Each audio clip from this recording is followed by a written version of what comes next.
And away we go. Hey, what is up? What is up? Hello, everyone. Hi, Paula. Hey, Ja. Mimi. Everyone. People are piling in. No silly intro tonight. I got to make a new intro. I'm getting bored of that other one. Oh, I hear myself. I got to mute.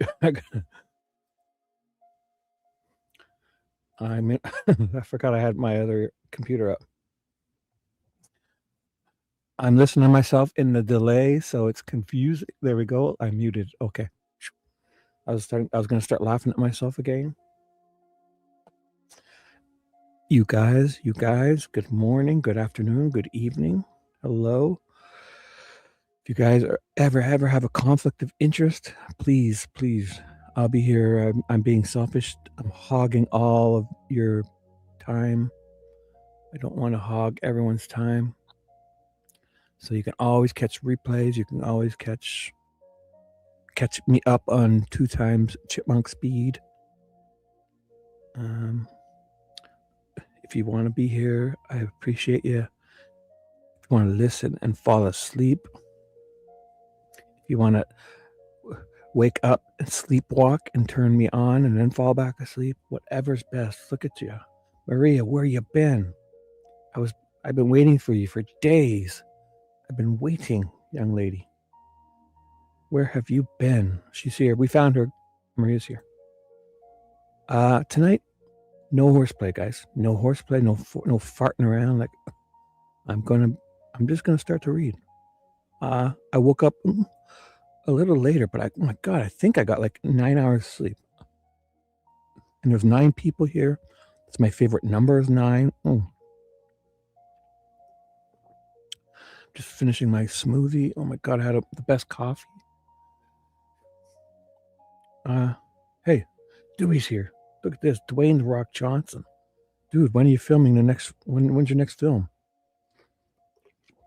Or wrestling match? What is up? Look at you guys. Look at you. Oh, the faithfuls. Did you guys get that like half-hour warning thingy, or did you? And I'm gonna wait to answer. I'm gonna wait to see what the answer is to this question.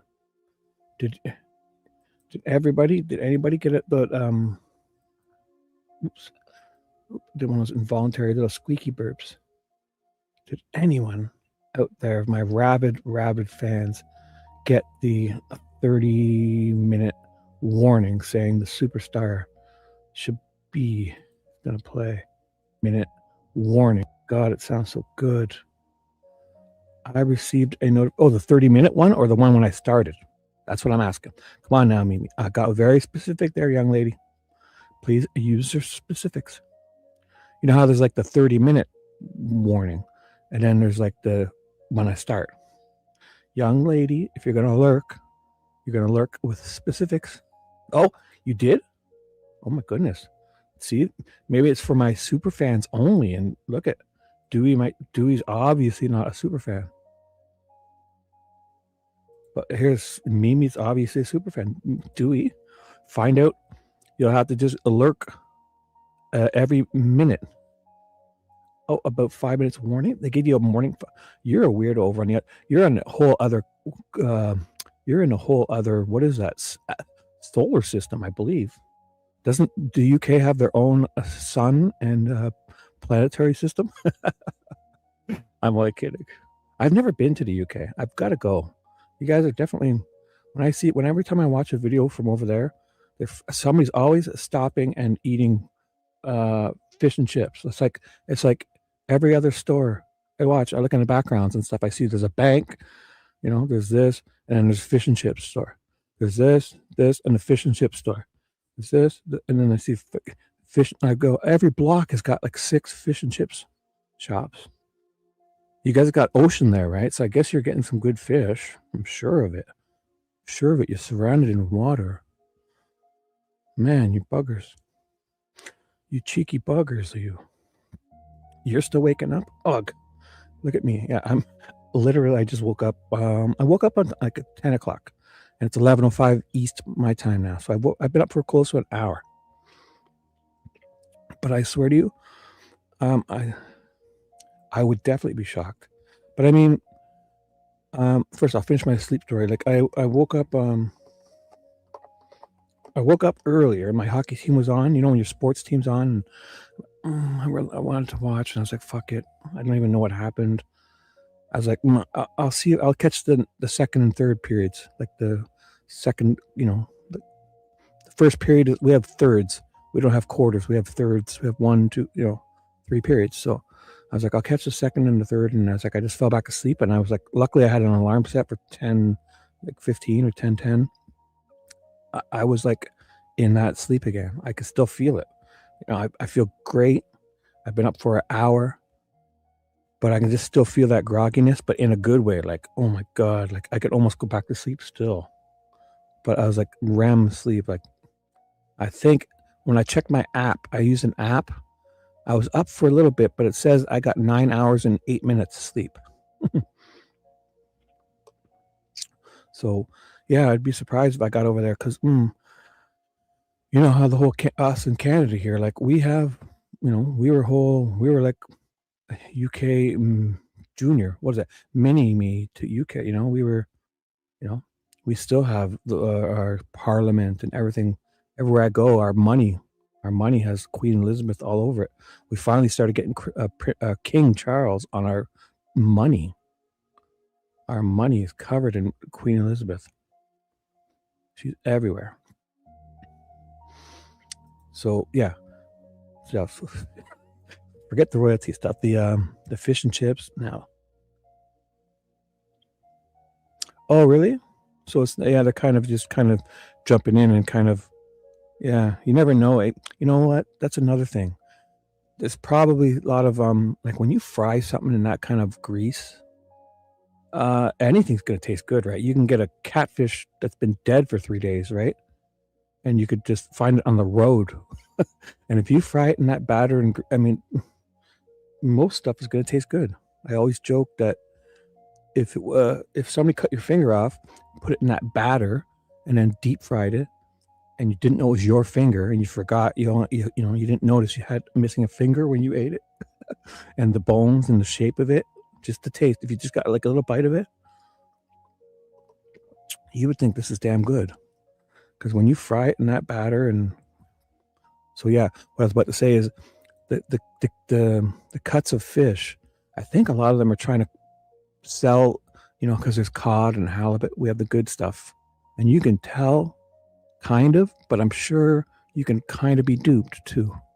I think you can probably get a lesser fish, and you might not know if it's beautiful white, and especially the deep frying. So what they're doing in a lot of places, they're doing tests where they're like literally doing DNA test. They're buying fish from seafood, mostly fish, and they're doing DNA testing to see where it's coming from. And just like down in the States, yeah. And I mean, some of them, like, but like sometimes I think some cultures might like those carp fish too, which aren't the greatest. And I don't know. I wouldn't put it back. I mean, who are we to say when we're eating stuff that's been alive? So I think, I know there's some things, you'd rather not eat, or there's probably better cuts of fish. And I think we're probably going to get duped. So I think what they'd have to do is send them the fish for DNA testing to see where it's coming from and what you're actually getting. Because I have a feeling that some places are trying to pass it off as something better than it is. And it's still, it's all in our head mostly. Not the really garbage fish, but there's probably some really great fish that could be passed off as better fish and stuff, and we'll never really know. Yeah. Oh no, it wasn't. There was also the crab stuff in the can. Yeah. It's humans. It's humans. There's some horrible humans, but I know there's like, you say there's an Iraqi place and whatever, but there's true. There's some stuff you like, but there's horrible people in every ethnicity or whatever. I mean, sure, you might look different, but I think it's humans in general. We screw everything up. Everything the humans, every problem, like from culture, like the ecosystems with the animals going crazy and doing stupid things. Humans are you can usually reach back to humans, something we've done. We've messed around with everything, the ecosystems and everything that we're these animals, and people are confused, and some people are hungry, and some people say don't eat that, and then we're all, chopping heads off of this and eating this. But or I think a good reset would be is to make people go back to like this whole huge factory farmed stuff, and where it's I think people need to get back in touch with just meat isn't just this red stuff at the grocery store. When you go have a burger, it's not just this patty with Big Mac sauce on it. I think we need to get rid of this whole gigantic huge corporations monopolizing this meat, and actually send kids out even once a year or once a month to say, hey, dudes, we're going to hunt. Let's go. We're going to take this moose. We're going to take this caribou. We're going to take this deer. We're going to fucking shoot this damn cow.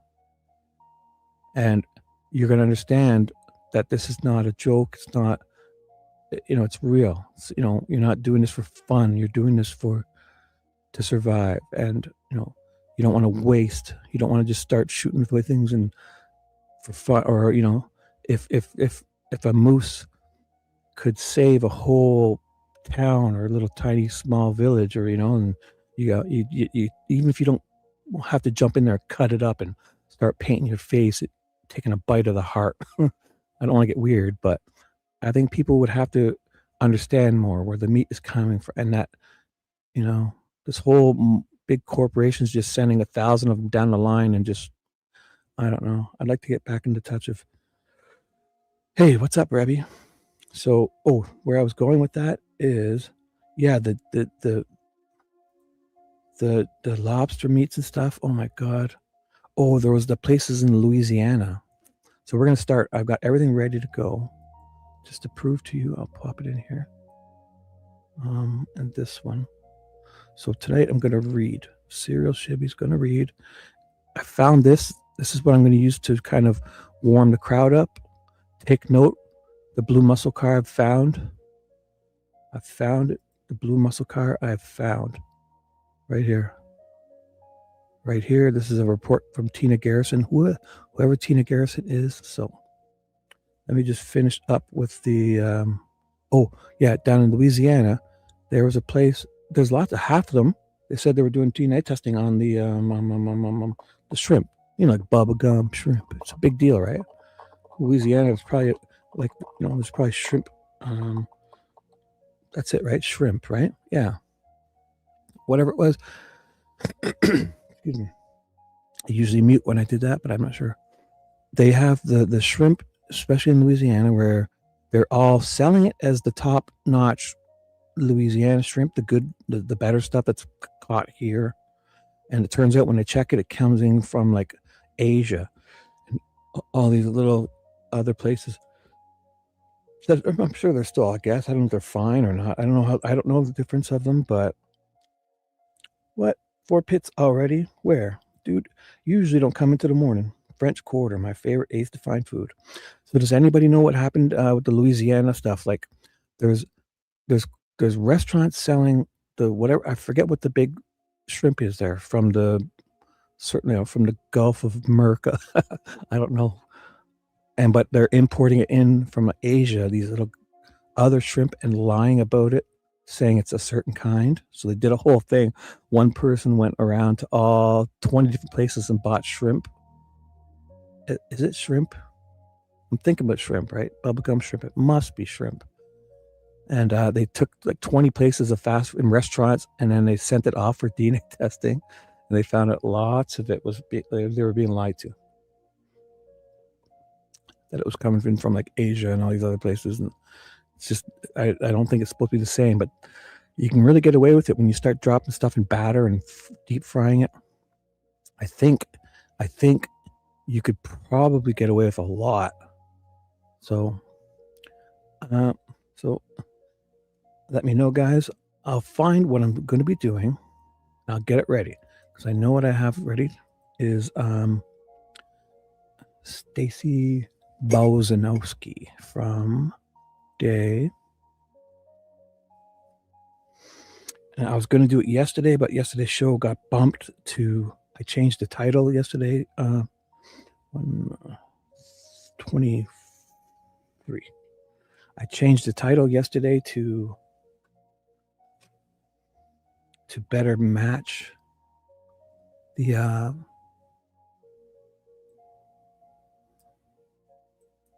sorry. We got off on a bit of a bad start yesterday, but it turned amazing. It really did. Criminality Teresa kind of saved me. Tina Garrison. Oh, perfect, dude. You got. Oh my God. We need a red phone. I got to find 4 people, 4 pits, and a few other people, and get a red phone to just. These kind of answers are so. I think about them for days and look at these guys. 4 pits knows exactly what I'm asking. Tina Garrison married John Garrison, former just east of Rockville. So how do we get to this? Oh, first, I'm going to do what I said. I'm going to open up and I'm going to have it ready. And then I'm going to go back and we're just going to warm the crowd up. Look at the people piling in. 160 people, 16 minutes and 33 seconds in. 160 people listening. Oh, wait, sorry. Or is it 16? I think it's 160 people. I can't see. It's 16 or 160. I'm pretty sure if you can't see the number, it looks like 160. If you can see the number, it's possible that it is. Oh boy. 1 second. I'm getting a text message. Oh my God. Important. Real life serial Shibby must return a text. And I'm going to put this. Oh my goodness. Somebody sent me. Holy shit. I can't read all. You don't send that much in a text. I'm just going to put okay. And I'm going to read it later. Okay. Thank you. Oh my God. Somebody sent me this monster text. 3 pages. And I just put okay. So I hope it's not extremely important. I guess if they'll text me back, that was bad. But so I'm going to find it, Stacey Bozinovski, and then we can go on about that because I love that tip. The blue muscle car sound. Oh my God. Does anybody own Porpits? Do you know if anybody owns a blue muscle car? How could if McCain sees a blue muscle car and a motorcycle and Derek sees a Razor, I guess a Polaris Razor and a moped, how does one get that so wrong? I think I'm going to rather believe Derek because could McCain look at a Razor, a Polaris Razor and a moped and think it's a muscle car and a moped? Or what's going on with that? I can't stop thinking about it ever since I read it on this. So I'm ready to do, everything's perfect. So let's now do that little thing here. Tina Garrison. So Tina Garrison is, look at this. My grandfather worked for John Garrison. Oh my goodness, dude. You're right up in this, man. You're fucking riding canoes down the river, the creek. Oh my God, you're right up in there. I've always known that. But Garrison dad on a farm, the early 80s, quarter mile from you. Oh my God. So how are people, I guess, all these times when if you're out walking, there are people giving you shit, or they kind of getting used to it. Like, okay, this guy's relentless and he's a pit bull. He's an attack dog himself. Maybe, Tina Garrison did get into Carroll County politics. Okay. So where does this come from then? Is this a statement? Because it's kind of redacted at the beginning. So maybe it says it's a report, the Tina Garrison report. I don't know where from because the first pages are redacted, but this is her report. There's a bunch of redactions, but I'm probably seeing this, but this is the one page that's not redacted. So she's like, as Blair is leaving, like, why? Hey, what's up, Kay? Hello, guys. Hello. Dewey's right. Is that about the seafood, Dewey, or the shrimp? Is that about the fish and chips in the United Kingdom, or the shrimp down in Louisiana, or everyone in Carroll County except this young man and his attack and his 4 pit bulls?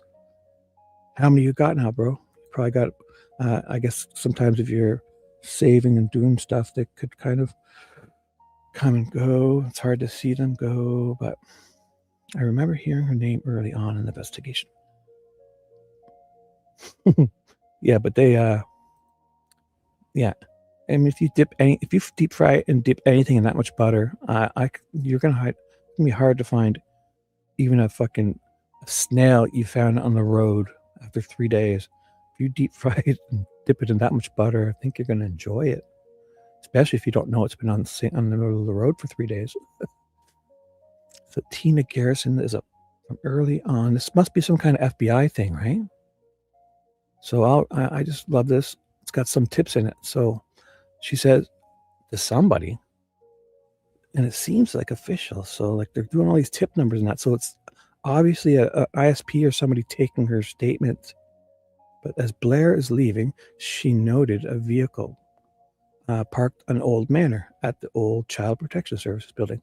She said that it was not odd for... was that thing too loud in the background? Sorry, I forgot about that. Sorry, I got to put that down because I do enjoy that, but just so you can barely hear it. I'm going to have it play. I'm going to have it move on to the next ones after this. So, and I'm going to minimize. Boom. Oh, yeah. My God. So she said that it was not odd for vehicles to be parked there, just odd that it was backed in near the building. Again, this whole backed in thing's driving me bonkers. I mean, what 50-50, you back in? Like some people, that's how we are. We look at things half full, half empty. It's like, do I pull in now and then back out? Am I in a hurry? I got to pull in quickly and I can take my time backing out.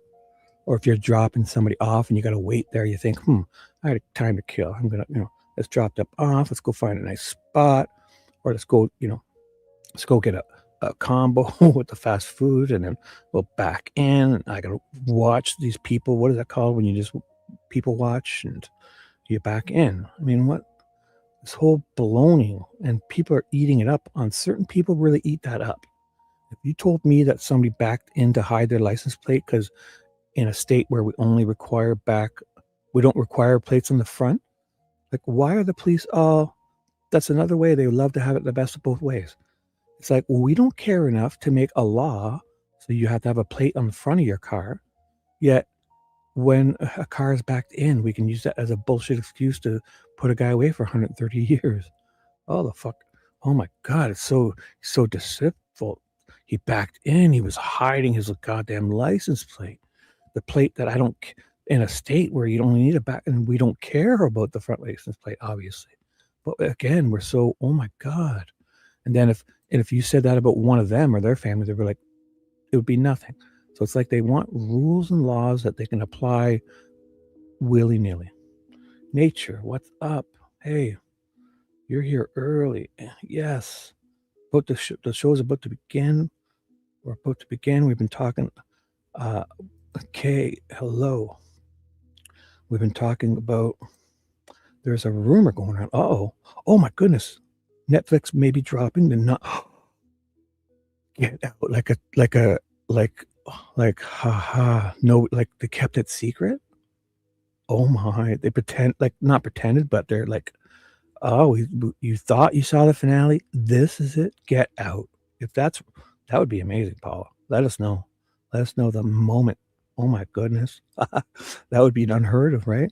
Because everyone, oh my God, imagine they did that, like, especially having that Stranger Things finale on New Year's Eve like that. It was a big deal. Everyone freaked out, and they're still probably freaking out. And then just as it's about dying down, how long has it been? It is now it's the 6th, so it's been like 6 days. Probably, so tomorrow will be it'll be the week after. They're gonna drop, hey, oops, we're psych, it's not over or something. Oh my goodness. That would be amazing. Even if it isn't, just the rumor is awesome. We'll see. But dude, the moment pop culture Paula, I'm awaiting. I have your notifications on. The very moment pop culture Paula, you get anything, you put it on your page and I'll see it. Oh my goodness. Tammy is here. I never ever sleep. I'm like, oh my God. Imagine me, guys. Imagine me. I'm hard at work. If you saw the work I do all night long, I watched 9 cameras. One of them is not working. I'm a professional security guard to the stars. I'm an influencer. I'm a creator. I read. I'm reclined in my chair now with my feet up. I use my mouse on my the arm of my recliner. My 3 huge 52-inch TVs are on the other side of the room. Therefore, I need gigantic icons to see them. And I'm a mechanic. I'm a full-time heavy machinery. Look, I'll even prove to you.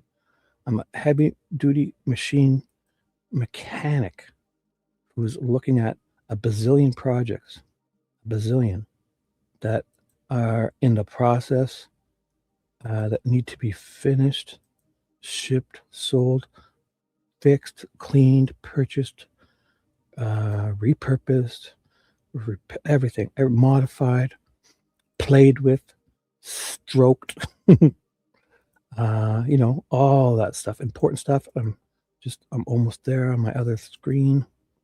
One second. Where is it? Where is this young man? Here he is. I found him.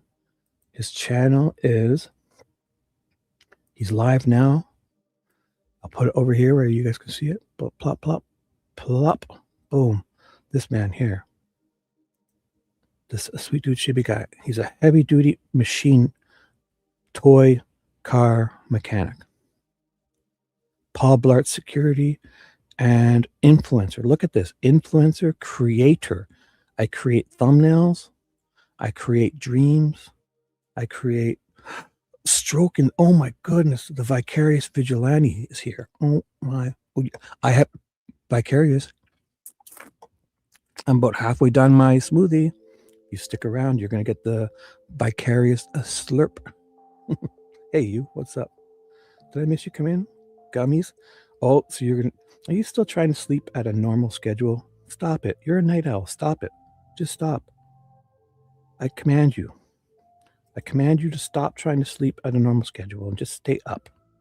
If you got your teen, my kids are 30 in their 30s, so I don't have to worry. They live 30 minutes away. My kids are both in their 30s, and they literally live 30 minutes, one in each direction.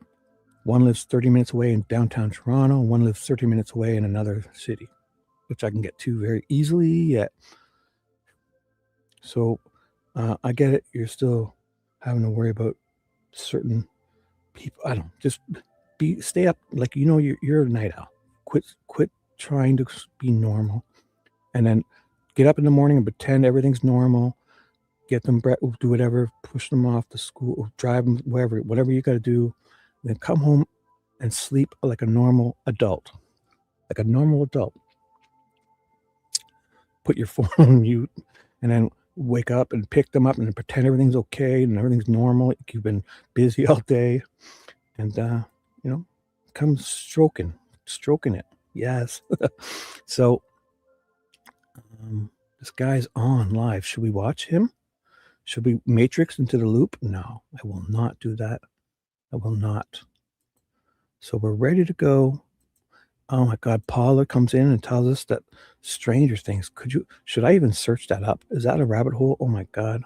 Hard and soft metal word salad. Yes, that lady's nuts. Uh-oh. What has happened?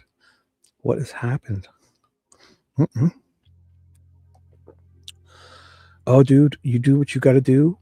I'm feeling that it's 11:30 p.m. My show's about to begin. I'm going to be here at least another 7 or 8 hours, I think. I don't know. I don't know. I've got to work. I've got to stay up. And you weirdos keep coming here. I have to. I'm forced. I'm forced to entertain. I'm forced to create readings. So here, before we get too far, everyone, thank you for being here. I understand I'm on a lot. I don't want to hog all the time.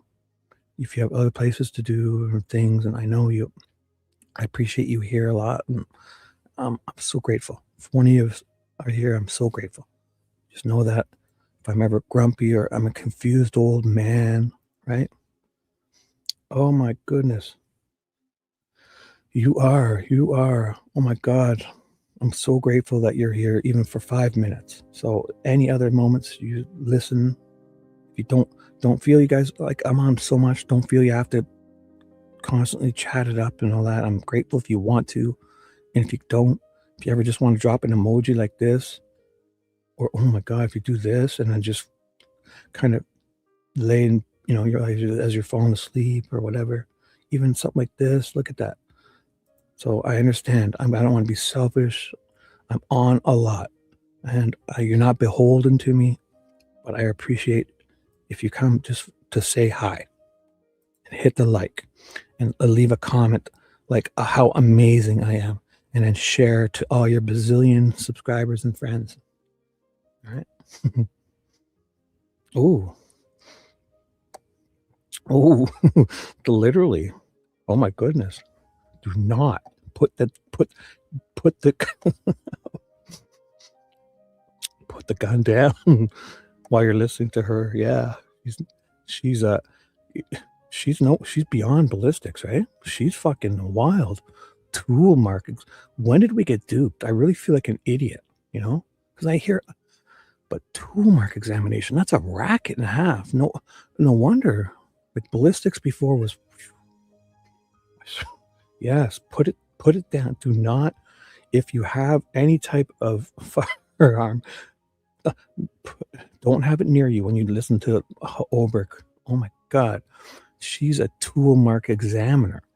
Like my dad was a 40-year tool and die expert, she sounded like she knew more than him, talking about the dies and the boring process and milling and cutting, and oh my God, the machinery at the factory. Heads are spinning and creating, every other one is being drilled out with a different head, so therefore it's not what was it, sequential? What was it again? She had that. Oh, there's a word for it. So basically it's not every single one, it's every other one that's going to be exactly the same. Oh my God. She's amazing, talking about running your hand through the sand, and your hand is harder than the sand. Therefore, I guess if you had a sandbox and there was a line that you could see, you'd know whose hand made this mark. I don't know. And then she was talking about E.T., the movie, E.T., the extraterrestrial. I forget what she was comparing it to, but man, anything harder that makes an impression on something softer, she's an expert. She's a tool mark examiner. Like Fishy and was pointing out, or she said something about rocks and like there's sticks on the floor of the forest. If you've hit one with another, the rock, and you can tell which rock made this, anything harder that makes an impression on something softer. And my example was the otters. You ever seen an otter catch like a conch shell or whatever those are, a clam? So the otters, there's like kelp, especially up here on the areas where the otters love to hang out on the edges of the ocean and stuff. There's kelp, like seaweed, like big, so they can kind of lay on it like beds. And they kind of get a clam and a rock. They get a big rock, not too big, like the size of, like they're like a picture, we're putting a plate on your belly. And you're laying on your back, floating in the water, and you got a plate-sized rock on your belly or so. And it's a rock. And you get it there and you're floating, and you got a clam also, a shelled clam, seafood. And the otters lay on their back in the water, and they take both their hands and they kind of just bring it down onto this rock, and they sit there and try to break this So they used the rock on their belly and they hit the clam on the rock. So I was wondering if Otter had 3 different rocks, if she could tell the which rock made the clam break open. Yes, I'm investigative. Don't forget the word investigative and serial. Cereal. I'm a serial investigative journalist to the stars, influencer extraordinaire. You know, I read, which I'm almost doing here. So just know I've been on a lot. She's definitely smoking rocks. She's definitely. Oh my God, you guys are hilarious. She still didn't right. Oh my God, she's nuts. She's nuts. That Oberg. Oh my God. Oh, you know, I honestly think I discovered something with Oberg, guys. Like, I think she's saying that she says that bullet 16, item 16, before they did all that farting around and changing case numbers, she says it in her testimony that she says it was cycled through that first SIG Sauer in the beginning, 5 years before she has Richard Allen's gun. Like, and I think she duped everyone.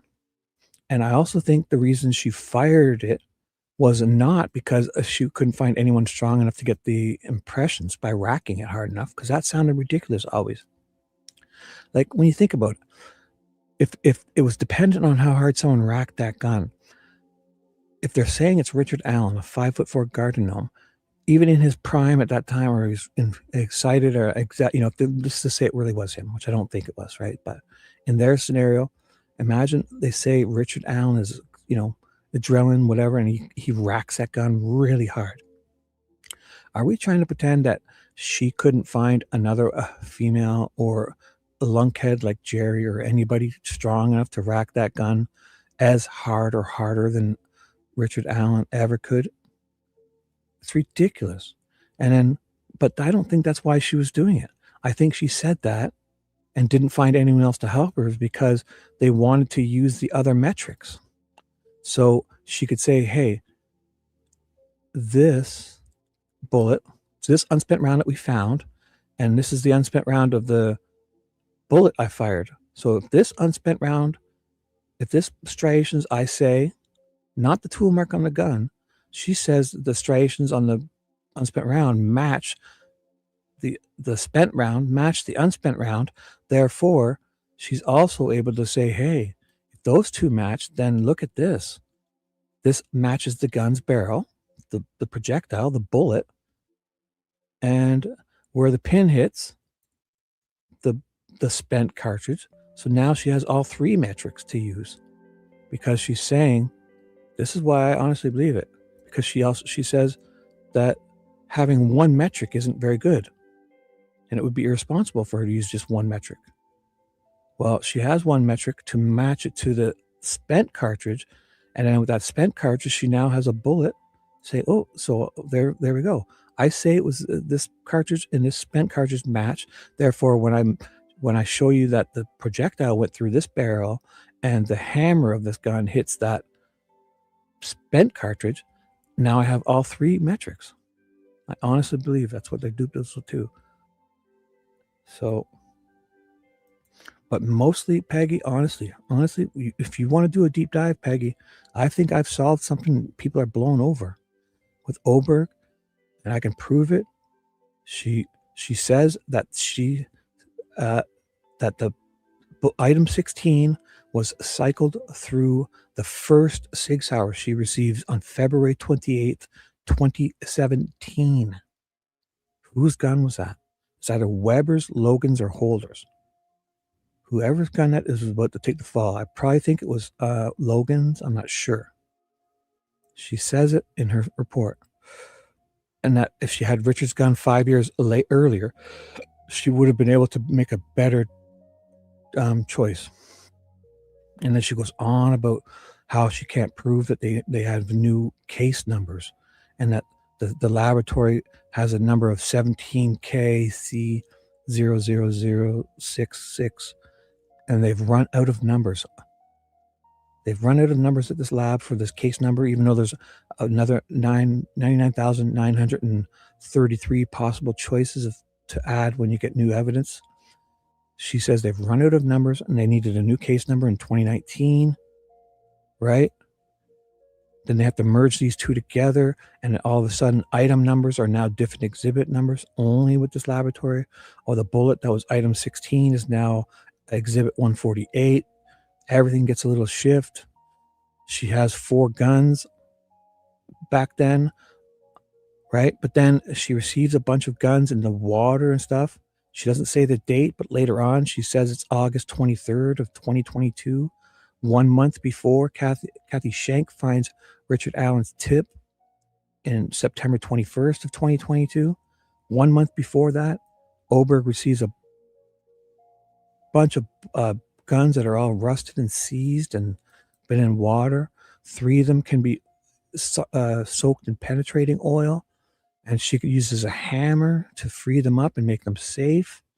And then she weirdly talks about how she looks down the barrels of guns and sticks her finger in there to make sure they're safe. There's no, but forget about that. Then this 4th gun, some kind of armory something, Springfield armor or something. Just the parts that she needs. She put some parts of that gun into the penetrating oil. Wasn't strong enough, so she puts them in something she doesn't know what it is.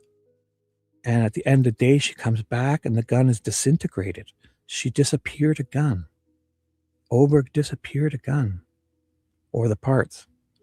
And she pretends like in her testimony, she's like, I don't know what it was. It's just I had to put it in something. Whoever's Peggy. They did. Hey, what's up, JR? Hey, we're just about to begin. Fallout. Oh, is that a series? Hey, Fallout going on now. Is that a show? Update everyone. Everyone, look at this. Candy eyes. Hello, Candid. I keep thinking it's Candy, but it's Candid, eh? Well, hello. Let's do this. We're about to begin. So I'm going to read Stacey Bozinovski. I'm going to read this, but I figured this tip narrative, this Tina Garrison report is amazing. So no more distractions. Peggy, we need to do a deep dive into that ballistics, because Oberg says that 5 years earlier, she says that the same bullet that was found beside Libby's foot was cycled through a different gun. She attributes it, and they kind of switch it up with gobbledygook. I'm sure that's what she's saying. It's a whole bunch of bullshit of numbers changing, things disappearing. She's saying a 4th gun disappears, but then they ask her about 4 guns, and it's not a real question. It's a rhetorical, meaning like if you had Richard's gun 5 years earlier, if you had that 4th gun, would you have been able to make a better conclusion? Oh my God. So I just want to know how that got passed. How that got passed makes no sense. That she could say that the bullet, the unspent round found by Libby's foot was cycled through a whole other gun. She says it.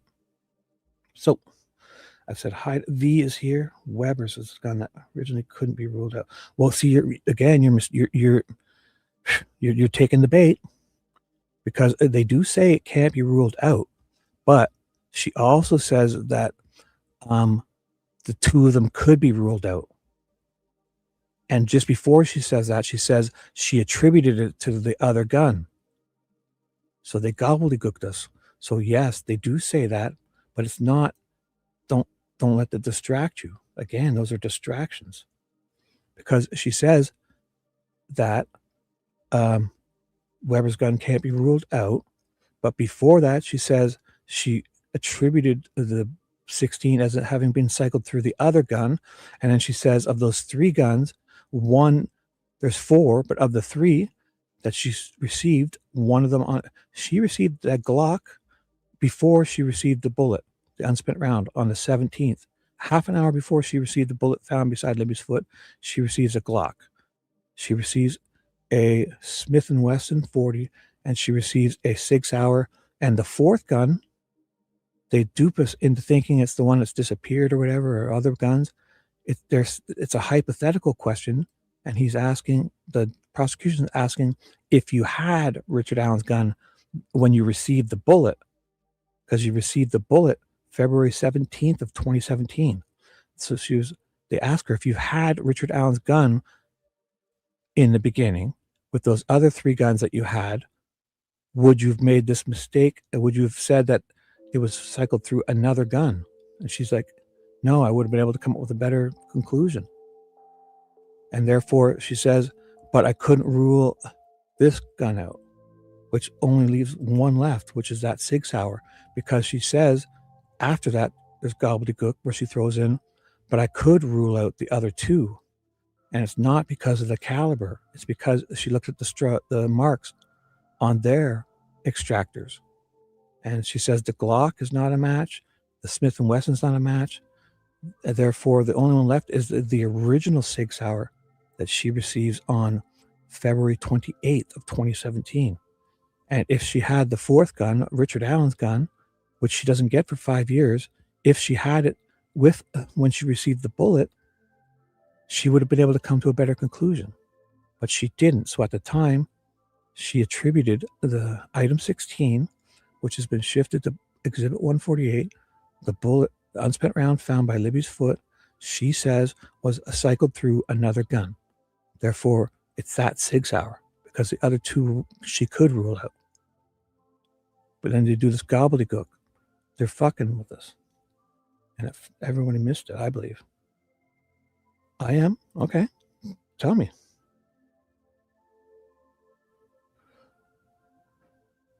But again, I'm not, V. You're the one who's not listening. You're doing it again. You don't listen well. Because did you hear everything I just said? And you think I'm believing her? I'm just saying what they said they said. She says in that testimony that she thinks, which is proof that she's full of shit. It's proof that she's full of shit. Right. Yeah, you don't know what my point is. Well, I was pretty specific. You should rewind and listen then, because I was extremely specific what I just said. So I get it, I guess. You gave me an answer. Look, oh my God, you guys, I'm not reading. I'm kind of closing my eyes trying to get it all out. Right. Comment regarding Logan's search warrant. Where? Sorry. Check my comment. Oh my God. I'm not reading any of these. Weber's gun originally couldn't be ruled out. Right. Couldn't be ruled out. At the same time, she says 2 could be ruled out 5 years before she has Richard's gun. She then throws in that she attributed 16 to one of them, which has to be that 6 hour. 5 years earlier, she says it. So proving now she's even more full of shit, because she wants to change her story and say that now I believe it's from Richard's gun, and they let her do it. Basically what they're saying is they said bullet 16 came from another gun. Never wrong. She racked my I don't even know what comment, guys, so on StreamYard I see like 3 comments, so let me see what Logan's search warrant was. See what? Oh, right. Did they say what gun? Yeah, I have his search warrant. But I don't want to get off on a rabbit hole. I don't mean to. Well, I don't read all your comments because I'm reading and I'm trying to get this all straight. But I'm the one saying something and you don't hear it, I guess. But I don't know what to say. You don't listen and you don't read all our comments. No, I don't. Because I'm reading papers and I'm thinking this complex to get it all down. Right. I'm on a rabbit hole. Oh my goodness.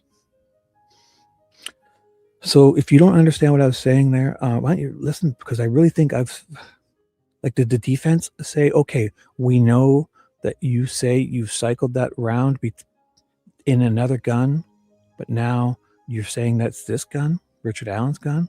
And if you had Richard Allen's gun 5 years earlier, you wouldn't have said it was cycled through this first 6 hour that you received on February 28th, because that's what they're saying in her testimony.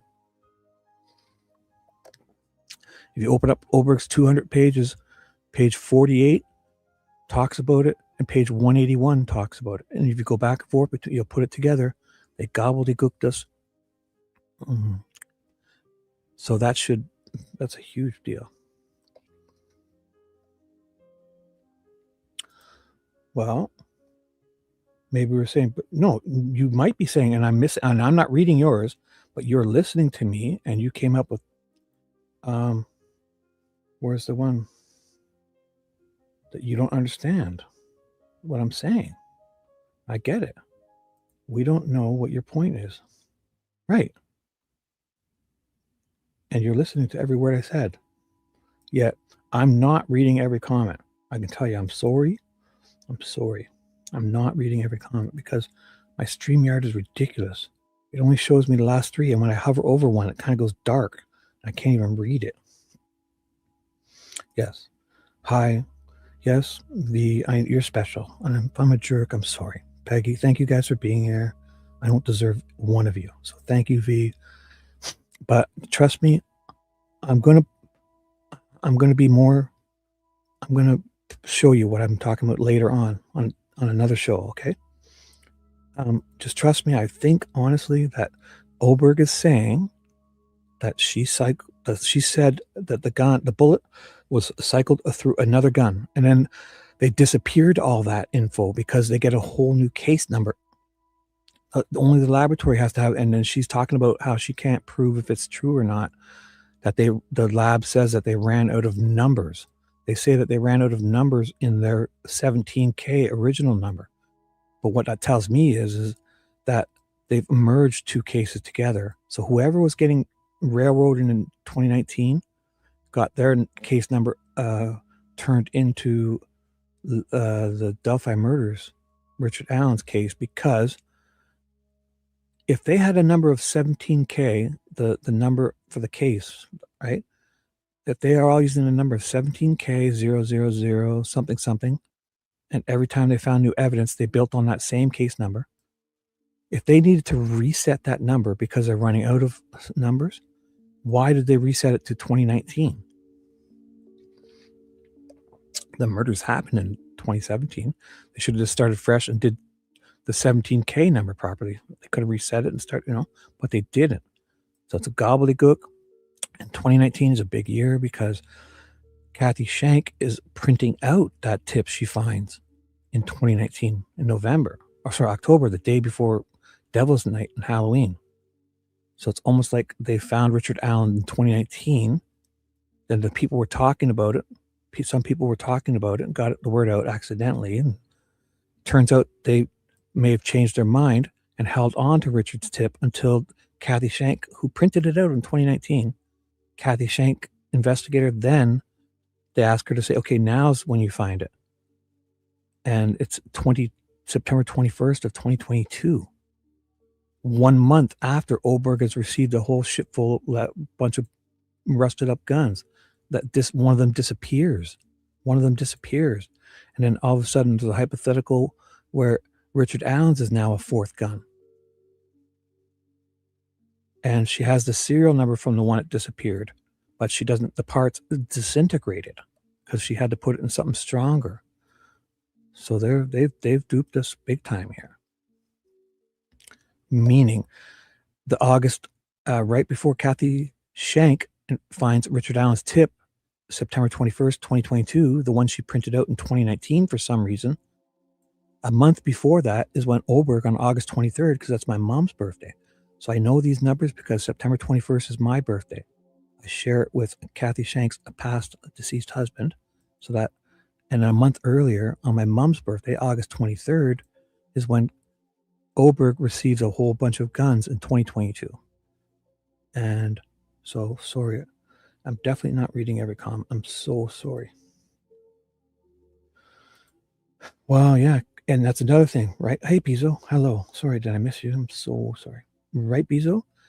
But she's been getting paid from day one because she sits there in her testimony and says about those black box studies and how there's a 3% false negative and 2% false positive, meaning out of every 100, they get 5 wrong, right?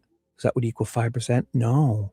She leaves out that there's a 25% are unconclusive, meaning they can't come to a conclusion. And she says it would be wrong to not have that unconclusive number, right? That it would be wrong to make the person force them into coming to a decision if they can't, right? Yet she's doing that same thing at her laboratory. They can't come to an inconclusive because what they do is they come up to it. They always make a conclusion, and then their coworkers will check it. And if their coworker says it's okay, it's okay. If the coworker or whoever else did check her, whoever says, "Oh, this doesn't look right," then her boss checks her work, and he gets the deciding vote. So they can't.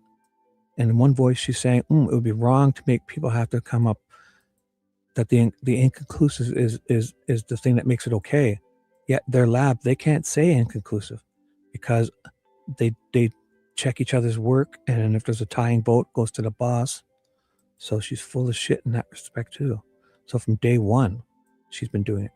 And then so what happens is in the very beginning, she's basically saying that she, Oberg, in 2017, like in March of 2017 area, right when Ron Logan's getting all that stuff happening to him, in 2017, Oberg says that the unspent cartridge that was found beside Libby's foot was cycled through the SIG Sauer that she receives on February 28th, 2017.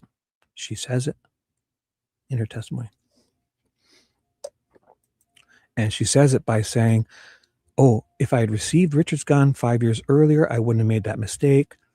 I wouldn't have attributed it to that other gun, the unspent round, item 16, which is now Exhibit 148. But she can't rule out. There's one she can't rule out, but two she says she can. And she doesn't rule them out by them not being the right caliber or anything. She rules them out by checking them. So it's not those rusted up ones in the bag. So they throw that in, but August 23rd is when she receives them of 2022. But she talks about it in with all those to try to trick us. Honestly, they duped us. So I know it's complicated and convoluted. So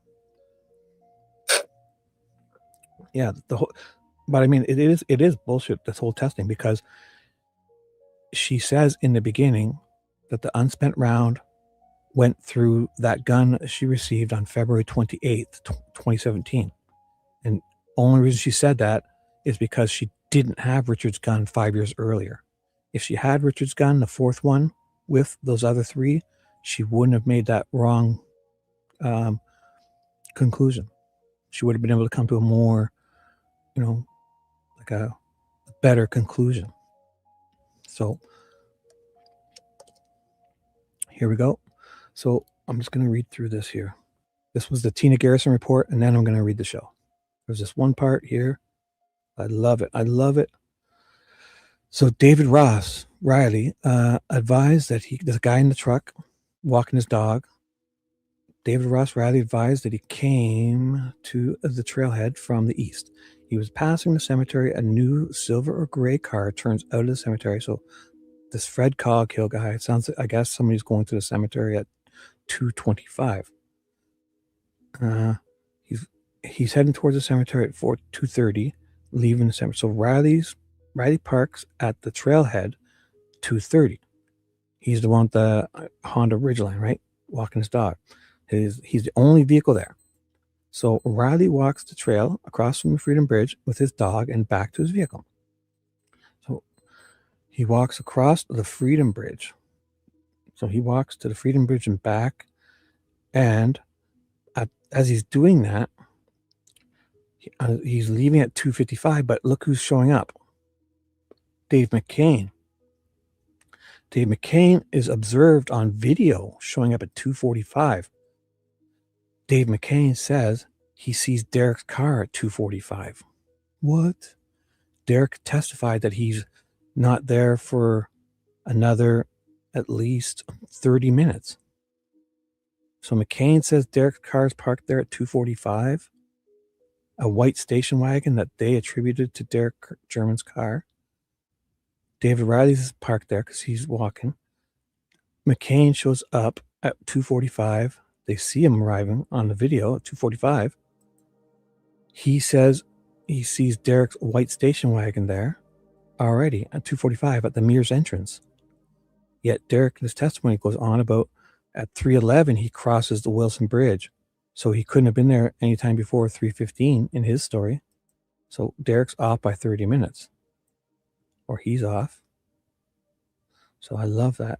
And he also, so he talks about what Derek does. McCain said he walked to the hub where this is where he's supposed to have bumped into Derek.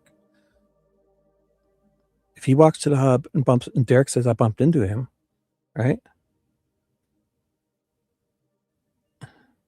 So he was leaving at 4:11. So that's, forget about that time. That's like a whole different time. So he sees a female sitting off the road on a motorcycle. But Derek says he sees a moped. So I don't know. I think I'd rather trust Derek's opinion.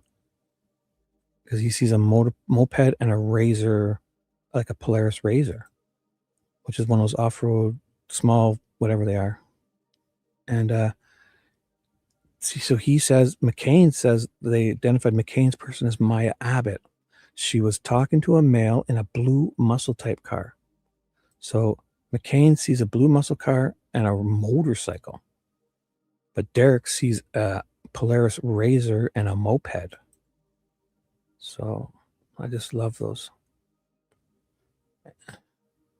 So anyways, any comment? I've done enough rabbit holes. 1 hour in. 20 people are here. I'm just going to do the reading. I'm sorry if I'm missing you guys. And they were on the bridge too. McCain, you're right. Right. Why doesn't he testify to that, Peggy? Who is this? Like Forpit said, this Tina Garrison is somebody. Like, why is she doing a report? Is the report like her statement? Did they ask her a statement? Was she there? How is she getting this? Tina Garrison's report, but it's redacted. She knows a lot. Forpit said she's somebody in the working in the whatever. So anyways, so that was food for thought. I'm just gonna, I could go off on a rabbit hole, but I'm not gonna. What I'm gonna do is I'm learning how. I've been farting around on my computer. I'm making videos. I have a program that I can, it's actually not as hard as it seems. I just never really done it. Where I can kind of add clips and, make a video. I can do the whole Peggy O Productions type of thing. Or, how you guys, all Prof or whoever makes them. Riley and Pearson, the two people they saw, the bridge guy. Now, those are the ones that show up in the black car, right? Yeah. Is that the ones Derek says he sees? Oh, another thing is this one says McCain has a tan Accord. So why was Betsy Blair going on about she thought the black car was McCain's car? Like here it says it's a tan Accord. Tan. Tan. Oh, what is Sarah Carver says is the tan coat? Oh my God. Wait a second. Tan car. A tan Accord.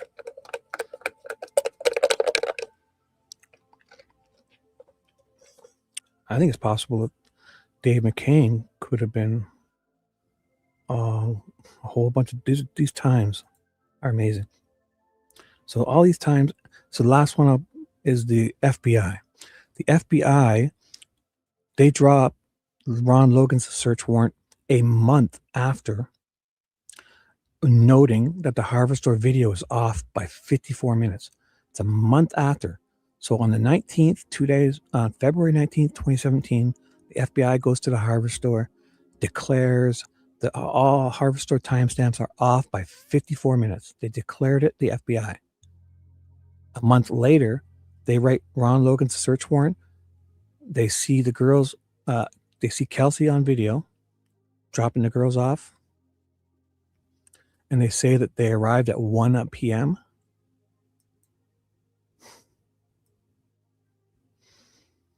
That's wild. And they know about, the FBI knows well good that they're the ones who declared the things out by 54 minutes. So how does the FBI not say 1:50?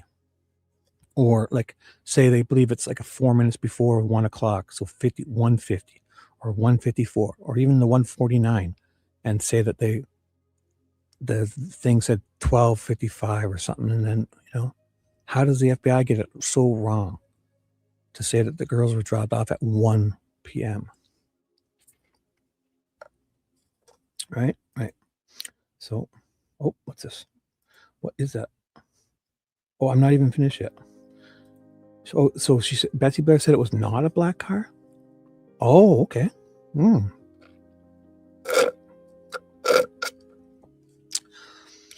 Here's the Peggy slurp. You can't really like people slurping. Are you one of those weirdos?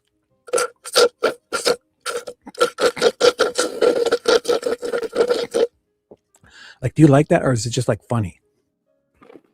That's my straw. We definitely always laugh at that. It is wild. It is wild. It is wild. It is wild. I'm sorry, V, if I'm not reading. I should read better. I will. I get distracted. Look at you. That's the Peggy slurp. That's it. Was it daylight savings time when they found out? Well, it was. Oh, you're right. You're right. Because it switches. Peggy, great call. Because they do. You're so right. Because it switches March 2nd. So before that, in February, they were in EST. And then we spring ahead to daylight when they were writing that report. Peggy, good catch. And they're not using their proper thingies. They need to be using their specific, yes. Because after March 2nd, it switches to EDT, which is the 1 hour offset. Daylight. And when we go back in fall, we fall back from November 2nd or whatever to March 2nd is EST, which is standard time. We go back to standard, we fall back to standard time in the winter, EST, from November 2nd to March 2nd. And in March 2nd, we spring ahead to EDT, which is the 1 hour offset, the daylight. Oh my God. So that is that it? So then are they saying then, if they're writing that in March, then they're saying the girls arrived at 2 p.m. If they're getting that wrong by an hour? Because we're springing ahead. So they sprung ahead an hour and then they get it wrong. Oh my God. But then there's the offset on the camera. So it would be 2 hours difference. So I see what you're saying. It could mistake. They could be trying to cover up for just that mistake of them. The time's changed. But then why do they, if they turn around and say that the harvester video is off by 54 minutes, then that puts it 2 hours. Oh my God. Because that happens at the same time. Because right at February 19th is when they declared, February 19th, 2017 is when the FBI declares the harvester video is off by 54 minutes. Oh my God. Who's a weirdo? Yes. Like she loves hearing the slurping. OMG. I don't know. We're going to follow up on this. Okay. This is I'm not going to do this now because I'm a professional reader, but I see it. Like, I mean, they say on February 19th, 2017, that the cameras are off by 54 minutes. Now, it's always confused me because if you want that, it's here if you ever want the details to that, you've got to go to Bree Wilbur's 211. That's where the FBI stuff is, and it's buried in there. I'm not sure why. It's buried in there, and I always stumble on it. 211, Bree Wilbur's Snapchat has a full report on the Harvestor FBI baloney. And it has Betsy Blair's Fitbit and all this other stuff. It's not, and it's not, you wouldn't know it's there, except I've stumbled on it a few times and I've remembered it now. 211, Exhibit 211 is where all that great stuff is. So it's, it just says Bree Wilbur's Snapchat. 211 is the big one. Right here. Bree Wilbur's Snapchat, right? 211. It's 15 pages. So it says, it starts out with Bree Wilbur's Snapchat. Bree Wilbur's Snapchat. The two photos and how they're taking pictures of each other and there's timestamps and blah, blah, blah. But then there's Betsy Blair's Fitbit. There's this whole affidavit of custodian of the records, meaning this guy bullshits. This FBI guy bullshits. It's not Jeffrey. So Nicole, what's Nicole's last name? Is she also a Robertson? Oh. So this Jeffrey C. Robertson from the FBI, he signs for it here. FBI. He signs. He gets permission from this person from the Harvestor. There's 4 cameras. They can connect to the USB or the network.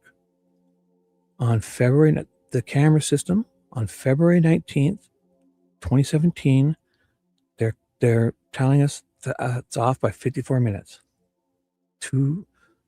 They're found on the 14th. So a mere 5 days later, they're at the Harvestor saying the cameras are off 54 minutes.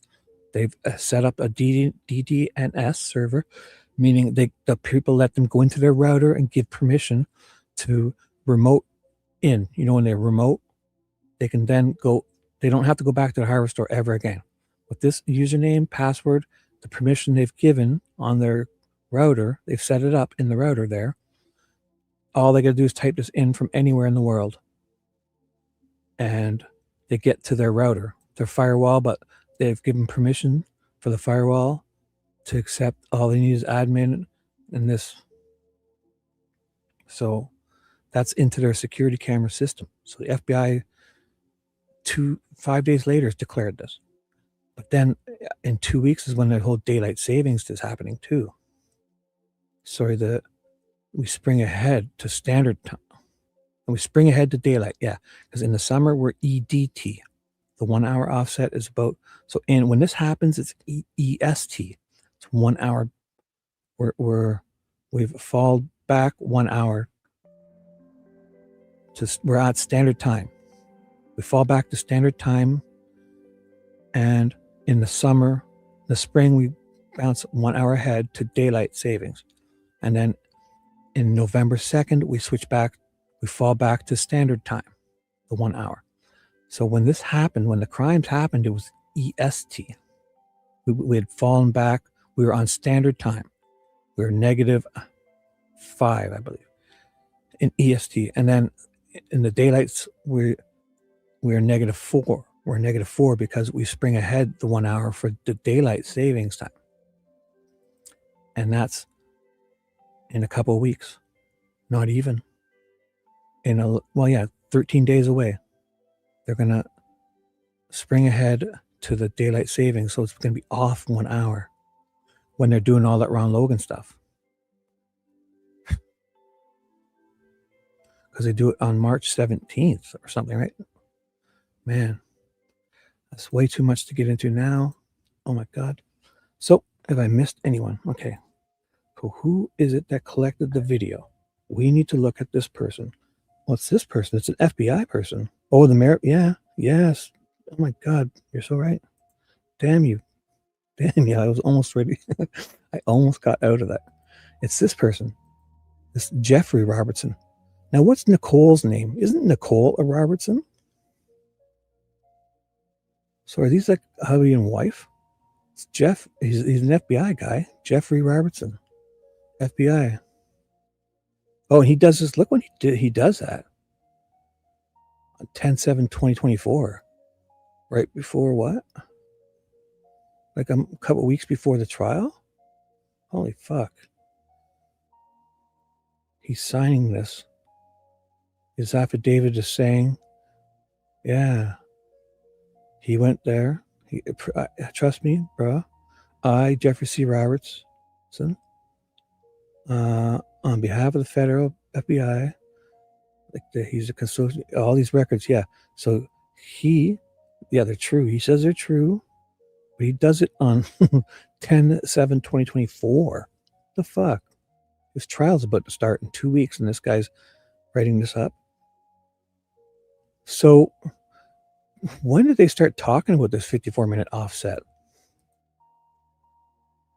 Like, when did they start talking about it? Because they're saying that on February 19th, 2017 is when they declare this 54-minute offset.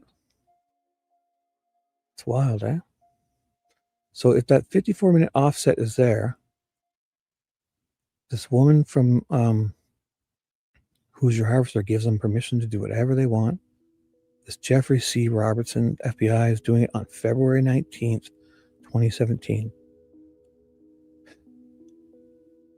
So the offset, so what they're trying to say is that this is the real time, right? So the cameras are ahead. The cameras are ahead. So where's Kelsey's picture? What does Kelsey's timestamp say? Because basically it's supposed to be 54 minutes before that. So Kelsey's should say, if Kelsey's is 1:49 when she arrives, it should say on her timestamp of her video, it should say 2:43.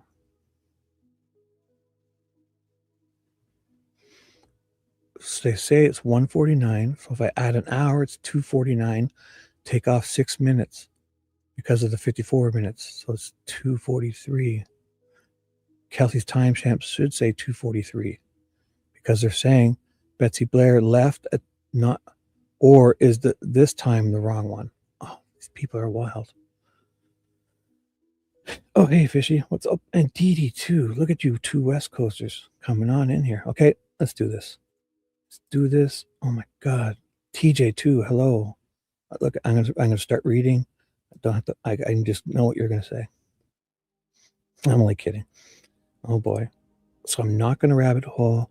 Fishy's here. I can start the show 1 hour in. The intro is over. Dee Dee's here. Oh, my God. I'm so lucky.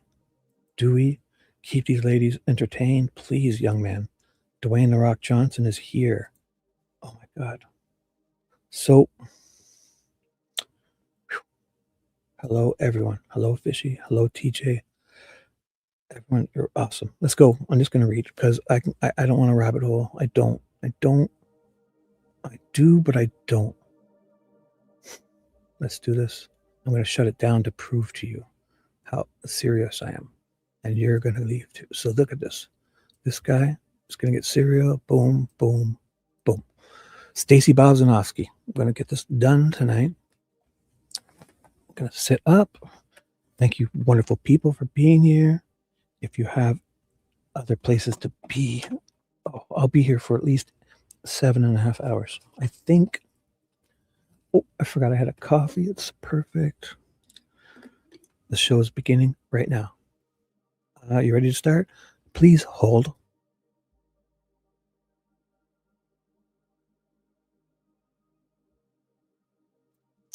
And away a V goes.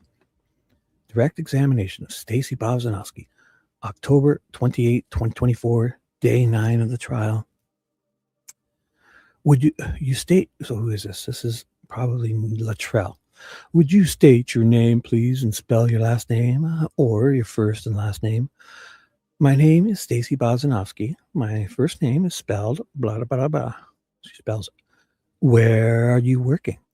I'm employed with the ISP laboratory in Indianapolis. What is your profession? I'm a forensic scientist. 1 second. I'm a forensic scientist. Oh, sounds good. Sounds good. Just had to check something. I'm a forensic scientist scientist, or more specifically, a DNA analyst within the biology section of the laboratory. So, would you tell the jury the role of a forensic scientist? My role as forensic scientist is to perform a serological examination of evidentiary items for the presence and identification of body fluid stains or other sources of biological material. I then attempt to develop a DNA profile from those sources, through DNA analysis. I compare profiles from unknown evidentiary samples to profiles from known standards or of individuals that may be involved in the case. So the comparison will allow me to include or exclude individuals as possible contributors to a sample. Also, as part of my role as a forensic scientist, I primarily perform casework using STR, autosomal STR technologies, whatever that is. You guys know what that is? I never heard of that.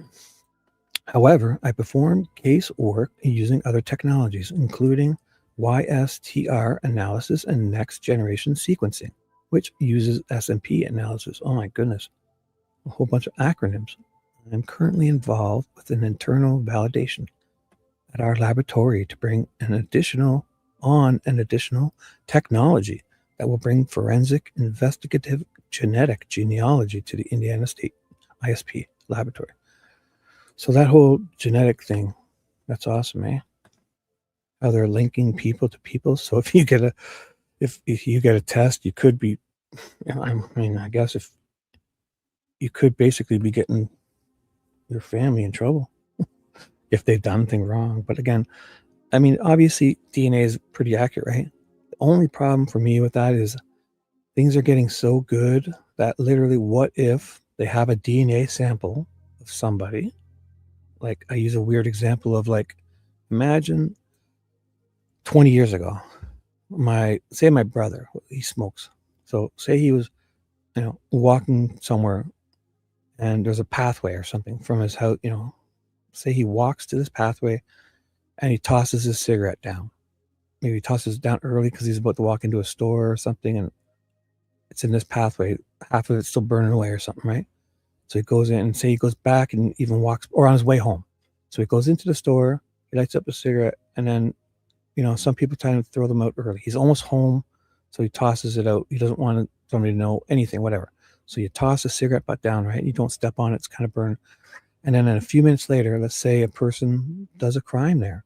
Say a jogger's going through there, and a guy does something, and let's say he's smoking a cigarette or smells of cigarettes, and the woman, she's being assaulted, and might, and then when the cops get there, this guy's run away, and they look at, she says, oh, it happened right here, and there's like a cigarette butt there.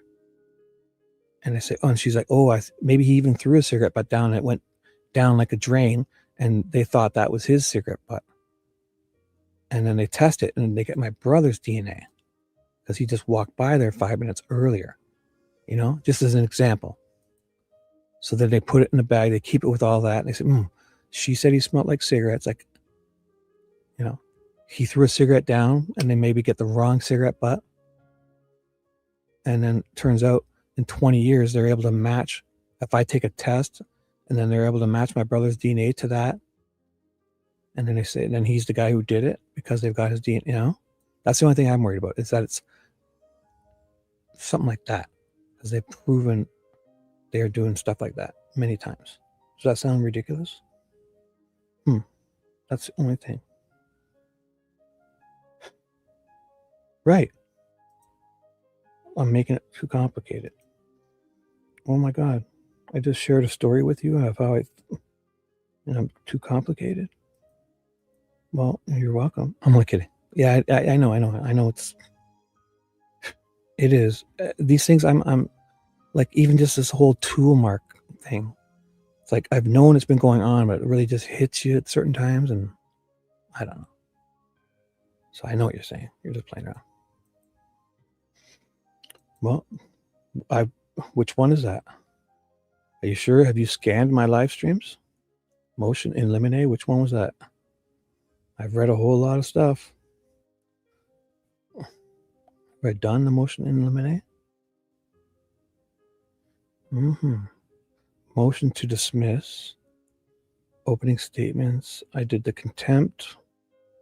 Unredact the Odin report. The new appeals filing. The Franks hearings. Record of proceedings. Ex parte. Which one were you saying about the motion? Oh, the one you sent me the other night, right?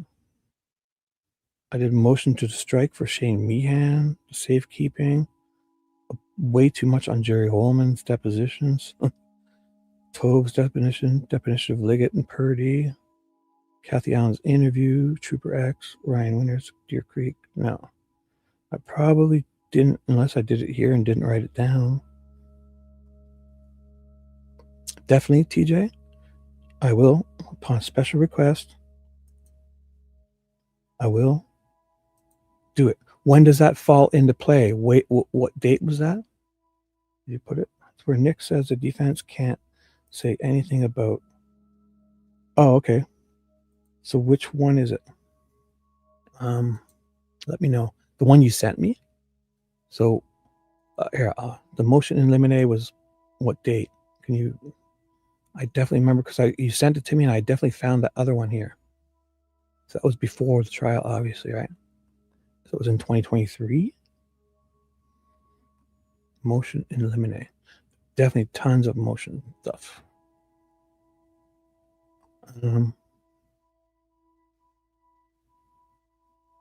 Let me know the date. I'm pretty sure you already told me a couple times, but when I see the date, I'll go look for it because I know it's right here somewhere. So 2023, obviously, right?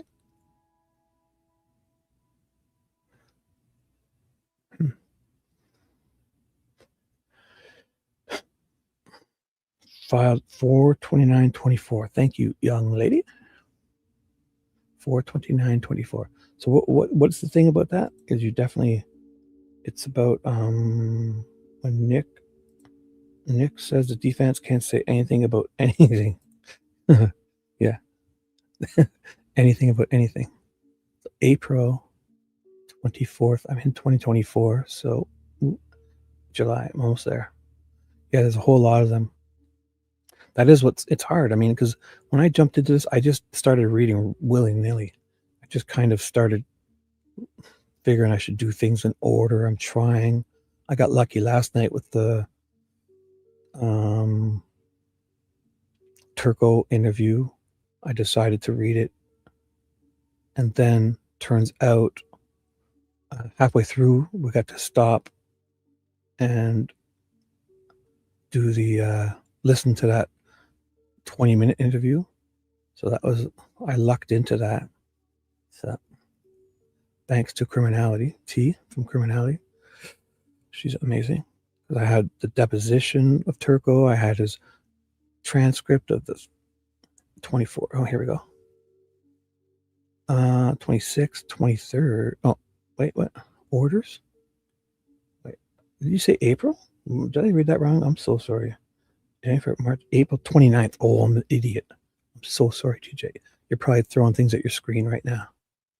This is it here. I'm so sorry. 4 pages.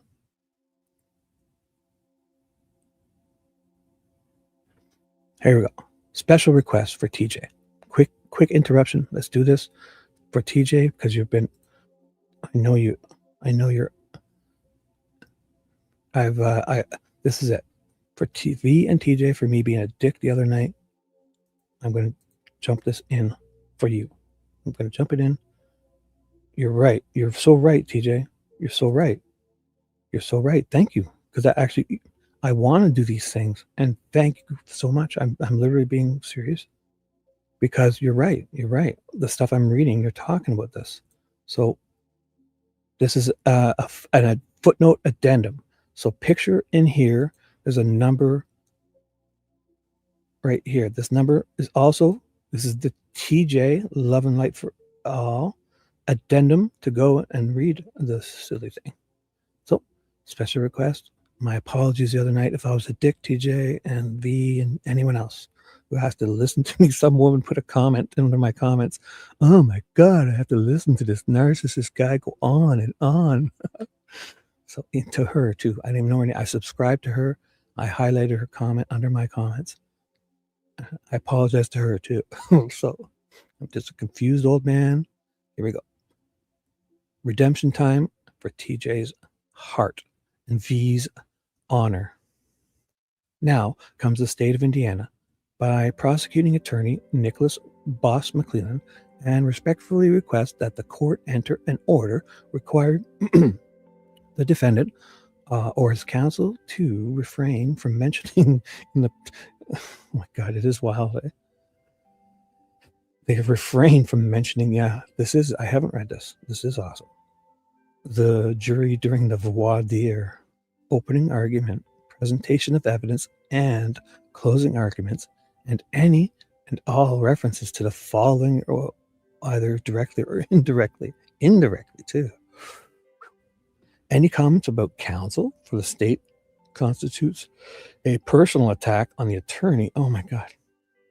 For the state of comments on the role of the state's attorney. Oh my God, lots of precedents. There's like a bunch of, these are all just precedents. There's like 4 appellate cases and Supreme Court precedents.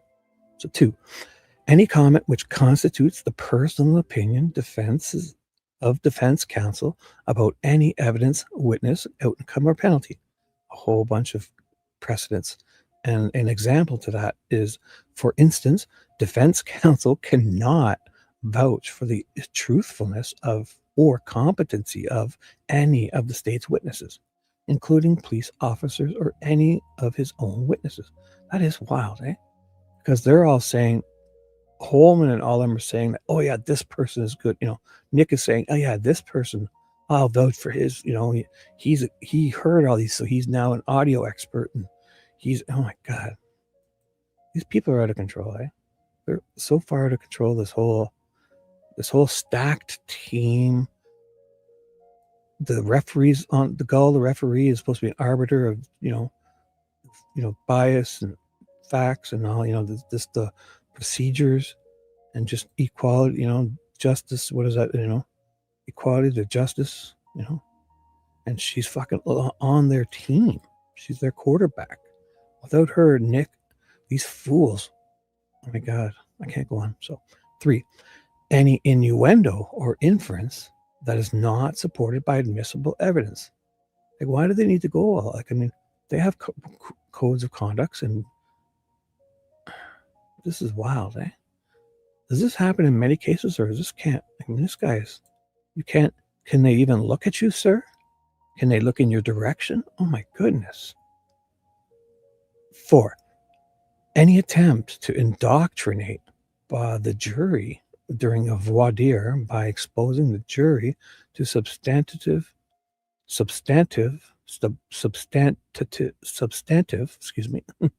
issue in the case. And there's some precedents. 5, any attempt during a voir dire to have the jury prejudge the credibility of a witness. Precedents. 6, any hypothetical questions. Oh my God, I forgot all this. Hypotheticals. Questions that includes facts that are not in evidence, or questions that are not helpful in violation of the rule. You're right. Because this is where they get off saying, he throws that in. If it's not in evidence. And then Gull just denies 80% of the stuff from getting in there. Boom. Yeah. Imagine that. The defense got to state something that says, hey, you must talk about, all your questions must be about the stuff you didn't include. And it has to be in the evidence, or you have to answer to everything that's in evidence. And then the judge then rules everything that they want is in evidence that they gave the other team to use against them. Basically, like, imagine the roles were reversed. And Baldwin were like, the defense was like prosecution, and they did all this investigating, gave them all this discovery, and then Nick couldn't use. I mean, this is fucking wild. 7, any attempt to introduce evidence of a third-party motive. So I'm sure V is yelling at her screen now. I'll try to read you guys better. I'm sorry. I'm going to pause just to take a drink and read.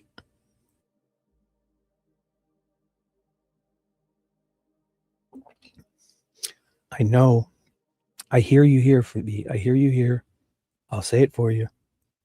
The 8 cops get piled into a van for V. So you can't talk about third-party anything, right? But we had 8 cops. Something was so important. Elvis Fields was so important that we had 8 police from Unified Command pile in a stinky van. Picture Holman, Liggett, whoever the fuck is in this van, Purdy, Murphy, I don't know. Big stinky guys in this big van. 8 of them. They go down to question Elvis Fields and his family. Then Elvis Fields, a couple days after, says those things to Murphy, who is a law enforcement officer. And then he says those things to his sister, and his sister gets the polygraph test. And oh my God, everything else. He looks exactly like the Liebert sketch. Everything else I'm forgetting about. The bullshits with the phone, anything, whatever. He can't be talked about. And then a guy like McCain. So forget even the Odin stuff, like whatever. Like Elvis Fields, he can't be talked about. And they gave us fucking depositions talking about him. His sister's getting polygraph tests and passing with flying colors. And oh my God. It's not relevant. And or the probative values outweighed by unfair prejudice. Confusion of the issues, or has the potential to mislead the jury. Does it though? What about when they read all those depositions and see that you guys, everything I just said, you did with the whole other person, and that person can't be talked about, or he's not here today, Elvis, or even Dave McCain, simple thing like that. He's saying all these things. I was here at this time. I saw Derek. If that's true, he's saying I saw Derek a half an hour before he says he was there. I had a camera around my neck. I'm bumping into Derek on the pathways. I'm walking around away from the crime scene at the time you guys are saying a BG guy is doing that. And oh my God, I'm farting around there. And then he can't be, oh my God, it's wild. It's wild. Thank you. So they state some precedents, and before any such evidence may be permitted, the defense must show some connection between a third party. Wait a second. What they're saying, you can't talk about they can't attempt any attempt to introduce evidence of third party motive is not relevant. What do you think they're going to just pick a third party, like a guy that is nothing to do with it, has no relevance, that's not in discovery? They're just going to start throwing shit in. Well, I guess that will cover all the other guys. Yeah, it's basically a blanket, like tie your hands. They blanket, like, I mean, this type of verbiage, they could spin it any way they want. This is why they do it. The state, it's so ambiguous, they can make of this anything they want. They can turn it in their favor just by the ambiguity of it all. Their discretion, they believe, in my opinion, I believe, my training. Who is it that had all this? Oberg's trained. If you fucking hit fork, if you stab a banana with a fork, she can tell which fork you use. She's so. Further, it must be a direct connection based on admissible evidence and not found in hearsay. Admissible evidence. So there is another catch, because Gall, the discovery they have, Gall just doesn't admit it. Speculation, rumors, or conjecture, or theory. There's precedence. The state requests such order in a lemonade to include but not be limited to the following. Let me just double check on you guys. Sorry, I'm going to do better. Was allowed to say the sticks were this and the F tree was that, and defense could, yeah, yes, yeah. the ridiculousness of these guys showing up. So with the sticks, right? They show up. Or whatever, forget the reason the sticks are on these girls. The person put them on the girls, who we think is the murderer, would have touched these. Sure, he could have had gloves on, but sure, he might not have had gloves on. And he could be covered. He could have his own DNA all over himself and many different forms of bodily fluids or blood itself or sweat, the DNA, the CSI, all three of them say the sticks weren't smooth, so we couldn't get fingerprints. And they were covered in mossy, and the bark might have been falling off and too jagged. And oh my God! So we just piled them off to the side and left them there till March 3rd. So they pile these sticks off and leave them there, and then Dan Doolin shows up on like the 15th or 16th, a couple days after, and sees blood on one of the sticks. It says to go back and pick it up. Dan Doolin contacts somebody and commands somebody above Olahay and Datsun and Page. They send Page and I think Datsun go back on March 3rd. But Doolin says he sees that like three or 4 days after. So then they wait another couple weeks. So Doolin's demanding they go back out and get these sticks because there's blood on them. And they wait a few more weeks and then just kind of mosey on out there. Right? It's wild. It's fucking wild. Exactly to V. Yes. Hey, JR, did I say hi? Hello. If I missed anybody, please forgive me. Thank you for being here. Definitely. Oh, Lola, where you been? Did anyone else see a muddy and bloody guy? You're so right. You're so right, Lola, because Carbaugh in her statement says, when I drive by at 3:56, Carbaugh is driving by the Hoosier Hardware store. She says she drives by Mears and sees a shitload of people out there all worried, right? So they're obviously looking for Abby and Libby at the time. Maybe it's not search party, but there's a bunch of people there that look worried. And then within 30 seconds, she drives by a muddy and bloody guy, right? Who's literally walking right towards these people. So either he flew, changed his clothes before he got to the Mears entrance, or walked by everybody and nobody saw him. And the camera missed him too. And for that camera to miss him, then, hey, maybe he dipped in at the Mears Trail. Either worse, he's covered in blood walking past people. He's got to be. It's got to be, because there's the blue muscle car and those people are arguing out there, and there's the Maya whatever and Abbott's or whoever there, and there's the guy in the red truck is just about to leave, or he left a bit after 2:45. McCain is there kind of walking around and going trails back to his car, and Derek's, other people are there. You're right. Not one other person would see this guy covered in blood. Even if he wasn't covered in blood, they would have seen a guy who would say, hey, he's got clean blue jeans. He's got a blue jacket. I don't know. Like, how does this guy walk past? He's walking down 300 North, and Carbaugh says she drives by the hardware store. They have her on tape, 3:56. So 3:56, 10 seconds later, she's passing the Mears entrance thinking, look at all these people here. Oh my God, they all look nervous. There's a bunch of people right here. She says it. Then she carries on for another 10 seconds and sees this guy who's covered in blood in that. So that guy would take him 2 minutes to walk. He should be within 2 to 3 minutes. 2 minutes, he should be walking past all those people at the Mears entrance. So either they scattered and he just got, not seen. And then he walked so fast that the camera in the hardware store didn't see him.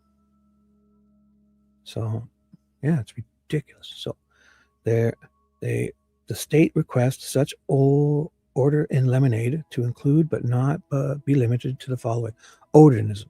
A, Odinism. B, cult or ritualistic killing. C, Brad Holder. Oh my God. D, Patrick Westfall. E, Johnny Messer. F, Elvis Field. F. Of course they give him an F. You're right, Dewey. You were talking about that the other day. He got, that's the highest, this is best mark. He got straight Fs. G, Ned Smith. H, Rod Abrams. I, Keegan Klein. Like, what would be the reason they can't talk about Keegan Klein? And J, Jerry Klein. K, Ron Logan. Like, why would they not be able to talk about Ron Logan? He was searched. His whole, the girls were found in his property. It is amazing. 60% of their discovery had something to do with this. This guy has fucking got more evidence on him than fucking Richard Allen ever will. He's got 10 times more things, tentacles, except he wasn't standing near the bridge or onto the bridge that day. Nobody knows. I guess he wasn't stupid enough to try and help out. Tell him, But it's wild. It's fucking wild. 8. So this is a dedication to TJ and V and this vicarious vigilante person who fucking keeps trying to friend request me on Discord, and I won't accept it. So 8. Any reference to an investigation conducted by Todd Click, along with any reports or investigative materials from Todd Click. Oh my God. TJ, you're doing this intentionally, TJ. You're doing this. You love it. You love it. Oh God. I gotta read. I can't. Oh my God. Yeah, like this guy's an officer of the law. Murphy is just because they're not towing their narrative, all of a sudden they're not, oh my God. That is not relevant or used for the purpose of confusing issues or the potential to mislead the jury in violation of Rule 401. Burden is on the opponent to show why it is relevant. Precedents. Relevant example, evidence may be excluded if its probative value is substantially outweighed by its prejudicial effect. That was precedent's example. Another precedent's example is evidence may be excluded if it confuses the issues. Oh my God. Confuses the issues? What? Does Elvis? Did you guys get confused when you piled in a fucking van to interrogate everyone in Elvis's family? Or was that just a big waste of taxpayers' money and time? What is happening? Hardy har. This is awesome. Thank you. Because it does have to do with what I was reading. So thank you. Any reference to oh my God, stop. 9. Any reference to geofencing and or any testimony from Kevin Horan about geofencing. God. Or the findings from any geofence search that is not relevant. If they searched it, how is it not relevant? You guys thought it relevant at the time to search it. These people are amazing. Amazing. It's amazing. It is amazing. I've seen this a bazillion times. I feel like every time I read this shit, it's like I've got cold water poured over my head. A huge bucket. I'm doing what is that challenge? The ice bucket challenge or whatever. Just got poured. It just happened right now. Oh my God. Shrinkage. Oh, I'm only kidding. I got to read that again. So 9. Any reference to geofencing and or any testimony. Like geofencing, wouldn't Richard, like he says, I got my phone on me. I'm on the bridge. I've got a great, I'm doing things. I have data on my phone. Forget that I have GPS. There's all these satellites in the sky. There's, sure, there's only a couple pinging towers, right? But I got GPS satellites, global positioning. I'm out here in the wide open. I'm walking around holding my phone. It's not even in my pocket half the time. Yet, any reference to geofencing that they can't talk about and or any testimony from Kevin Horan about geofencing or the findings from any geofence search that is not relevant. And also, like, let's see all this stuff. Like, Derek says he came and left at this time. Becky came, Kelsey came here and picked him, like, where is that? Because at the very beginning, they collected it all because you have to think the family, we've watched every video. The first place the cops look is the families. So, or the people who last saw them. Who was that? Okay, so don't give us all these people's, give us Kelsey's and Derek, because they said they were there and, show us on them. They walked here, they walked there, they walked here, they walked there. Show us the times. I mean, we're trying to solve this, right? We don't. You've cleared them. No, they're nothing to worry about this time. This point, especially, like, let's pace it together. They don't want that. So, or is for the purpose of confusing the issues, or has the potential to mislead the jury in violations. So the more burden is on the opponent to show, yada yada. Relevant evidence, precedents. Relevant evidence may be excluded if it's probated. Yeah, I read that. If outweighed by its prejudicial effect. So, and if it confuses others, if it confuses the issues, precedents. So 10, any reference to any prior bad acts or of any witness. Oh my goodness.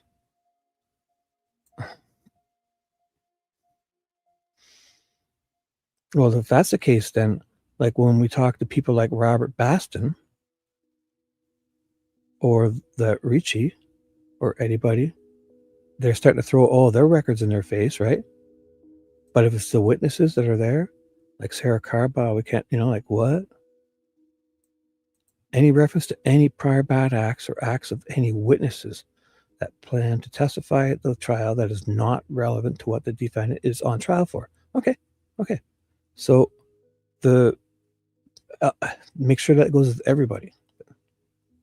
See, it's only with the people that the prosecution brings in. So that is not an act, that is an exception to, and that is not both relevant under IRE 401 and tend to negate the guilt of the defendant. 11.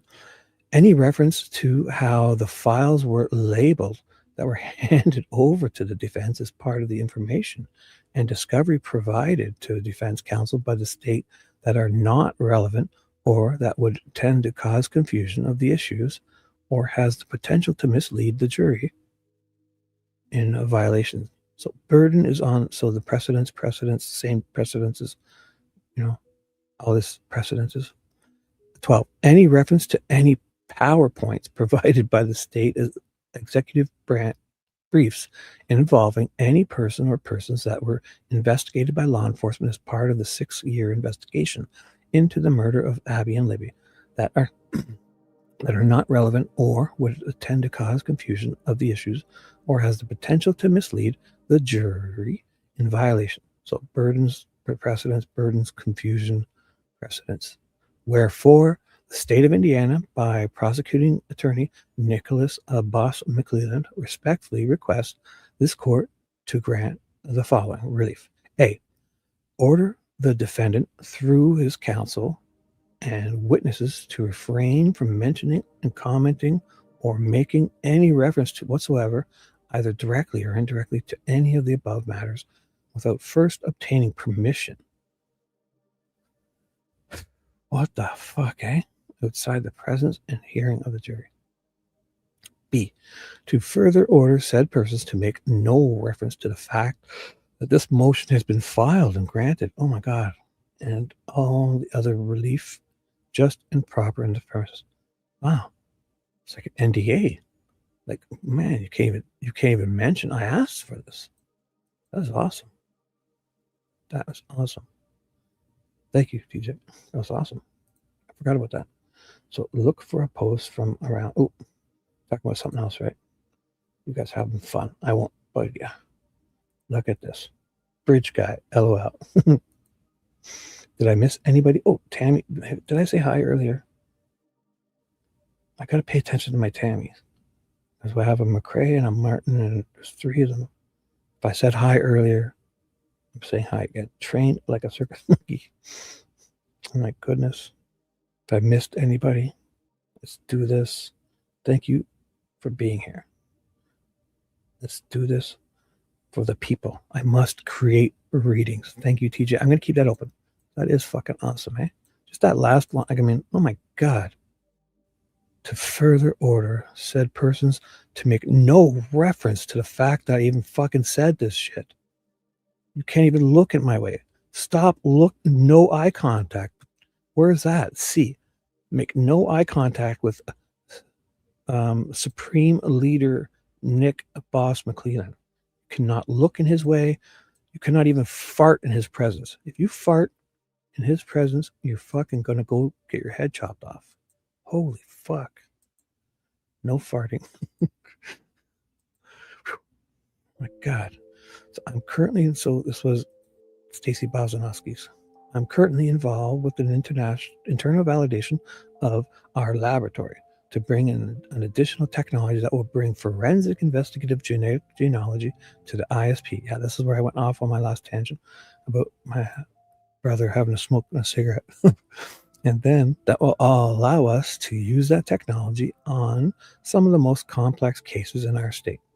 Like for me, the DNA obviously is a good thing, right? Like sometimes I think the only problem would be is if the DNA they're comparing it to, which will be accurate, catches the wrong person. So I know that's what V was trying to say.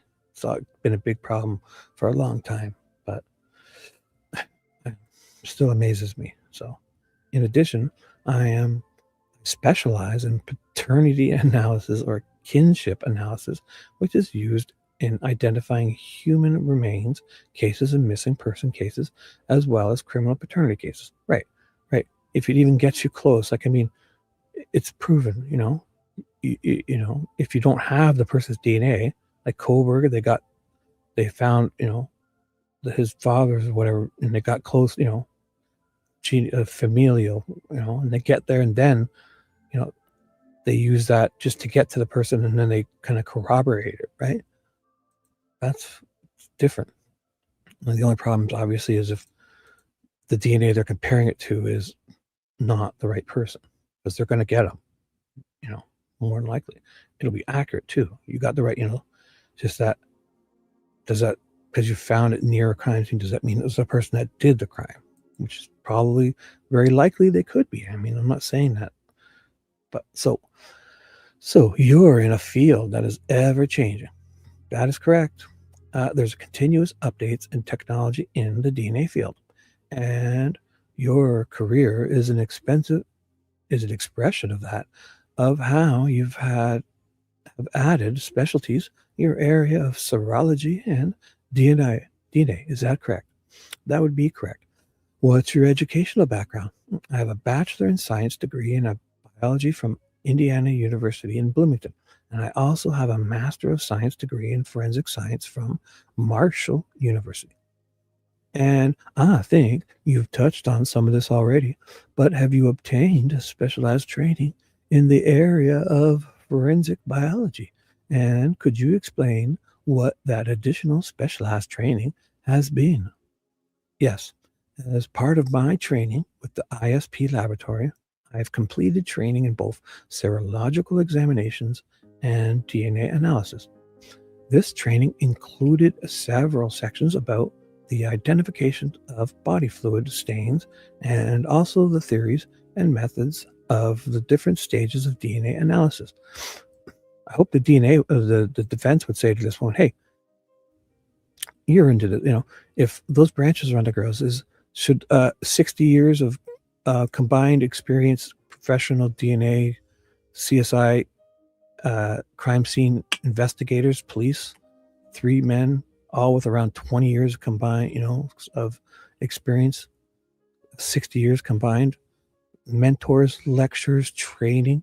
Should they show up to a crime scene and just toss to the sides a bunch of branches, a bunch of 20 pieces of evidence that were on top of these bodies? Or what, 12? How many were there? Say 12. And I don't know what they did with those sticks that were on the pile on the blood.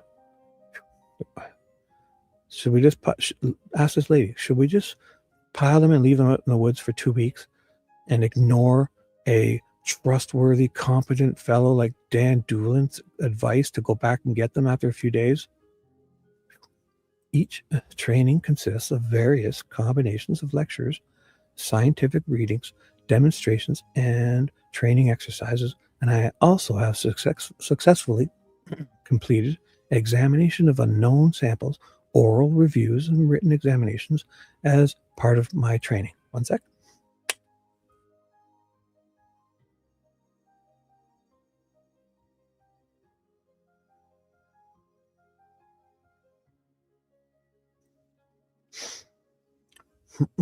I'm not saying BK is innocent, but that case is all. I have no idea. I haven't really followed it, but it is great to see that we can have. We saw the process. Imagine all that went down in cover like this. The confusion people have after seeing everything is wild, right? But imagine it went down in this type of situation. Like, oh my God. So the prosecution told the defense they never evaluated the geofence data and Go would not approve money to. Wow, eh? Because they just like the height. Fucking Nick could have took a $10 measuring tape to the scene and got it pretty close himself. They could have brought a whole bunch of nerds from the University of Purdue and said, hey, we'll buy you lunch and, you know, we'll entertain you. We'll drive you there and drive you back like a school trip. Take a trip for the day on a nice warm day.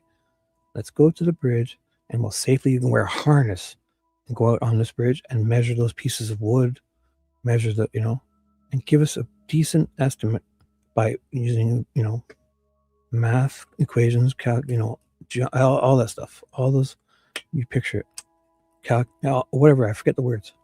It's such big, beautiful words. Beautiful. And they could have got it within, or even paid the 10 grand.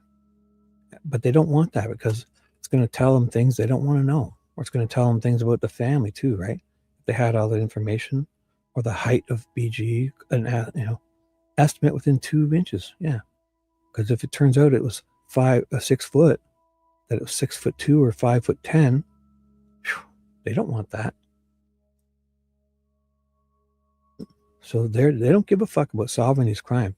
They just want to get a person. They want to close it and get a person. They don't want to solve stuff. And do you belong to any professional organizations that you can draw upon and help you do your job? This job? Yes, sir. Would you tell the jury what those are? I'm a member of the Midwestern Association of Forensic Scientists, as well as a member of the American Academy of Forensic Sciences. I've received certification in the field of molecular biology with the American Board of Criminalistics. Why are those important? Well, it is important to be members of scientific organizations in our field to expose us to new technologies. Well, yeah. So I guess different. You're using science to compare the DNA, you know, you're getting definitive conclusions. This whole two-mark ballistics baloney is like, imagine the DNA samples had to be interpreted by people, right? You don't have interpretation, like if it matches, you know, with certainties, you know, with, hey, what's up, Carol, my love? It's a whole new day, girl. Let's start fresh. It's a whole new day. We found each other again. We seem to find each other, Carol. Hi. Welcome, Carol. Everyone say hi. Did I miss anyone? Dewey. Didn't follow the case well, but I didn't either. But it is good, at least, that they have, you know, they were pretty, no, I guess not transparent. I mean, there was good video and audio, right? You can hear kind of what happened. So I wasn't sure about the prosecution in Coburg before all this happened. I thought he looked a little like a nice but shady, you know, like he looked like that sweet Santa Claus who was probably, I got a weird vibe from him that he would be doing this type of shit. So new information that's ever present in the field of DNA analysis. My certification in the field of molecular biology also is just a voluntary process that means I have been qualified by a group of my peers as competent and proficient in that field. That's fine. It's fine because your final result is the DNA is you're testing it's you know, it's not like your subjective opinions. You're looking at with like 1 in billions of odds. I mean, imagine ballistics was this amazing. that they could, 1 in a billion odds, and we could all agree to it, that it would be, so it's different with DNA for sure. It's completely voluntary, not mandated by any agency to perform the science. It's just an extra credential. And is the ISP laboratory accredited? Yes, sir. And by whom? Well, we are accredited by an organization called ANAB, which stands for ANSI, National Accreditation Board. ANSI is an acronym that stands for the American National Standards Institute. And why is that important? The accreditation process, boom, ensures and shows the reliability and accuracy of our scientific work. So, in order to complete accreditation, love that word now. When it flows, it flows. So, we have a team of qualified individuals come into our laboratory and monitor all aspects of the laboratory, including management, operations, procedures, equipment, and then they will assess all of our protocols. Make sure that we are following the national standards in the forensic science community to receive accreditation. Accreditation. Accreditation. Didn't Rod Stewart have a song? Accreditation. Ooh. Or that factuation. I'm going to hand you what's been marked as State's Exhibit 283. Do you recognize that? Yes, sir. And what is it? Well, State's Exhibit 283 is a copy of my CV or resume that I provided. And what is it? What's important about the information on that document? Well, this document outlines my experience within my career. It also shows the information that we just talked about as far as my education and personal organizations. But the majority of the outline of the document outlines the scientific training that I've undergone under the course of my 18-year career with the State Police Laboratory. I would move to admit her extensive experience resume. No objection? Right, without objection. Thank you, Your Honor. May I publish to the jury? You may. May we approach, Your Honor? Yeah. We're going to be talking about so many items. Okay. But we've broken them down by report, just so you know. Okay, that's good for you. I'll have the first report, which is what the staff is organizing, but I don't have all the second items ready. Okay. On that table, can we have the staff help? Sure. Get those while she's testifying? Sure. Okay. Of course. I just want the sidebars concluded. Judge Gull is awake. Does the ISP laboratory have quality assurance, quality control process, or a program in place? Yes, sir. And why is that important? Well, the quality assurance, a quality control program at our laboratory, again, helps ensure the accuracy and reliability of our results.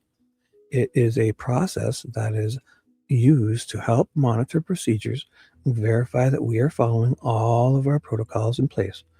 Oh, didn't they get a mess up there? They're going on about this, remember?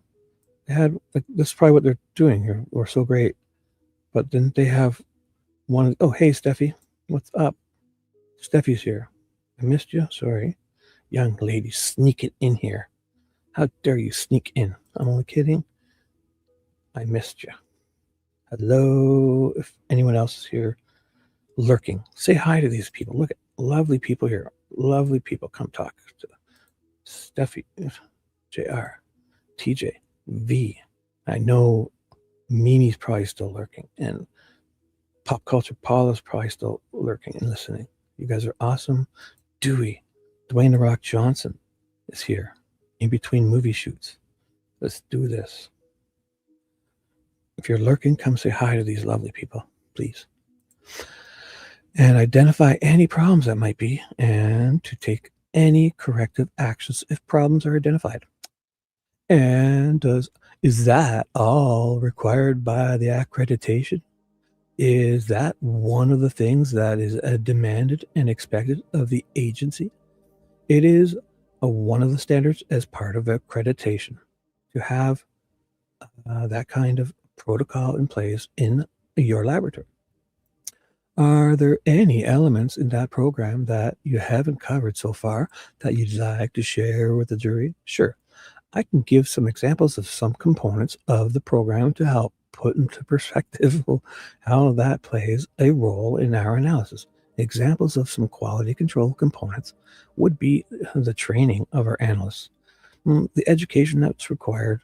Like, it's a little less hearing all this baloney when you know at least they're dealing with something that is not like reliant on their judgment, subjective opinions. So the internal and external audits that our laboratory undergoes, the validation of our analytical methods, so the procedures and the processes that we are using for analysis, then the calibration of our equipment and reagents, those kind of things that happen in the laboratory.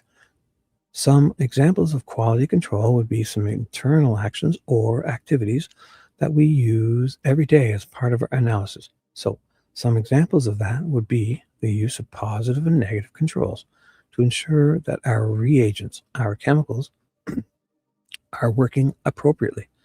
The wearing of proper personal protective equipment to protect ourselves and the evidence.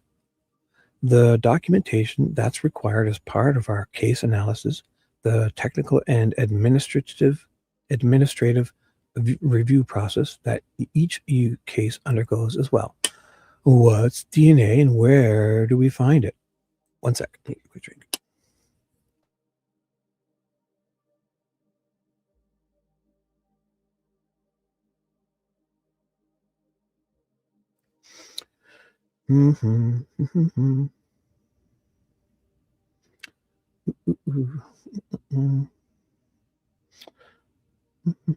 Hey, you guys are having fun? So DNA stands for deoxyribonucleic. Oh my God, I've never said that word. Deoxyribonucleic. Nucleic? Deoxyribonucleic? Nucleic acid. Wow. I think we should just stick with DNA. Thank you. It's a biological material that contains an information code. So it serves as a blueprint for how our body is built, how it functions. DNA is passed on from generation to generation. So it's inherited. You inherit half of your DNA from your mother and half from your father. It's important to note about DNA is that it's found in all cellular material with nuclei. So that would be all the cells within our body with the exception of red blood cells. You mentioned your DNA work and you mentioned serology. Would you tell us the difference? So, as part of my role as a forensic scientist, I use both serological examinations and DNA analysis. So, serological, or I guess serology, is defined as the study of body fluids. So, a serological examination is an exam that I do to help detect, locate body fluid stains, and then identify those body fluid stains. Or I help look for other biological material. DNA analysis is a method that is used to help individualize those body fluid stains to help make conclusions on who may be consistent with that sample to help provide some meaning behind that body fluid example. What are examples of different sources of DNA? So, most commonly in a serological examination, we will see body fluid stains such as blood, seminal material, and saliva. Those are typically good sources of DNA. Other body fluids or materials like vomit, fecal matter, and urine might be present on an item, but that is less common in these types of items that we examine. And those also are less optimal sources for DNA. In a serological examination, I may be looking for biological material like hair.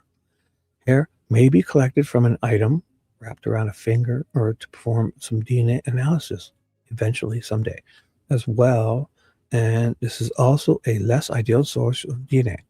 And then finally, it is possible to collect or attempt to collect skin cells from evidentiary items.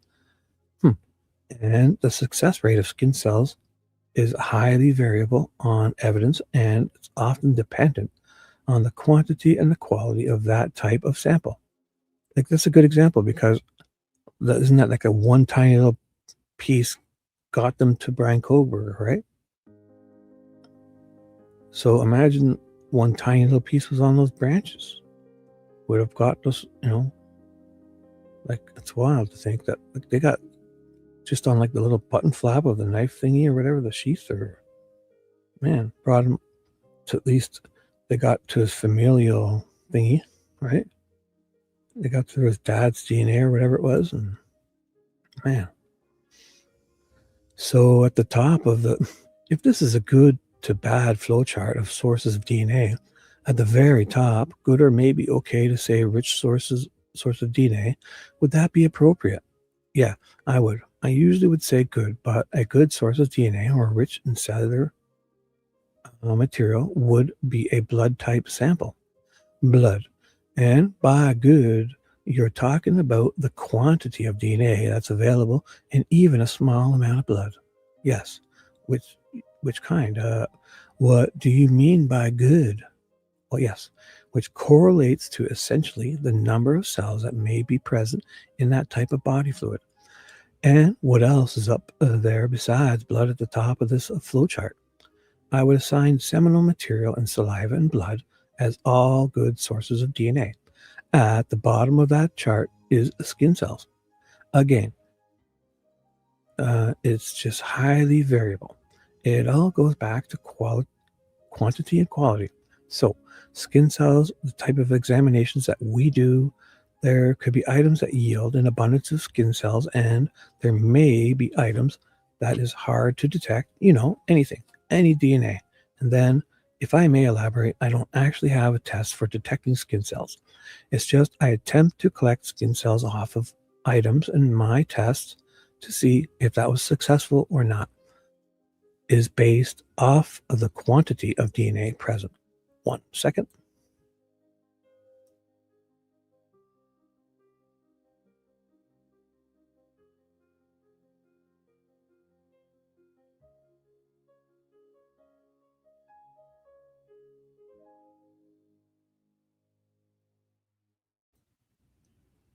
And we're back. Everything except teeth? Oh my goodness. Yeah, I've heard that. Crazy. Yep. So, when you are searching for and analyzing, I feel like my glasses, I have the right ones on. I thought I had the wrong ones on. And analyzing and finding DNA in that process, you're not identifying it as one of these types of DNA on the flowchart. It's just DNA. Is that correct? The serological examination will help with yielding an identification on whether there's a body fluid or not. The DNA analysis results will just indicate what the DNA profile is.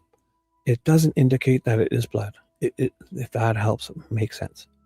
And can you tell in your testing when DNA was deposited on the item that you examined? No, there's not a test that I can perform that will essentially timestamp a DNA profile. That's not possible. Well, in this case, you probably should just look at the person's the time they posted that photo of the person that killed them. I'm not kidding. They definitely love those timestamps and stuff. So you use the word profile. Tell the jury what you mean by a DNA profile. A DNA profile is a list of numbers that makes up the genes or the markers that I'm analyzing in my analysis. And when you are looking for body fluids, how do you do that? What process did you do to identify body fluids? So I will perform a serological examination in order to determine whether a body fluid is present. I first will do a presumptive test, which is a quick, simple, sensitive test that it's a chemical test. So it requires the addition of two chemical components, and it may indicate that a body fluid is present. In order to confirm the presence of a body fluid, I will do a second test called a confirmatory test. Confirmatory test, excuse me. And that test is much more specific to the type of body fluid that I am analyzing and will confirm that a body fluid is present. Is it too simplifying it to say the first stage of that test, you find out whether you might have a body fluid? The second stage is confirming whether you have a body fluid? Yes. I also like to put it as the first test will screen out the samples that are not consistent with a body fluid.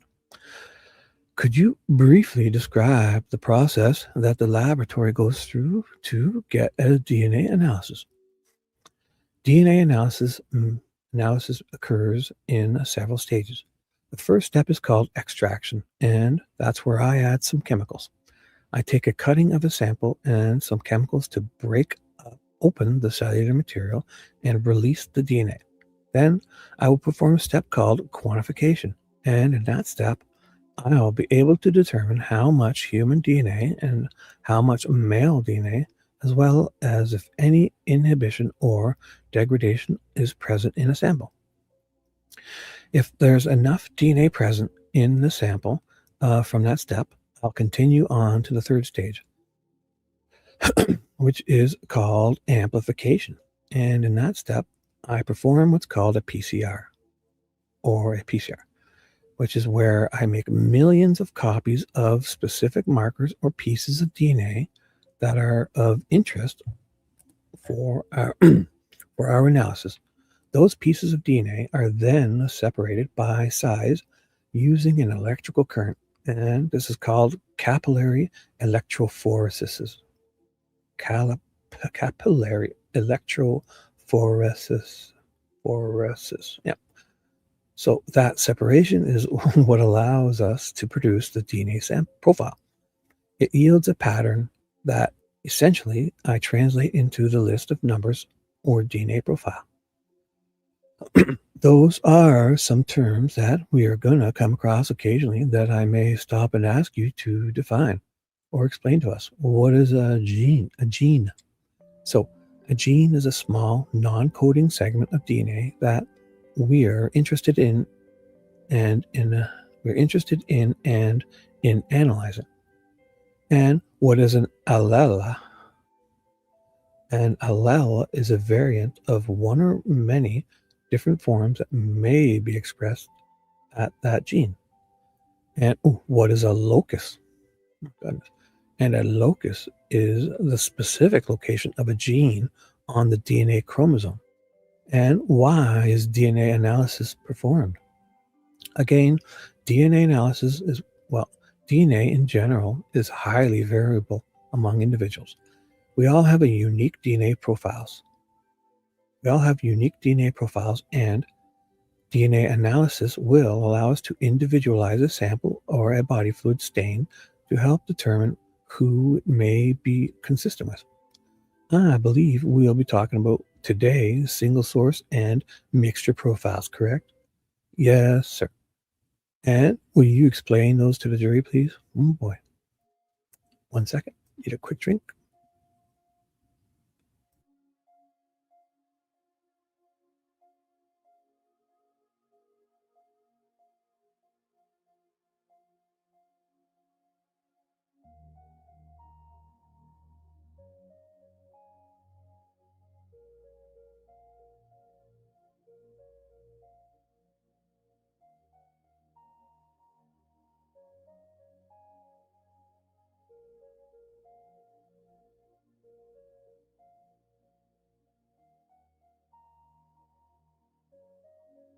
And we're back. My coffee's starting to get cold, so I know you guys really care. I will probably, throughout my testimony, use the term single source and mixtures. Single source is terminology used to express that a DNA profile is consistent with a single individual.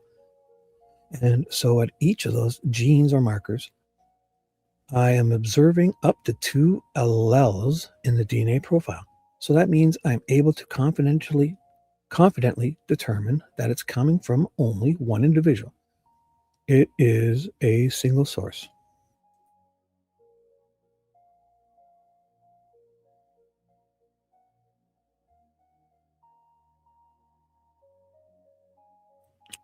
So what was that? A mixture is a DNA profile that is coming from 2 or more individuals. And those kinds of DNA profiles you will observe multiple alleles at each of the markers that we are analyzing. Are there occasions where you cannot determine the number of contributors to a mixture? Yes, sir. And what does that then pose to you as a DNA analyst? Well, I think first thing we need to step back and talk about just how I go about analyzing a DNA profile. And essentially, the first step is to assess for any biological artifacts that may exist in that DNA profile. And then my freaking mouse is not straight. Every time I let go of it, it slides away. Stay still. And Mr. Mouse, stay. Okay, perfect.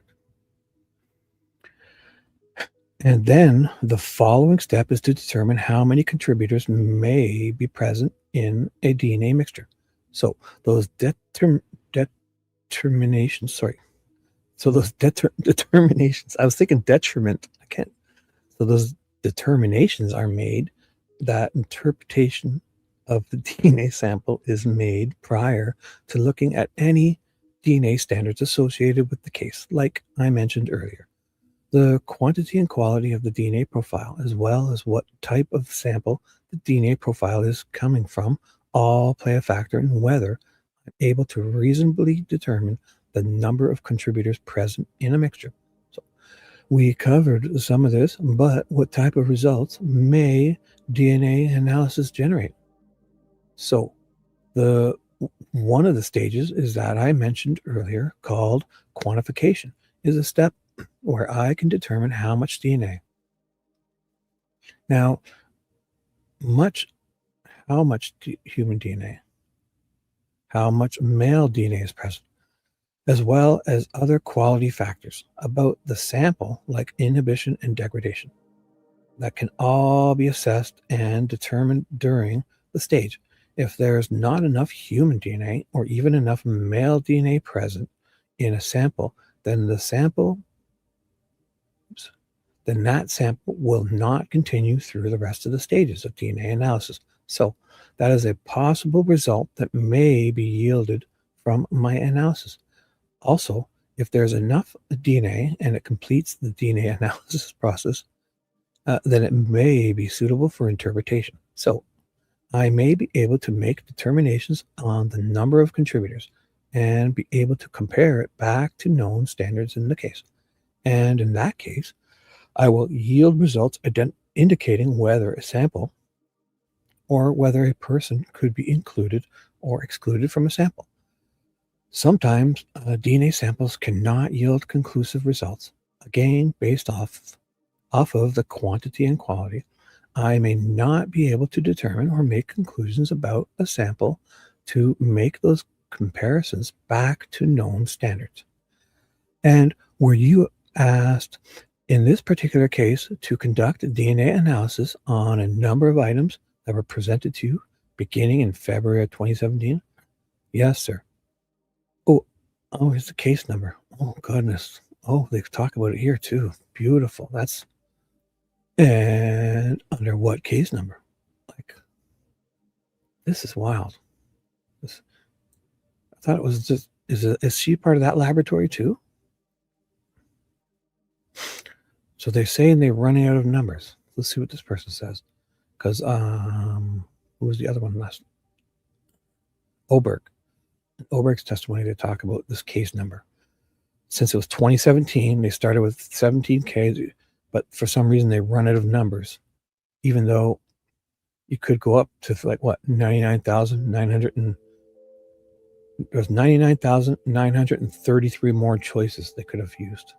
But for some reason they need to end this case and merge it with one from 2019, which is a weird year because 2019 is when Kathy Shanks prints out the Richard Allen tip.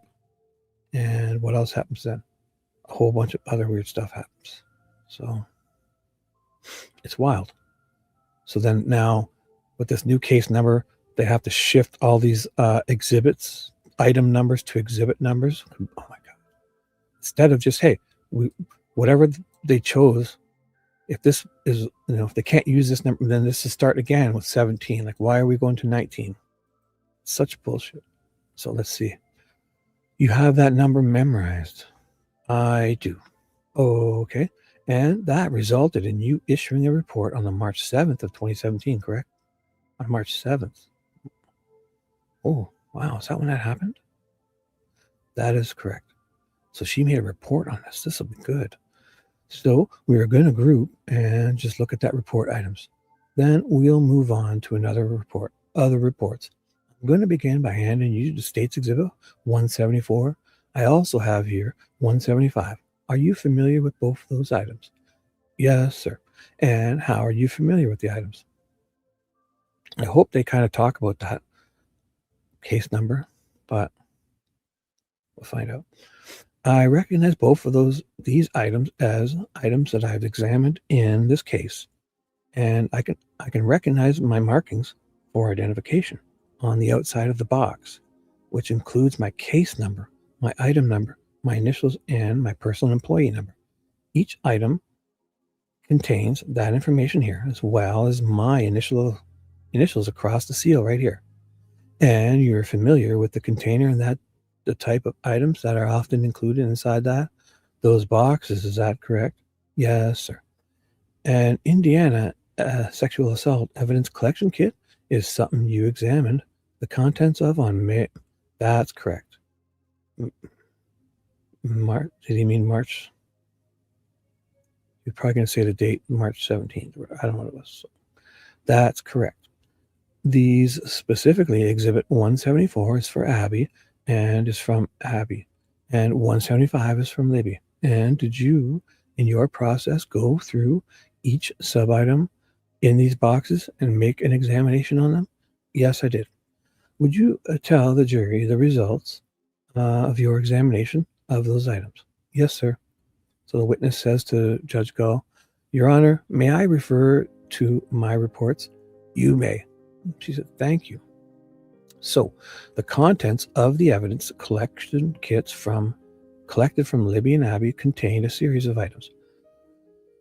Those items from each kit were vaginal wash samples, vaginal cervical swabs, oral swabs, anal swabs, external genital swabs, internal genital swabs, fingernail scrapings. In addition, a head hair combing sample was collected from both Libby and Abby, and a pubic hair combing was collected from Libby. As I mentioned earlier, my analysis began with a serological examination. Sorry, I guess I should have.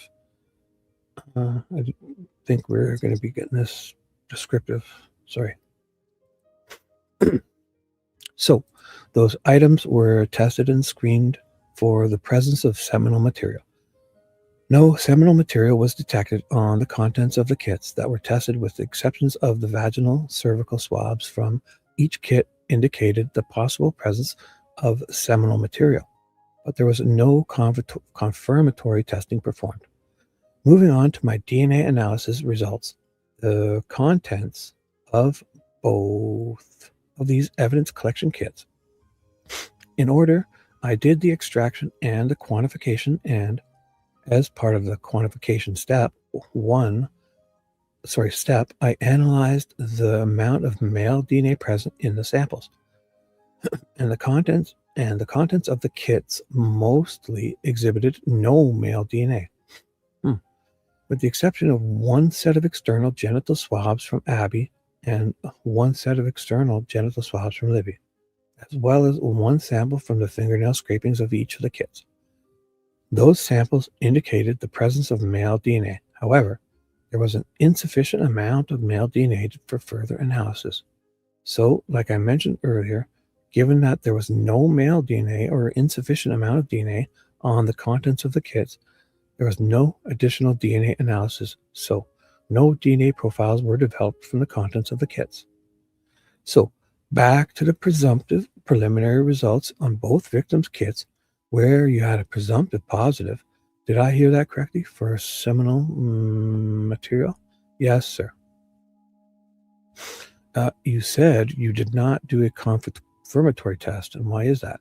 So, at the time, we were not performing confirmatory tests. What? What was that again? To confirm that it was what? Holy fuck! I remember this hoopla, but I didn't. It seems so weird now.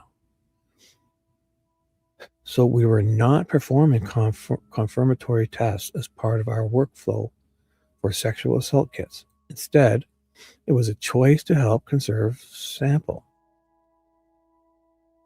To take that sample forward for DNA analysis to determine what profile was present on the sample, regardless of whether there was a confirmation of seminal material or not. 1 second. I'm going to catch up.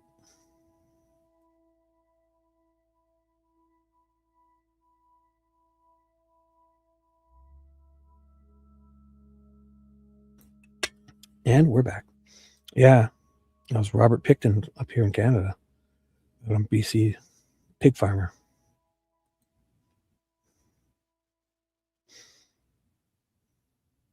Or are you talking about somebody else?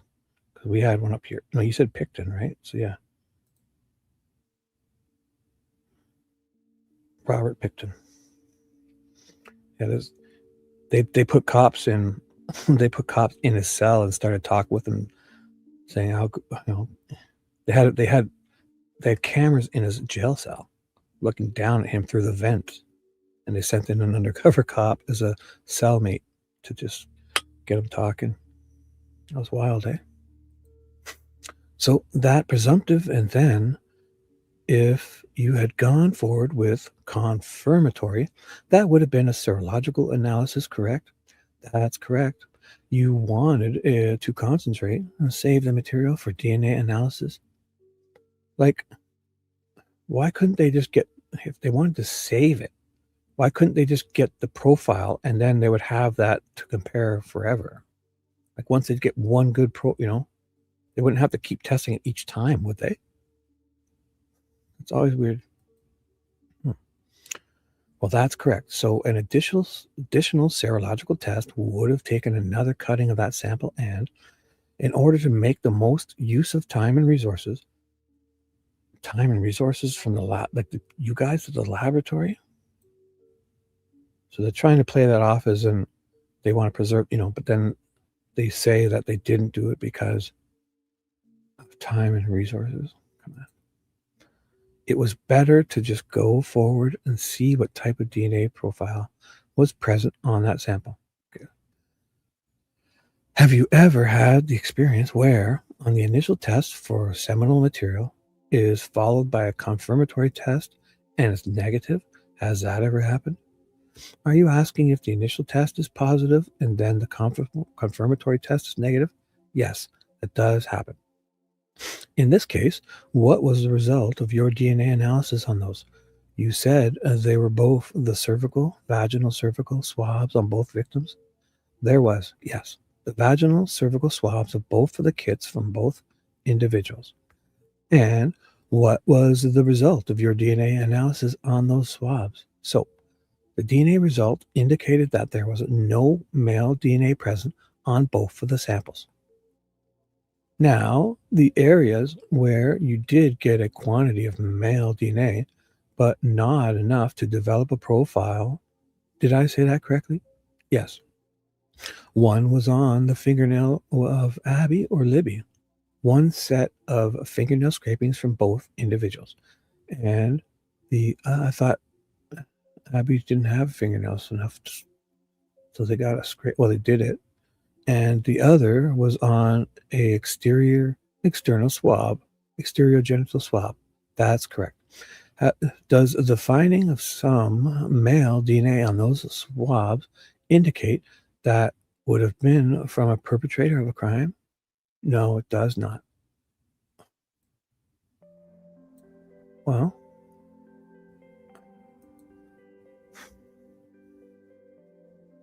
would you explain that to the jury? Well, I can't make any conclusions about who that DNA is attributed to. It's almost like in this case, when they don't want the DNA, they can say this. But if they wanted the DNA, she'd be making conclusions out the wazoo. So, first of all, because I don't have a DNA profile, but DNA on fingernail scrapings and even external genital swabs, male DNA of the amounts that I was detecting, which was very, very little, isn't necessarily an unusual result off of those types of samples. The hands and fingernails are every day in contact with items and people. That it's easy to pick up a small amount of male DNA or female DNA from the items that we are handling. I wonder if there, seems like as if she would say this in a case where they wanted the DNA, right? It's almost like she's simping for, as well as the external genital swabs are very much an externally collected sample from the body. That part of our body comes in contact with our clothing, and our clothing could also be carrying DNA just from everyday wear, laundry, household sharings of clothing as well. I'm sure she testifies this in every case. Yeah.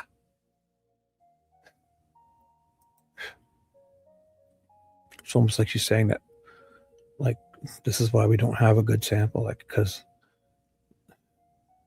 So, if a victim were living in the same household with males, well, then that's everyone. No? Pretty much.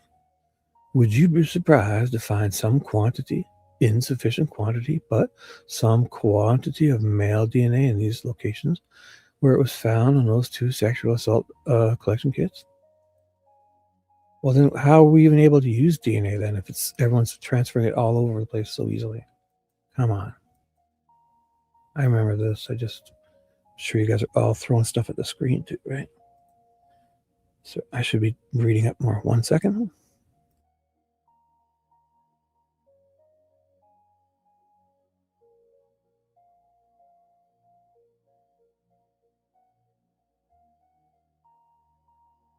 Exactly. Well, in the case, yeah. So every time, if it's only tiny amounts, they've got to say that it could be, like, if it's a family member, an older brother, or somebody in the same household, then they just say that their clothes were washed together or something. I remember this. Yeah, yeah, yeah. This is wild, but it seems like in this case, where they're trying to protect or whatever, it's like it's the ambiguity, the way it can go either way they want it. The laws are so the wording is so ambiguous that they can kind of spin it whichever way they want. And this time they're spinning it this way. But in the next case, man, she'll be able to testify to all these things she says she can't. These things won't happen as much as she says they would. Oh my God. So I wouldn't be surprised. And when I'm speaking of male DNA, I want to remind you it was below the amount of male DNA we need to amplify to develop a profile. So that's another thing. Like, so they both got it on them. So is this like every woman is walking around with that on them a little bit? Or is it that it came from this crime and they both only got a tiny bit? Like, what? This guy was super careful. I mean, come on. Something's not right here. You know what? So it was a very, very little amount of male DNA. So it wouldn't surprise me that it could be coming from the environment or clothing, or, like I said before, previously contacting objections or persons. Damn stuff. Sorry, I said I was going to read you guys, and then I took a drink and I just looked away. Yes. thrown to the Hawks. You're right. I think they did that on what's that show with the dragons? Oh my god, I can't even think of it. Jesus, why can't I think of it? Game of Thrones. I thought there was a few scenes in there where somebody disappeared to people with the pig in a pig pen or something. I'm going to hand you items 170, States Exhibits 170 to 173, and ask if those are familiar to you. Yes, I do recognize those two, the States Exhibits 170 through 173. And in addition to those, I'm going to have you examine 151, 152, Exhibits 153, 154, and 155. Take a look at those and tell us if you recognize that packaging. Yes, I do. And how do you recognize them? I recognize the packages from my markings, which are included a boxed area on each of the packages, including this case number and item number, my initials, and personal employee number. Case number. Each package has several of my initials across the seals. If I might hand you these items as well as States Exhibit 149, 150, 156. Do you So Miss Auger jumps in. Mr. Luttrell, what numbers were those? States Exhibits 149, 150, and 156. Thank you. Sorry. No problem. Yes, I recognize these as well. All of the items submitted to you that you reported in your May or March 7th report, have you recorded from who you received them from? Okay, so here I can feel it now. They're setting up. This is where they fuck. This Olahay said weird stuff that I'm seeing it all now, and I should have seen it earlier. That this whole is the laboratory. Also, it's not just the ballistics laboratory; it's these guys too that had to change case numbers and do all the items shifting to new exhibit numbers, all this new case number. And Olahay got really weird when he started talking about standing beside the ME and some Mullen guy, not Steve Mullins, just another cop from ISP, had to go to the place where the clothes were drying to pick up some of this evidence to bring it to him, to then open it up and put their initials on it, to then, because they wanted, I guess, to have some of those the underwears and more specific items brought to the SA kit analysis at the morgue or whatever. So they had to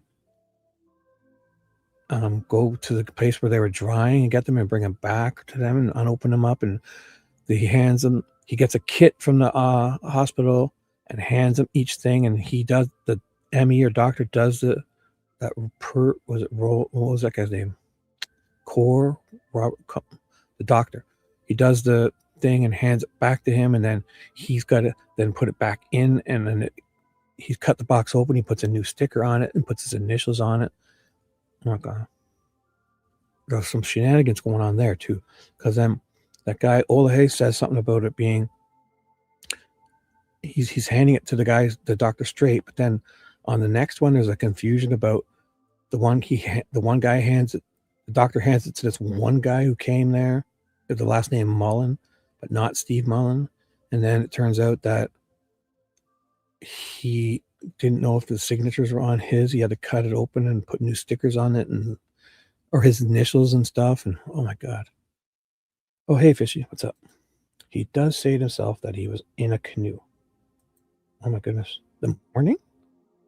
On the Tuesday morning? I guess, right? On the 14th, right? Because I thought they said, one of them said in their testimony that the family went the Tuesday morning, if that's what you're talking about, the 14th, when they're still missing. They said that they didn't go to the area. They went to a whole field near their house and searched, because either, I'd assume, that they didn't go back to the bridge area because it, was so well searched, or B, so well saturated with searchers still at this time, which I think is probably the latter, in my opinion. But I could have sworn, like the Becky Patty or somebody said in her testimony that, they didn't even go back to the area the next day, the 14th, because they were searching a field that morning.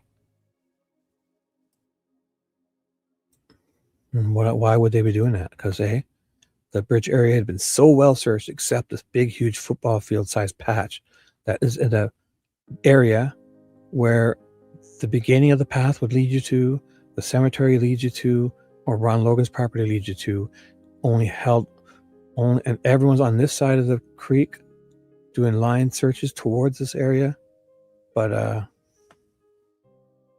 they can't get past this impenetrable barrier of a creek, which was so very easy for a 5'4" garden gnome to take two girls across. And then after the next day, Giancola and what's that guy's name? Giancola and the other cop ends with a Y. They had to be sent over to protect this area because how easy it was to get to the crime scene all the way to the 15th, the morning of the 15th. So it is wild how they say they didn't go back to that area, the family.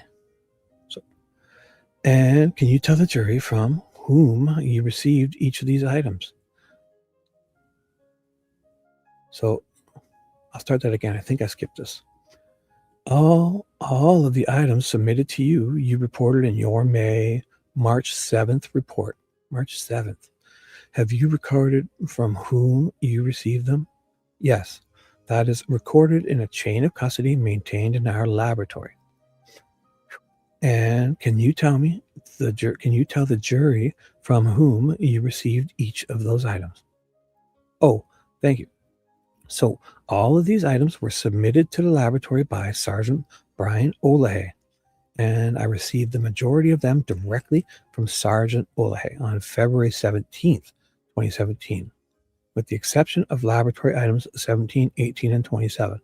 Yeah, which went for a trace examination once they were submitted into the laboratory. Wait a second. So I received them directly from that trace examiner after their analysis. No, you didn't. Wait a second. They were sent back to the place to dry, weren't they? So I received them directly from that trace examiner after. No, you didn't. They were put back in their boxes and returned to the special drying room that they couldn't have.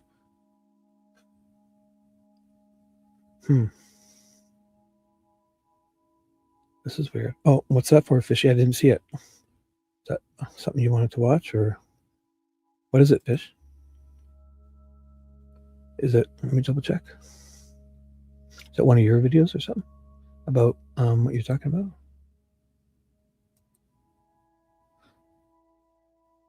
Here we go. You know what? I could actually use a quick break. This will be perfect. Thank you, Fishy. And since I have permission to use the goodbye, or what is it? Bye. I'm only kidding. Look at this. Oh my God. I like. Oh, let me see. Wait. Just so you noticed, I liked it. Wait. I'll do it again. I'll take it back. And look at that. I'm 1, 2, 3. I'm like 1, 2, 3. Let's do this from this big time creator. Who is this person? Don't hate create. We'll never know. She's an anonymous donor to this channel. Let's do this. It's going to be 5 minutes. You guys are talking about Mike and the canoe surge, so I can use this as a quick. I must do something. I must go get a cold drink because I've had enough coffee, but I don't want more coffee. I'm going to fill up my cold drink and run to the washroom, and I'll be back before this one. And I hope to God the little kitty cat's at the end of this. That'll be a mystery. It'll be a mystery. Let's do this. This is from somebody. Don't hate create. Just kidding. It's Fishy's other creator channel. We got qualities way up there. It's about what you guys are talking about.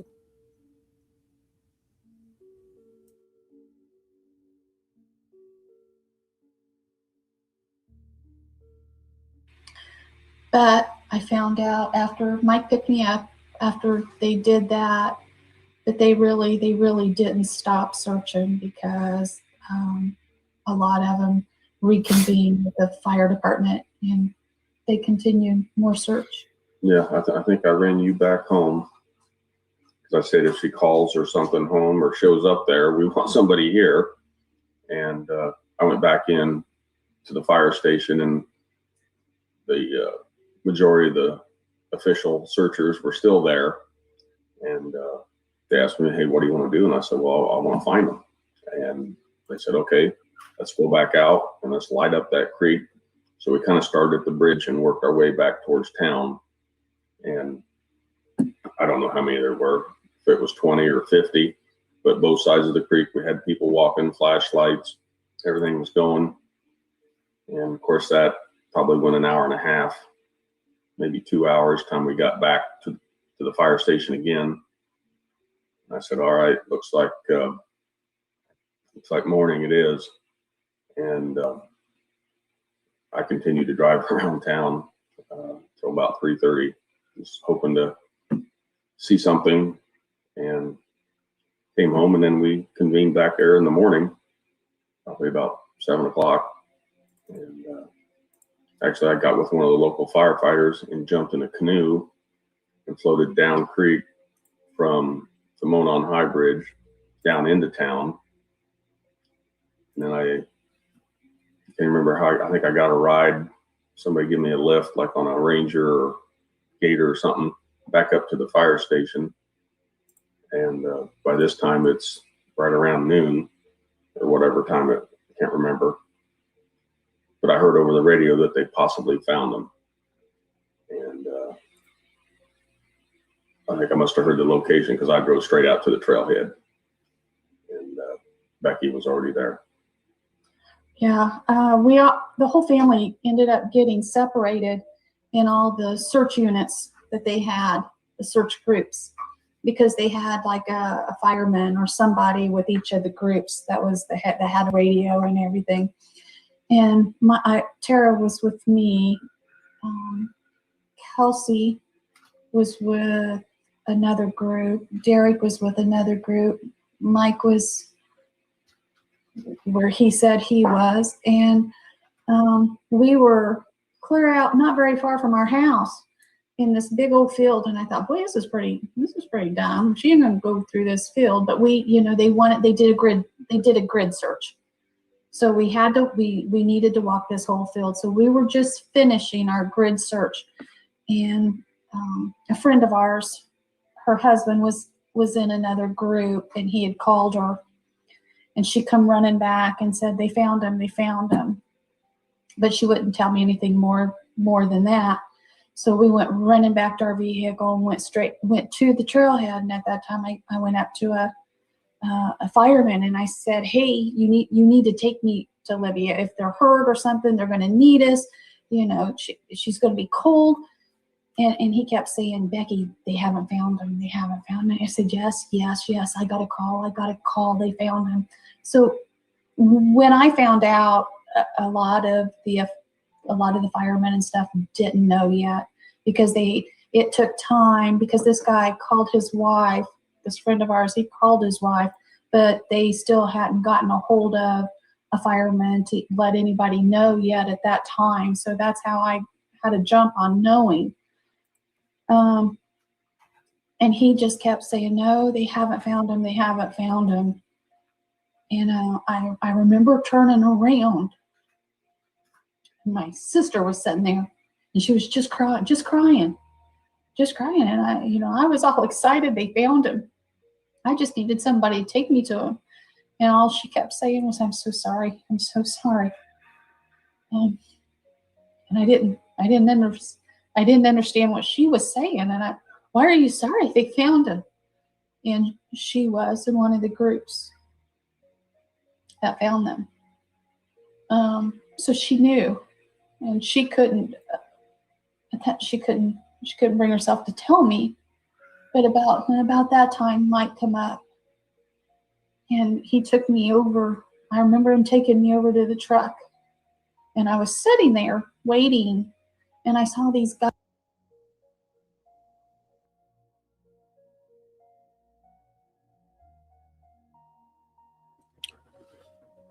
Man, that was great, Fishy. Oh my goodness. Holy fuck. I'm gonna play that again. Can we play that again? You guys, that was the beginning is what I'm interested in. Oh my goodness. Yeah, he says a lot in the very beginning. Here, I'll put this on a loop. Okay? Or, you guys want it? It's okay. Don't you worry about spellings. I mean, no, it's okay. I mean, look at people weren't even making videos when you're doing this. So I still haven't been able to make one video yet. So don't you worry about anything like that. Your spelling mistakes, because it was great. Like, I mean, just they say a lot here. So I'm going to play that again. Okay? I mean, that's awesome. He says in the very beginning, he says a whole bunch of stuff there, right? Yeah, it was long ago. So one quick time. One awesome sauce. You're right. Hey, Nature, did I not say hi to you? All these great people here. Oh my goodness. Let's watch that again. Fishy is awesome. Don't you worry if you spelled anything wrong. It's perfect. It's a great, I mean, he says a lot of shit here. All right? I'm going to play it again.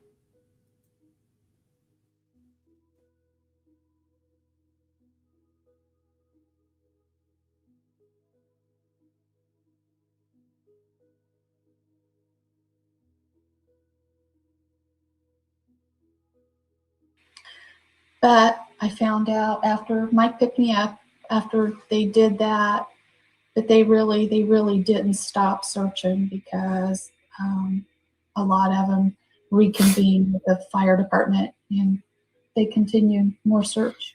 Yeah, I think I ran you back home because I said if she calls or something home or shows up there, we want somebody here.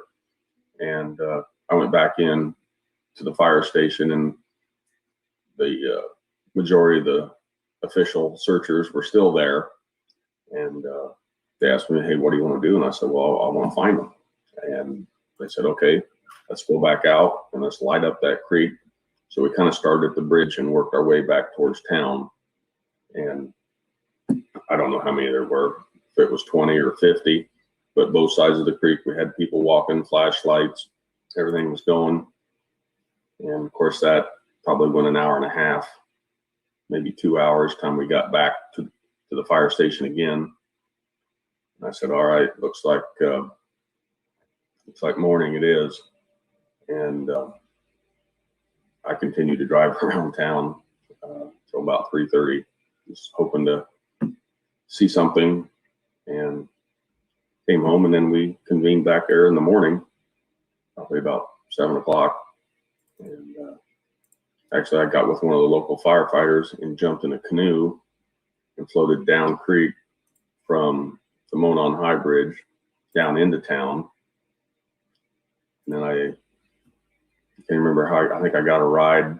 Somebody gave me a lift, like on a Ranger or Gator or something, back up to the fire station.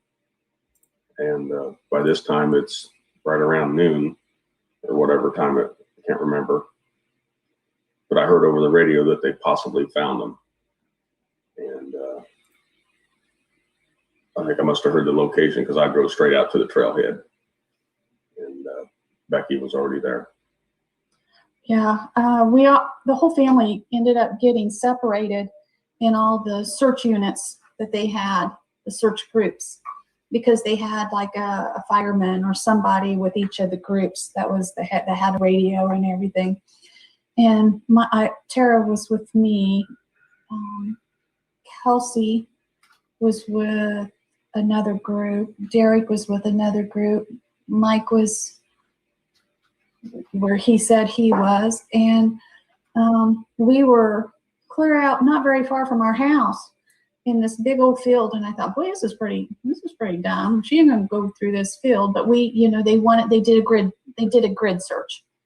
So we needed to walk this whole field. So we were just finishing our grid search. And a friend of ours, her husband was in another group, and he had called her, and she come running back and said, they found him. But she wouldn't tell me anything more than that. So we went running back to our vehicle and went to the trailhead. And at that time, I went up to a a fireman, and I said, hey, you need to take me to Libya. If they're hurt or something, they're going to need us. You know, she's going to be cold. And he kept saying, Becky, they haven't found him. They haven't found him. I said, yes. I got a call. They found him. So when I found out, a lot of the firemen and stuff didn't know yet, because it took time, because this guy called his wife, this friend of ours, he called his wife, but they still hadn't gotten a hold of a fireman to let anybody know yet at that time. So that's how I had a jump on knowing. And he just kept saying, no, they haven't found him. They haven't found him. And I remember turning around. My sister was sitting there, and she was just crying. And I was all excited. They found him. I just needed somebody to take me to him.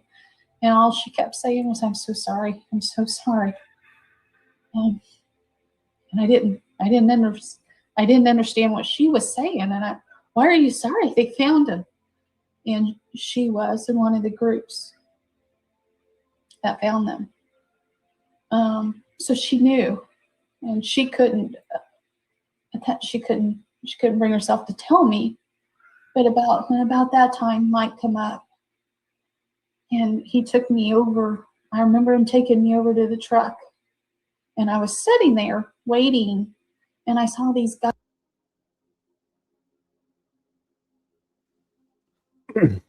So you hear at the end, did you guys hear that? She says that Melissa that found him was in a group. Well, no, she wasn't. She showed up there by herself, and that Pat guy showed up by himself because he was sent from the Mears. He was at his buddy at the Mears, where the Mears guy received a call from the propane guy that's standing there pointing at this shirt in the creek, saying, for some reason, that guy calls Mr. Mears, who Pat Brown was over with him cutting wood or hanging out with him. I don't know. And then, so the Mr. Mears guy gives Pat Brown this guy's phone number. The propane guy, Goatee or something, whatever. I don't know, the other propane guy, who's standing there looking at this shirt in the water, and his boots are too short to get across. And they're yelling at Erskine to come over to their side, even though the shirt's on that side. And they didn't know if Erskine was a firefighter. They said Erskine in his testimony. And the propane guy, Jason, was it? It was this guy. One of the very first guys. The two propane employees were sent. Oh, sorry. Back to the area. Jason something. It wasn't Paige. It was and the one of the propane guys' wife, he used to work with Becky Patty. And the other propane guy is the one who found it. And that's another thing Mike said, is they went down the stream. Well, did they pass those two propane guys? Because they were walking up the stream from Riley Park. They're the ones who found the shirt, the one guy. It was the very first few. It was Jacob Johns, this guy. Jacob Johns is one of the propane employees. They show up for work at 8 a.m. and their boss says to both of them to go. And so they go rogue. At 8 a.m., they drive at least by 8:15 or so. Yeah. Jacob Johns, right here. Sorry, yeah, you're a bit behind. You're probably just hearing it now, I guess. I don't know. Yeah. So they and the other guy, Goatee or not the Goatee, the guy that's with him shows up. So 8 a.m. they show up to work. 8:15. Hey, Nicole, what's up? Did I miss anyone else?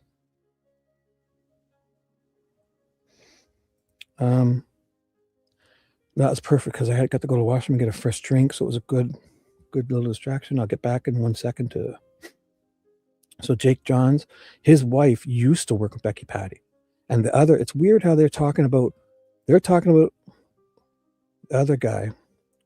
What was his name? Does he have a testimony or no? or does he say it on his behalf? They talk about, they know all they're looking for is this fluorescent shirt. It happens that that's what they find. They don't talk about any other clothing. So what do you know that day? Well, I know there's a goddamn fluorescent shirt I should be looking for. And then kaboom, the guy that's with him finds a fluorescent shirt, like a tie-dye shirt. And they, instead of checking in with the searchers, these two decide to go rogue, and they just show up at Riley Park. They choose Riley Park, these two guys. So it got to be about 8:15 if they get right there. I don't know how close it is. If they're showing up for work at 8 a.m. and their boss says go search, they decide to go to 8:50. They say they walk for 4 hours up the creek. And that's when the one guy starts pointing at a shirt in the water, the other guy.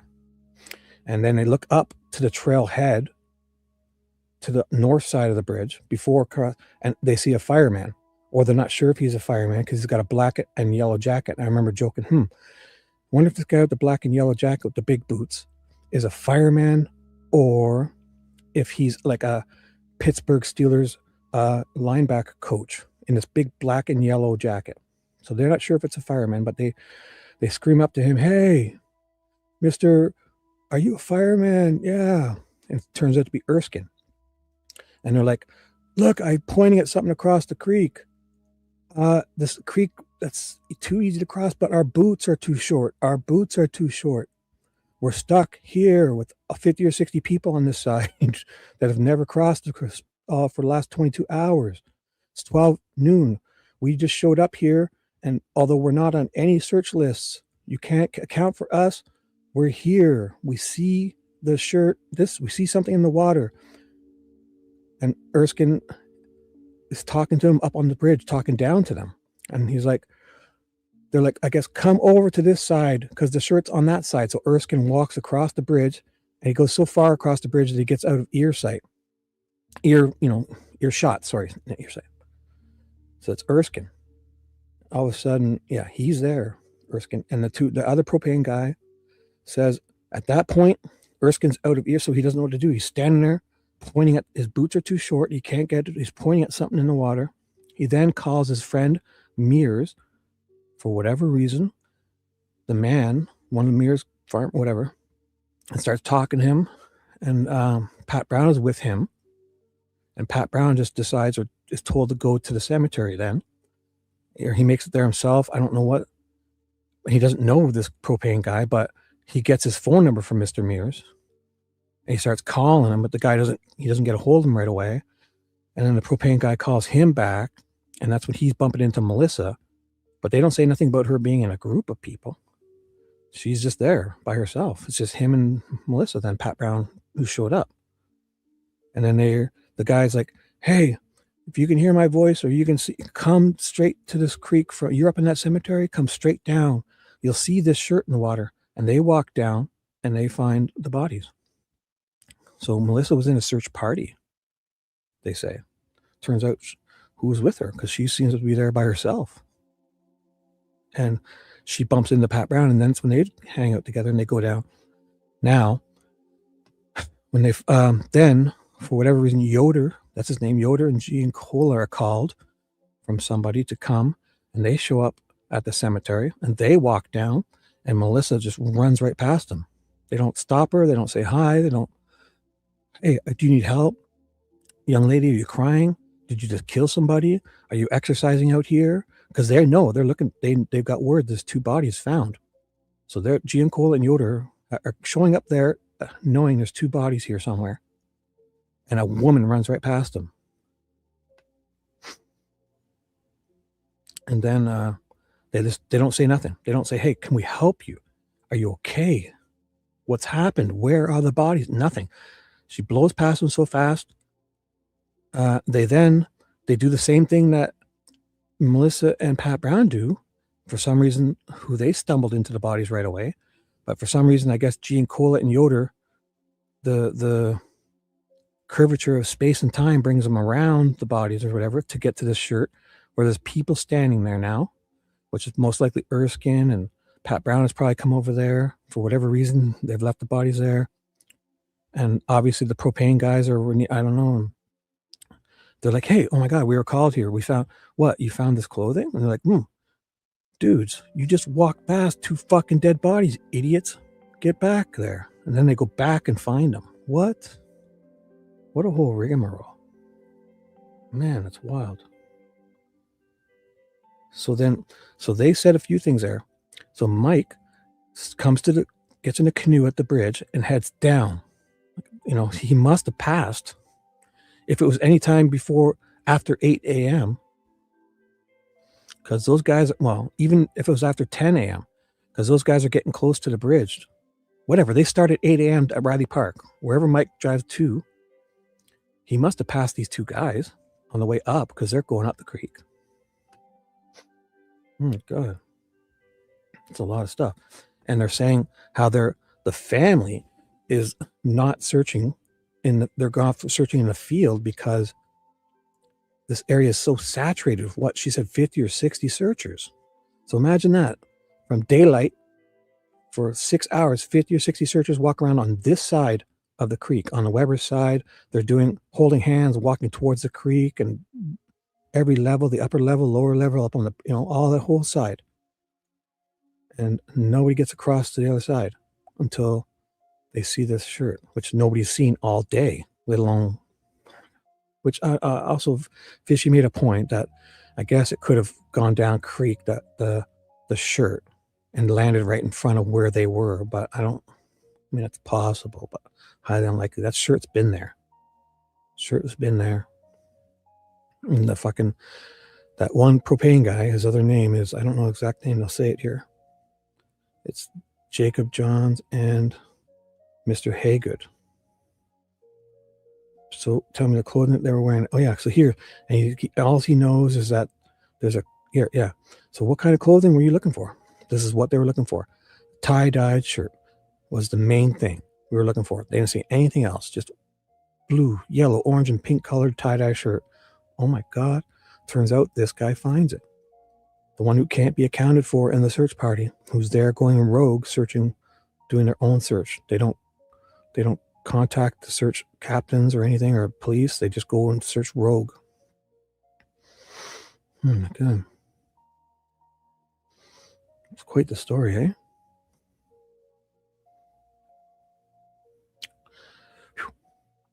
All right.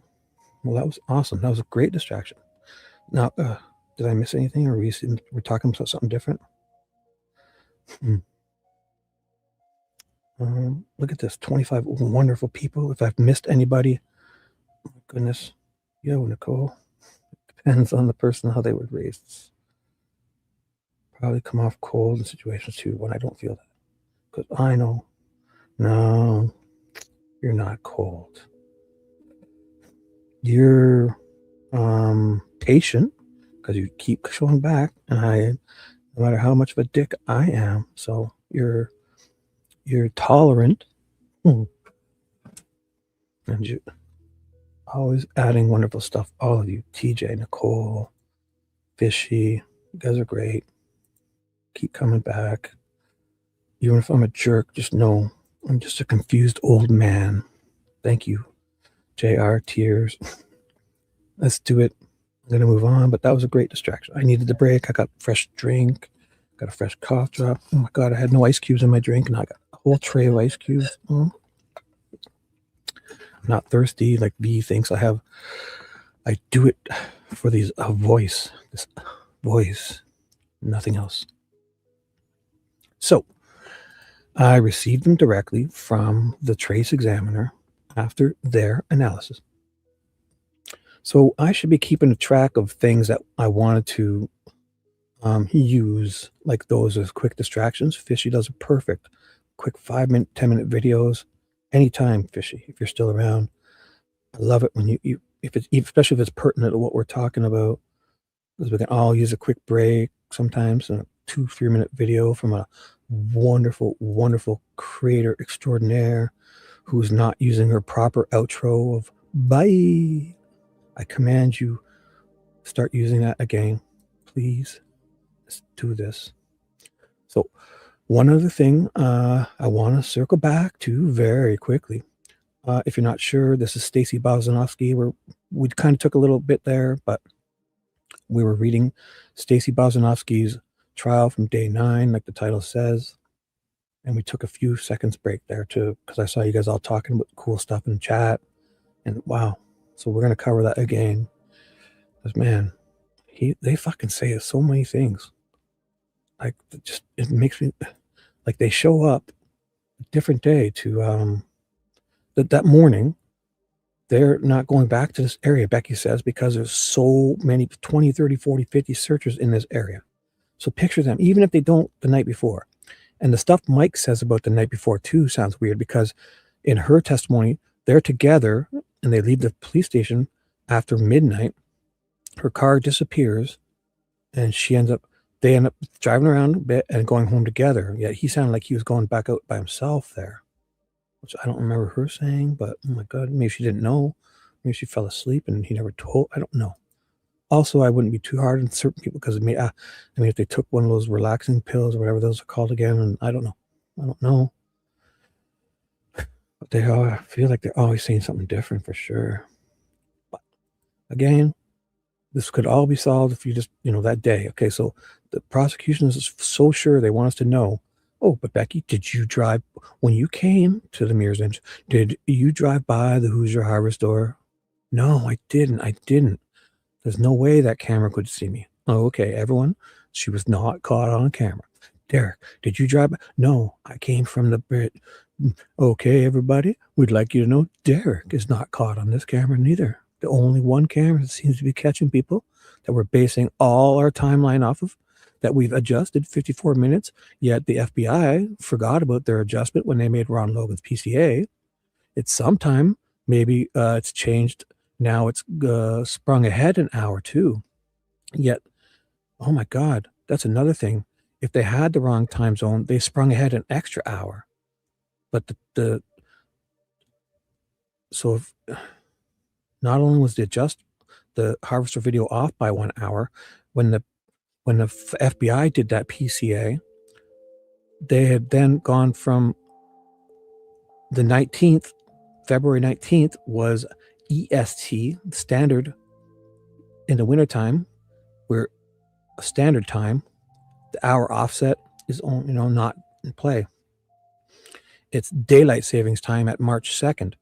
So when they write Logan's PCA is 17th, so it's 2 weeks after we've sprung ahead 1 hour. So we've gone ahead an hour, and then so that makes the FBI off by 2 hours then. Oh my goodness. No? I think I am too. Or I'm O something. Blood type. I'm not the super serial one. The one that can be, I'm the other O, I think. I don't think I'm the one that's completely universal, except I think mine can be used in others, but not, I forget how it works. I'm the O that's probably not the really good one. I'm not sure how that works.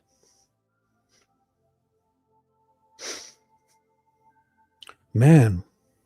So that's even another thing. So so on February 19th, they're in EST. So that means that they fall back to universal time. So we're only -4 hours in Indiana. It's just my time zone. When they find these girls and when the FBI goes to realize that the cameras are off by 54 minutes. Then a month later, the FBI writes in Ron Logan's PCA that the girls were dropped off at 1 p.m. So if you think, oh, is the 54 minutes wrong? Because they sprung ahead. But then at this time, they're in now, when March 17th, they've had the daylight savings time where they've sprung back ahead 1 hour. So we're back to -5.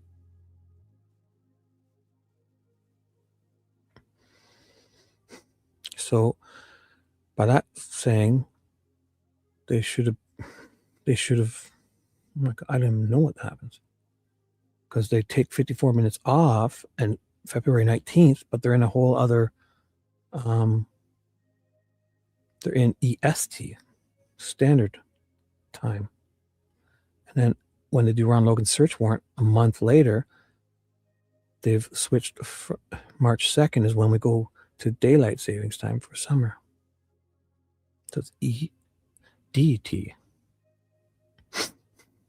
but yet there's an hour offset. So does that make them? They should have been because they wrote in Ron's PCA the girls were dropped off at 1 p.m. Oh boy, man.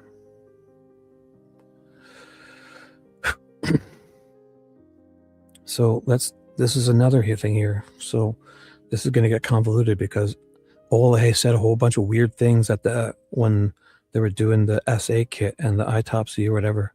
Because one of the other cop brings the few things of evidence that need to be included in this SA kit. And there's a whole rigmarole of, he says Olahe's testimony is that he hands the kit, he opens the kit himself, and then he hands each part to the doctor or the ME or guy or whatever, and he does the testing for each one and hands it back to him, who then puts it in the kit. Yet on one of their kits, Libby's, I believe, another guy shows up. His last name is Mullen, but it's not Steve Mullen, and he's a cop. He's not Datsman or Page, which are the other CSI guys. So Olahe has another cop from another county come, who brings, I guess they had that drying center where all the clothes were sent, because they had a better drying rack and better ventilation in this drying room than theirs. They couldn't seem to put clothes out in a safe environment to be dried at their evidence locker rooms. So they had to go to a whole other station. And then this guy brings them, and he supposedly, when they're doing the other test, that he's sending it to the ME to do they have to, says, okay, swab this area with this test and put it in, and do this with this test and put it back in. But each time he's handing it to the ME has to give it back to him. And when he puts it in, he's putting his initials on it and all this stuff. And then the other guy brings the evidence, and they have to cut extra hole in this bag or box because they get the evidence out, use it because they're putting it back in to that box, and then putting their own sticker on it, which then has their own initials. There's a whole bunch of rigmarole in Olahe's testimony with all of that. And that's what we're about to talk about here. So, oh God, everything is always like something. Yes. So here I got to go here. So they're talking about bringing all these other items on March 7th report. So all the other items submitted to you that you reported on March the 7th. Have you recorded from who you received them? Yes, that is recorded in a chain of custody maintained in our laboratory. And can you tell the jury from whom you received each of these items? Oh, thank you.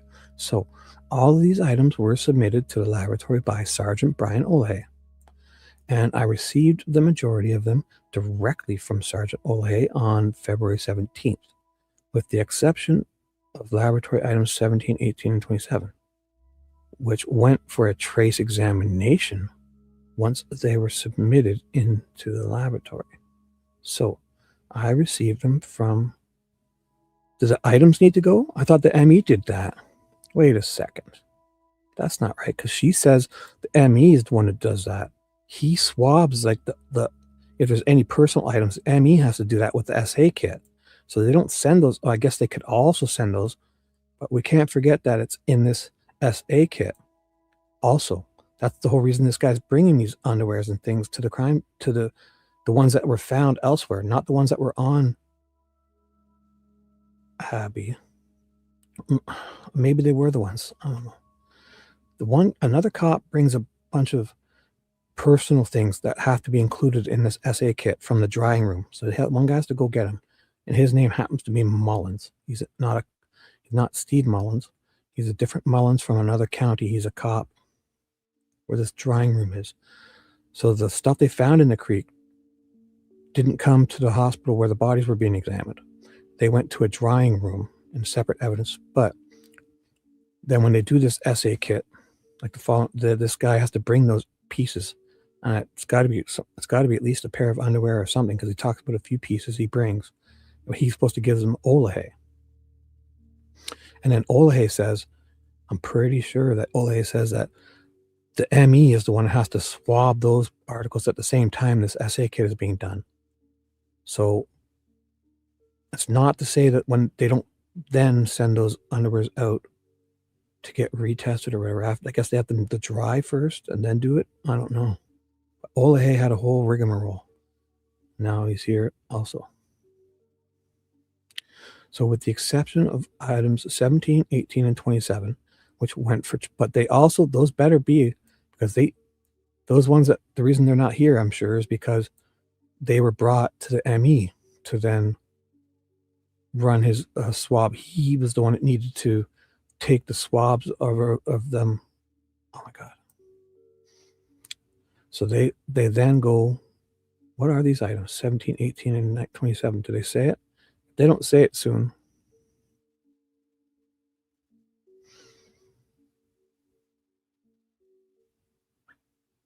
I should go check them so we know exactly, because they don't seem to.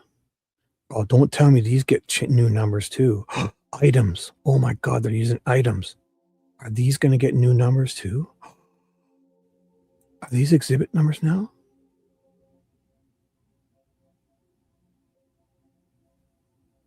They're saying items, which is what the laboratory used. And any items, like the bullet was item, the unspent cartridge first under one case number was item 16. But then when they ran out of these magical numbers, they had to then give it a new exhibit number when it came to the new case number of 19K. And they did talk about that at the beginning. Item 17, what are they? Are they these? One thing I want to circle about. And on these evidence collection kits, so are these the collection kits? Submitted to laboratory. No. The collection kits are, yeah, so this is Abby's collection kit and this is Libby's. Yeah, so that's different numbers. It's items 17 and 18 and 27. Oh boy. Because they use that item number only when the laboratory, before the laboratory shifts them. Oh my God, they're going to talk about this here. So pay attention, guys. This is going to get convoluted.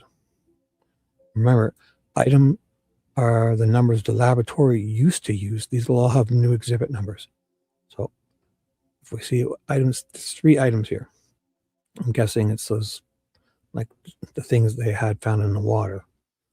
So, which went for a trace examination once they were submitted into the laboratory. So I received them directly from that trace examiner after their analysis.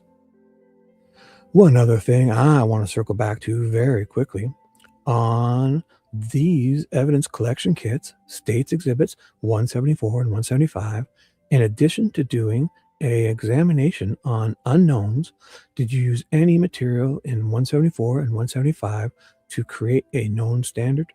Yes. And I appreciate, oh, thank you for bringing that up. So this is where they're going to spin something. She's really happy he reminded her, like, yes, and I appreciate you bringing that up, because I did delay and I did hesitate in mentioning that I also did receive DNA blood standards from Abby and Libby as part of their evidence collection kit. It's part of their evidence collection kit. Okay. And how did you then use those blood collections that you received in both of those 2 collection kits? How did you use those throughout your examinations? Yes, well, those 2 blood samples were used as the DNA standard. So the known samples for Libby and Abby throughout my analysis in this case. Okay. Now, I put you through a bundle. Okay. Now I put you through a bundle of numbers, and you have numbers. Sergeant, yeah, this is where they're going to fuck with us. You guys got to, hopefully you're paying attention here, because it's going to get fucked up, because they're going item numbers to exhibit numbers, and they're just fucking, because they got a whole new case number. So this gun, a gun disappears, gets disintegrated. Another, if Richard Allen's gun was there 5 years earlier, this laboratory would have gotten the correct gun, but they got the wrong 6 hour in the beginning, and that person was about to get nailed.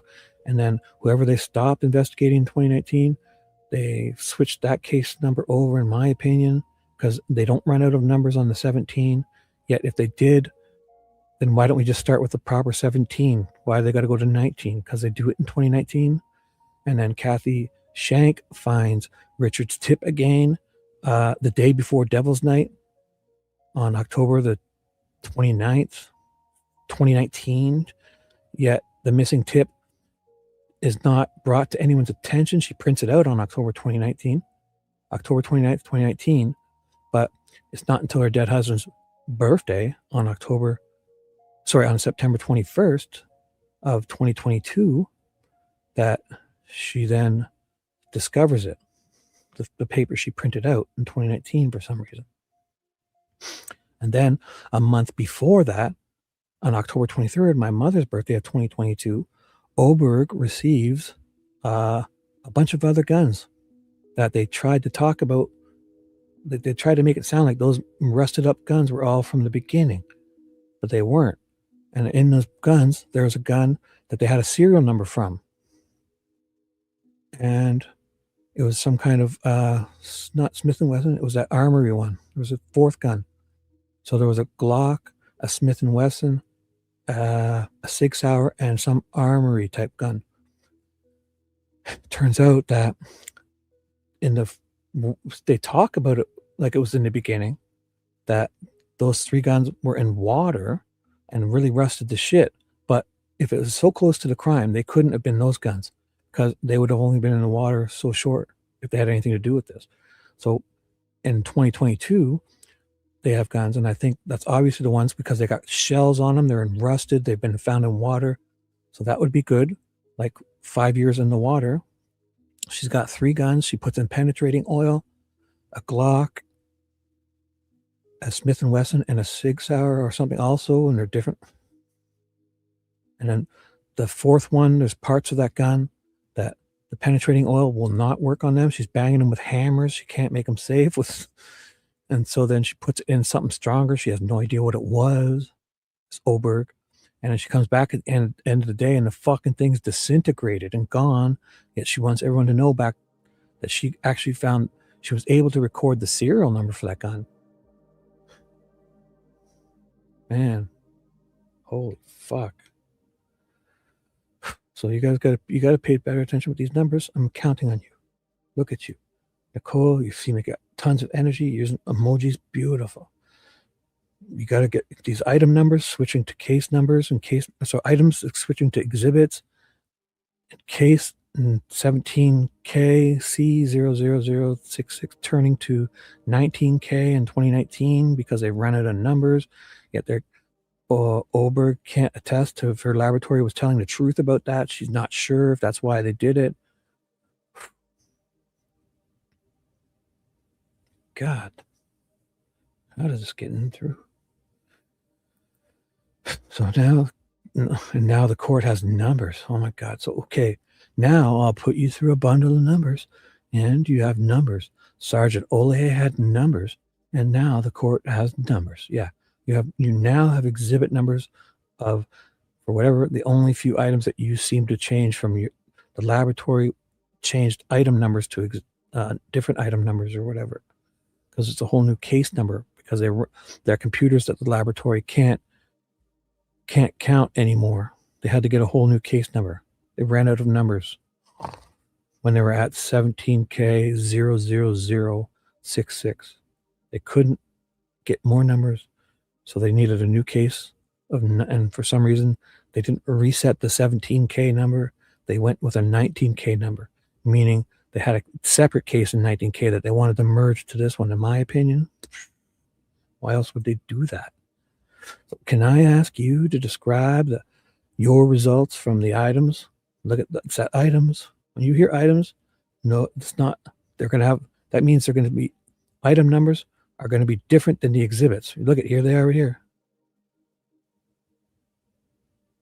You know, it's only the stuff that comes from this place that needs to get shifted to a new exhibit number. So I've handed you and you've identified. How can I help you do that? Yes, I would like to refer to those laboratory item number, the bullshit numbers that we used to use, since that's how I have that documented throughout my case number. She's going on a whole other fucking case number. She's doing the 17K still. Thought they gave you a new one. What year is she doing this? Or she did it before they changed the case number, right? Oh my God. When did Oberg say they changed that? Must have been 2019. So yeah, she's doing it under the 17K number still. If that works. Oh, sure. Yeah. If it just changed numbers. Yeah, that's what to do if you just change numbers. Like timestamps. Forget what you're looking at on the timestamp. FBI has written that it's 54 minutes off. Or Liggett, it says, Ron Logan, don't ignore Ron Logan's timestamp in his video at the dump. In his PCA, Liggett says, in his search, not his probable cause, in his search one, I think, Liggett's like, yeah, what you see here is Ron Logan's really here at this time. It's like 25 or 30 minutes off. And then Cicero is like, I meant to write in the health app data, instead of writing 231:55, I meant to write 213:55. But hey, here's the smoke and mirrors. It was actually 4 seconds off too. So it's really the 4 seconds that we're going to distract you with. So it wasn't 213:55, it was 213:51.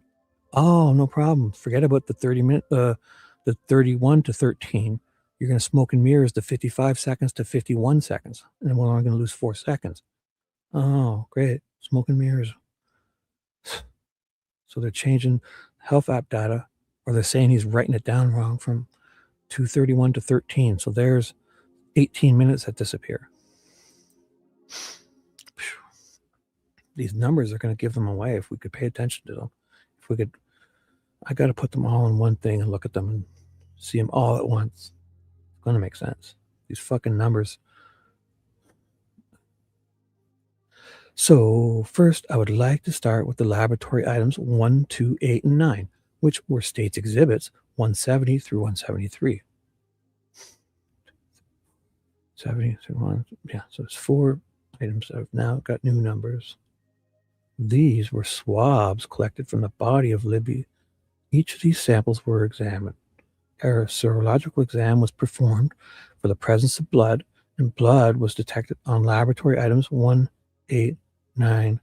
So why are you using these numbers? Forget it. We're using these now, woman. Stop it.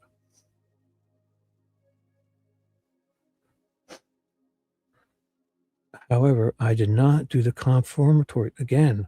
What?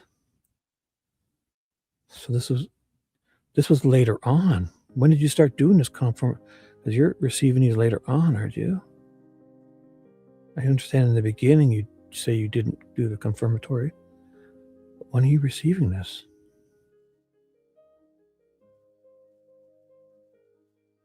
Man.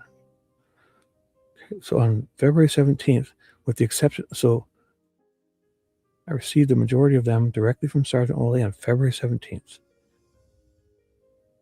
2017. So when did they start doing this new confirmatory thing?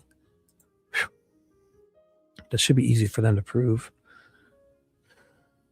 They should have no confirmatory test for any stuff before it then, because that's obviously not what they're doing. So I did not do the confirmatory testing due to the amount of stain that was available. Oh, so now it's because of the amount. But in the other ones, it was because you didn't do those. So now you're doing them, you just couldn't. I wanted to preserve that stain for DNA analysis. And what were you doing?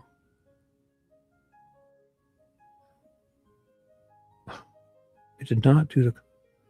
You didn't see what it was because you wanted to see whose it was first, or what type of testing. You didn't confirm if it had DNA because you wanted to send it to get DNA. You didn't do the confirmatory testing to see if it was a DNA, like a type of fluid that we get DNA from. So, because I wanted to get DNA, I wanted to preserve that DNA. What a fucking rigmarole. Oh my goodness. Those are item numbers. They're just, well, yeah, the no match of the DNA. Right. Like as if, come on, as if they're finding male DNA around these they're private areas and they're not enough. Come on. If at the very least, in my opinion, it's possible, in the very least, in the very beginning, that they were, Ellie told the Emmy to say, shit can that info because, I mean, the girls are dead already. Like, why make it worse for they're going to be horribly remembered. Like they're, it's horrible what happened to them. and just obviously being naked is sexual enough, but come on. I think they also, in my opinion, held back a lot of stuff, just even if it's just as doing it for the family, so they don't have to have everyone know the truth of what, you know, possibly could have been. In my opinion, it's possible that they did that, and now it's kind of blown up in their face, realizing, oh my God. And that's at the very least. That's the, because I mean, so then to say that, oh, that's sexual enough. They were both naked. I mean, yes, they were both naked. That's definitely a sexual thing, but not to say that they're finding just a little bit of DNA around their privates. Yeah, nothing more. This guy had, and Jerry says he wanted to have, you know, he had a whole hour to. He was saying that he was just able to not to do stuff and not leave any. Oh God, what is he wearing? Like a whole condoms and one of those suits, what are those called? Hazmat suits, and covering himself up. So this is just me talking to myself here in front of you guys. Like an idiot, I talk. I should read you guys more. So they had the stuff ripped around. Yeah. They had the stuff wrapped around the hair wrapped around. They had Libby's hair, Kelsey's hair wrapped around Abby's finger. And I mean, again, that could even be as simple as they really thought, because say Abby was cold.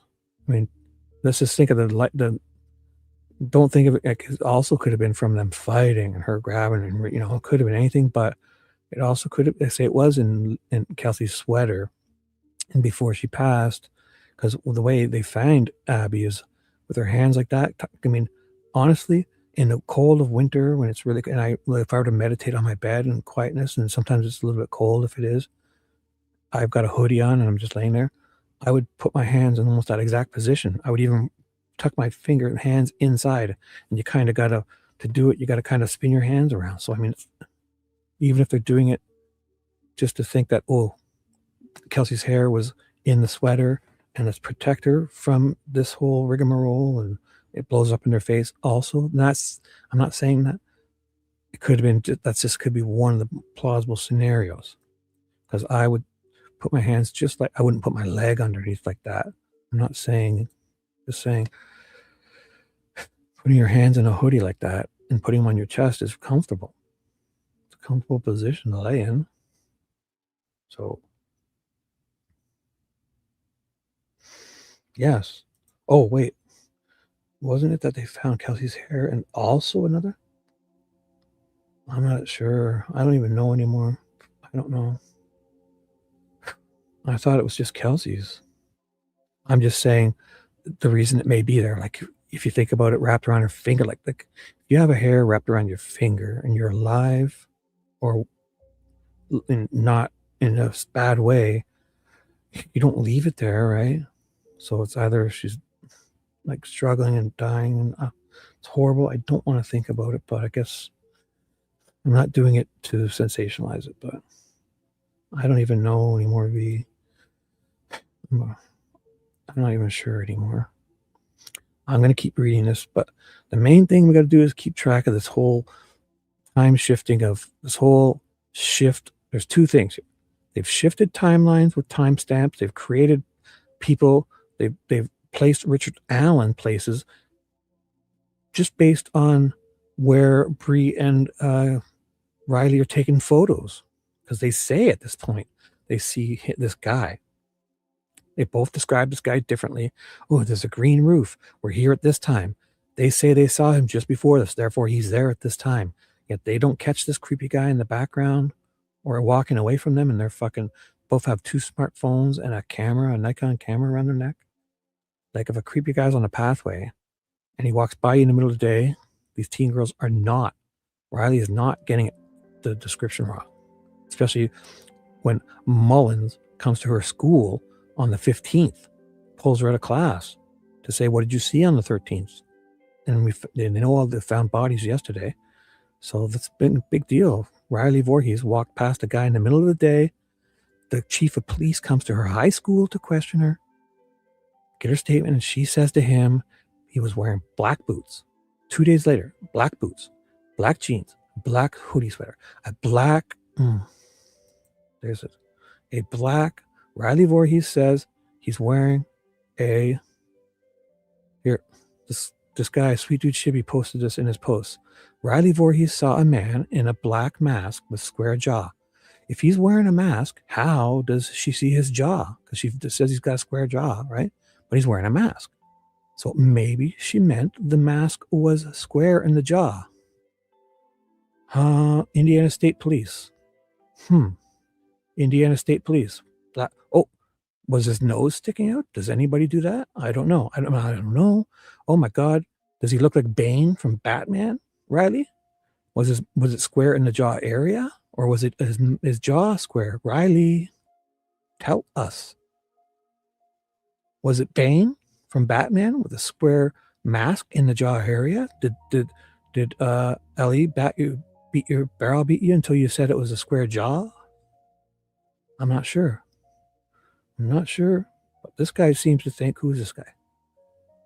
Sweet Dude Shibby seems to think that it's possible that the person that had a black mask, she couldn't see his jaw because he's wearing a mask. Therefore, she might have been explaining that he's got a squared, and her photo has a guy with a nose sticking out. So I'd forget all about this. That's weird.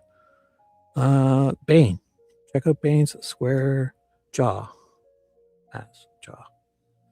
Just a thought. Whoever this guy is, he's probably a dope. I would ignore him. He's an idiot. All right. So forget this. I'm going to get rid of this guy, Jacobs, because we've done enough rabbit holes. Let's get back to this. So I beg of you, hey, Jai, what's up, bro? If it was something she did in a moment of trauma, no, she wouldn't get theirs off. No, right. No, I get it. I'm not. Yeah, especially if she's dying at that point. She's dying a horrible, slow. I get it. I get it. I'm just, and I know you're saying we're just talking about plausible scenarios, but yeah, like it could. How did it get there? That's like what it. I think a lot of people imply, hey, it could have got there by if they just had a tussle, right? Or it could have just been the sweater she borrowed or whatever, and it was in there, and she kind of was cold, and which she just kind of wrapped around, and I don't know. I'm just. I know we're not saying. But yeah, is it? I don't even know anymore. But yes, definitely, all these questions us talking about it just are helping us stir and come up with more. And thank you all for taking the time to be here and go over this. Just know that I'm a confused old man, and they're going to start talking about numbers here, changing into other numbers. In 2019, a new case number because they ran out of numbers.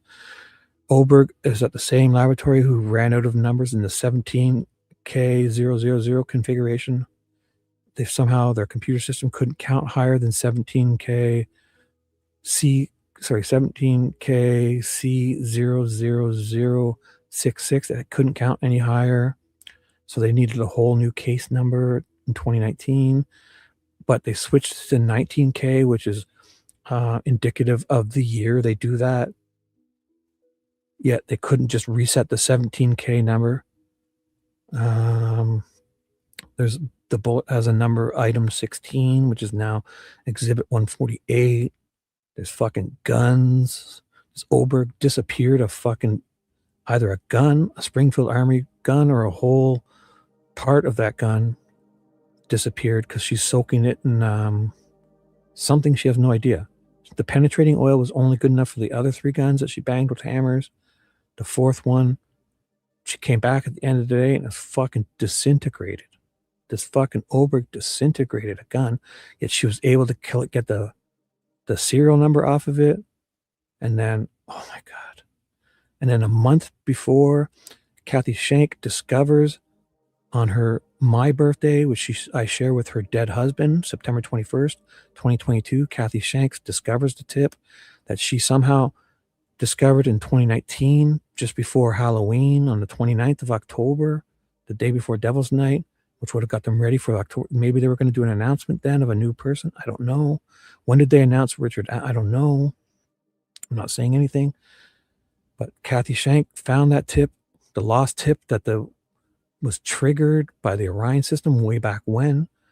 She prints it out in 2019, Richard Allen, but she loses it again, I guess, and doesn't find it until my birthday and her dead husband's birthday on the 21st, 2022. But then a month before that, in August 23rd, 2022, which is my mom's birthday, Oberg receives a whole bunch of fucking guns. And somehow that would be a good time for them to be arrested. So they talk about them earlier on as if it's part of them ones, but it's not. There's 3 other guns that she receives. She receives a Glock before she gets item 16, the bullet. Then on the 27th, she receives a Smith & Wesson, 2017. And then on the 28th, she receives a Sig Sauer on the 28th of February. And if she had Richard Allen's gun way back then, she wouldn't have tripped it. She wouldn't have said 16 came from this other gun, which is the Sig Sauer she receives on the 28th or so. She wouldn't have said that, but she does say it, implying she does say that then. She attributed that 16 as in having been cycled through another gun.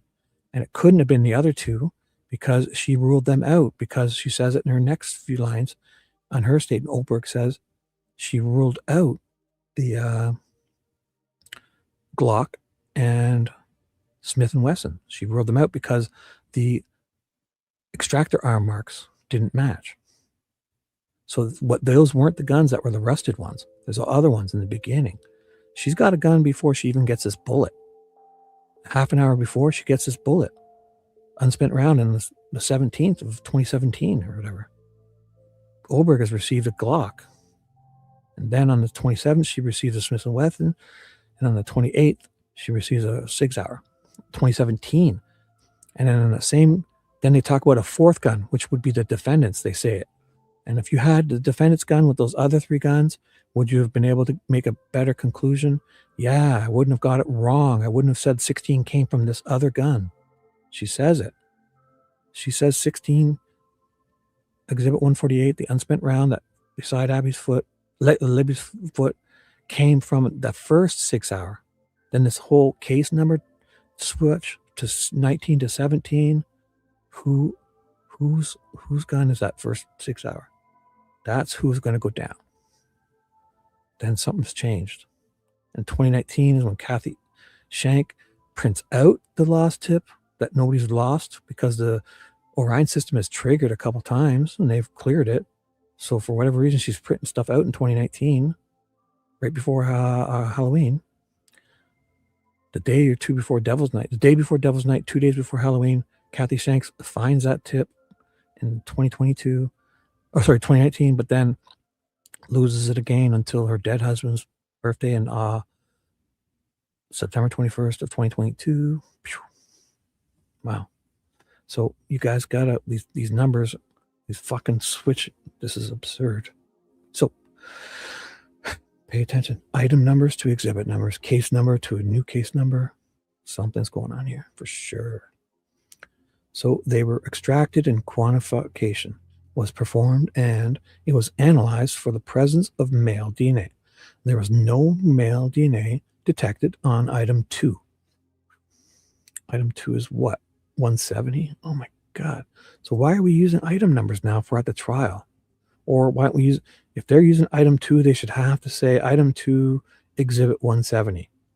They should not be able to mention these separately because they've said it. Item 2 is 170, right? Then, sorry, no, item 2 would be 171. So item 1 would be 170. Item 2 would be 171. Item 8 would be 172. And item 9 would be 173. 1, 8, 9, and then 2. So 1, 8, and 9. Oh my goodness. So laboratory items 1, 2, 8, and 9 are 170, 171, 72, and 173. So 1 is 170, 2 is 171, 8 is 172, and 9 is 173. Oh my goodness. Oh my goodness. So 170 to 173. 1289. 1289. 1289. So item 2, which is 171. There was no male DNA on 171, which was the swab right upper thigh. Item 1, which is 170. The swab of the left thigh. Item 8, which is 172. The swab of the right breast. And item 9, which is 173. Oh my goodness. So they had 4 wrong for Libby too? Why 4? The same 4. Oh my goodness. How does that happen?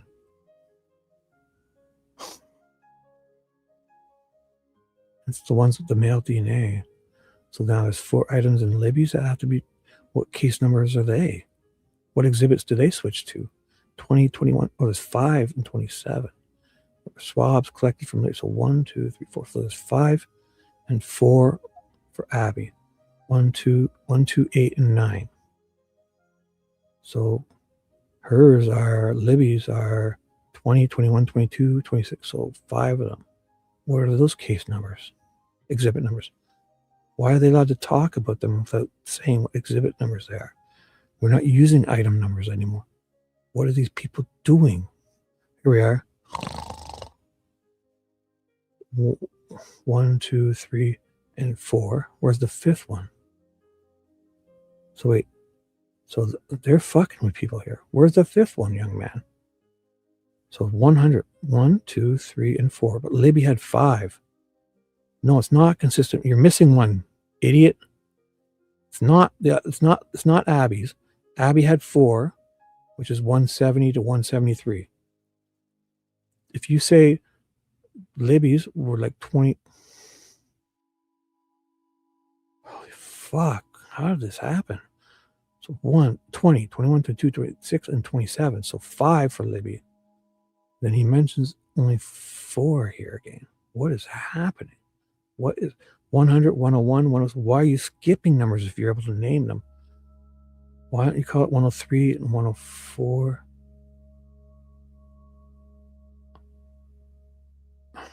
Why are you skipping a bunch of numbers? You got 5. Where's the 5th one? Is it consistent? Those items are referring to the agency item number. So that's the CSI's.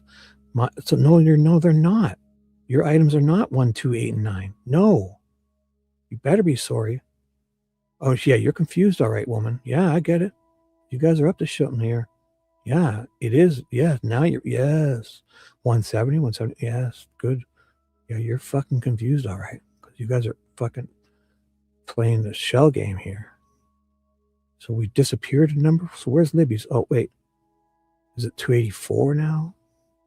26. Oh, my goodness. There was 5 with Libby. Oh, my God. So these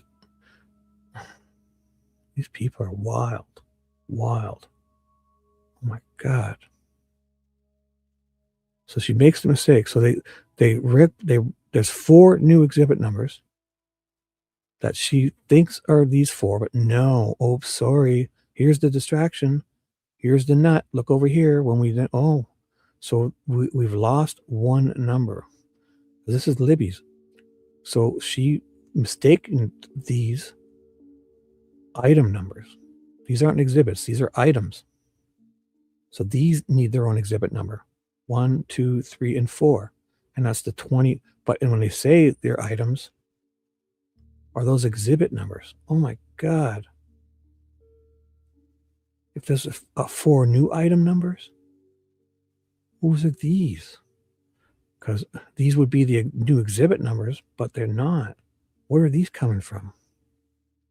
Because they're talking about item numbers here. There's 5 item numbers here. 20, 21, 22, and 26, 27. That's 5 item numbers, which I thought they were talking about switched to these were exhibit numbers. And they were missing one exhibit number because then she thought they were these, but no, it turns out those are the exhibit numbers, 170. So yeah, those ones are those ones. But what are these ones? 100, 101, these 4. And if it's the other ones, where's the missing 5? Where's the 5th one? Because you give 5 item numbers here. 20, 21, 22, and 26, and 27. So there's 5 of them.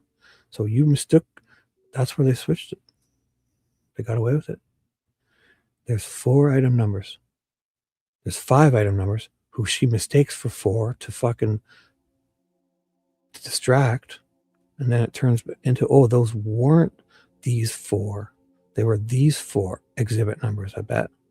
And yet there should be 5 exhibit numbers. We've lost something, in my opinion. I should read, but these motherfuckers, man, this is a whole shell game here. Which was so item number 2. There was no blood DNA detected on item 2, which was the swab of the right upper thigh. Items 1, the swab of the left thigh. Item 8, the swab of the right breast. Item 9, so 1, 2, 8, and 9. These are the 4, yes, insufficient male DNA. Now moving on to the next set of samples. These are Libby's. Now there's 4 for Abby. Why only 4 if we're doing the same thing? There's 5 for Libby. Those were swabs collected from the body. Those were fibrous material. Or is it the same? Oh my God. No wonder the fucking jury must have their heads spinning. If they're not in on this, they're fucking confused. They've got to be. So these are swabs collected from the body of Libby. Or they were fibrous material that was collected and submitted to the laboratory from the body of Libby. So like the swabs I mentioned previously, they were analyzed for the presence of blood, and that test is determined from my visual observations of what the swab looks like, which means it had, oh my God, I got 80 pages to go. Look at me. I've been doing this for 4 hours, and I'm not even 1/4 of the way through. Oh my goodness. 3 a.m. Here's where I realized I should focus. I have at least 5 hours left. If I focus, I'll get this done. Look at me. 21 pages. So I'm literally less than 1/4 of the way there. And I'm at 4. Oh, I'm sorry, guys. So fucking sorry. I'm going to do this. Serial Shibby's here. Let's do it. Holy fuck. How does this happen? Why are they allowed to use these item numbers? We've got exhibit numbers now. Stop this or state them both. It's like them saying, oh, it's item 16. No.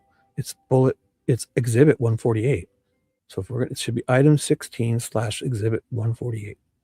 And it still is ridiculous. But to do this when they have new exhibit numbers. So like the swabs I mentioned previously, they were analyzed for the presence of blood, and that test is determined from my visual observations of what the swab looks like. What? So I thought what would you need to do these confirmatory tests then if you could just look at them and declare shit? Which means it had staining that indicated a need for that type of test.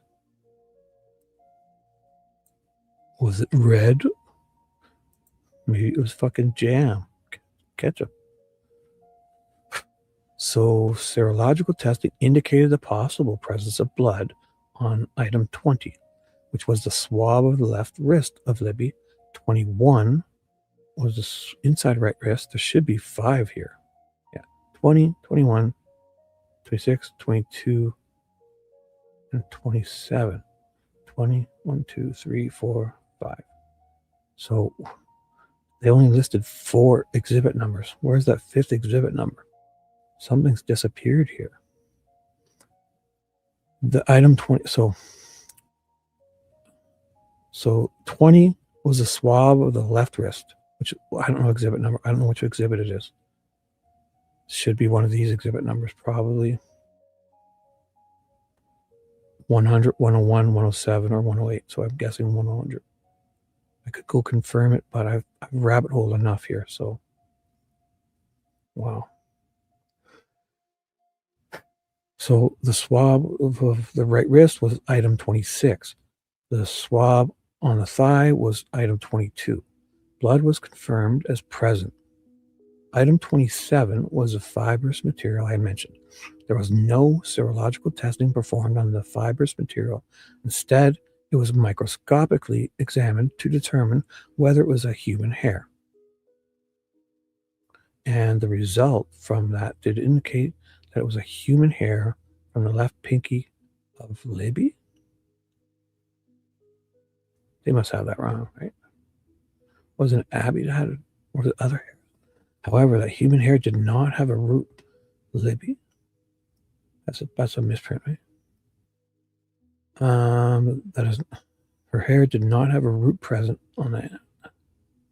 That's a misprint. I'm going to keep reading. Sorry. It says, so the left pinky finger of Libby. However, that human hair did not have a root presence on there, which means that it is not able to be used for DNA analysis. Back to the remaining swabs, they were assessed. Why is she even talking about the hair here? Because we are talking about Abby, right? I mean, we are talking about Libby. So why does this hair even come up for her to get it wrong at this time? Because the hair, we're talking about Libby's stuff now. This is Libby. So why are we even talking about a hair for her to get wrong? So back to the remaining swabs, they were assessed again for the amount of male DNA, unless I'm forgetting or missing something. Was there other hairs on Libby too? Did Libby have hair wrapped around her hand? Or I should read. So now they're saying, so now we're back to Abby here. Oh my God. Back to the remaining swabs. They were assessed again for the amount of male DNA, and that is given that they are bloody swabs from the individual. I was looking specifically to determine if there was a male foreign contributor. On item 20, 21, and 26, there was no male DNA detected. Item 27, excuse me, the one I skipped over. So wait, 1, 2, 3, 4, 5, see? So there's 20, 21, 26, 20, so 20, 22, 21, and 26, and 27. Are those the numbers before 28 too? What? Is she missed? What's going on here? Is there even an, so item 20, or did she say this and it should have been 21 and she meant, so this, if that's the case, that would be 1, 2, 3, 4, 5, 6 numbers that we need exhibit numbers for. Unless she's saying this wrong. Oh my goodness. What is happening here? But there is a 20. There is a 21. There's a 26 and 27. So she's not mistaken. 20, 21, 26. But she leaves out 22. But 22 is here. So wait. 20, 1, 2, 3, 4, 5. What's 28 doing then? The final was 28. That's, oh my goodness, that's 6 item numbers.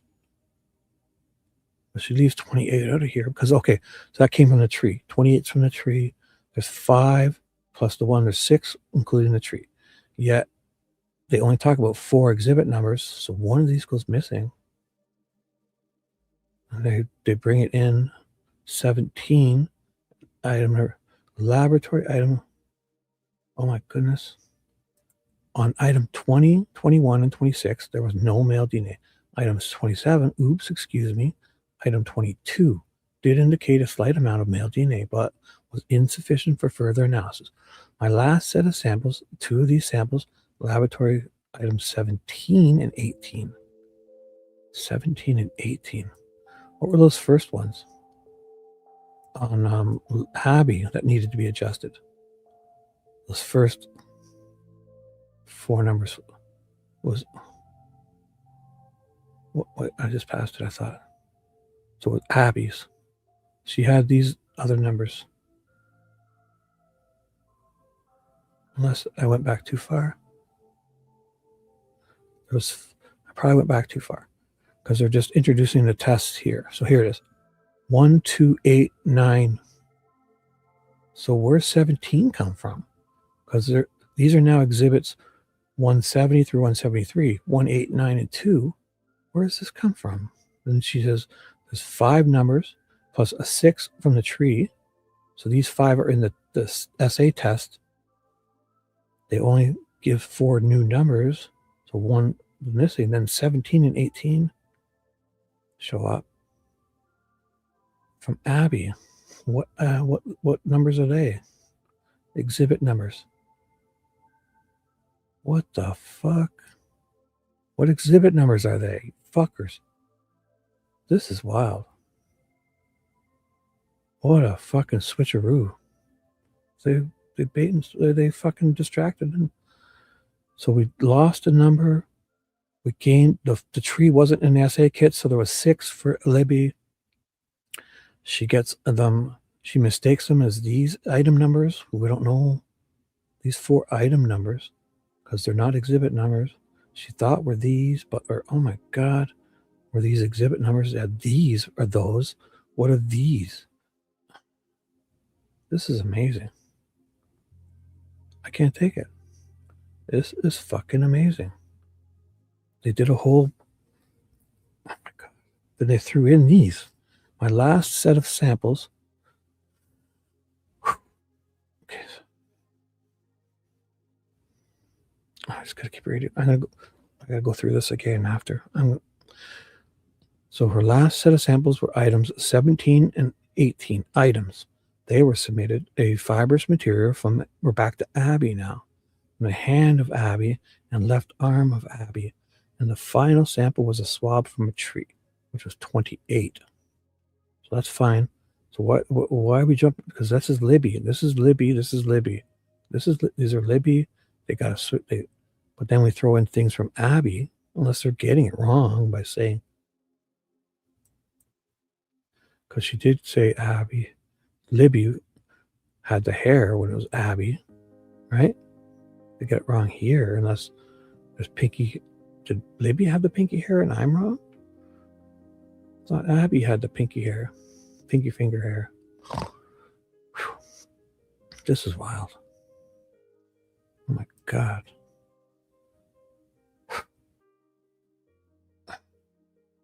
So they're talking about Libby.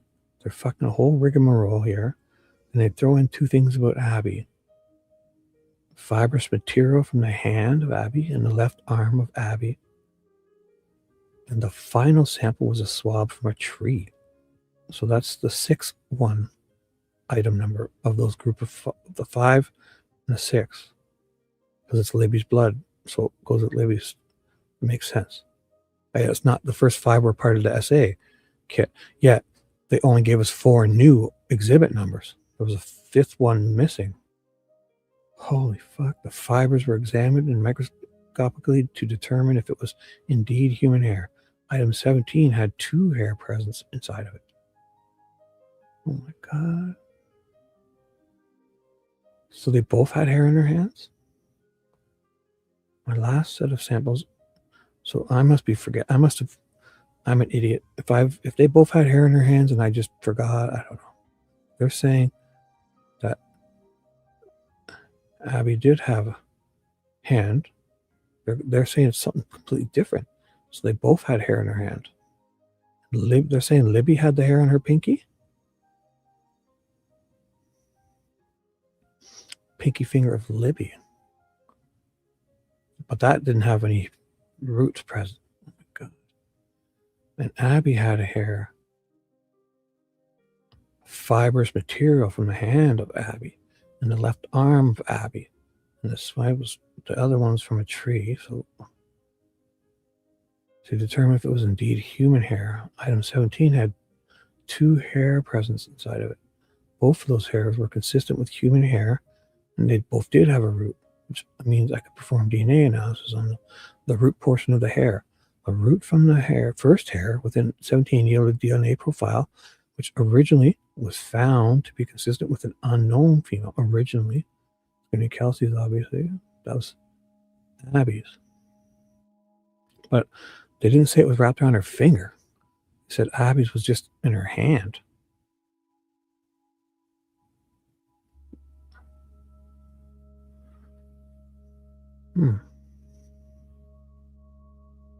That's wild.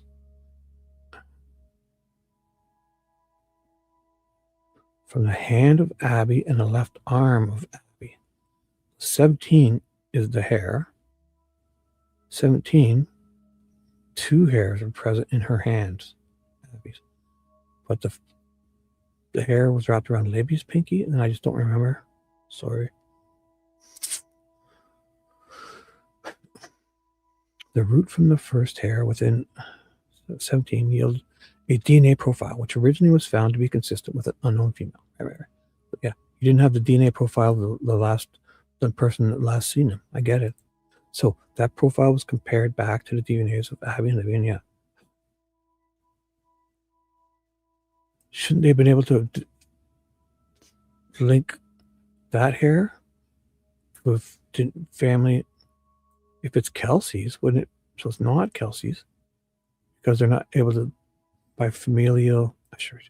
The second hair with item 17 did not have enough present for further analysis. The hair with the item 18 also had a root present, which was consistent with human hair. And that hair did not have enough DNA. So wait, I thought one was Kelsey's. And then the final item, so there was two. So there were 2 separate people's hairs in Abby's hand. Oh my God. And then the final item here, the swab of the tree, also, which was laboratory 28, was tested for the presence, did not perform confirmatory testing in order to preserve the sample. A DNA profile was determined from laboratory 28, the swab of the tree, and that profile was found to be consistent with Libby. Okay, fine. So these hairs, what is happening? What is happening with these hairs? Did they have it wrong that it was wrapped around Libby's finger? The left pinky I always thought it was Abby. If I'm wrong, I'm so sorry. I feel like an idiot. I should read. I should pay attention. I'm sorry, guys.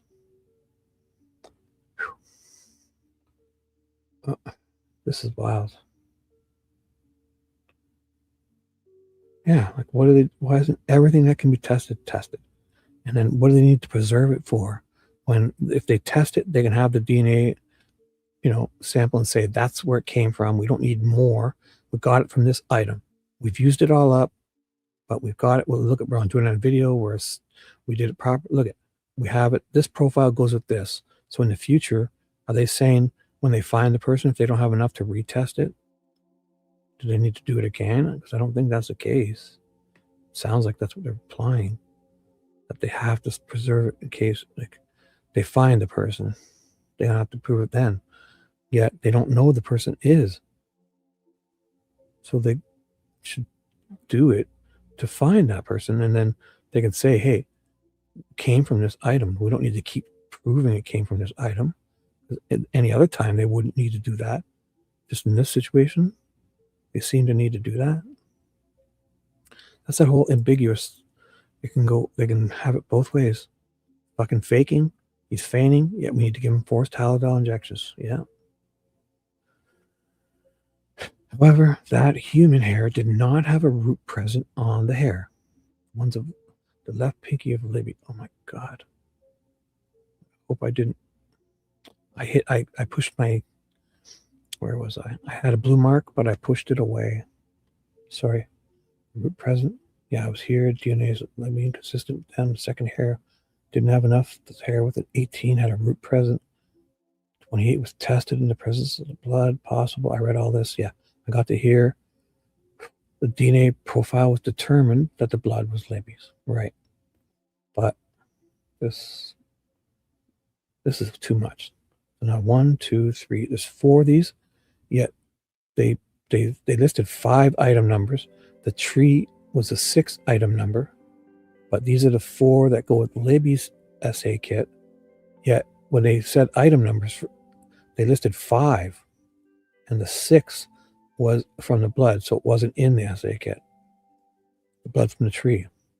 But there was 5. It was like 20, 21, 20, you know. Now there's only 4.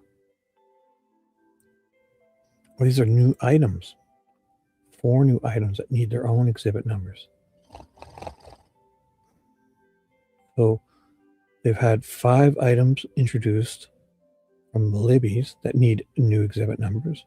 And then there's 4 more item numbers, which aren't the other item numbers of 1, 2, 8, and 9, which are the exhibit numbers 170 through 173 for Abby.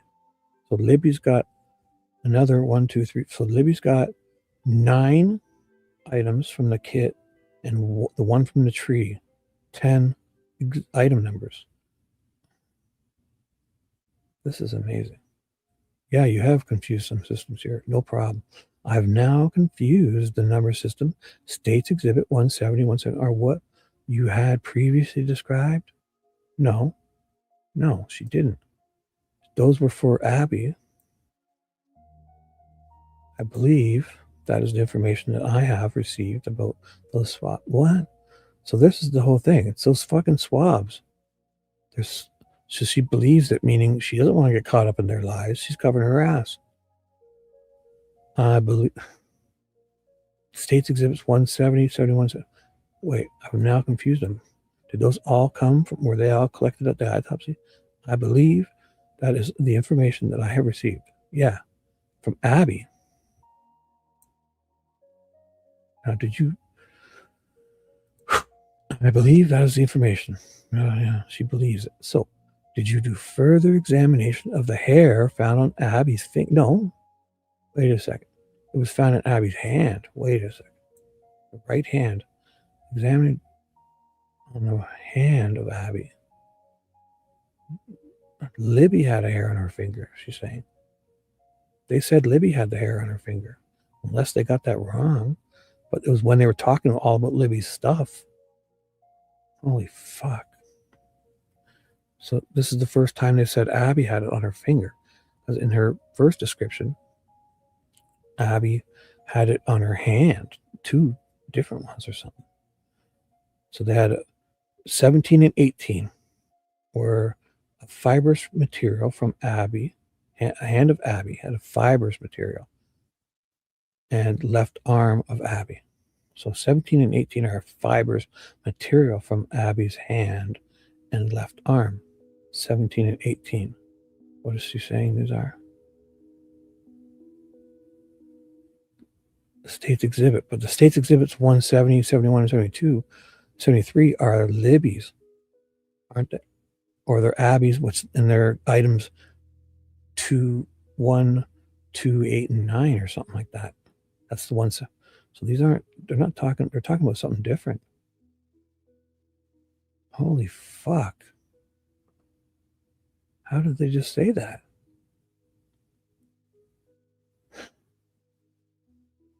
How can they do that? Makes no sense. Because yeah, you're back to, who was 1, 2, 8, and 9?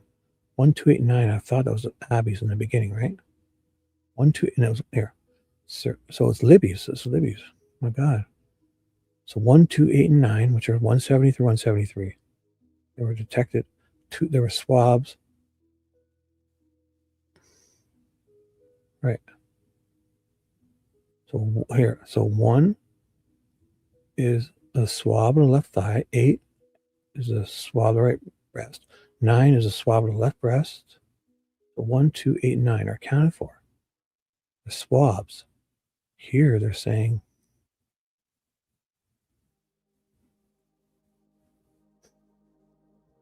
but the 1, 2, 8, and 9 are these. These are the swabs.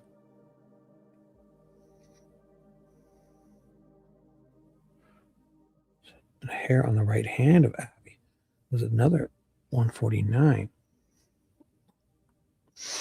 Holy fuck.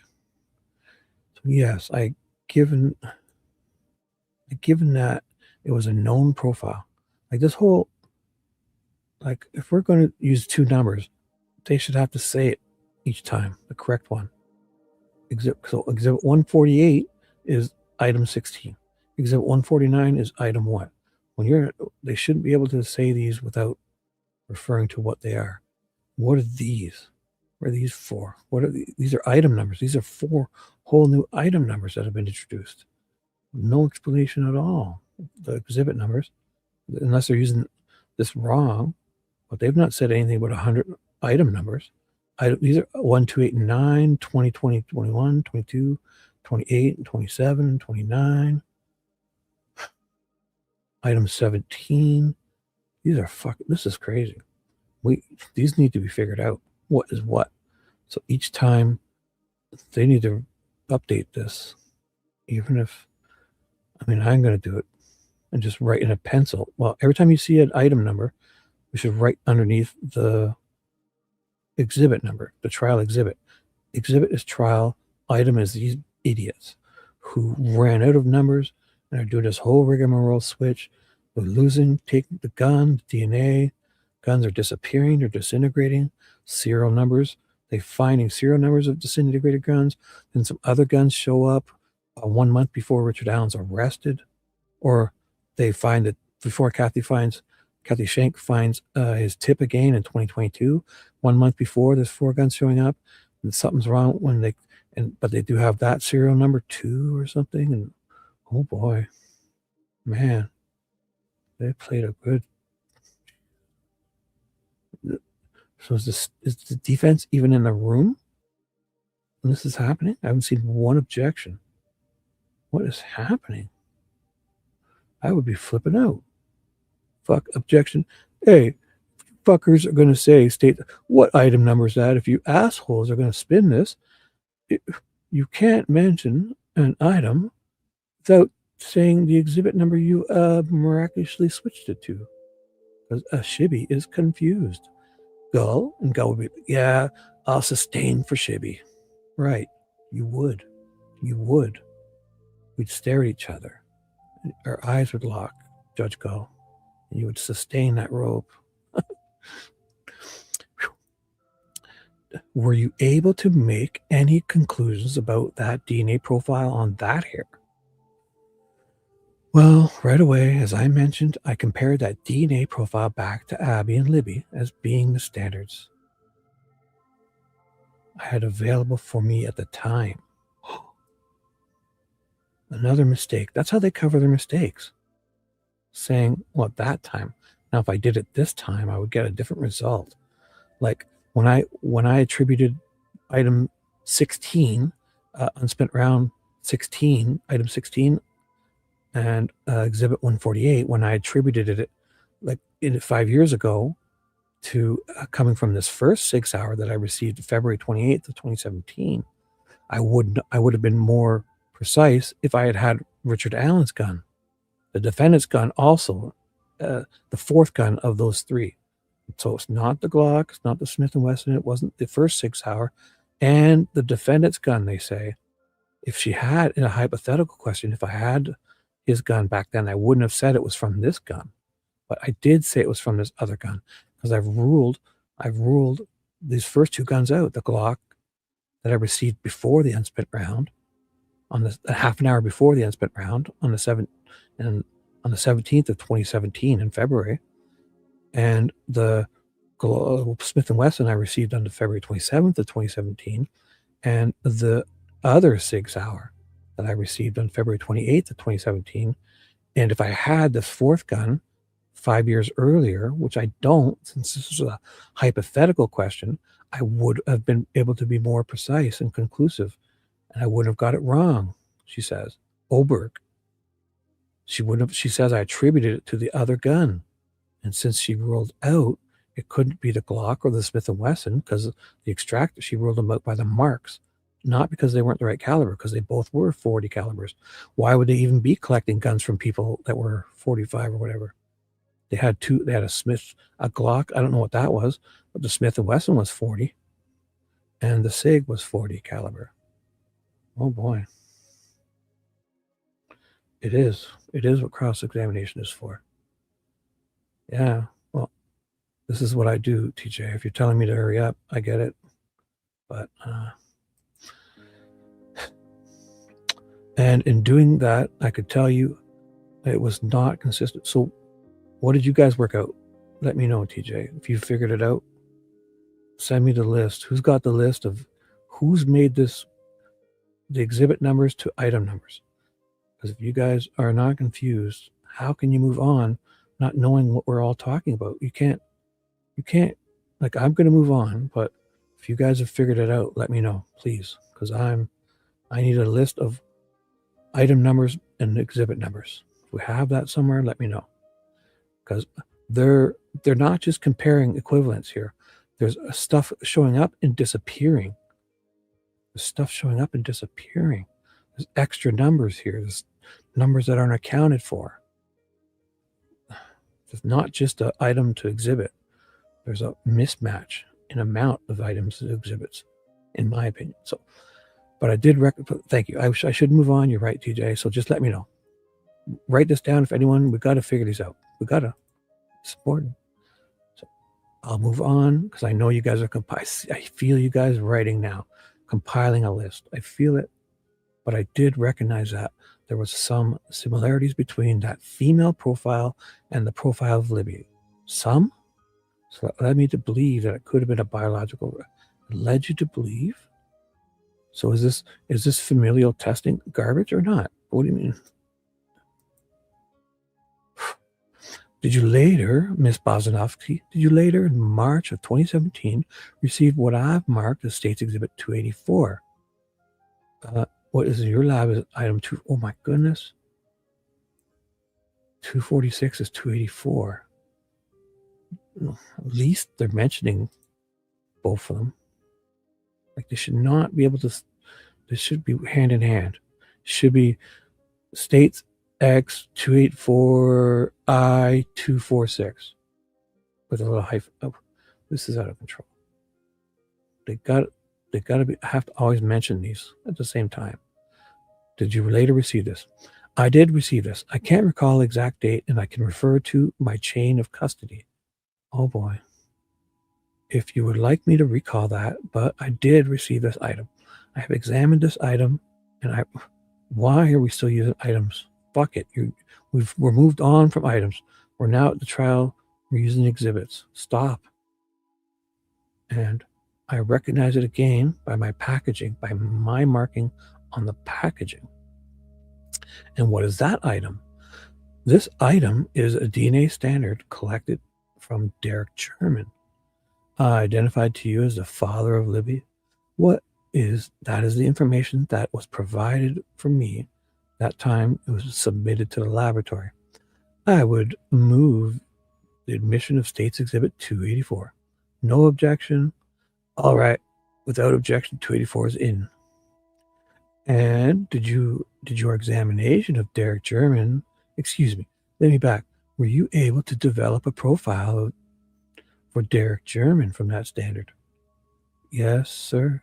And does that DNA profile give you any more information, in your opinion, on the hair identified as coming from an unknown female that came from the hand of Abby? For the DNA profile, it was submitted for comparison to items that I had in this case.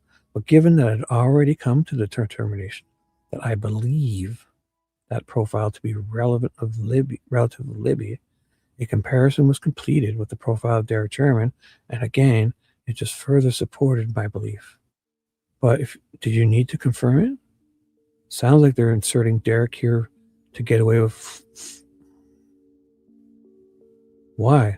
You've already confirmed that. Well, get her mother's. Go keep confirming. How many times do you need to do that? So that's the only reason Derek's was in, to help you confirm what you already confirmed by familial. So comparison. To me, it sounds weird that they have to bring Derek in here. And then there's all these numbers being. I'm not saying anything, but that would be a great time to, I don't know, just further supported my belief that the profile of the female individual was a relative of Libby's. And by examining Derek Sherman's DNA profile, did it narrow the familial relationship that you believe was behind the identity of the unknown female? Why is it unknown? They didn't have Kelsey's DNA at all? It just showed some consistencies that you would expect among biological relatives. It showed that the profile from the unknown, not only could it be a relative of Libby, but it also appeared that it could be a relative of Derek.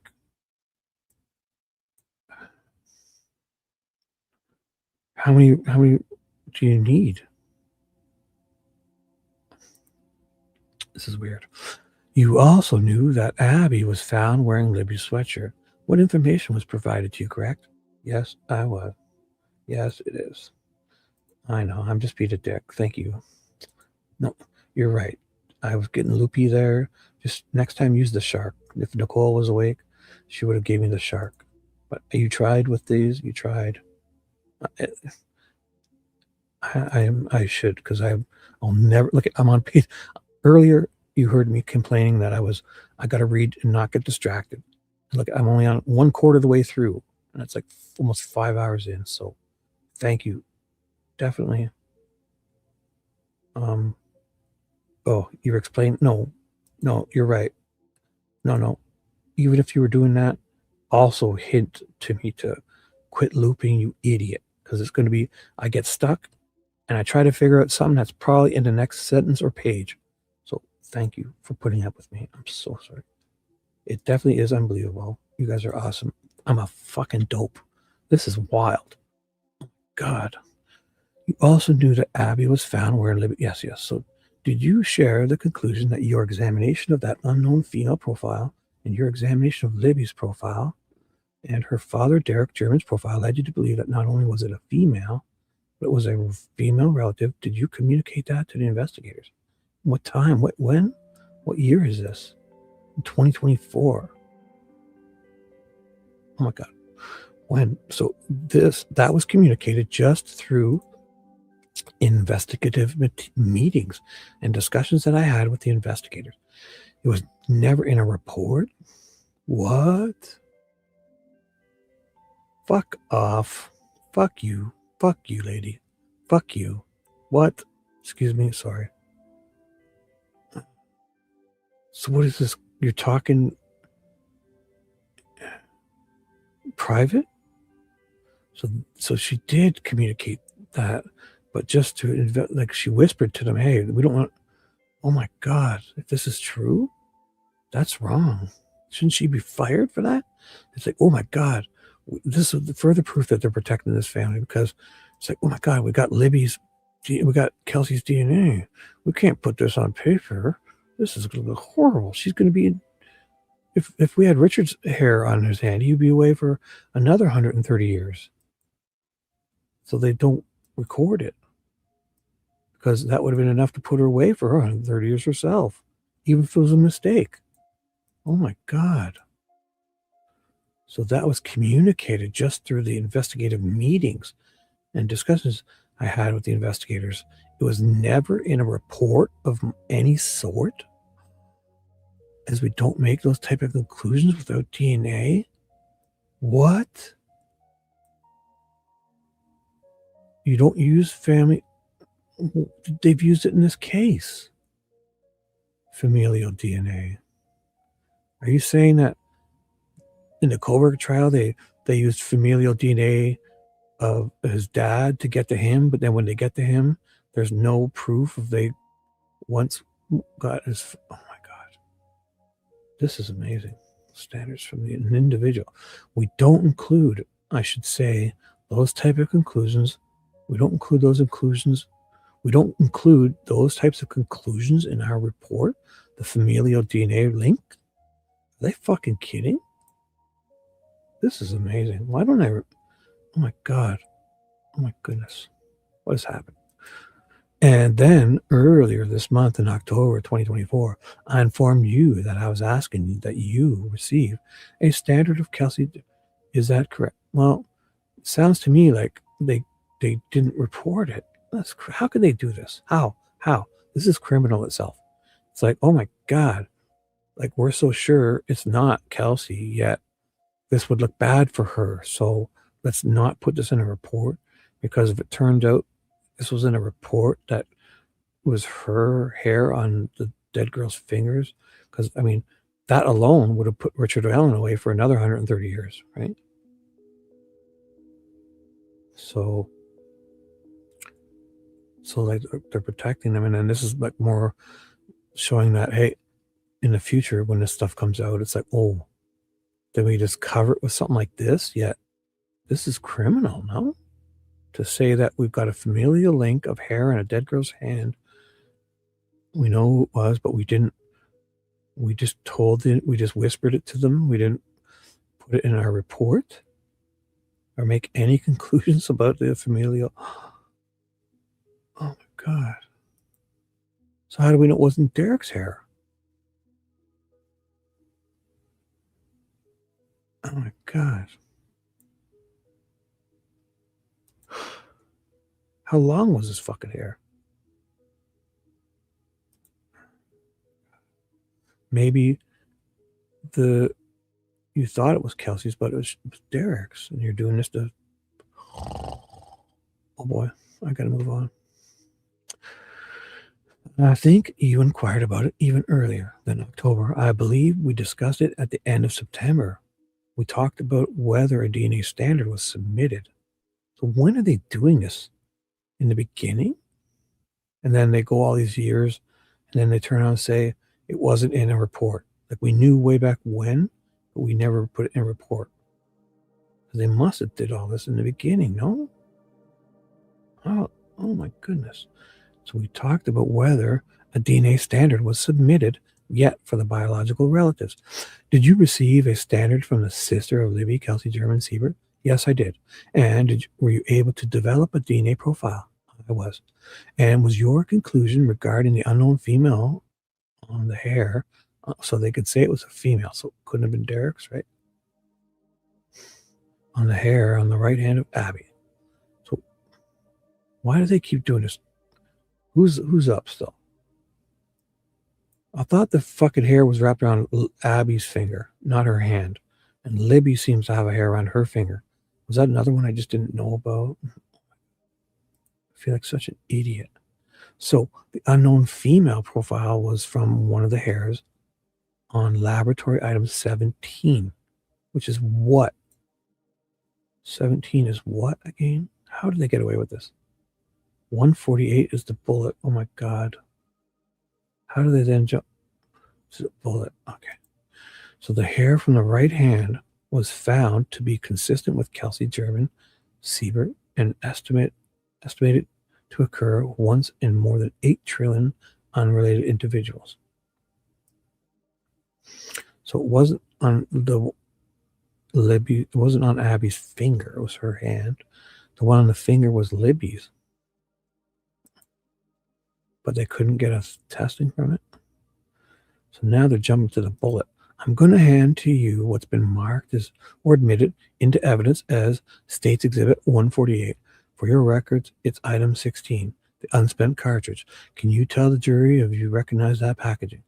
So we just did a whole jump over there. Why? What? That's pretty. Yes, I do recognize this packaging.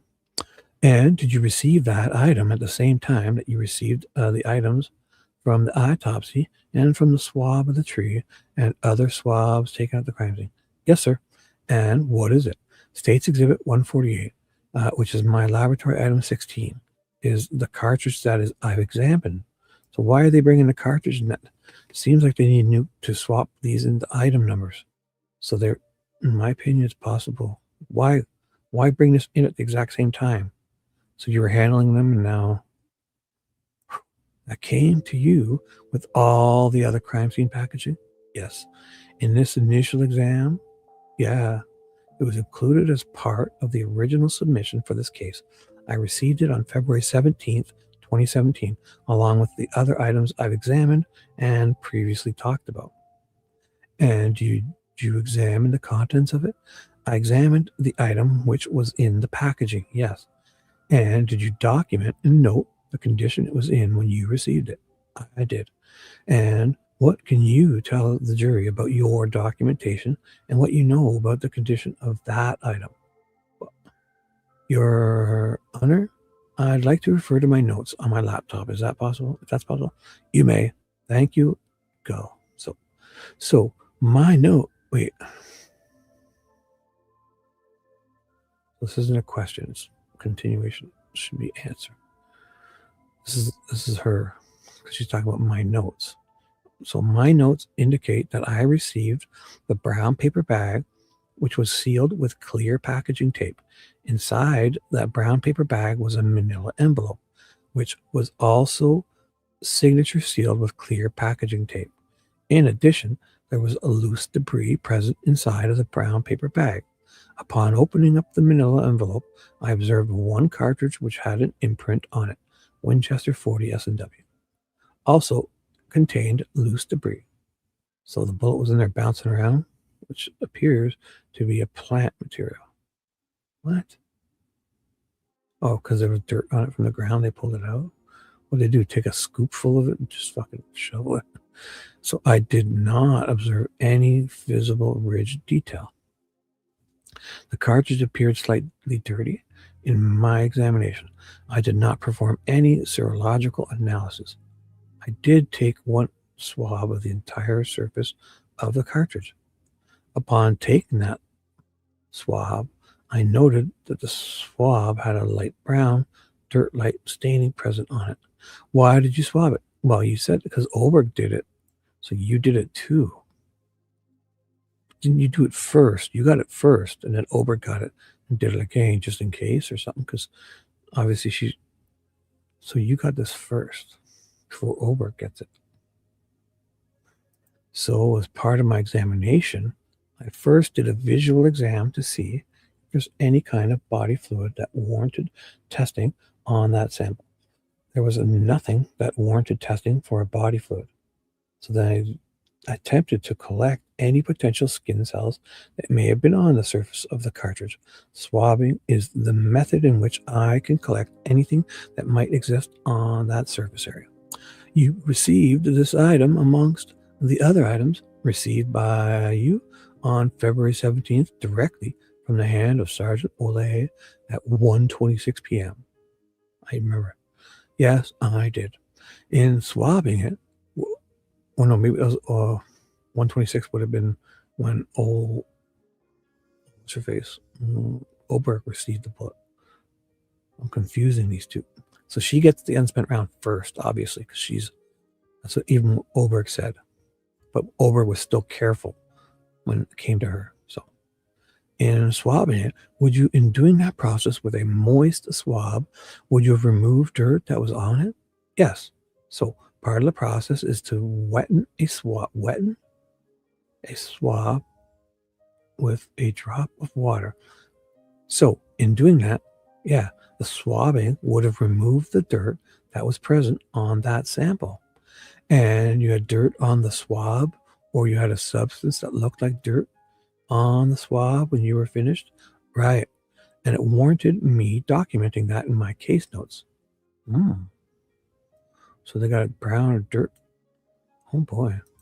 Because I felt like, we haven't yet discussed this, but I feel like dirt could be impacting my ability to get a profile of that sample. And that's why I noted its presence on the item. I'm going to hand you a box of gloves and scissors. Ask that you open the outer packaging of State's Exhibit 148. Do you care where I open it at? I do not. Okay. You have a process you follow when you do this, right? Is that right? I do. And this item's been opened before? It has. So I'm going to try and open it on a different side than it has previously. Yeah. Yep. You got to make your own mark. So for the record, would you describe it when you remove it from the bag? I've removed the contents of the bag, which include a manila envelope. That was the original manila envelope included in this packaging. I recognize again this envelope by my markings right here, which are not in the box here, but they do include the case number. Which case number, young lady? The new one or the old? It must be back then. Must be the one. Yeah, because you haven't yet run out of numbers yet. item number, my initials, and my employee number. In addition, there's a piece of white paper that has been sealed across all of the edge. This paper, I recognize it again by marking on the outside as well as my initials across the seals on both edges. Did you create that item here? But did you fold the paper? Yes, sir. And what's inside that? This is what I refer to as exam paper. It is the paper that I performed my examination on. It is retained in items in which there might be loose trace evidence or debris that I want to preserve. So you're using a piece of paper that wasn't to follow. So what if this better be clean paper? Because what are you doing? You're placing this on your desk. Those are the backside of this paper. And you're putting it with this bullet and spin. So then you place it on your microscopes, you place it on your desk, and then you use that same, and that goes back in the evidence box. Isn't that a way to introduce stuff? Maybe you should use a fresh piece each time, or put a fresh piece on top of the piece.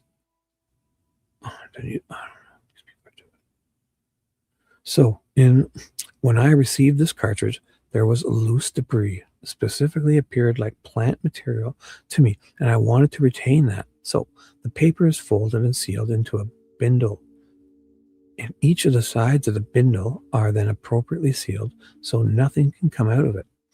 I'm going to ask that you remove the content of the envelope that was inside the bag in States Exhibit 148, if you would, please. And what's the content of that envelope? Within the envelope is a cartridge. And is there at the back of the head stamp of the cartridge. Are you able to see the back? I can see the print on the end of the cartridge, and I can confirm. And I can confirm by looking at my notes that this is consistent with what I've written down as part of my examination. A Winchester 40 Smith & Wesson round. I'm no firearms examiner, but it does say a Winchester 40 S&W, which is exactly what I've written down in my notes. And would you just hold that up for the jury so they can see it?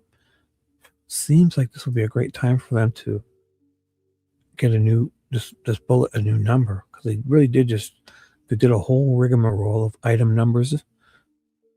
There's a bunch that I couldn't account for and didn't know what was extra ones that didn't seem like there was one or two more. They threw in the blood one from the tree and mixed it with the SA kit numbers, and then all of a sudden we got the bullet.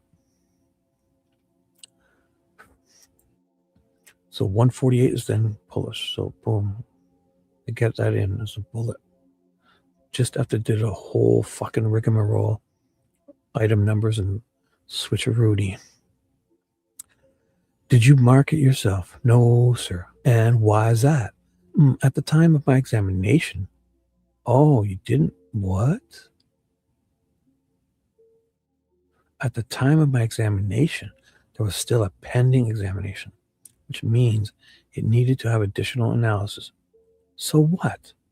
So what? Are you saying you couldn't give it a number of your own when I thought you guys did that every time? Each time it's dealt with. Then you add like a 01, 012, or 013, 014. So I did not place any markings on that item. Right, on the item. So as I didn't want to interfere with the additional analysis that they needed performed. Right. But it needs to go to you first to get the DNA, if there's any DNA on it. And then it's going to go to the tool mark examiner. But so you got it and didn't. Yeah, there's a pending examination of a tool mark examination coming up. But it had to come to you first. She even says it, Oberg, that comes to you first in case, because she's Oberg is a destroyer of DNA stuff. So she wanted them to get this first. But then she's saying she does, but didn't. So I did not place any markings on that item. on the item itself markings. You're supposed to just get the DNA off of it, or if there's fingerprints and stuff. As I didn't want to interfere with the additional analysis that needed performed. But you were first in line to look at that in the laboratory? Yes. And you also gave it a look over for latent prints. Why did you do that? Well, Sergeant Olehay and I had discussed whether a latent print examination was necessary on this item. A lot of times with items. So yeah, that must be a big conundrum for them. Because if they handle it to get DNA stuff off it and check for fingerprints, then are they messing with evidence because it hasn't yet gone to ballistic or tool mark examination?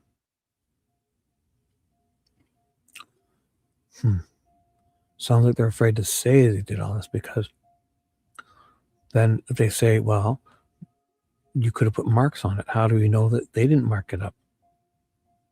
So, something's up here. So we have our investigators make that consideration. Yeah, because Oberg said you did it because she's a destroyer of evidence, DNA stuff. So you guys got it first to check for fingerprints and DNA. Now, can you do that without interfering with the marks? So, and we have something as small as this. It's nearly impossible to do both. What? A latent print exam and a DNA analysis exam. So we had that discussion, and it was decided that DNA would be the preferred analysis for this item. I can't remember what I was going to say. You can't do both. You can only do one or the other, right? I think you should do the fingerprint analysis, and then you could even save the tape or whatever you're using for the fingerprint. If it's not, to check that for DNA in case you took any off, and then once you check for prints, then you would check for DNA. Unless when you're doing that printing stuff, is it dusting? And I don't know. These people don't seem to know what the proper process to, though. They should have this worked out. They say they do it. If the DNA person needs to check it before the tool mark examiner does, don't they have a process where they can get everything they need? They can do it to see what's there and not interfere, and then have the tool mark examiner do it? Maybe they should do it together, so they can then say, I don't even know what's going on. So that's all right, but you could not see any latent prints visible. Is that right? That's where I was going. So I did just kind of visually examine the item to see if there was any kind of visible prints. Now, we know latent prints are not typically visible to the eye, but I wanted to know whether there was any type of ridge detail that I could observe. Sometimes if you have prints in like blood or something with grime or debris on it, that you might be able to kind of see a ridge detail. So even though we weren't doing a latent print exam, I want to know whether there was a print visible, if there would have been something that was present in kind of like a body fluid or a grease like stain. Then I would have had further discussion with the investigator to determine if maybe we should have done that latent print exam. What has been your success rate and your DNA office's unit's success rate with unspent cartridges and other ammunition? So unspent and even spent cartridges are very difficult to get DNA profiles on, and it really just again depends on, sorry, one second.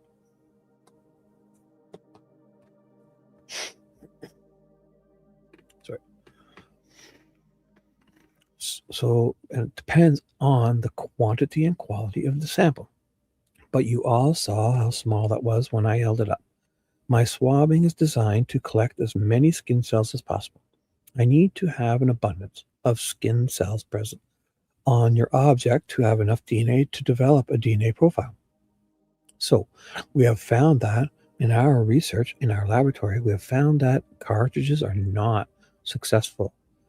And since 2017, we have removed them from analysis in our laboratory.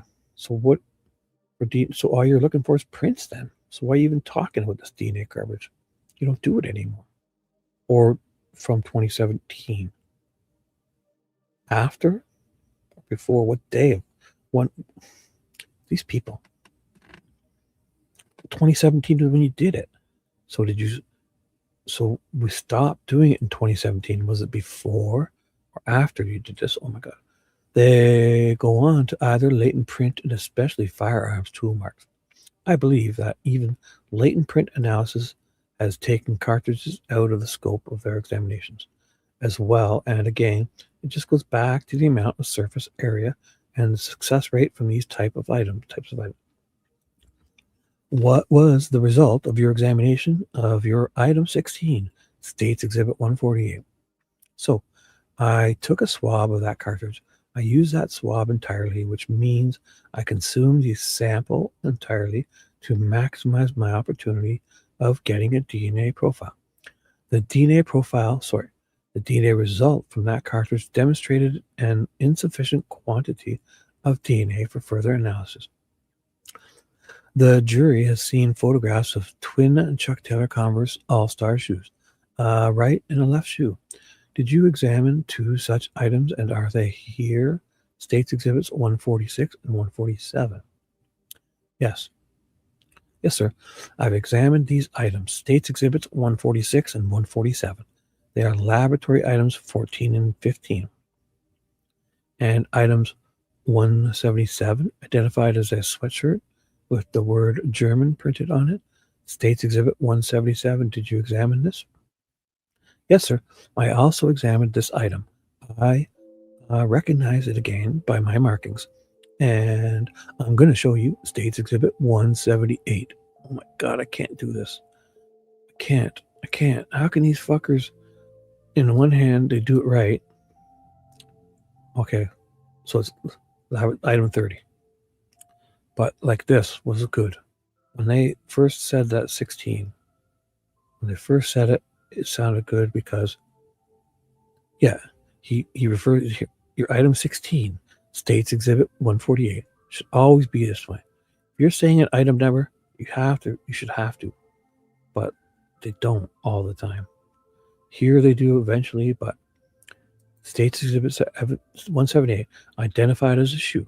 No, Maurice brand jeans. States Exhibit 178, I also recognize as my laboratory item 30. Like, why this whole my States Exhibit 178, item 30. That's it. Why are you doing all this? I recognize it, and my markings as well. So, would you tell the jury the results of your examination, beginning with the right and left Converse shoes and then the sweatshirt and the Maurice jeans? So, beginning with the shoes, so with all of these items I mentioned so far, I performed a serological examination. So I start with a visual exam and write down or indicate on my notes what I'm observing, what I see from the item.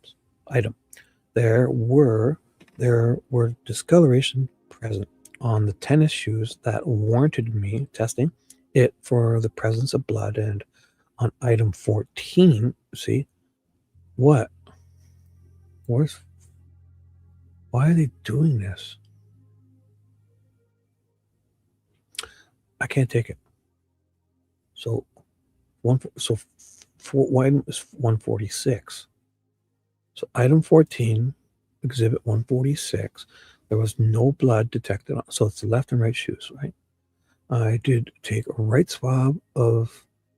8 swabs of the shoe, and at that point, I was trying to collect any type of skin cells that may have been on the shoe to see who may have handled that item.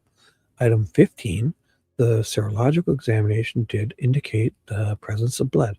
So blood was detected in one area on item 15. Now, that was an area on the outside tongue of the Converse shoe.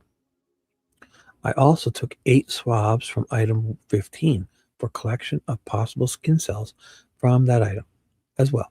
The analysis of items 14 and 15, those swabs, 1 swab from item 14 and one swab from item 14 of the shoe was consistent with Abby. It was also estimated to occur in once in more than 8 trillion. Okay, so one swab from item 15 was found to be a mixture of 2 individuals, and that mixture was Abby and Libby, could not be excluded as possible contributors. And that is estimated. So in that mixture of Abby and Libby's, in 1 in 14 unrelated individuals. What?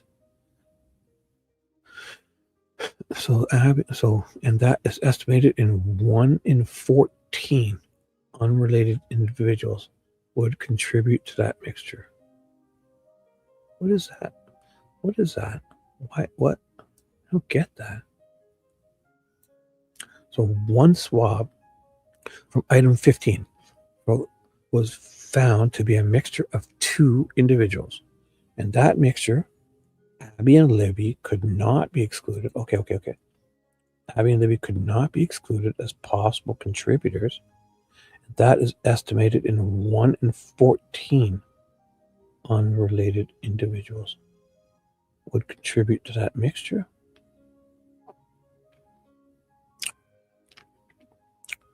What the fuck does that even mean? Whew. Sorry, guys. How's everything going? I'm going to take a quick drink here.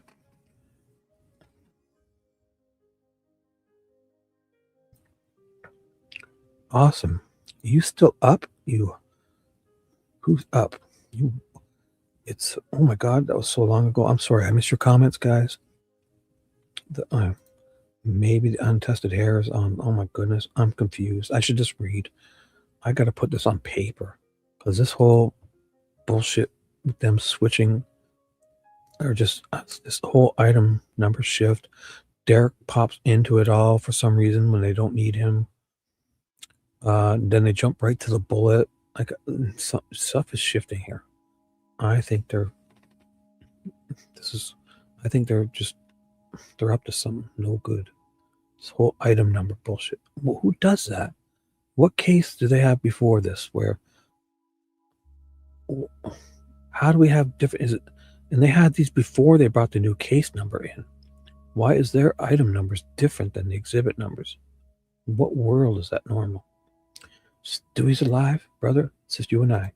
Let's do this, Stewie. So this is wild. And this whole line here. What is going on? 1 in 14. I can't read that again. I'm going to go bonkers. So 1 in 14 unrelated individuals would contribute to that mixture. Abby and Libby could not be excluded as contributors. Estimated 1 in 14 unrelated individuals would contribute to that mixture. So was this a blood mixture of 14 other people? What is happening? On their shoe? There's no way they would have mixtures of blood of all these people. 14. How many people do they stand around and do? There's no way they're cut. Oh my God. Just imagine that. If they have one of those, let's say they have one of, don't they all cut their hand and put their own into it, and then contributing 14 unrelated individuals would contribute to the mixture that could rule out Abby and Libby's blood too? What? Why are they throwing this in there?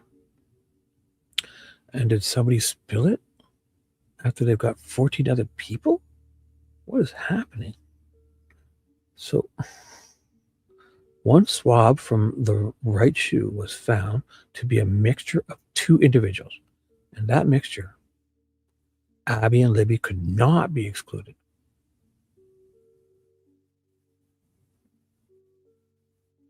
So you don't know it was a mixture.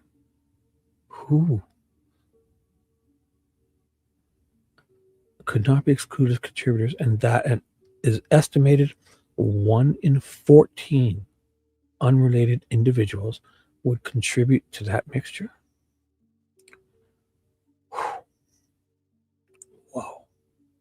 The fuck does that mean? Sounds like it should mean something. Dewey. You got to figure that out. Write that down. I'm sure you're paying attention. Get on that. When I come back, you're going to have it figured out. What the fuck? So Abby and Libby could not, there was a mixture of blood.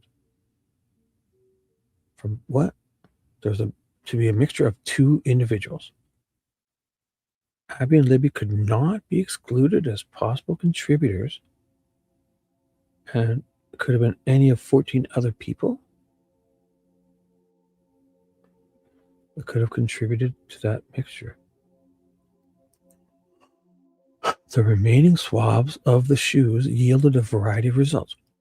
Some were partial DNA profiles in which I could not determine the number of contributors. What the fuck?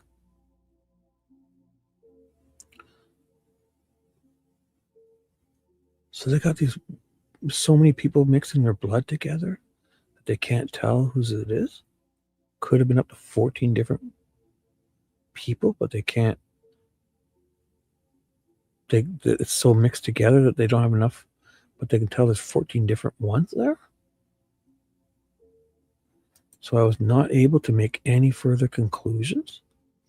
Others had no conclusions drawn because they had a failed quantification test. That quantification test control is a check that is used to check for inhibition on a sample. So essentially, I was detecting inhibition of the swabs of the shoe, and therefore I didn't have enough DNA detected to determine a profile, but I also couldn't be confident necessarily in my quantification of the amount of DNA because the positive control was failing, and it was failing due to inhibition. You've used the word inhibition and degradation. Would you describe those a little bit more for the jury and how they impact your ability as a DNA analyst? Well, like I mentioned earlier, we have a part of our process can detect inhibition and degradation. So that was detected. So this result that I'm giving you is the result of that detection method. So it indicates these swabs of the shoes were inhibited and could not go on for further analysis. Essentially, inhibition is affecting the quality of the DNA profile and degradation as well. So I might be able to detect DNA, but I'm not going to be able to get a complete DNA result or even a suitable result that is suitable for interpretation because of the degradation and inhibition. Is that because there's so many people mixing into it, or just two people? It's mixed together that you can't. I'm getting a very, very limited information out of my DNA profile. Do your notes reflect anything about the condition of what the source of the inhibition may be on either shoe? Yes. If I may refer. Sure. So item 14 and 15, I have indicated that there the shoe is heavy with soil and dirt and plant material. Yes, sorry. I wanted to read it all. It indicates that I was observing very heavy soil, dirt, and plant material on the shoe. To be honest, the shoes are very dirty. As you know, the shoes can be, but these are in abundance. It wasn't just the sole of the bottom of the shoe, like the sole, every part of the shoe, as given that they are Converse shoes. They were fabric, not leather. So that dirt was really embedded into the fabric material. What you describe, what are your findings in relation to your examination of the sweatshirt? I apologize. I haven't completed my results for 15 yet. The shoe? The shoe? Yes. Okay. Which shoe are we talking about? The left shoe? Item 15 was the left shoe. Yes. Okay, go ahead. So which one was found? Oh, sorry, which one was found? It's all relative. Yes. Watson. Oh, dear Watson. It's all relative, Mr. Einstein. The theory of relativity, relatives. So did I mention I did detect blood on one cutting of our one sample of that shoe? So blood was detected on the tongue area of the shoe. The cutting of that shoe yielded a profile that was a mixture of two individuals. The major profile of that mixture was found to be consistent with Libby and estimated to occur in once in more than 8 trillion unrelated individuals. A minor profile was present, and that minor profile was consistent with Abby and estimated to occur once in. My stomach is growling. I hope that didn't come through. I kept talking. I didn't want to stop.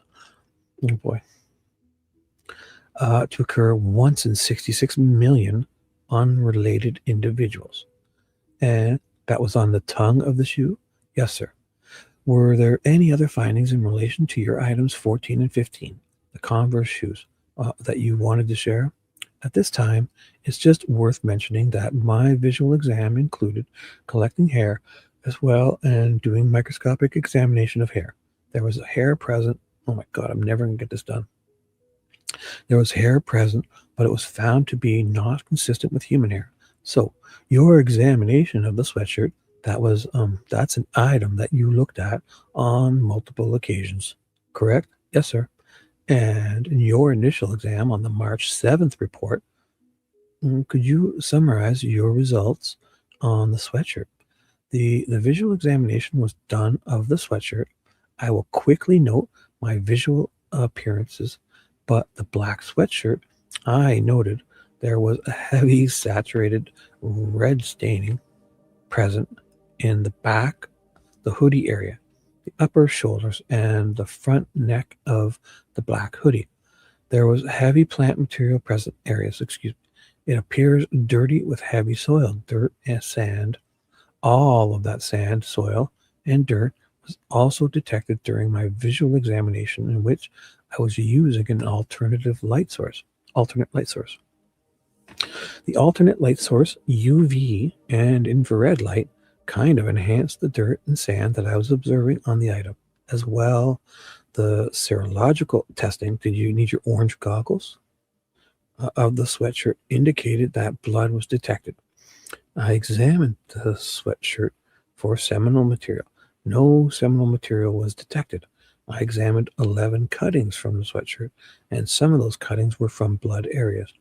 Others were just areas that either fluoresced or it had like a small whitish stain that was of interest to me. I also took 3 swabs of the sweatshirt. Those swabs were from the outside cuff and sleeve areas of the sweatshirt, as well as the front pocket of the sweatshirt.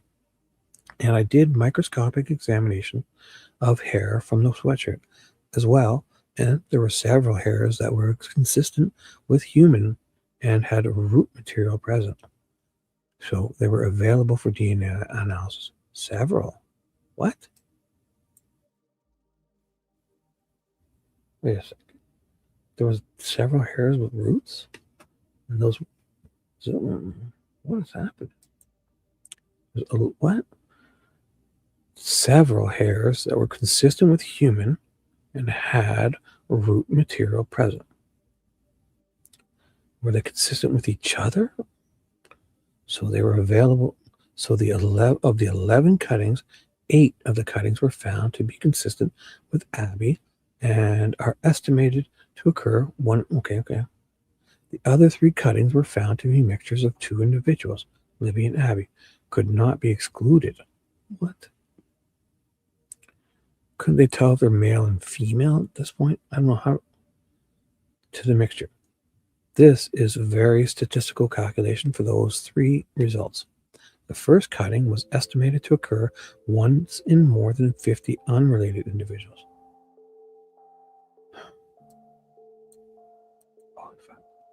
The second is estimated that 1 in 230 billion individuals would contribute. So what? So the first, so this is, so okay, so these 2 what? But this 50. So the first cutting was estimated to occur in 50 unrelated individuals. To occur once in more than 50 unrelated individuals. And the third cutting is estimated that 1 in 290 million unrelated individuals would contribute to that mixture. So this is pretty specific, no? 50 is getting, that's not 230 or 290, 230 billion and 290 million, and then just 50. So it could have been only in a group of 50 different people. What are they saying here? And those were mixtures in which you were able to include Abby and Libby, or you could not exclude them. How would you characterize and articulate that?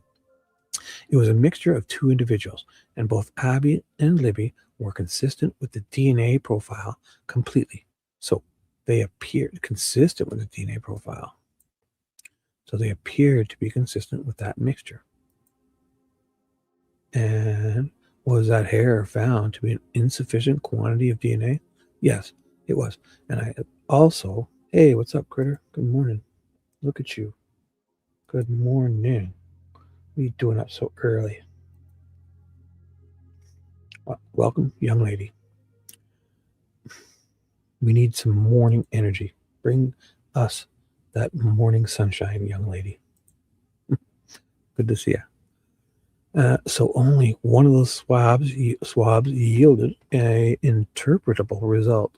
That was the swab of a cuffed area and was found to be consistent with Abby and estimated to occur in more than 8 trillion. They're really interested in their cuffs, eh? Or their wrists. That was the other 2 swabs were from the pocket, and the other sleeve demonstrated the presence of a mixture in which the number of contributors could not be reasonably assumed or determined. Thank you. Is there anything else you wanted to note to the jury about the examination of the sweatshirt? Not at this time. Did you examine these Maurice jeans, and I believe were identified as taken from the body of Abby? Is that correct? Yes, sir. And would you summarize your findings for the jury of the jeans? Again, I examined the jeans for the presence of any type of body fluids. Noted in my visual examination that there was heavy dirt-like staining present throughout the jeans. Were you able to characterize, when you say dirt, did it have any appearance to you that you were able to note in terms of clay or sand or just dirt? Anything about that? I didn't really make any conclusion. I'm not qualified to make conclusions as to what kind of dirt, but I did occasionally note whether it was a sand-like substance or mud. That's kind of as far as I got with my description on how that dirt appeared. Wait, wouldn't they collect it and they should be able to tell if it's, like, did it come from a beach in California? Like, come on. They better have collected that and sent it off to someone to say, hey, is this dirt from here, or was this dirt from another state? Was this dirt from, I don't know. Did you have both on that? Here, oh my God, these long answers. Look at this. Okay. Here, I've indicated mud, dirt areas were enhanced with my infrared light and my ultraviolet light. So that's what I was most likely observing. So in my serological examination, there was a lot of that dirt-like staining, and you can't really see underneath dirt. So to see that's what's there. So what I was doing was kind of testing for representative areas of the gene to see what might have been embedded under the dirt. So several areas were tested on the gene for the presence of blood and seminal material. There was no seminal material detected on the genes. Several areas indicated that the possible presence of blood on the genes. The confirmatory testing, I thought you didn't do that. Wait a second. Now you're doing it? Oh, you did do it. Why are you doing it? I thought we weren't doing it this time. So she's doing confirmatory. So this is on a different days, I guess. So she's now doing confirmatory testing. and it did not confirm the presence of blood. I ended up performing DNA analysis on 10 cuttings from the jeans, in addition to 2 swabs. One swab was of the inside crotch area of the jeans, and one swab was from the button or zipper area of the jeans. I also did a microscopic examination of the hair that was collected. And there was one hair collected from the jeans that had a root. So DNA analysis was performed on that. Starting with that result, the hair failed to demonstrate sufficient quantity of DNA. What? Okay. So they found a hair, tested it, and couldn't get DNA from it. So it just had a root. So collected from the genes that had a root. So one hair with a root is not enough? Demonstrate a sufficient quantity of DNA. How much do we need? Oh, hey. Oh, that's okay, Paula. If you fall asleep, don't you be sorry. Oh, no. You don't need to be sorry. Sleep is important. If you fall asleep, that would be normal because it's late. So don't you worry. You lay there and you can always catch the replay or rewind. Don't you worry. If you fall asleep, don't you worry. So are they saying that one hair with the root is not enough? Like, I thought that's the whole thing. If you have a hair with a root, it had a root. So they did, but they couldn't, or does it not always work? Like, what? If it has a root, that seems like, in the sense of DNA, like when you pull it out, you can look at it and see it, a root, right? It's almost like a tiny pinhead. So the one cutting of the genes yielded a profile that was consistent with Abby. A second cutting of the genes yielded a profile that was a mixture of 2 individuals. A second cutting, mixture of 2, which 2? So Libby and, this is the lab. So Libby and a laboratory individual could not be excluded as the possible contributors of that cutting, and was estimated that 1 and 2 unrelated individuals could contribute to that mixture. Which cutting was that? Just a cutting of the genes.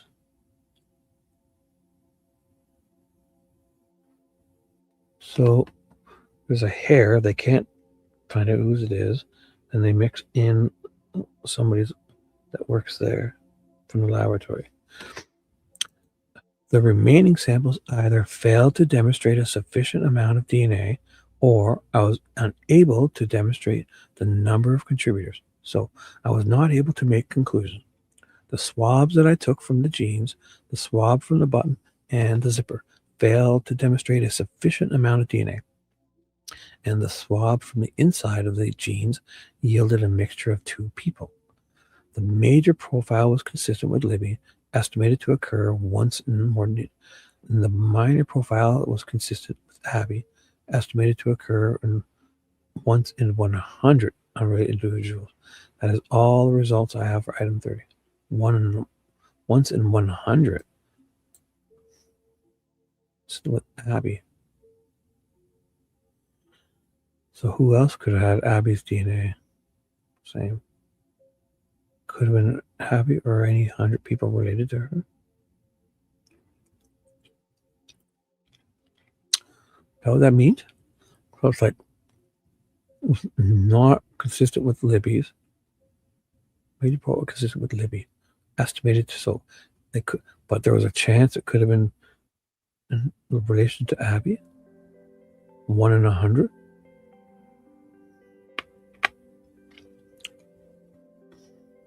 Estimate to occur once in 100 unrelated individuals. Unrelated? 100 unrelated individuals. So it's a high likely it's not Abby's. That's what they're saying.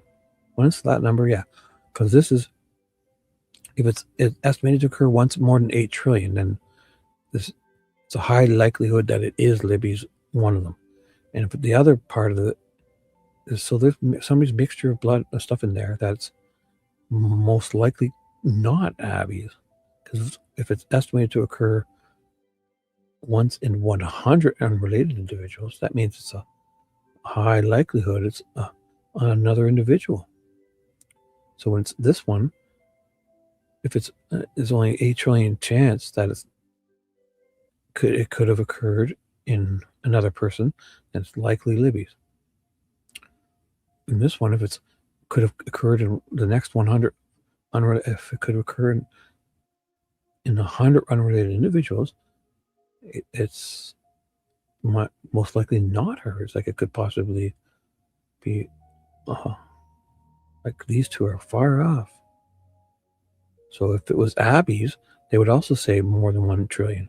If it's not Abby's, so just because you can't rule, the fact that you can't rule hers in means it's highly likely not hers. No? Holy fuck. Thank you.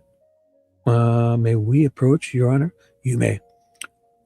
We're having a sidebar. Just ready to move to the second and third. Okay. Exams. Do we need to take a break? I'd like to go move this evidence so we can get the other set. Okay, so this would be a good time to take a break. Then turn your microphone back on. It's off. You turned it off. McClellan jumps in. Judge, I don't know if you've been... says something. And all points bulletin, inaudible, by the jury. Her vehicle was found in the area. What? It's... what the fuck? The all points bulletin? Her vehicle was found in the area. It's unoccupied, and we believe she's in the court in the audience. I just thought I'd give you... We do believe that she's the one that the jury and was attempting to photograph the jury. What is happening? Oh, that's Lana. Okay. Assholes. Look at these fuckers. Lana's on the fucking run. Oh my God, this is Truth and Transparency. I didn't read this before. Oh my God. Good night, Paula. Good night. You get some sleep. Do you hear that? That's Lana from Truth and Transparency. They think she's parked. Oh my God, I gotta read that again. That was awesome. Oh, what fucking assholes. They're busting her chops. Like, come on. So she's what, ditching her car and on the run, and she wants to hide in a court with a bazillion fucking cops, you idiots. Fuck you, McLean. You're an asshole. Did you hear that? So there's a bulletin. They're fucking a vehicle. So she's the vehicle's gone, but we believe she's hiding out here in this courtroom. Oh my God, I don't remember. Oh my God, that's awesome. So McLean jumps in. Judge, I don't know if you've been whatever, and an all points bulletin by the jury. Her vehicle was found in the area. It's unoccupied, and we believe so she parked it somewhere. She's in the court, in the audience. Is it stashed in the bushes? Covered in leaves? Did she sneak in a window? Oh my God, Nick. I just thought I'd give you... We do believe she's the one that followed the jury. And what? Oh my goodness. She tried to take pictures. Oh, so they got her on a list, and they're probably chasing her around. Maybe she parked around the corner. What's going on here? So who is this? Her name's Alana Oriani. O-R-I-A-N-I-A-K-A-T-T. Truth and Transparency. It has to be, right? Yeah. This is... I don't remember this. So she was the one in Fort Wayne. Then she was in... So I just wanted to keep you in the loop. Okay. So what does she do? Get up and run out now? What's going on? But I didn't want something to happen to me not to tell you. Okay, so what? Like, why you got to point it out? She's like, I mean, if she's done something wrong, would you have to do this? Like, wouldn't you guys fucking arrest her or something? Oh my goodness. Is she this woman, or she's a YouTuber? Oh my God. Back in Fort Wayne police addressed it with her, and we put her out. So what? So what does that mean? Why are you disrupting the court? So we put out her vehicle description. What is it? We found her. Was there a bolo out? What the hell? We found her vehicle about 2 blocks from the courthouse. It was unoccupied. We think she's in the audience, but we're not 100% sure. Do your people know what she looks like? They do. Okay. How do you know that? It would be a bazillion hours. She puts her face on her YouTube channel. These fucking guys are like detectives. Oh my God. Nothing gets past them. And is this an evasive park job, or was there just no spots closer? Oh my goodness. They saw her walk. She didn't sneak. Oh my God. She just walked down the sidewalk and she's on the lam. So I don't know if Jason and Jeremy know. She snuck by them. She's got oh my God. She's wearing a disguise. She got like one of those glasses on with the fucking mustache and nose and one of those and she just sneaks by all you idiots. You fucking guys. So we could take a break and we'll discuss that. Oh my goodness. All right, here we go. Oh my God. All right, they're having a sidebar. And Lana's probably sitting there saying, oh, fuck, something's up. They keep looking at me. Oh, my God. All right. This is a good time for us to take a break. The state needs to move this evidence and bring over some more evidence. And we'll give you a break while that's happening. While you're outside the courtroom, please keep your minds open. Please don't form any opinions or conclusions about anything. You may discuss evidence that you've heard so far. Please only do that if all 15 of you are present in the jury at the same time, and please don't deliberate, gentlemen. All rise. So they're out. 10:47 a.m. Now let's go. Let's take care of this problem. That we found the car. We've got a whole other investigation going on. You may be seated. So Miss Bozinovski, you can go. Shouldn't they be addressing this? A fugitive in the court? Oh my God. She must have a good disguise. They can't pick. Oh my goodness. So, Miss Bozinovski, you can go ahead and step down from the stand while we take our break. You may need to also take a break. And those of you in the audience, except you right there, young lady, if you just sit to none of you are going anywhere. Oh boy. Lock the doors. If you just sit tight for a minute, gentlemen, you may take Mr. Allen. Oh my God. Clearing the courtroom? Or is he I didn't hear what you said. I said, gentlemen, you may take Mr. Allen. Okay, thank you. Thank you. What the fuck's going on? These people are flipping out. Let's take about 15 minutes. Jody, can you go off the record? Oh my God, did they just blow over that? Don't we? Are they tackling her now or something? Is their car getting towed and oh my goodness, what's happening? Did they just forget about her? Like she could be sitting there. She might have tried to take a picture. Now she could be sitting in this courtroom. Oh my goodness. So they're back on the record at 11:09.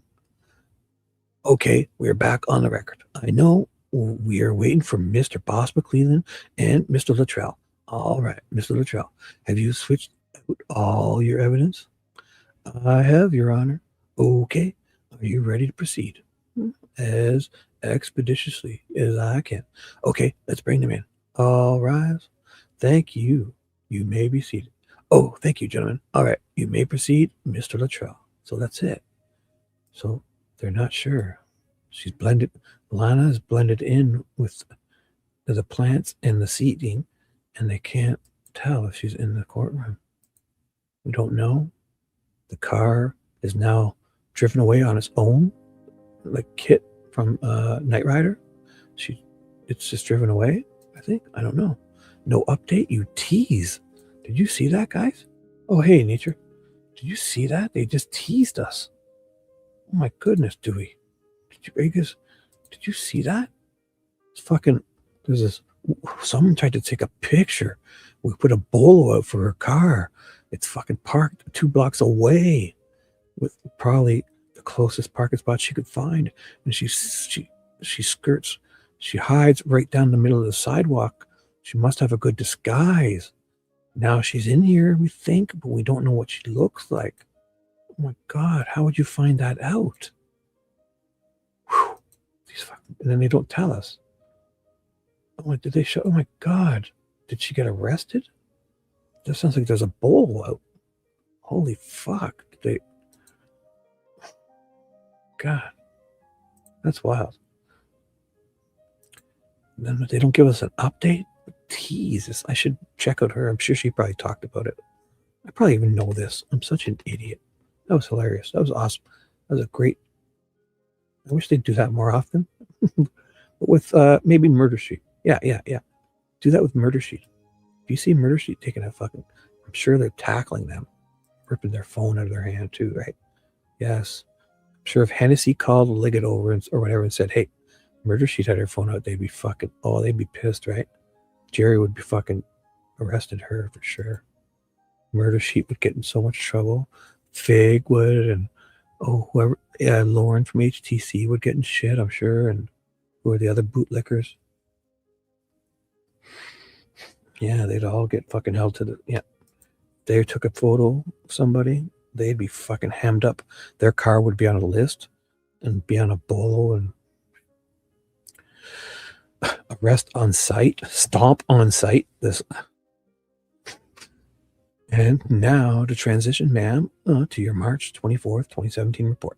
And in that matter, you looked at items removed from the body of Abby at the autopsy. 3 garments, is that correct? Yes, that included 3 garments.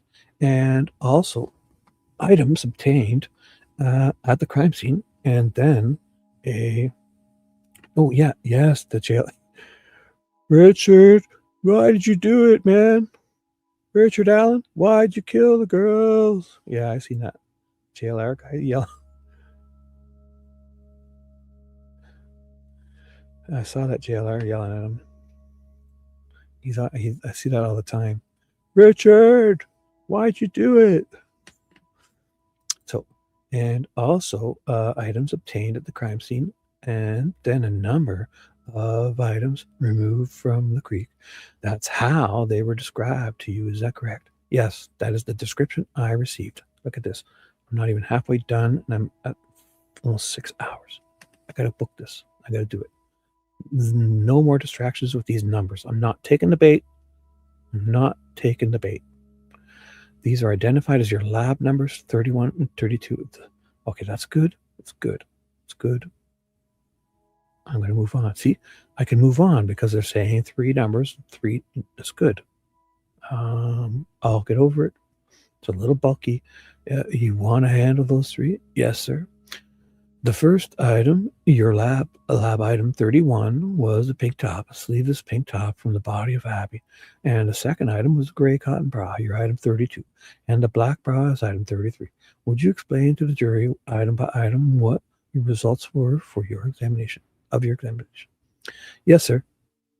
These clothing items were examined for the presence of body fluids. Blood was detected on the pink sleeves shirt from Abby and the gray bra from Abby. There was no seminal material detected on either of those 2 items or the other bra, which was the black bra. No seminal material was detected. The black bra did not indicate the possible presence of blood, but there was no confirmatory testing done. Wait, what's going on with these people? Are we doing confirmatory testing or not? She says she's doing it, and she's not. What is going on? I thought it was, they did, there was no confirmatory testing done on item 33. Like if there's enough of it, so you should be doing it, right? It's only you don't do it when there's only a tiny amount. Whereas blood was confirmed on items 31 and 32. In addition, so they did confirmatory tests. In addition, I collected hair from those items for DNA analysis as well. And the DNA results for all 14 cuttings that I took from the pink sleeveless shirt, all of them are consistent with Abby and estimated to occur once in more than 8 trillion unrelated individuals. Right.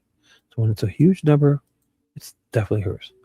So 3 of the 14 cuttings indicated the presence of an additional allele. What the fuck was that allele? I forget. That was from the blood, right? What was that again? I've seen that a bunch of times. So, but there was no conclusion drawn from that information. The hair on the pink sleeveless shirt, there were 2 hairs, human with a root. One of them did not have what? The other hair was found to be consistent with Abby. So the one that's Abby's, they could test it with the root, but the other one had a root, but they didn't have enough. What is going on? It's a second different hair now. It's had a root. They can't get test from it. Like, how much of a root isn't a root enough? I'm not going to get, because it seems like they can just say, like, is it consistent with hers though? Like, can you look at them and say, like, they're pretty much exactly the same looking?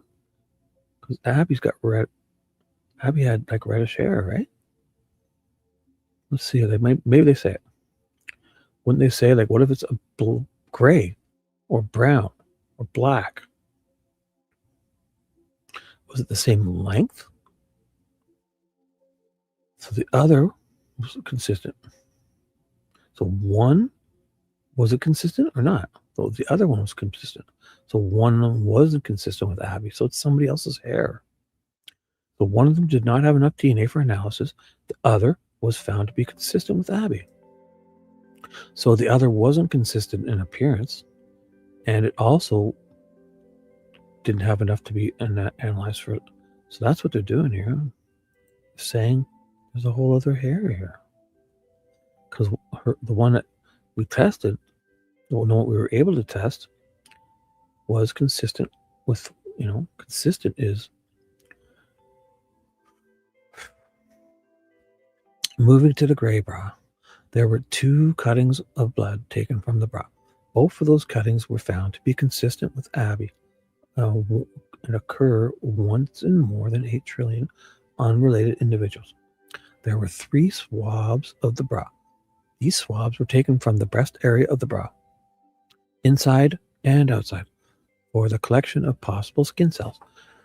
2 of the 3 swabs were found to be consistent with Abby and estimated to occur more than 8 trillion unrelated. The 3rd swab from the bra was found to be a mixture of at least 2 individuals. A major profile was determined, which was consistent with Abby and estimated in the minor profile. There was not able to determine the number of contributors in that minor profile. The number? I thought you said it was only 2 people. A contributor. I thought they said it was a thing of 2 people, and one's Abby. So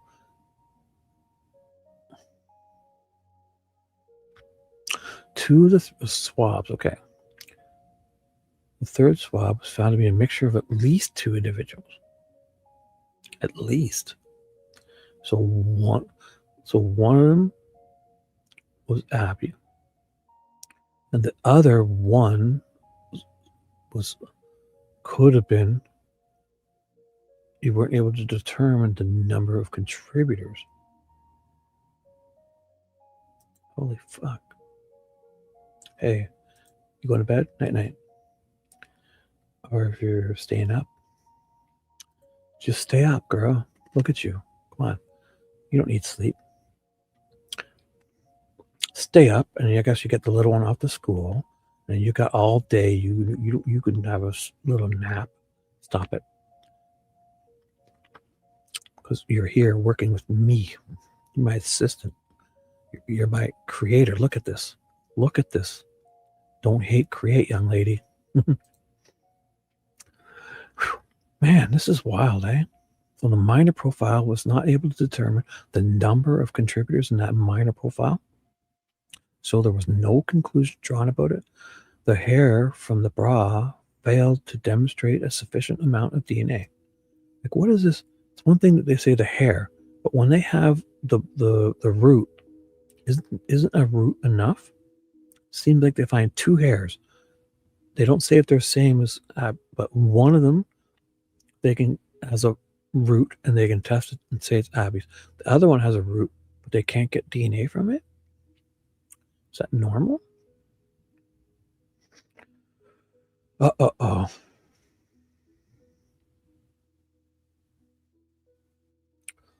Oh. Well, we're here for you. I'll show up for you. I'm here. I'm always here. Stay awake. So this is wild. So the black bra, there were 4 cuttings taken off that bra, and then there were 2 swabs taken of the bra. 2 of the cuttings indicated a single source profile consistent with Abby, and it was estimated to occur once in more than 8 trillion unrelated individuals. The other 2 cuttings include presence of them. So is that why they're having trouble? Like, so if they have 2 people mixed, if they know their profiles, they can pick the one out of it. But the other one could be, if they don't have their DNA, there could be a whole mixture of people they can't tell. But if it was Libby's was in there, and since they know Libby's, then they could say she's one of the other people or whatever. This is amazing. Because like in this mixture, or is it just that there's more of Abby's, then they can pick her out of it? Or since they know it, they can then say it's 8 trillion unrelated. It has to be Abby's and is one of them. Single source profile. So the other 2 cuttings indicated the presence of a mixture of at least 2 individuals. And that major profile in each of these cuttings was found to be consistent. The major. So it's because the amount of Abby's was more and this other person was just a little bit. So there was no way to tell they weren't able to draw a conclusion of the minor profile or the certainty, or was it that they don't have this profiles to match with it? There was no conclusion drawn about the minor profile due to the uncertainty. So you didn't draw a conclusion, or you weren't able to. No conclusion was drawn, but the minor due to the uncertainty. So if you weren't sure how many contributors, you just didn't test it. What are these people saying? The swabs of the bra, which again were from the inside breast area of the bra, were found to both be consistent with Abby. And then finally, the hair collected from the bra, which there were 4 hairs consistent with human with root material. All 4 of them failed to demonstrate a sufficient amount of DNA for further analysis. So this, hey, I do show up every night. Where do I show up? Are you trying to say that you dream of me nightly? I'm only kidding. I'm working hard. I have to stay up and watch these. My night job is, I could be doing more, but I have lots of projects I have to be doing but I also have to watch these cameras and stay awake because there's a big thing happening next door, and it's one of my responsibilities. The other one, I can kind of push them a little bit. But this is important. Whew. I'm here for you guys.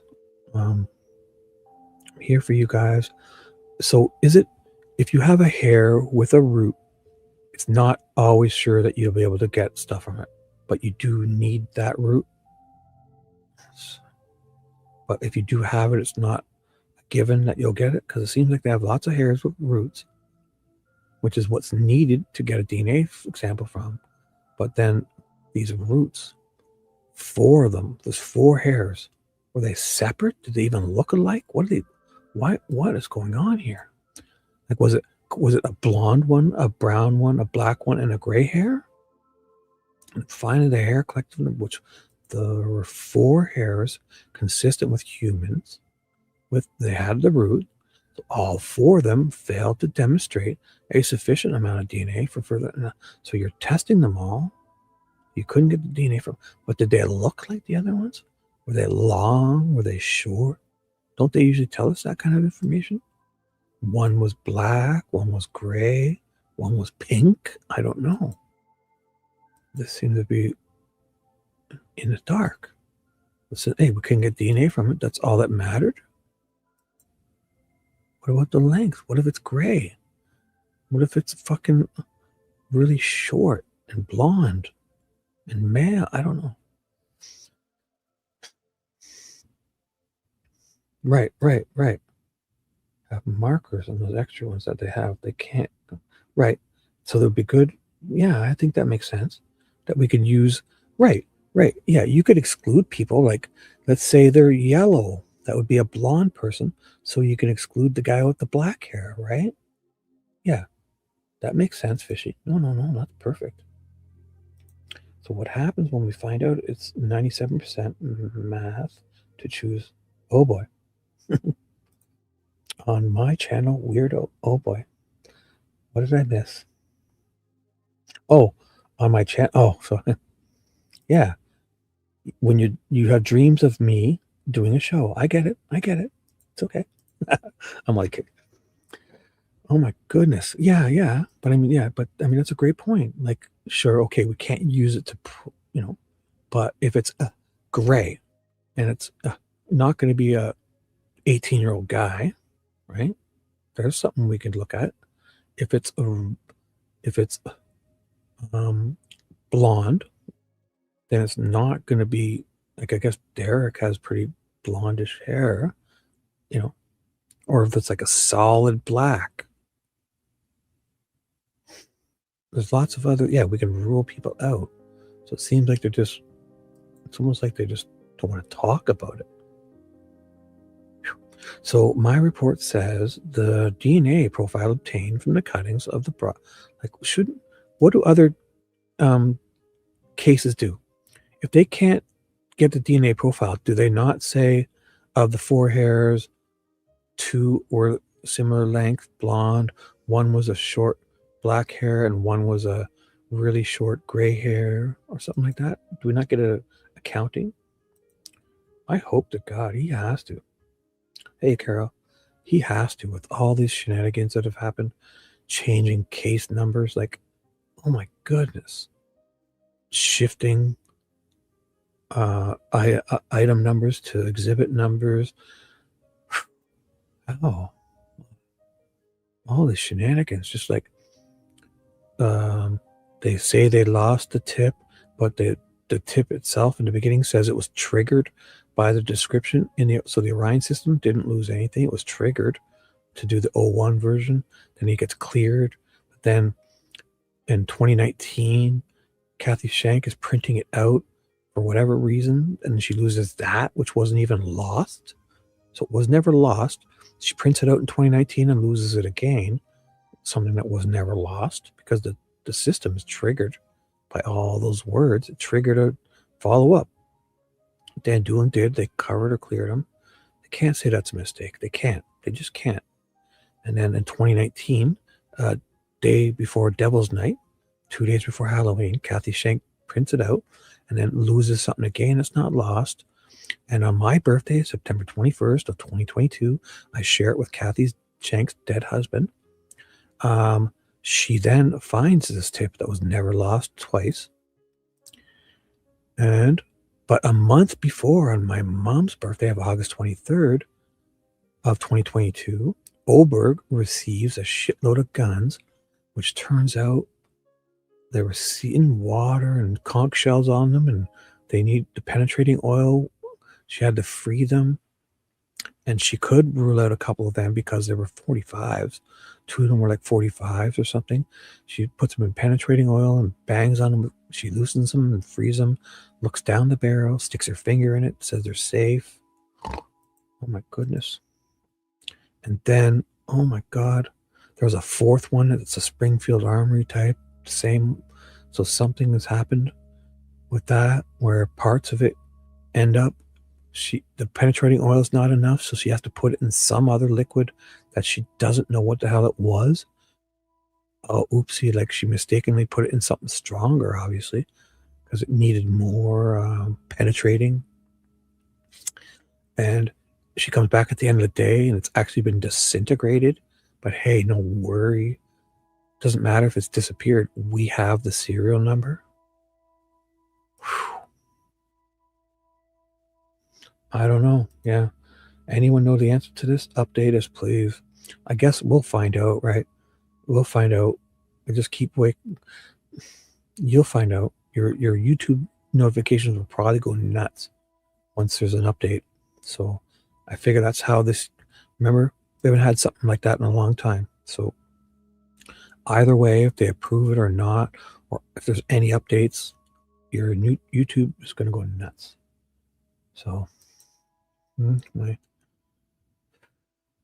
so it just feels weird to me that they're okay. So fine, you can't get the DNA profile, but why can't you say one was like 2 feet super long gray hair, one was curly brown, one was really short blonde hair, so we could definitely rule people, or one was like a black hair that had, like we could rule people out. That's a great point. Don't seem like they want to do that. They just want to rule one guy in. They don't want to rule people out. They want to get one guy in. So my report says the DNA profile obtained from the cuttings of the bra are consistent with Abby and are estimated to occur once in more than 8 trillion. Yeah, so it's definitely hers. So this is a statistical calculation provided to give some weight or meaning behind the profile that I have determined from the sample, and it is essentially a state that's showing the rarity of that profile. Right.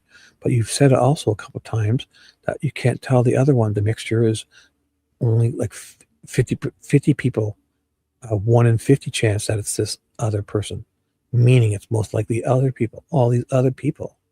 You're proving there's other people here. The other one's 1 in 100. Yeah, 1 in 8 trillion and 1 in 100 means that's not one of those two. Whew. Unrelated people, so it's definitely not a familial, so it's the family's not in there, but who? And are the 2 different times where you can't tell? So, God. So it is my chance of selecting another unrelated person, oh my God, in the population that would be consistent or match the profile. So essentially, I would not expect to find another person in that population to match that profile, or my chance of doing so would be 1 in more than 8 trillion unrelated individuals. So I often say if I had a room of 8 trillion individuals, there may be one other person. But when you say it's 1 in 50, if you had a room of them and 50 other people, it may be one of them.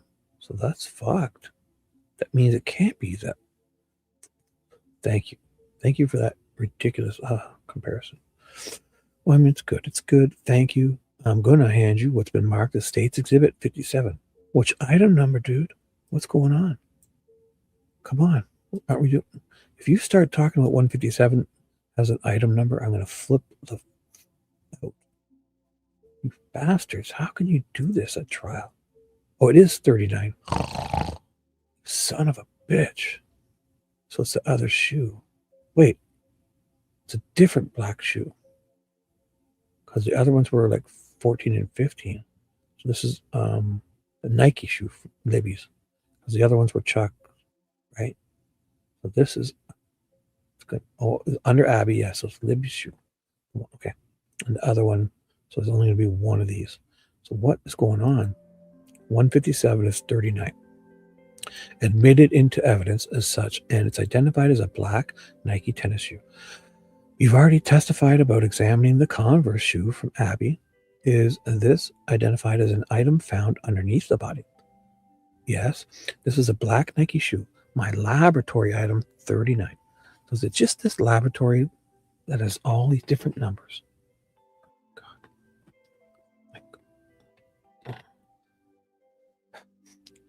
Like, that was identified to me as being recovered under the body of Abby. So like Liggett and all them were always talking about when you have a case, everything, you know, they're all using the same system. So when they use it, when they draw numbers from the computer, they would all get the next, you know. So all these can communicate and add one. And if somebody else had in a different area or department, they add a piece of evidence or do something and adds another prefix, you know, counts up. Is it just with this laboratory, you know, or is this happening throughout this whole case? Man. Hey, Dee Dee, what's up? Good morning. Morning. How's it going? Well, evening for me, but I'll be going to sleep soon. Nope. You can't go to sleep, young lady. You must stay up. You must. Have you been listening? That's all. Tell me, girl. Have you been lurking? Oh, boy. Yes, you are. Yes, I'm your go-to. Oh, wow. Go to do what? I'm kidding. I'm kidding. Thank you, whoever, if you ever come. I know you're lurking. I feel you, Dee Dee. You've been lurking a lot. I'm only kidding. Stick around. Say hi, at least. You don't have to stay. I know I've been going on a lot, guys. I don't want to get selfish and steal you from wherever else you could be going. So if you just at least come and say hi, don't feel you have to be all chatty, because I've been doing ridiculously long shows. I've been on for 6 hours. And I'm fucking not even halfway done. Oh my God. But I have 3 hours left. So let's do this. Yes, this is a black Nike shoe. My laboratory item 39 was identified to me as being recovered under the body of Abby. And you examined it? Yes, sir. By the way, for the record, did you receive that item? Are you able to tell from your current documents you have opened from whom you received it? Yes, sir. Sorry, 1 second. I need to get one of those little mouse pads. So, by the way, so are you able to tell who you received? So, yes, sir. And who is that? I received this item and the other items I just mentioned from Sergeant Brian Ole through an evidence transaction that included another office in my building, Lieutenant Berkey, who facilitated that evidence transaction. What were the results of your examination of the Nike tennis shoe found below Abby's body? This item, the same visual exam that I perform in all items to note the condition of the item, as well as to determine what type of testing needs to be performed. I determined that there was blood present on the shoe, so blood was detected. There were 7 swabs of the shoe collected. In addition, I collected 2 other swabs of the shoe. I also observed hair and did a microscopic examination for hair, but the hair did not have a root material present or was consistent with animal hair. The swabs from the shoe, 3 of the 7 were found to be consistent with Abby and is estimated to occur once in more than 8 trillion unrelated individuals. 4 of the 7 swabs did not have enough DNA for the further analysis. Wow. So they're finding all this DNA, but they can't get enough to...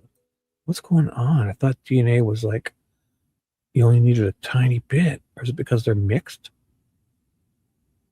So these fuckers are like mixing their... Oh my God. 4 of the 7 swabs did not. The 2 additional samples that I took, one was consistent with Abby, and the other was a mixture in which I couldn't determine the number of contributors that are reasonably present in that sample. I could not determine or make any conclusions. So are you saying you couldn't determine how many were in it, but you could get a profile from it? And if you ever do find that person, you can then arrest them? Or is it just that, oops, not good enough? Seems like they got a lot of DNA they can't do anything with. Is that the trick, Dee Dee? So if we do any stuff with blood, like we just mix it all together in a cup and share it, then when they find it, we've kind of muddied the water and they can't catch us? Is that the key? to get a bunch of people mixing your DNA together so they can't pick one out? What's going on here? Seems like they're finding a shitload of hairs and roots and DNA. They can't do fuck all. Yeah. No, I say we mix it, Dee. I want to mix my DNA with yours. Let's mix it. Me and Ricci. Oh, sorry, I didn't want to say that. I won't say that. That would have been a funny joke, but say we all put it in a bowl. We'll mix it together. How's that? I'll end that and move on. I'm so sorry. That would have been funny, but inappropriate. Inappropriate. I'm moving on. I'm so sorry. So do shoes pose, in your experience, pose challenges or yield results that lay people may not understand or anticipate? I mean, shoes have the same type of challenges that, like, what does it matter what, like, if it's on something, a shoe, like, yeah, I guess if they're walking around all day, but I mean, if something's just dripped on something and it's, I mean, yes, or lose it. But it just seems like, I thought if you had a root, you could get it. Why can't they have roots? They have all these hairs with roots. They're not consistent with, they could be, but they can't get the examples from it. The only ones they can get samples from are Abby's or Libby's. Everything else can't be analyzed. And they can't even tell if it's long and red or short and blonde or black hair or even like dyed hair or pink. I mean, come on. So that all shoes have. So they are covered in dirt. Yeah. And dirt is when you're swabbing it for potential skin cells, you're also collecting all that environment and insults as well. Then also shoes are, we wear them every, yeah, well, okay, so sure, whatever. I mean, if you get the DNA on it and then run around for a week, yeah. But if it just, the shoe's off of you and it fall, and then it happens, it's just the same as anything at that crime scene, no? If it fell on a leaf, and as long as that leaf didn't, it was just laying there, that seems like they're just trying to deflect from being able to find these people. They're trying to protect people, or almost, I don't know. They only want Richard Allen. They don't want anyone else. And then also shoes, so we wear them every day. Yes, we wear them into public areas. We wear them, in our homes. So they are good items to collect a lot of DNA as well. Yeah, they're great. But if you've walked around for a month and then the DNA is old from somewhere else, and you then walk through a creek with water and step in a big thing of mud, I mean, yeah, it's not going to be so good. Unless you walk on your hands, then your shoes, come on. So was this shoe, the Nike shoe, was it the same or different in terms of what you noted of the dirt or soil on it as compared to the Converse shoes? Was it similar? I'm going to refer to my notes just to recall. Yes, so the shoe was in the same condition. I've noted that it has heavy soil and plant material present throughout the shoe. Thank you. I'm going to hand you new envelopes that are admitted into evidence as States Exhibits 158 through 67. 167. This is crazy. They need a better system. This is ridiculous. How does the defense allow this? This is a problem.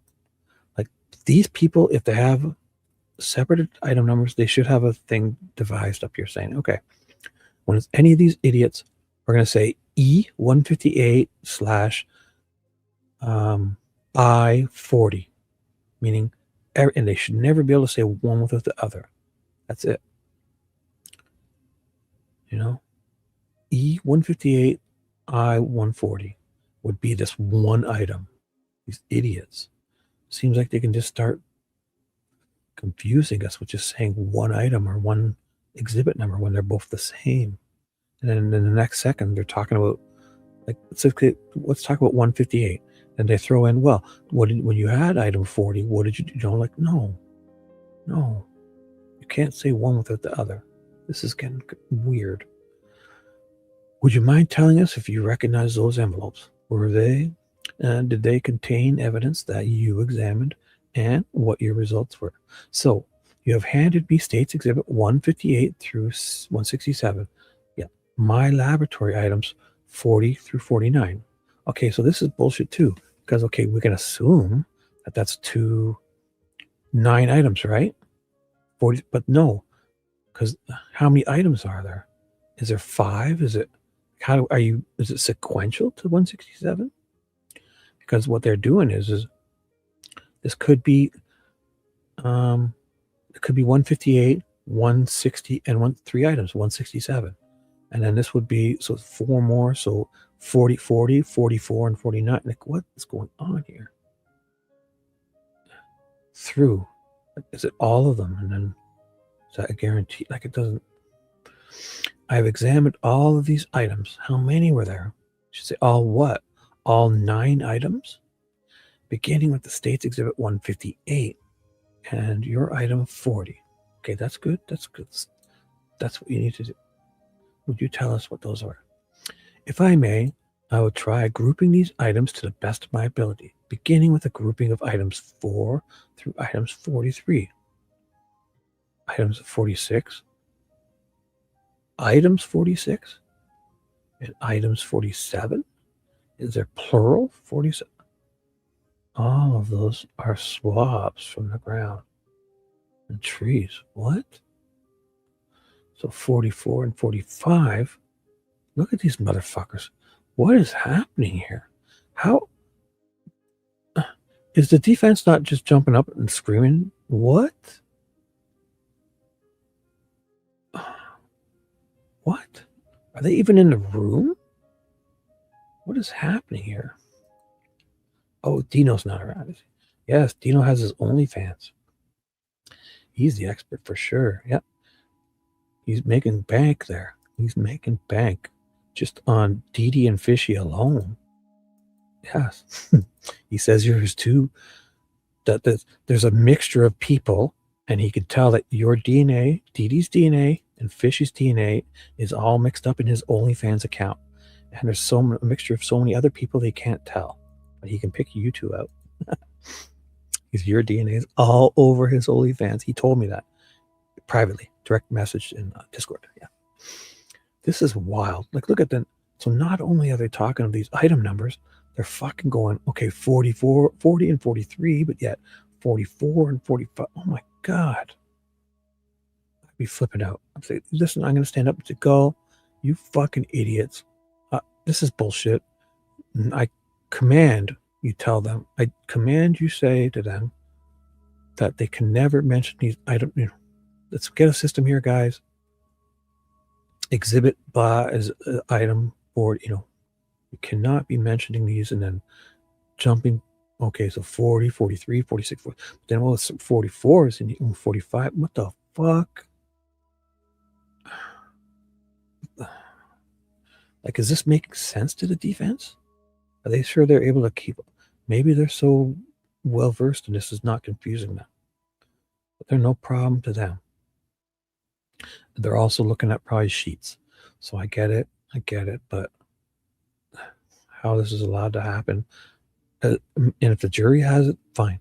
There's a big thing saying every time they talk about this, if they have a sheet saying 40 is 182, like, that's fine. But I feel they're not. So this is beginning with a grouping of items 40 through items 43, items, which is their lab number, 46, and items 47. Should it be item? Because how's that plural? What's fucking happening here? And item 46 and item 47, or items 46 and 47. All of those are swabs from the ground or swabs from trees. And blood was detected on all of those items.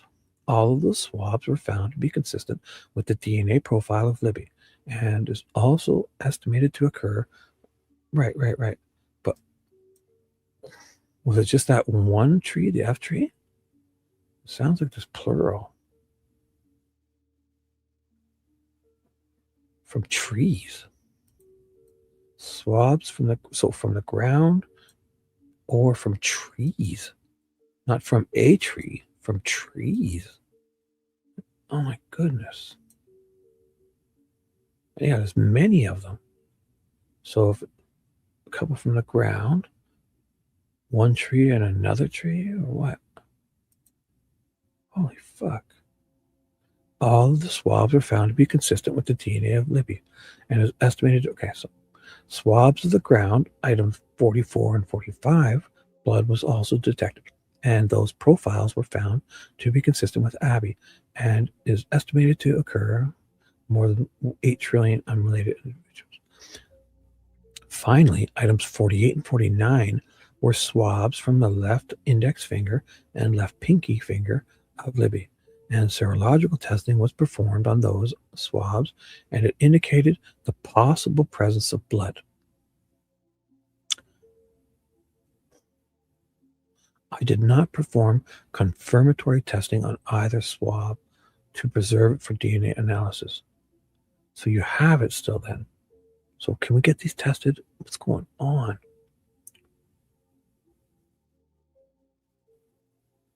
How do you know? Wait, the results. You preserved it for DNA analysis. So then you did get them analyzed? Okay. So you didn't do testing to see if it was blood, but then you did have it analyzed. And we analyzed it that it's consistent with Libby. And so what? Why all this rigmarole then? What is going on? Serological testing was performed. So you can't tell if it was blood, but it was Libby's on her.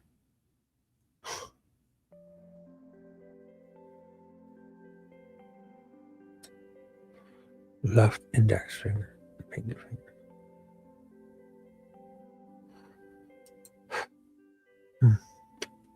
This is crazy. Do we know if the girls were left or right-handed, or is that weird to ask? Hey, what's up, Rod? David? Big kid. How you doing? Sorry, I should be better. You definitely get your ass back here. Yep. Just in time, dude. The show is about to begin. I'm only kidding. Oh, boy. I got to carry on. Thanks for whoever's still here. I'll try not to wake up everyone who's sleeping. That of these swabs were taken from the ground or the tree. So wait, is it fair summary, an accurate summary, that of these swabs taken from the ground or the tree, 7 of them, the 2 you noted is from ground near between tree and Abby, and the red stain below the head of Abby were the only ones that had the DNA profile of Abby. Is that correct? Yes, only those 2. The items taken from the swabs of the finger of Libby and the left pinky of Libby, as well from the ground area, blood area between markers 3 and 4, swab from the ground at the feet of Libby, a swab from the ground below Libby's head, swabs on the ground near a tree with blood on it, swab from a tree with red stain, swab with red stain previous. Those are all whose DNA? But wait, you said they were consistent with Libby. You couldn't tell if they were blood. Then you described only blood items. What? She just, oh my goodness. She couldn't tell if it was blood on her fingers. But now, all of them are blood. Swab from the ground. So marker 3 and 4, swab from the ground below.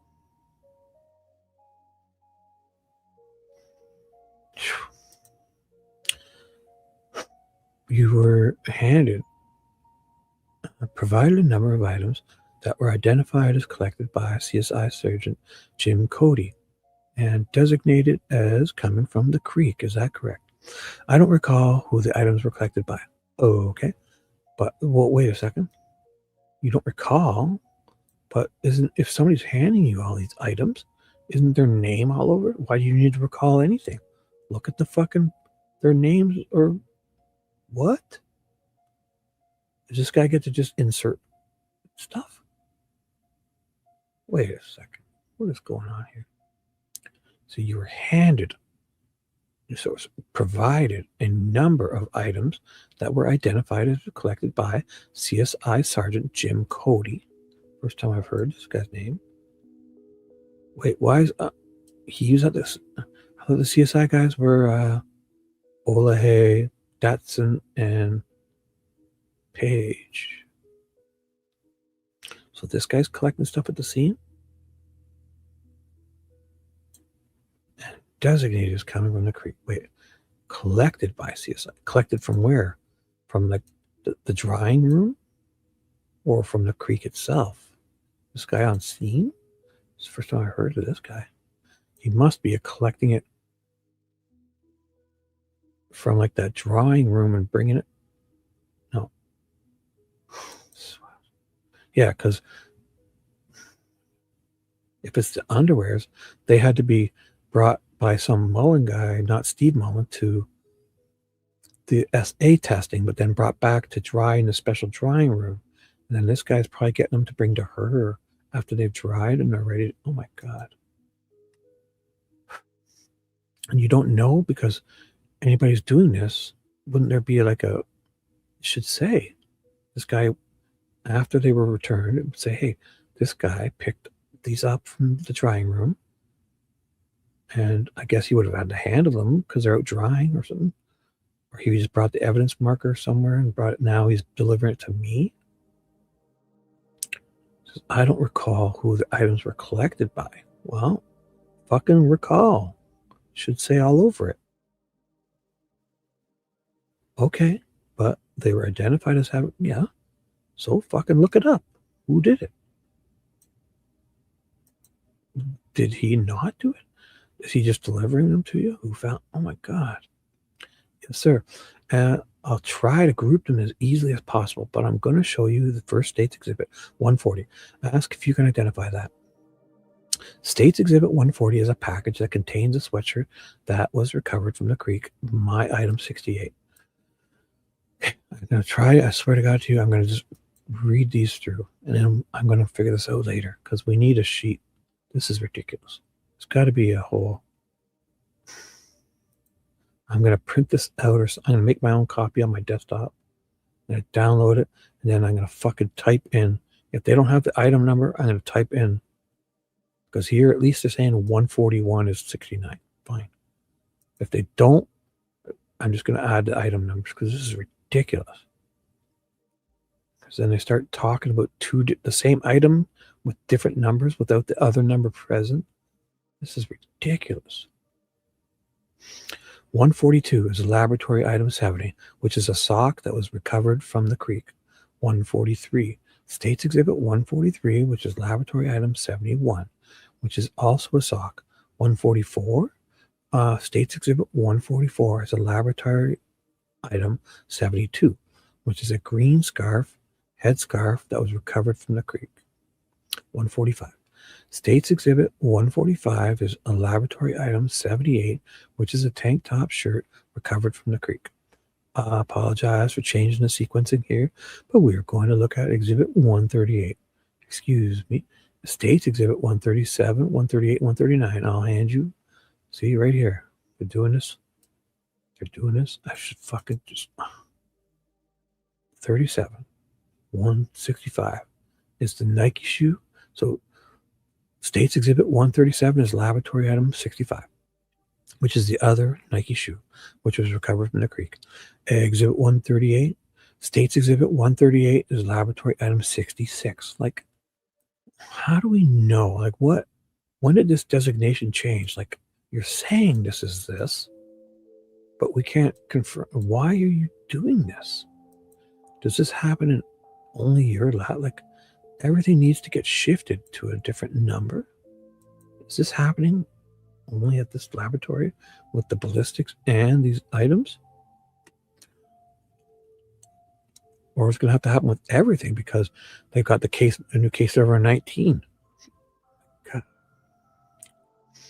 It's also so the pair of blue jeans also indicated as recovered from the creek. I mean, I'd be happier if they just added these two together and said, hey, this is item 204 because if you have two different numbers, it have to be one add up to the same, right? And you can only add up this. So let's say this is item 24. This is exhibit 204. They're a dumb exhibit, and this is now 200. Like, what is going on with these guys? Whew. They were from the creek, the jeans. So, and states exhibit 139. States exhibit 139 is laboratory item 67. So if I'm going to say from now on, I feel like we're going to be saying a lot of this. Actually, forget it. Which is a tie-dye shirt. Excuse me. It's recovered from the creek. Did the being found in the creek, did that pose any challenges for you as a DNA analyst? Oh my God. I believe it did. I believe that it affected my overall result from the items that were recovered from it. Fuck, of course. They're in water, you idiot. And they had to be taken somewhere and dried properly and extra transferring. Oh my God. Why do you believe that? Well, the creek is wet based off of her results. My goodness, she's concluded the creek is, oh my God. Like I mentioned, I'm able to detect it and the water's moving. She's detecting all these metrics. Oh my God, that support these factors were indeed present on the samples that I examined. But the creek in itself is a water source. Is going to have the potential to remove DNA or diluted DNA, or when it's moving water, it's going to actually, oh my goodness. It's also introducing a number of environmental impacts that are known to affect DNA analysis, such as dirt, bacteria, minnows, little turtles, frogs, even factors like sunlight can affect the overall success of DNA. This lady's wild. Were you able to just go through your results, summarize it for the jury, and proceed in the order to identify the item that you were talking about, the order that's most convenient with you for your notes? Hey, sorry. So, have I missed anything? Oh, good morning. Yes, my greeter. You guys are awesome. Glad you're here. If I missed anybody, I'm saying hi. I know I'm on a lot. You don't feel the need to always talk. Just glad you're here. Even if you just come and say hi, bye. Perfect. Anything, whatever makes you happy, makes me happy too. So we'll start with the Nike shoe, lab item 65. I examined that shoe again, and it was heavily soiled item, but I did attempt to collect any type of skin cells that may be present on the shoe. There was no blood. There was no seminal material. It was in the water, right? Like that type of testing was performed on the staining that was visible. There were 5 swabs also collected from the shoe. I guess you can get it if it's in the folds. It dries up in there. I don't know. So one of the swabs. Okay, so they are. Okay, so it's always still. You always try. I guess it's less likely, but if you get to it soon enough and the water, it's obviously always a chance. So one of the swabs was found to be consistent with Abby and estimated more than 8 trillion to her. So 2 of the swabs gave me a partial DNA profile in which I could determine the number of contributors. I could not make any conclusions. An additional sample failed to demonstrate enough DNA. So overall, I was only able to obtain a DNA profile from 1 swab of that shoe. Wow. This is like the 10th time, 15th time that she's got other DNA that they can enough to see that it's Libby's, but the other ones they can't tell.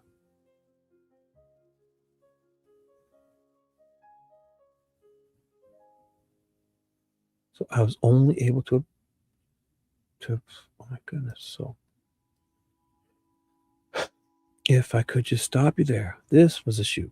Unlike the shoes found on Abby, Converse's, this is a shoe that is the other half or matches what you could tell the shoe found beneath Abby. Is that correct? That's correct. Would you be surprised, given your finding that it was identified as Libby's shoe? Would I be surprised by the result? What? Yeah, it is a dumb question. Maybe that's a dumb question or a trick question, but can you answer it? Well, I would just say that I can't rely yet to tell you how someone's DNA profile gets onto an item. That particular swab that I identified the DNA profile of Abby was from the sides of the shoe. So the rubber sole on the bottom, that portion was swabbed in there. It yielded a single source profile consistent with Abby. So I can't make any conclusion to how she would have gotten there. I would. So the one in the water? So wait a second. That's weird. Because Libby's shoe. Wait, are they talking about the one underneath her? Found beneath her. Okay. So, wait a dumb question. Well, I would say that I could only rely on someone's. So, okay, so this is the one under Abby. Of course, it's her DNA. Easily get on it. It's underneath her.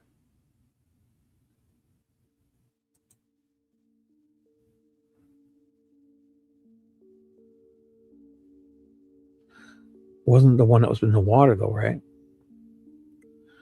Wait, is this the one that was in the water or no? She's saying it's underneath. He says it's underneath, right? This is a shoe that is the other half. Oh, so this is the one in the water. So how did, what you could tell the shoe we found, Abby? Wait.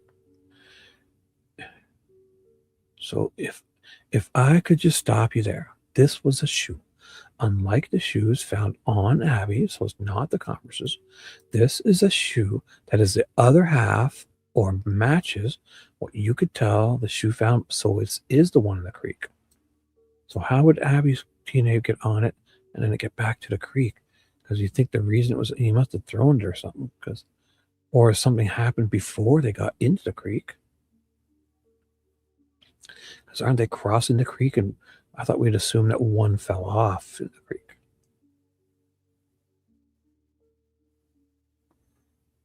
Or the person at the end for Abby's DNA to get on it. They grabbed everything that was on the ground still and kind of went to the edge and threw it all in the water. And the shirt got hung up kind of, but the other stuff. Because for Abby, yeah, it has to be.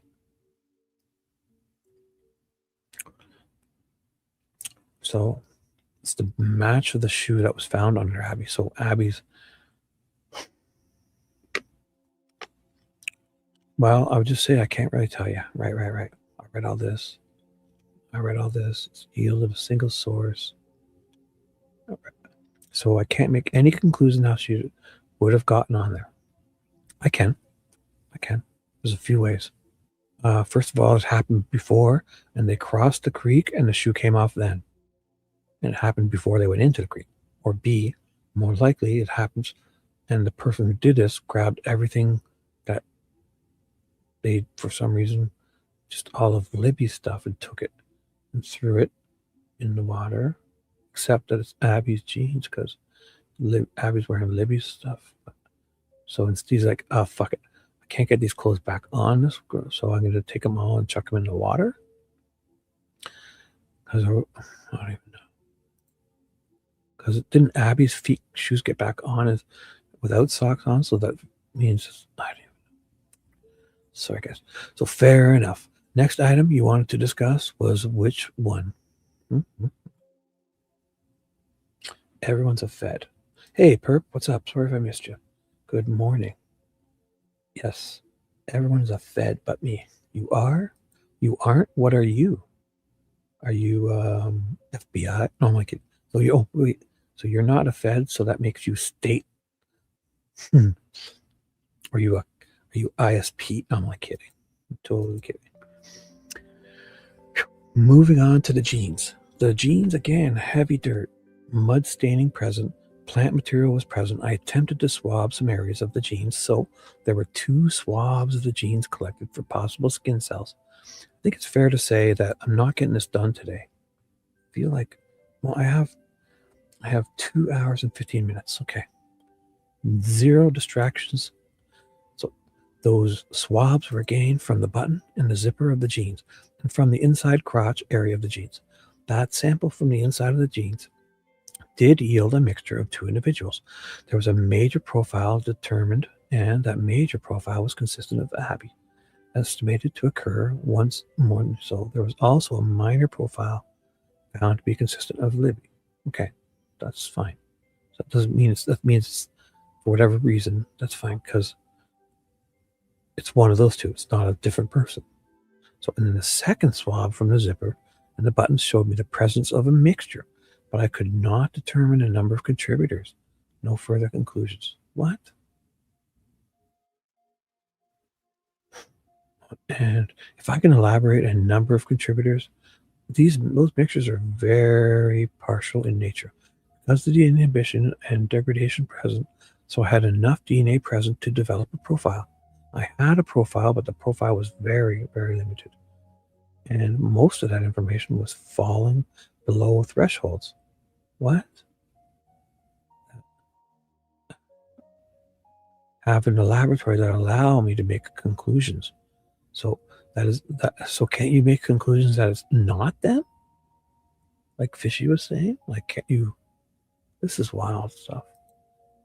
That essentially means there's additional information below my threshold that indicates that I have multiple contributors. So I cannot just be confident that there's only a third person present, or there's only a fourth person. Yeah. Sounds like there's a shitload of people if you're getting mixtures you can't distinguish. So I cannot determine how many. And by interpreting those kinds of samples, that would pose a risk of making false inclusions or exclusions. No, wait a second. False inclusions, yeah. But to be able to exclude something, that's a risk to you?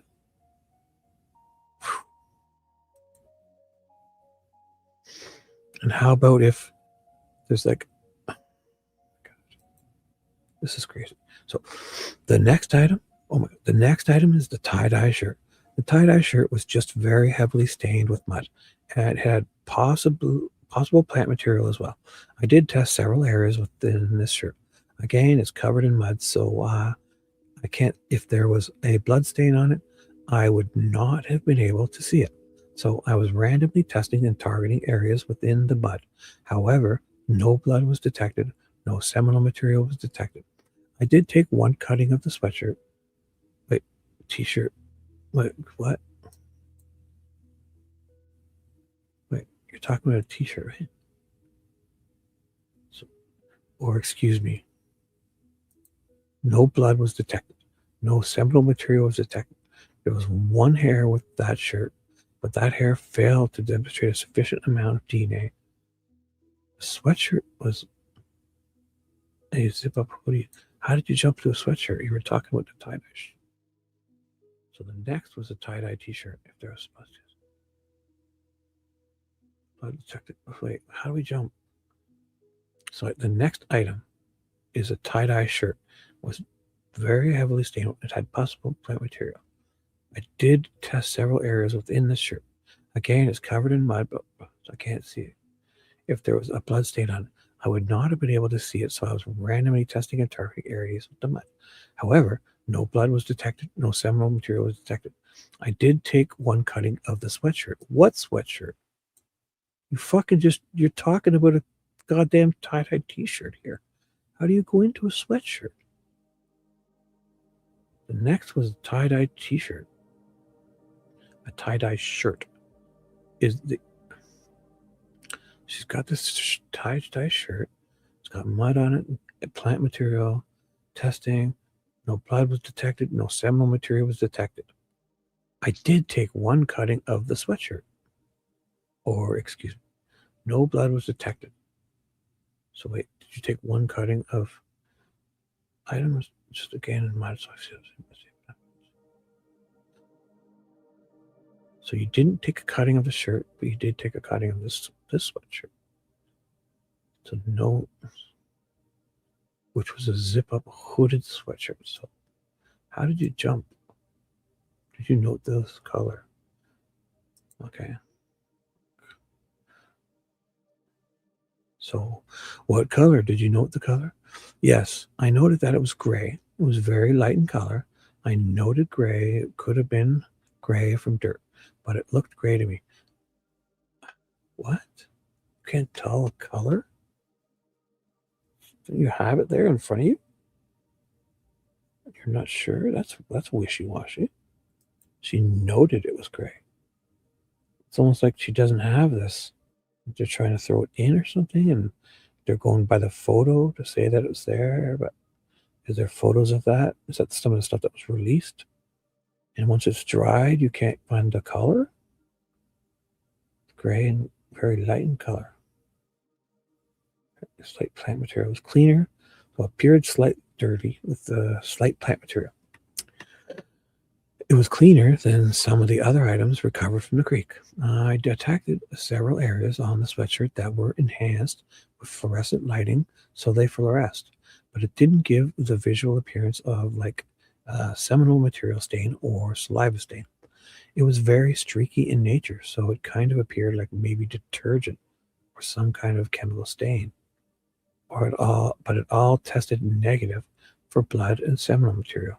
But I did want to attempt DNA analysis on the fluorescent areas. So 7 swabs were taken of that sweatshirt and 1 cutting was taken.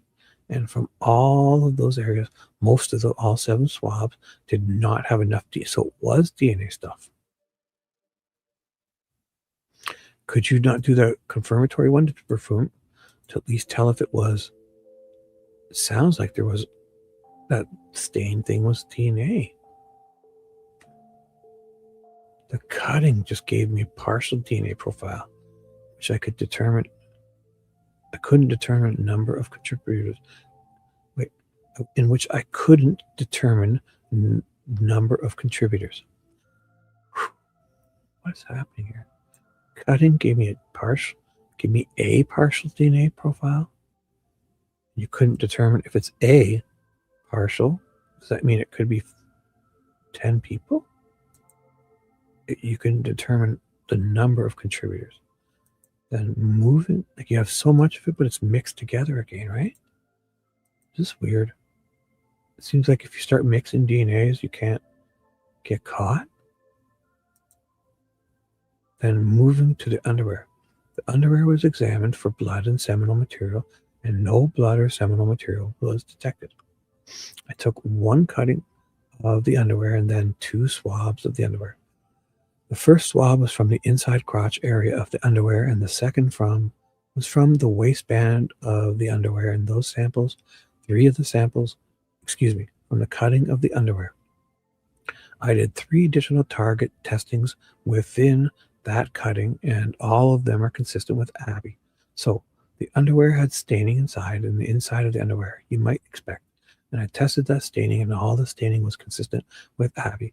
And then from the swabs, which were the waistband and the inside, that was also consistent with Abby. The sock, there was a black sock, item 70. I tested that for blood and seminal material.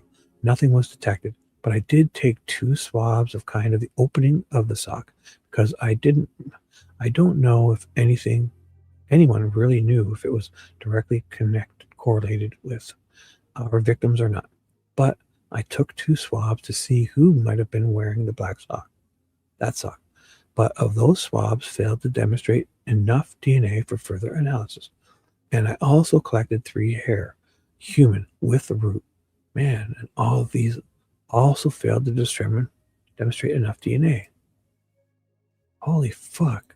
So having hair with the root sounds like you can't hardly get any DNA. This is like the 20th hair that they've had with a full root, but they just can't collect DNA from those. Yet, what are the odds when they see that? If you find, can you get? This is crazy. Oh my god. So can you get? Do you have to have? If you have hair with a root, can you get DNA? If you have hair with the root, can you get DNA from it? Yes, you can get DNA from the hair if the root is attached because the root contains the cells. The hair shell itself. So, what is it? Nuclear DNA found in the tissue of the root, the hair follicle, providing a full DNA profile. So they have all these roots, but they're not able to get DNA from them? Or are they getting it and not being able to match it to people?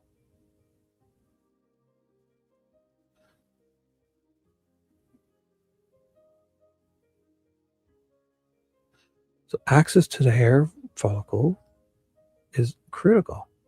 They have these. Rootless hairs is one thing. Oh my goodness. This is crazy. I gotta search on that more later. I can't. That's crazy. Sounds like you think the root, they have all these hairs with the root. They can't, are they saying they can't get it or match it? Like this is crazy. Again, no blood or seminal material was detected. There were swabs taken of the sock to determine whose sock it may have been or worn by. And then the hair was also, 3 hairs were also retained from that sock for DNA analysis.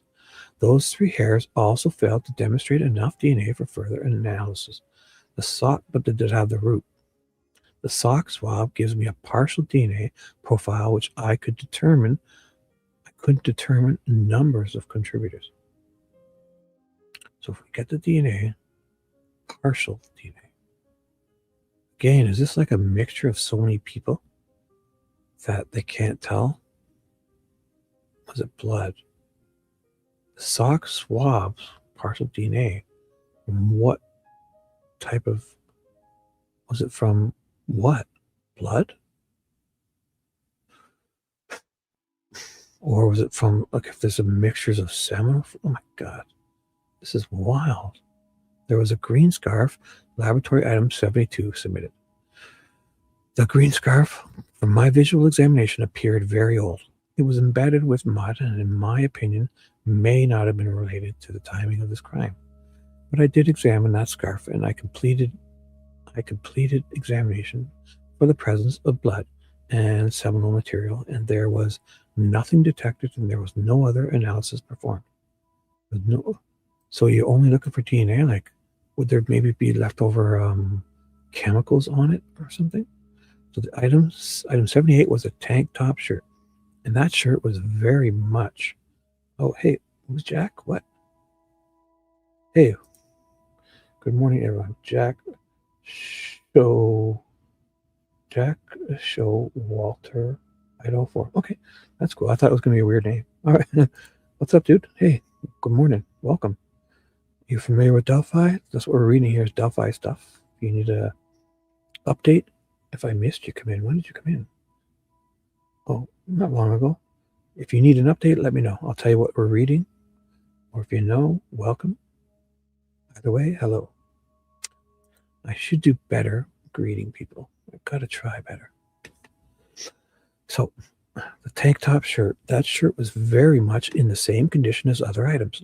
Heavy dirt and mud present. Plant material was present.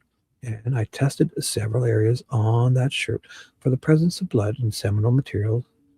Again, nothing was directed. However, I did take swabs of what you do. Good. So this is you're the expert in awesome.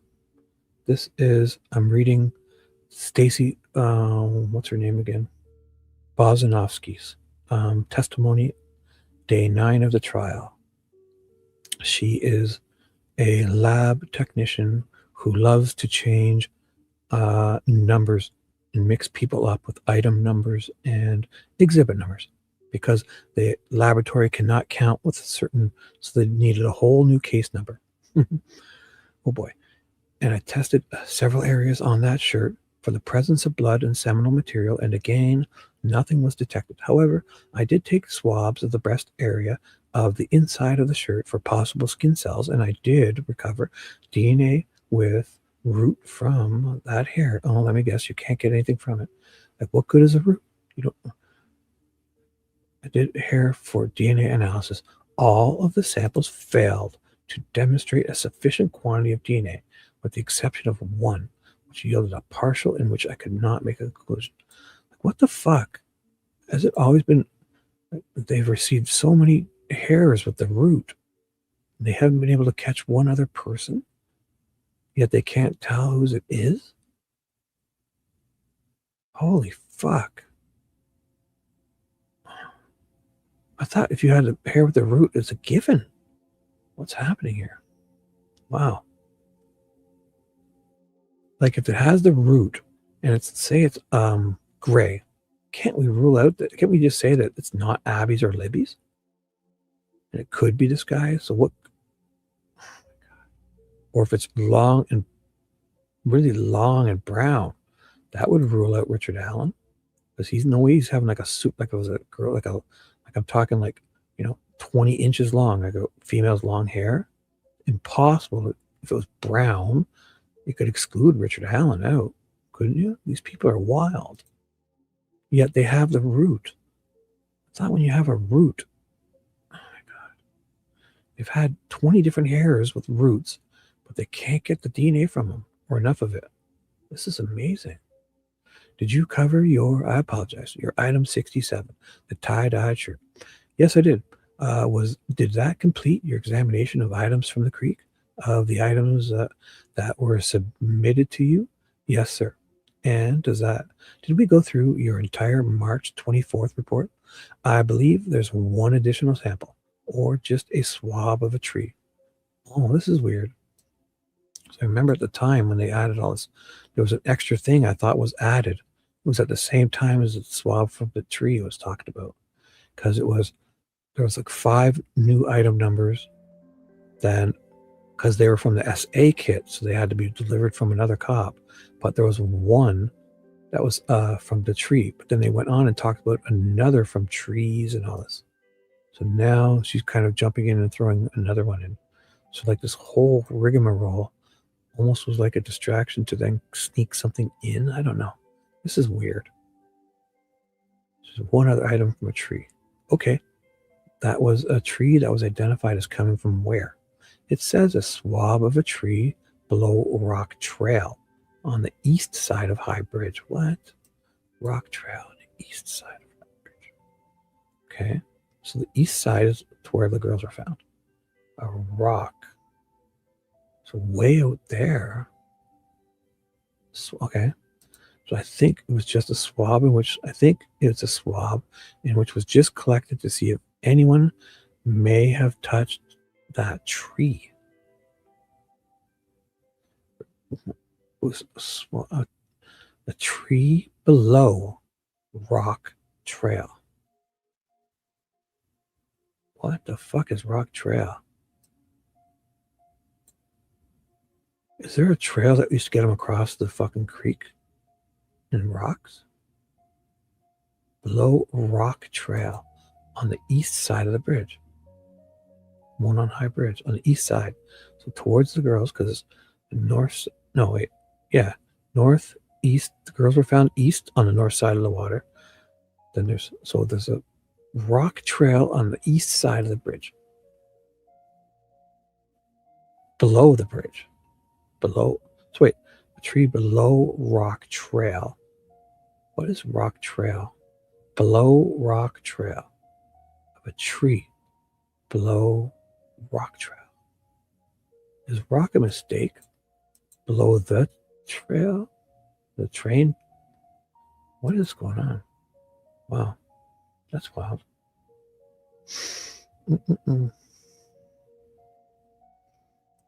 Oh boy, yeah, you do know. They used the same DNA cover-up verbiage in their PCA. This is wild. It is wild. How are we finding 20 hairs with roots and not one of them gives a separate profile? Or is it just that it's not the profile that they want? Like, this is amazing, because they don't want to muddy it. We don't want to solve this. We want to get this guy. What's going on here? And what the fuck is Rock Trail? It says a swab of a tree below Rock Trail on east side of High Bridge. Below Rock Trail What is below? Below is in down creek? Below. Wow. Or is there a rock trail? Whew. Oh my goodness. This is amazing. If anybody knows what this fucking rock trail is, that'd be great. It says a swab of a tree. There was something on a tree below rock trail on the east side of High Bridge. What is rock trail? I think it was just a swab in which I think it's a swab which was just collected to see. Swab of what? They're just collecting swabs of stuff? What color was it? Why would somebody collect it? Somebody it was just collected to see if anyone may have touched that tree. Regardless, I did not perform any serological testing, so it didn't warrant testing for blood or anything, and there wasn't any DNA present on the swab. What? So what made them want to collect it? Who collected it? Ask this guy. What made you suspicious of this? It's another tree. This isn't the F tree, is it? No, because we know it was Libby's. This is something weird here. Like, why? I'm going to move on. So thank you. We have talked about your examination of numerous items on March 7th and March that resulted in a report issued on March 7th and March 24th. In those, you did not find a profile of a male. You were not able to develop the DNA profile of any male. Is that correct? Well, that's so. You had fucking all these hairs with roots, like 20 hairs with roots, and the only ones you can get are Abby's and Libby's. When they have a root, you seem to get them perfectly. Or is it you guys saying that you tested and you can't match them to people? Because that's what I think they're trying to say here, is that they're trying to get away with saying, we could test them, but we couldn't match them to anybody known, or something. I don't know. This is weird. Seems like, we have 20 different hairs with the root, but only Abby's and Libby's roots we can get DNA from. The other roots, all these other different roots that we don't know the length, color of the hairs, which could rule out a lot of people. Again, if it's like 30-inch long hair and it's red, well, that's not Richard Allen. So come on now. What could be Abby's? So let's say it's black and super long. Say there's a female's black hair. It's like 30 inches, 35, super long. Like that fucking singer that has it right down to her ass. Super long hair. It's not Richard Allen's. So sure, you can't include people, but you sure as fuck exclude some people with those. Yet they seem to not want to tell us anything else. From those two reports we talked about, I was not able to identify a male profile. Okay. So your next report was April 11th. Is that correct? Yes, sir. And did that involve a re-examination by you of a black hooded sweatshirt recovered from the body of Abby? Yes. And did it also include an examination of your item 263, Indiana, or state's exhibit, identified as a swab from the iPhone? So the hoodie, I thought there was a swim shirt hoodie, right? So how many hoodies are there? Black hoodie too? I thought the swimsuit one was more. A re-examination of a black hooded sweatshirt from the body of Abby. Oh my God. And like, I need to get a big sheet, and I'm gonna get one of those boards. One of those big boards, and I'm going to figure these numbers out so I could then look over, because to just blurt these numbers out and move on, it's not right. We need to have this needs to be confirmed, identified, and tracked.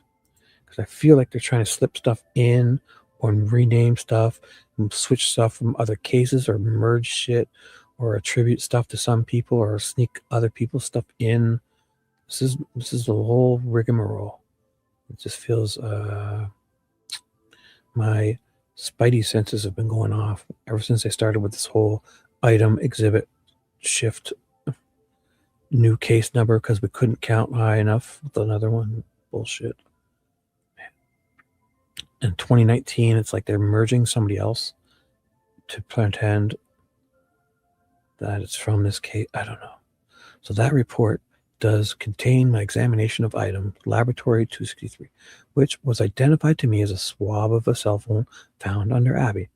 I'm going to hand you. Is this the envelope that you received that you examined the contents of? Yes, sir. I recognized this envelope states Exhibit 169 as my item 263. Let's start with that one first, and then we'll come back to the sweatshirt. What was the result of your examination of the swab from the iPhone? There were 2 swabs present. Fishy, give me a fresh video. I got to go to the washroom. Maybe we'll watch Fishy's video again. Yeah, after this, wait till you see this. It's 5 minutes. I can run. Oh my God, I'll put it on loop, so we might have to watch it twice. We're going to do that any second. It's a perfect video. This is about, I'm glad I kept it up. It's Fishy's video of, Mike and Becky talking about the search and all this wild stuff. The day the bodies were on the 14th, the morning, they're going out in canoes and fields. And there's a whole lot of, it's 5 minutes long. I'll put it on loop and I'll run and I'll hopefully be back before the next one starts. But I'm going to turn the coffee on, run to the washroom, make a quick coffee after I do this and get to a good point. So I took those swabs directly to DNA analysis, and both of the swabs demonstrated the presence of a mixture, in which the number of contributors could not reasonably assumed. That's wild. So I'm gonna go now. I'm gonna go to the washroom. I'll be right back. If even one person is still here, I'll be grateful. And look at this. I'm halfway done, 7 hours in. So boom, I have 2 more hours of my work shift left. So I'm going to finish up. Hopefully in a couple days. No, I'm going to finish up today. I'm going to get serious. Coffee will get going. I'll be right back, okay? Let's do this. I'll be right back.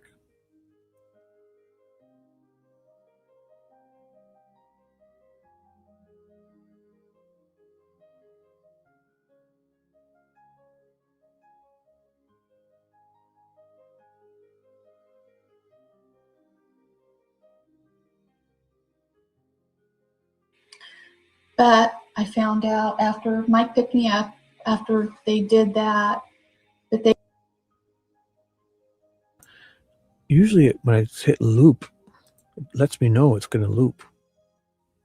Like it does like a little check mark. For some reason it's not. Oh, there it goes. Okay.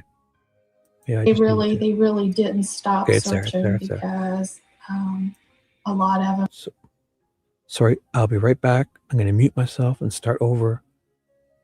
I'll be right back.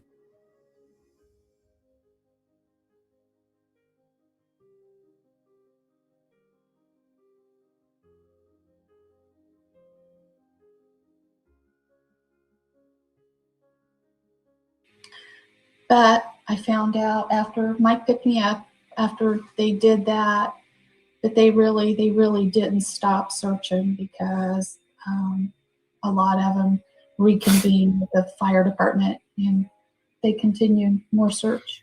Yeah, I think I ran you back home because I said if she calls or something home or shows up there, we want somebody here. And I went back in to the fire station, and the majority of the official searchers were still there. And they asked me, hey, what do you want to do? And I said, well, I want to find them. And they said, okay, let's go back out and let's light up that creek. So we kind of started at the bridge and worked our way back towards town. And I don't know how many there were, if it was 20 or 50, but both sides of the creek, we had people walking, flashlights, everything was going. And of course that probably went an hour and a half, maybe 2 hours time we got back to the fire station again. I said, all right, looks like morning it is. And I continued to drive around town till about 3:30, just hoping to see something, and came home, and then we convened back there in the morning, probably about 7 o'clock. And actually I got with one of the local firefighters and jumped in a canoe and floated down creek from the Monon High Bridge down into town. And then I can't remember how, I think I got a ride. Somebody gave me a lift, like on a Ranger or Gator or something, back up to the fire station. And by this time it's right around noon or whatever time I can't remember. But I heard over the radio that they possibly found them. And I think I must have heard the location because I drove straight out to the trailhead. And Becky was already there. Yeah, the whole family ended up getting separated in all the search units that they had, the search groups, because they had like a fireman or somebody with each of the groups that had a radio and everything. And Tara was with me. Kelsey was with another group. Derek was with another group. Mike was where he said he was. And we were clear out, not very far from our house, in this big old field. And I thought, boy, this is pretty dumb. She ain't gonna go through this field. But we, they did a grid search. So we needed to walk this whole field. So we were just finishing our grid search. And a friend of ours, her husband was in another group, and he had called her, and she come running back and said, they found him. But she wouldn't tell me anything more than that.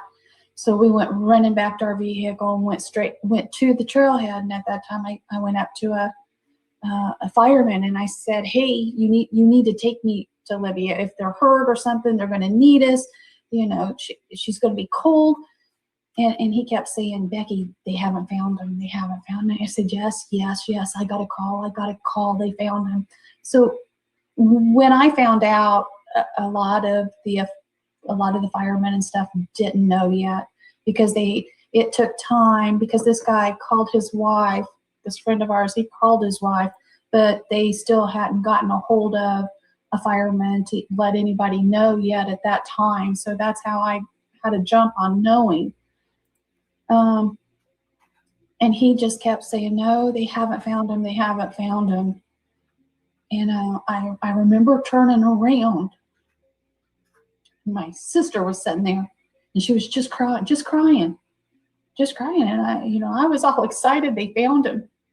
I just needed somebody to take me to him. And all she kept saying was, I'm so sorry. I'm so sorry. And I didn't understand what she was saying. And why are you sorry? They found him. And she was in one of the groups that found them. So she knew, and she couldn't bring herself to tell me. But about that time, Mike come up, and he took me over. I remember him taking me over to the truck, and I was sitting there waiting, and I saw these guys.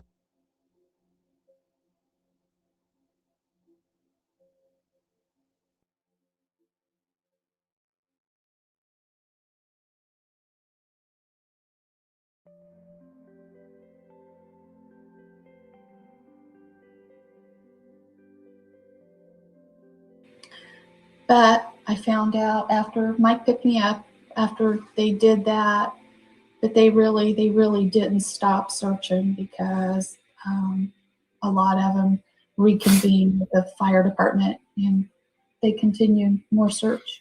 Yeah, I think I ran you back home, because I said if she calls or something home or shows up there, we want somebody here.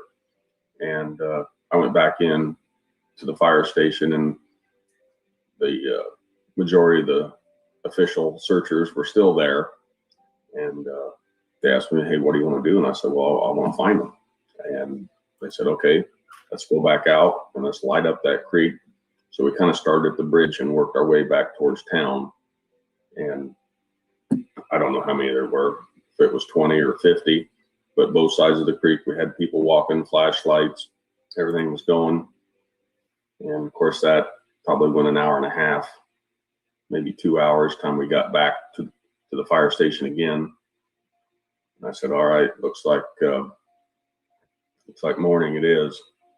And I continued to drive around town till about 3:30, just hoping to see something, and came home. And then we convened back there in the morning, probably about 7 o'clock. And actually, I got with one of the local firefighters and jumped in a canoe and floated down creek from the Monon High Bridge down into town. And then I can't remember how, I think I got a ride. Somebody gave me a lift, like on a Ranger or Gator or something, back up to the fire station. And by this time, it's right around noon or whatever time I can't remember. But I heard over the radio that they possibly found them. And I think I must have heard the location because I drove straight out to the trailhead. And Becky was already there. Yeah. Wow. Okay, I'm back. So that's interesting. How about I just finish this and I got this amazing granola bar. It tastes, you know those macaroons? Remember a macaroon? The coconut chocolate pile thingy? Hey, what's up? This granola bar I just had was dark chocolate with coconut, but it tasted exactly like those old macaroons that my mom used to bake, like on a cookie sheet. It's just like a brown pile of, and you do kind of macaroons. I don't know. I'm going to play this and finish. Oh boy, that was amazing. I should have grabbed 2 of them, but I didn't. I don't need to eat 2. Perfect. I got a coffee. I'm just going to play this, get my shit together, and I'm right here in a few seconds. The whole family ended up getting separated in all the search units that they had, the search groups, because they had like a fireman or somebody with each of the groups that had a radio and everything. And Tara was with me. Kelsey was with another group. Derek was with another group. Mike was where he said he was. And we were clear out, not very far from our house, in this big old field. And I thought, boy, this is pretty dumb. She ain't gonna go through this field. But they did a grid search. Yes, a brown pot. You don't know what macaroons are when you bake them? It's just like you plop them on a cookie sheet, I guess, and I don't even know if you bake them. They're just like, it was like a chocolate with coconut in it.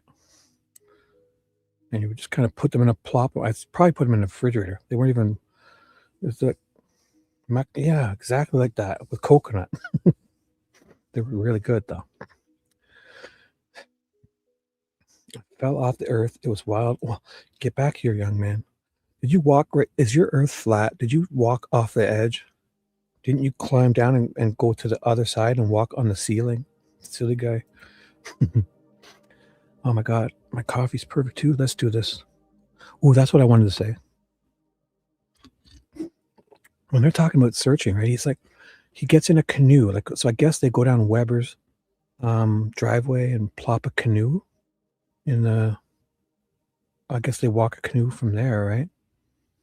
Because for me, it would make sense that people, if they were canoeing, I wonder how many people go to that park in the cemetery and take canoes and plop them in. Because we see people canoeing under the bridge, and I've seen 4-pits do it. And I guess if the water levels are good, you can probably go in anywhere. And there's some where you'd have to like portage it, get out and pull it along the rocks if it's too shallow. But canoes don't need much, especially if it's one person. Or even a kayak would be better. But canoes, If it's just 1 or 2 people, you don't need a lot of water. But if I picture, like, for me, I could see them going to the Webbers, but I could also see them, like, parking at the cemetery, just putting a canoe on your shoulders. They're not even that heavy. 2 guys could carry, as kids, we used to carry our canoe, my brother and I, just and climb down stuff exactly like that, parking at the cemetery and walking down and dropping it in the water and stuff. So, and then also that weird thing that I talk about on February 14th. So Mike gets in and takes a canoe ride down the river. And does he pass those 2 guys? He must have. And so Becky's talking about how it felt weird going elsewhere to look, but it's because they had so many people still searching the area where the girls were. So they're walking around there for 20-something hours. Who saw a canoe? Mike took a canoe. Didn't you hear that? What are you watching, young man? Oh, who saw one? He's in one. He took a canoe. Listen, this is Mike. The majority of the officials And they can up there, we want somebody here. But okay, let's go back out and let's light up that creek. So we kind of started at the bridge and worked our way back towards town. And I don't know how many there were, if it was 20 or 50 official searchers were still there. And they asked me, hey, what do you want to do? And I said, well, I want to find them. And they said, okay, let's go back out and let's light up that creek. So we kind of started at the bridge and worked our way back towards town. And I don't know how many there were, if it was 20 or 50, but both sides of the creek, we had people walking, flashlights, everything was going. That's the night before. The night before they did a walk down the side there the night before. For some reason, they're not going to the other side. They're going from under the bridge, thinking things will be floating down, I guess.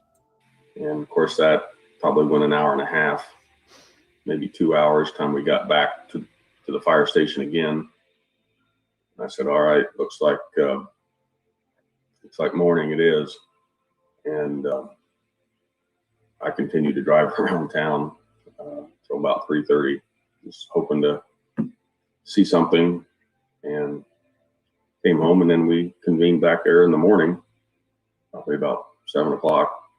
And actually, I got with one of the local firefighters and jumped in a canoe and floated down creek from the Monon High Bridge down into town. And then I can't remember how, I think I got a ride. Somebody gave me a lift, like on a Ranger or Gator or something, back up to the fire station. And by this time, it's right around noon or whatever time I can't remember. But I heard over the radio that they possibly found them. And I think I must have heard the location because I drove straight out to the trailhead. And Becky was already. So it's the next morning. And that's another thing that when he talks about the night before. Because the night before they talk about him and Becky leave the police station where they've been pretty much all night. And they leave the police station after midnight. And she doesn't remember taking her car. She leaves her car there and it kind of disappears. I don't know. And she jumps in with Mike and they drive around for a little bit, a couple hours, and then they go home. He sounds like he goes back out alone. But anyways, I don't want to pick things apart. Some things, just needs to make sense. And I get it. They also have to wait they waited so many years too. So it's hard. So if everybody wants to pick Richard Allen apart for not remembering 5 years later, then this is fair too. Which I don't think it's right to do that. Because to say, oh, where's your phone from 5 years ago? Like what? Richard Allen brought him this phone to Doofus Doolin 2 days after. He fucking would have let him take it with him. He would have let him measure his wiener. It was okay. Maybe not out in front of the fucking grocery store or whatever. But hey, I'll go in the washroom and you can measure my wiener. I'm being facetious and silly, but he was that forthcoming. And Doolin, and then for them to sit there now, oh, where is this phone? You fucking dipshits. He handed it to Dan Doolin. Dan Doolin was pulling batteries off to get the fucking IMEI number, holding it in his hand. If he said, "Oh, can we take this from farther?" And he probably would have agreed. Back, especially then, he was trying to help. So for them to turn around and say all this crap, look, well, did the family hand over their IMEI numbers and their phones to Dan Doolin or anybody? And why wouldn't they? If they're trying to help, show us their paths. All we have is Derek didn't pass the Hoosier Hardware Store. So he's not on camera, everyone. Becky never passed the Hoosier Hardware Store. So she's not on camera when they went to look for them on the 13th. And then Derek says he drove over the Wilson Bridge at 3:11 and gets there for, what, 3:20? And yet McCain says when he pulls up at 2:44, he sees Derek's car already there. Oh my goodness. It's just show us. I don't want to see the receipts of when they, because all they're doing is showing their bills and saying, hey, I was here when I sent this text message, therefore that's my location. I was here. Riley and Bree were here. Look at here. They got a screenshot of their Snapchat or whatever. They say at this time they've seen BG. Therefore, Richard Allen was there. Yet they're not catching him in the background of these photos. They're not taking photos of him. There's no proof other than that, hey, they say after they did this and they walked, they saw this guy. So therefore, Richard Allen was there. Yet Riley and Bree completely described two different people. It's fucking amazing. It's like, imagine, oh, I had a screenshot. Show me your screenshot. And then you can say, well, after I took this screenshot yesterday at 2:20, I looked out my window and I saw the one-armed bandit run by. But I didn't catch him on video. I don't have him on photo. He's not behind me in the screenshot or selfie. Just I say it, therefore it is. Or here's my mom's phone bill. Here's my number. I had, see this text message here at 3:20. I remember I was standing under this oak tree when I took that text message and they're like, oh fuck, dude, then you couldn't have been at the bank robbing it. You say you were standing under this oak tree. Like what? Hey, colors and like the hair matter. Yes, of course they do. You know it. Is this a different account, you silly goose? Oh, you, as long as I'm getting subscribed, that's a different name. Candy.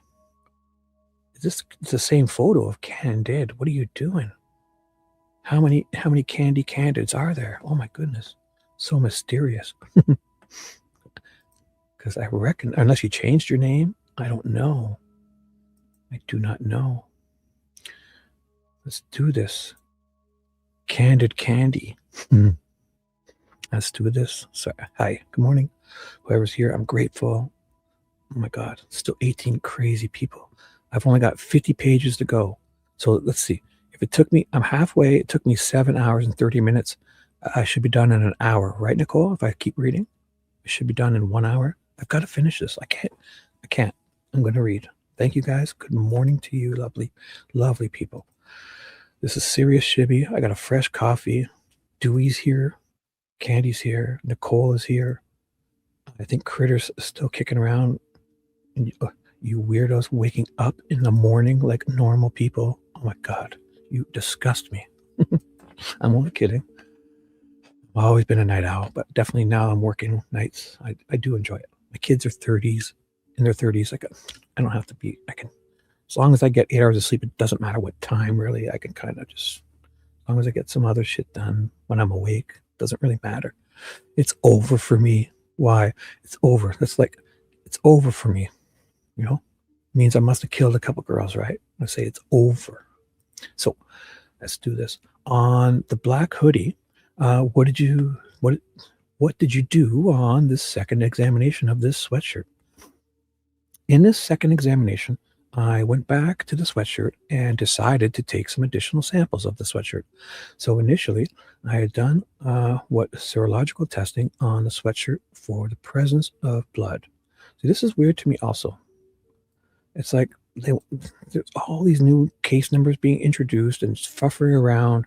They don't tell us what dates they did this. Did you do this just a month before the trial, or did you do this 2 days after you found it, like in 2017?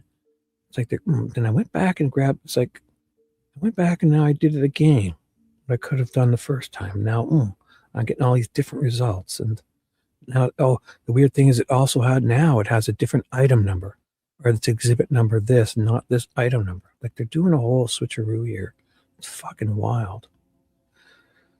So initially, I had done what serological testing on the sweatshirt for the presence of blood and seminal material, and I had tested all those areas. And I had done 3 swabs from the sweatshirt initially. From the cuffs, these cuffs, there are wrists and their cuffs. They're really onto those cuffs for DNA. And their wrists. So, and I had chose the areas originally because those are, in my opinion, those are the areas that may have come in contact with a suspect. So I was interested in seeing if I could get skin cells from those areas. Okay. I guess you're not going to see everything. It's going to be like this white stains or red blood always. So, or like boogers or whatever. It's going to be like skin cells. I guess you can't see them. You would have to, I don't know. Oh, a rocky area of the trail. They know, but the public isn't supposed to. Dun, dun, dun. A rocky area. You don't have to fix it. Don't worry. I know what you're saying. A rocky area of the trail. You heard me say that, eh? What is that fucking... See, you love it because I had forgot about that. Now I'm going to... I'm only kidding. Yeah, that drove me nuts. There was a rock trail, almost like it implied under the bridge. There was enough rocks where you can kind of get yourself across this trail to the other side. It's almost what it sounded like to me. And there was a tree or something, and somebody would like step on this last rock and put their hand on a tree to help balance or something. I don't know. It sounded so weird. It was under the trail. Something was under the trail. Or thanks for reminding me. Yes, boogers. What do you say? Boogers? Boogers. Boogers. What do you call it? Boogers? Boogers? Boogers? Boogers. Boogers. Nicole loves boogers. And brown mouths of macaroons with coconut and chocolate and coconut macaroon plops, blobs. Okay. So, okay, that makes sense. I guess there'd be the most skin around the cuffs of shirts. So, given that the sweatshirt was of importance in that it was in the middle of the crime scene and the front of the sweatshirt was not exposed to some of the environmental insults that the creek items were exposed to. So I wanted to go back and I do some maybe untraditional swabbing of the sweatshirt. Like, shouldn't this thing have been swabbed to high hell? I would not dare call it F-tree in court. Oh boy, definitely. Because we didn't get to see that picture, that good one they have in the appeal. I mean, gosh. Oofs. Oofs. A boot. That's how it's A-B-O-O-T.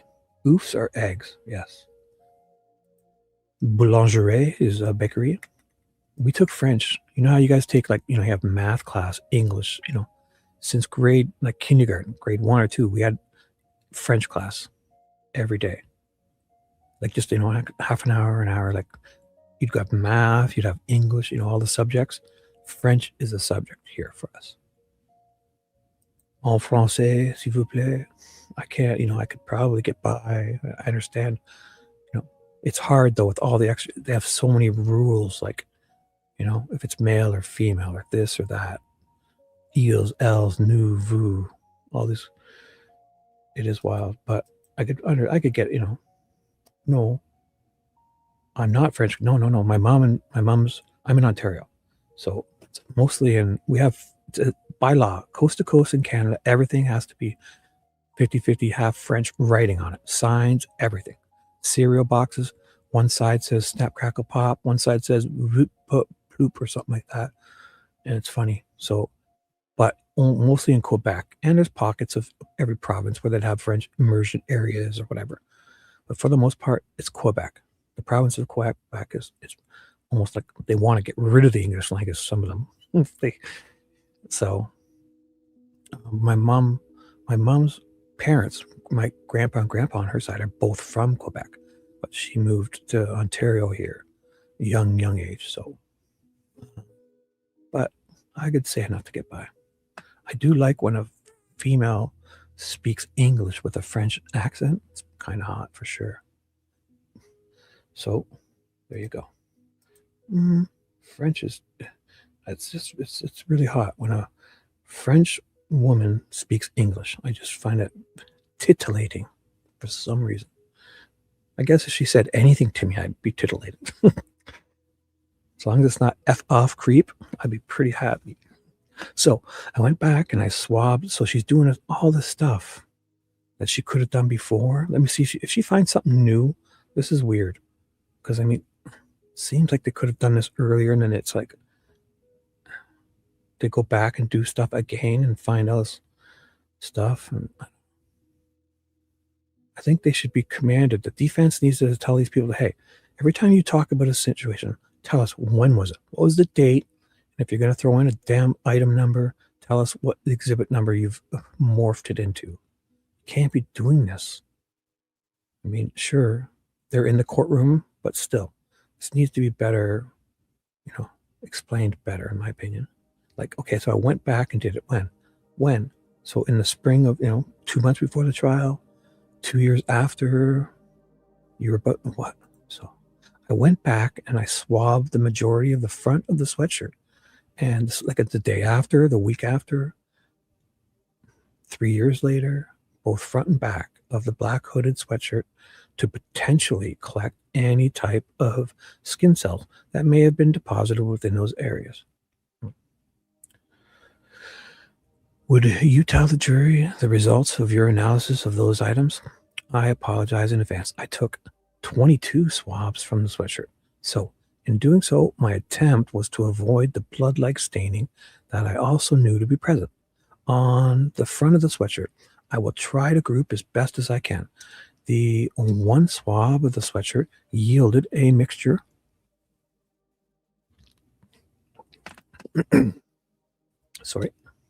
yielded a mixture of 3 individuals. Oh my God. The fuck? The one swab of the sweatshirt yielded a mixture of 3 individuals. Let me guess. You could Abby and Libby and some mystery person, right? Oh my God. I was able to do some additional interpretation of the swab of the sweatshirt using the DNA standards of Abby and Libby. I assumed them as contributors. You assumed? What? You not to? Wow. How do you assume that as contributors? Why? And that the 3-person mixture. Why would you need to assume? And so I was able to essentially deduce. What? You seem to be able to deduce now. See, this is weird. This is fucking weird. Gotta admit it. So I was weirded out how she's like, let's go back and do something I could have done in the beginning at a different date. Great time to insert something. Well, let's insert this. She's all of a sudden starting to deduce, when for the last 20 pages, she could have deduced a whole bunch of shit and never deduced anything. Now, when they need to deduce something, deducing is a great tool. Well, fucking use deduction to fucking tell me about those other hairs. Were they long? Were they fucking... What was that? Crystal Gale. My dad used to love that Crystal Gale. She had dark brown hair down to her ass, right? Way past her ass even. Fucking almost on the ground. Imagine there was one hair like that. Is that Richard Allen's? No. Or a black hair. Because he didn't have black hair. Like, come on. This is wild. Now all of a sudden, their deduction skills are full force. After they've gone to do something they already have done. Whew. These fuckers are dirty as fuck. So let's go ahead and so I assumed them as contributors. I assumed it was Abby and Libby in the 3-person mixture. And so I was able, so if there's a mixture now, how are you so, because it must have been a majority of it was this person. And that profile was found to be consistent with an unknown man. So we have, this is when they have a wicked So did you put that in the database? Was it Richard Allen's? What's going on here, right? So we can't talk third party, and they've got profiles of a male. No third party. Is it this male? Is it the male that you're fucking looking at? The guy you've broken down here and is sitting there? The fucking little 5'4" garden gnome that you've tortured the fuck out of? Is it him? No. What? So can we talk about other people now? What's going on? Whew. Puppies will reward. Oh, hey. While I go out, take them out shopping. So your puppies like my voice. You left that in a comment, right? What's their names? Want me to call them for you? Here, puppy. Oh boy. That's wild, eh? Oh my goodness. So she's able to deduce now, but the other 30 times she could have deduced it wasn't Richard Allen. They couldn't, their deduction skills weren't up to par until now. So she's probably taken some amazing professional training courses since, and they've changed their procedures now. They're doing certain procedures this way now. Whew, these people are amazing. So let's go ahead, and were you gonna go on to discuss other items? Yes, sir. Let's go ahead and address that. You later did more analysis on that mixture, which you noted as 29A and B, black hoodie. Your item 29D, wow. Your item 29D10? What is going on here? That's the first time I've seen this kind of convoluted. So there's swap. Okay, so what it is it's 29, the sweater. Okay, so when they cut a piece, okay, I'll take it. Why don't you explain to people? So they cut a swab, and this is 29A. Fine. Then there's 29B, right? She's cutting pieces, right? And now it's 29D10. This is amazing. D10. From the sweatshirt, D10 is the sub-item. Now, why are we doing sub-items now? Because it's like they want to add stuff to this. So boom, they can now add any sub-item, no problem, to any number. Yet the original case number, for some reason, they couldn't get above 66. They needed to start fresh. They run out of numbers with the case number. Whew. This is amazing. That's correct. Yeah, so 29 is your number for the sweatshirt. D10 is the sub-item you created, which was a swab, and it had the mixture of 3 people. What were you able to determine about this third person, the unknown male? Well, I had unknown male.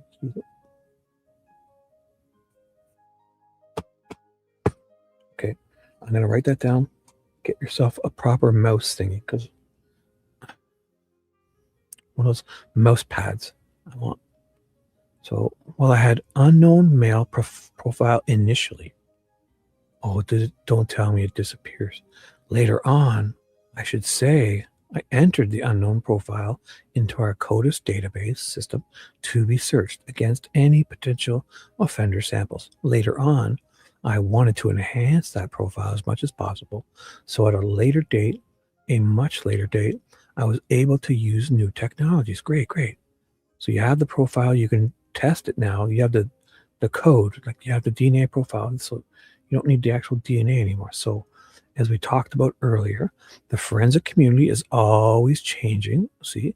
And so I used a newer technology to help with the interpretation of that sample. In doing so, I ran my unknown profile through an employee. Oh, this is it. I thought we already had this before. Wait. Database. For a second time, I was able to get a match to that unknown profile to an employee sample. So therefore, it was removed from the CODIS database and no longer searched because of that identification. Wait a second. But they've already talked about finding somebody. So this is the second time they've found it? The same employee? Because they already talked about this. See, I thought it was weird how they wanted to insert stuff in here, right? I was thinking, what do they want to insert? But they've already talked about this employee sample another time. Are they saying, is she saying that it's happened again with the same person, or she didn't know from the last time? She found this twice. I ran my unknown profile through an employee database for a second time and was able to get a match to that unknown profile to an employee. I thought they already attributed it to an employee. I gotta move on. The outro drives Samson crazy. In a good way or bad way? I cannot play it. Which one? My Max? Running around as a cat? Or the noise? Or the Shibby? Or the 25? Let me know. If it's a good or bad, I won't play it if you want. I can change it. Don't want to drive him crazy. I got rid of the trailing part that gave you the trigger, whatever that was. My mouse used to have a tail and it bugged Nicole. So anyways, I'm going to move on. So, and that was the personnel was that a lab employee. It was a laboratory personnel person. And so like, what if this guy works at this lab, but also did a crime? Could he then say, since I work at labs, therefore I'm not, like, oh my God. The 25 ways to say Shibby.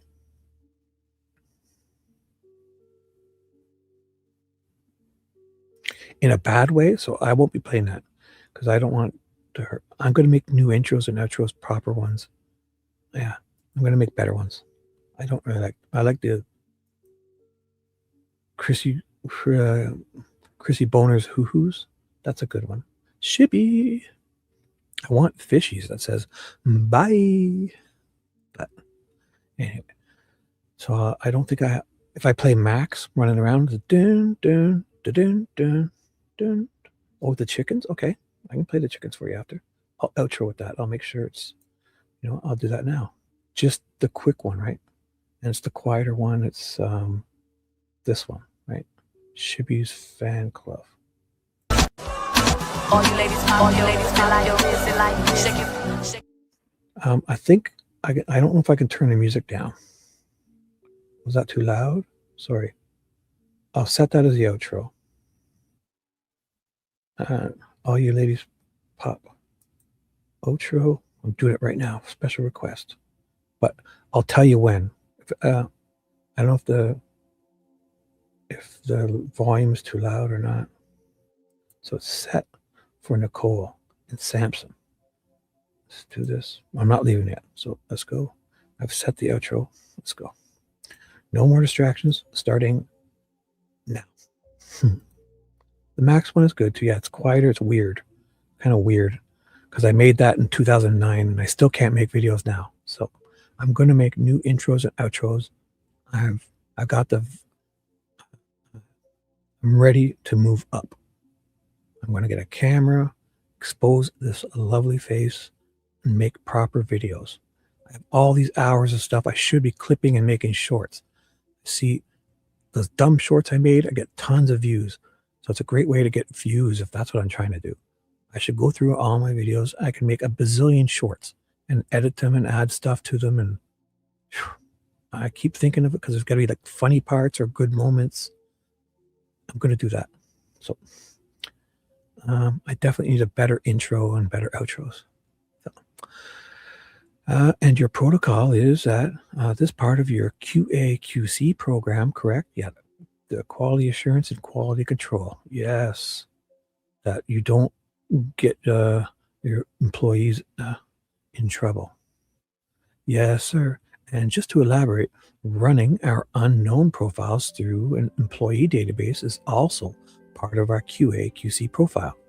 That was done initially, and it was done again a second time. It did not match to the employee database the first time because that employee was not in the database the first time. What? You got employees working there that haven't had testing? Get out. You see right here, how is this? Like, it's like you're getting, if they come to my house to arrest me, it's just weird. You just say, well, I'll explain. I mean, I work at the bank, my DNA is all over the place. Like, but and they have an employee database there. But but you weren't in the employee database. Well, trust me when I'm telling you, I was. It's weird.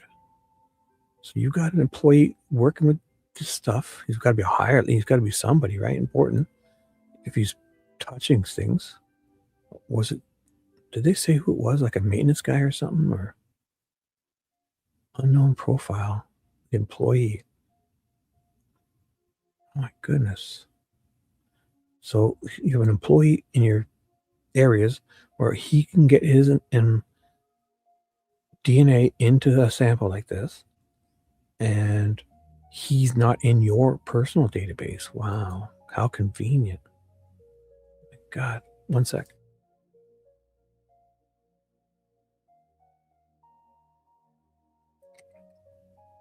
Isn't that awesome how they're just allowed to have explanations? Explanations, no problem. Just we can explain away everything. Everything has a reason. Like if we use these excuses, they would be fucking what? We get locked up. It's like somebody accidentally changes their height on your fishing license, and boom, all of a sudden it makes you guilty of something. Oh my God. Yet when it's these people, no problem. Timestamps are off. The fucking screenshots say they saw somebody at this time, therefore it's them. Oh my God. Were there also changes made in terms of laboratory personnel and crime scene investigators sometime after 2017? Oh, that's it too. Yeah, we have different protocols then to now. So we didn't know in 2017 we should have done this. We didn't know in 2017 when we showed up to a crime scene and there was sticks all over the bodies. How are we to know? Now we've learned since 2017 that if there's 20 sticks on girls that the guy would have had to touch, maybe he left. We didn't know then. We didn't know. Now we do. Oops, sorry. We'll never do that again. What the fuck? This is criminal. In terms of a protocol to follow, in terms of apparel to wear. Did that occur sometime after 2017? Like what? These guys, if they're walking around in Clint, they should have like hair nets and Clint, this is amazing. Whew. I can't say for certain. I'd be fine if they said we matched it to his, but then for them to do that bullshit of like, he also wasn't in the database at that time. So did they continue looking for this one-armed bandit then? Oh my God. I can't say for certain. I'm not really involved in the training. Yep. I can't say for certain. I don't know if it's true that they had to make a new number. I can't confirm. It's my belief. I'm not involved in that.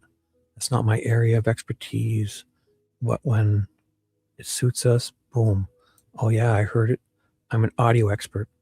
I saw it. Oh my God.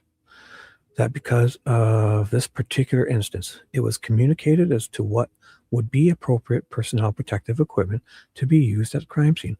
Like if the defense was trying to explain something like this to Gall, she would say, fuck, this piece of evidence is gone. Throw it out. These idiots. I'm going to fucking, what was that word she said? Not incompetent, grossly negligent. You guys are grossly negligent. You're going to be removed for contempt. Look at these people. We got to add up. I know Peggy's done it. I want to get a list from her. I'm going to tell her to send me the list or help me. Or she's got a video. I'll watch it. And of how many mistakes these people have made and just whoops, no problem yet. So encouraging the use of a mask.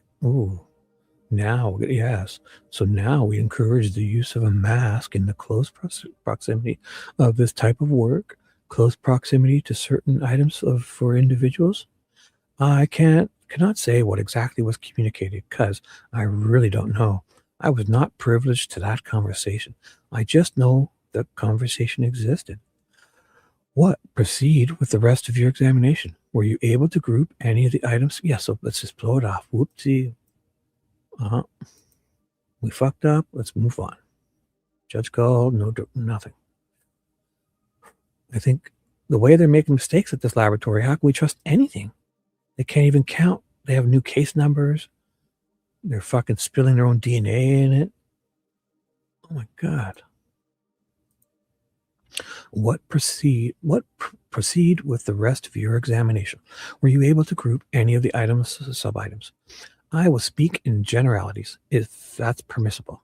The rest of the samples essentially were mixtures of two individuals in which Abby was the major DNA profile, and the minor profile was found to be consistent with Libby. And I'm speaking in generalities because the statistical support for each of those results does vary given the amount of generic material. What was used in that? So if you're able to tell it's Abby and Libby, it seems like the ones, all of them that aren't Abby or Libby, you cannot tell who they are. Every one of them. That was the material that was used in that statistical calculation for each.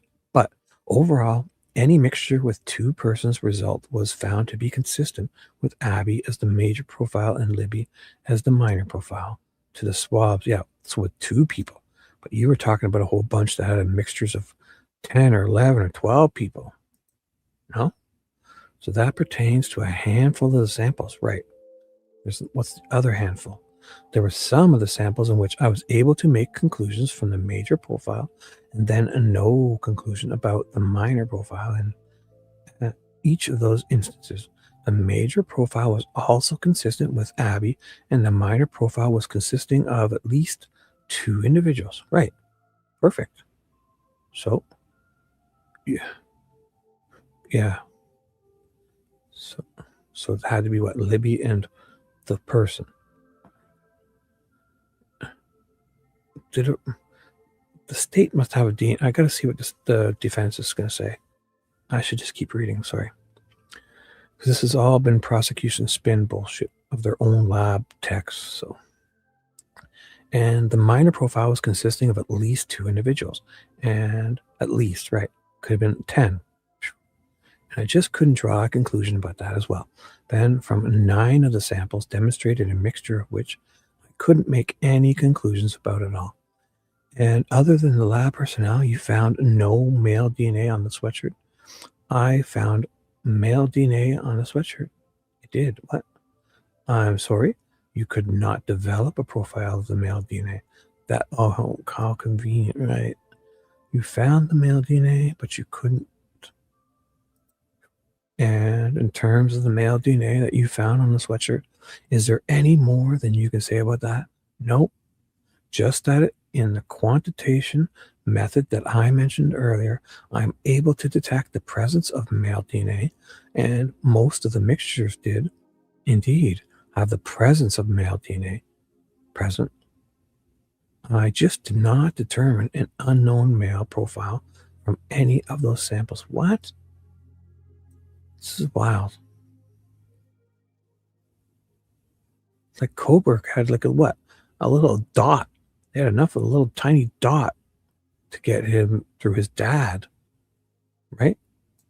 This fuckers have shit that they're saying they're not getting any other profiles. And those hairs, all the root. There's like 20 hairs with roots. They may be all the same person, or they may be 20 completely different hairs, but they can't get any profiles from them. So, and again, we talked about clothing earlier and individuals living within a home with other individuals. Is it unusual on clothing to have DNA or partial DNA on items of clothing that the person has never worn? So clothing is given the substrate that if clothing, it's able to hold on to DNA, then how is anybody guilty of anything? If I use the same washing machine as somebody, we're going to use there's laundry rooms. There's those pay laundries. You saying if you go to a pay laundry and somebody's sock is in there and you don't see it and you throw yours in, then that your DNA gets on this person's sock and it falls out or something, and they pick it up and go rape somebody, and then your DNA is on their sock, therefore the sock falls off and they find your DNA because it's in the same washing machine. It's that easy to just transfer all these. What are we doing then? These fucking people, like, by using this type of bullshit excuse, it'll make all their findings useless. Yet this is the best of both worlds.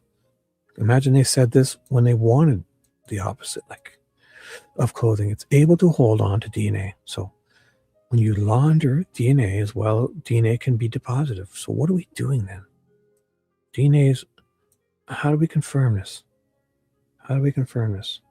What if I moved in with 5 guys in a boarding house, and we were like, oh, we all got t-shirts, let's just all throw them in, and once they dry, we'll know whose is whose. So to save money, let's throw all our black t-shirts in, or something dumb.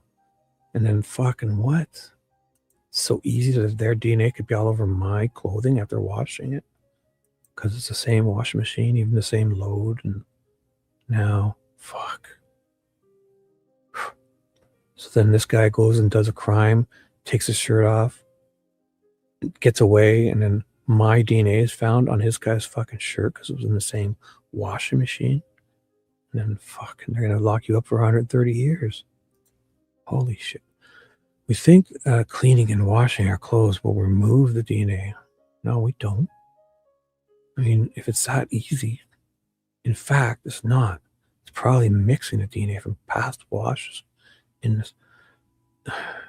Did the state really say this? So then everything's, what are we doing if this is accepted in a court of law? Then it's so easy for DNA to stay through. Fucking, if the father's DNA is on some kid's underwears, and you can just say, well, I didn't do what he said. It's what my DNA is in the wash machine. It doesn't matter if you think you found it in his underwear. Oh my God. It's crazy.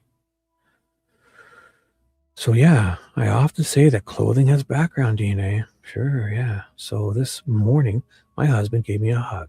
Right. I have DNA from him. Yes. I've talked to Jim. I've talked to Sarah. Yes. So you can transfer your husband's DNA to this other guy, Jim? Is Jim your husband? What are you doing, woman? I've talked to Jim.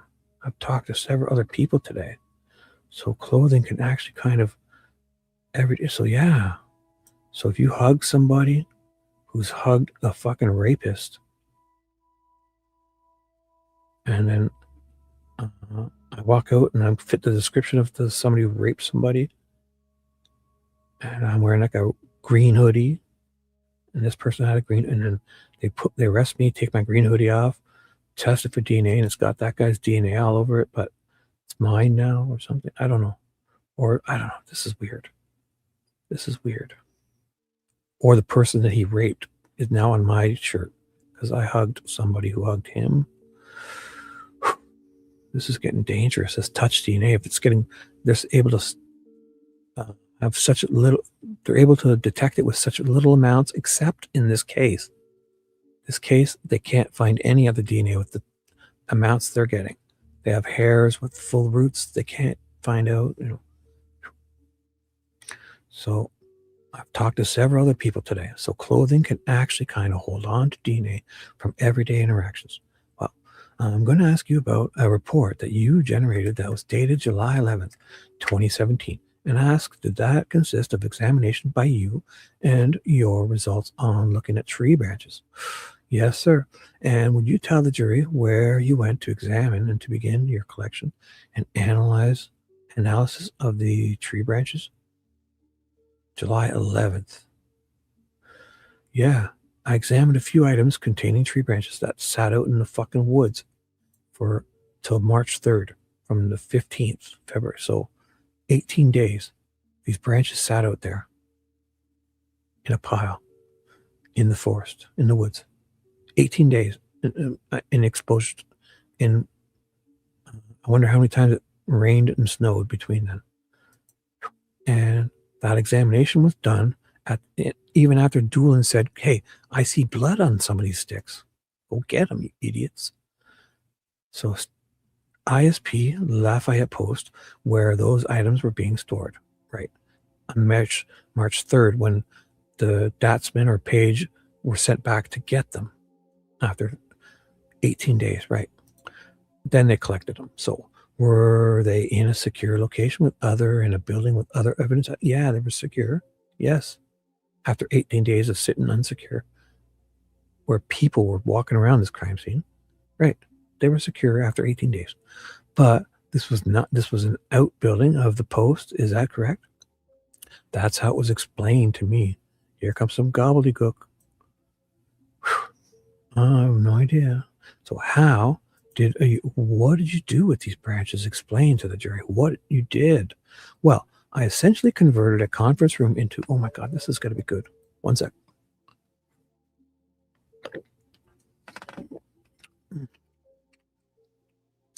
Have I missed anything? I have the most rotten cat. Boo-hoo. Fuzzbutt? Oh my God, Fuzzbutt. Hey, Fuzzbutt, get back here. Fuzzbutt. Here, Fuzzy. Is that really his name? Fuzzbutt?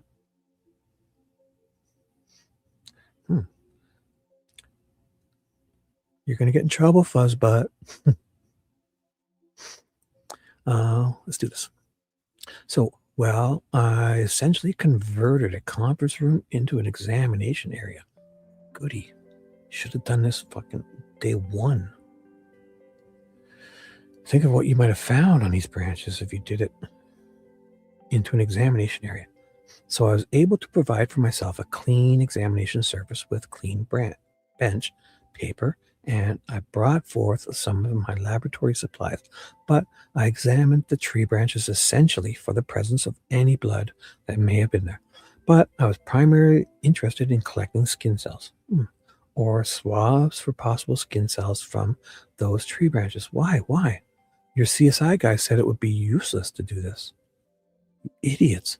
They had 60 years combined CSI experience. Olahay, Datsman, and Page. They even said afterwards it was ridiculous to be sent back to go get these branches. This is so ridiculous. What are you doing, lady? Are you wasting resources? Oh my God. Are swabs for possible skin cells from those tree branches. Why? Why would you do this? Because you can't. Your professionals said this is ridiculous. So in my examination, I took several swabs from each of the branch for maybe how the tree branch may have been handled. And then I also collected some swabs for possible blood. I did not perform any of my serological testing at the Lafayette Post. I just took the swabs back to my laboratory and my laboratory testing once I returned. And the results of your examination. So for grouping purposes, I took several swabs from each of the branches. So imagine a lot of the branches were upwards of 7 feet long. So I partitioned that into sections, and then I also kept in mind, like, if you were to handle or move that branch, how would you have done so in my swabbing? And then, like, yeah, you wouldn't pick it up at the very end, right? You'd pick it up in the middle because you don't want to balance it. Those big ones especially, right? You wouldn't pick it up from the tiniest end because it might crack. Right. Good call. And then, and all of those swabs essentially failed to demonstrate a sufficient quantity of DNA. A sufficient quantity. So there was some. You fucking idiots. After 18 days of... How can we check the weather? Oh, did he? Good. Hey, Fuzzbutt, I'm watching you. Don't you do that again, Fuzzbutt.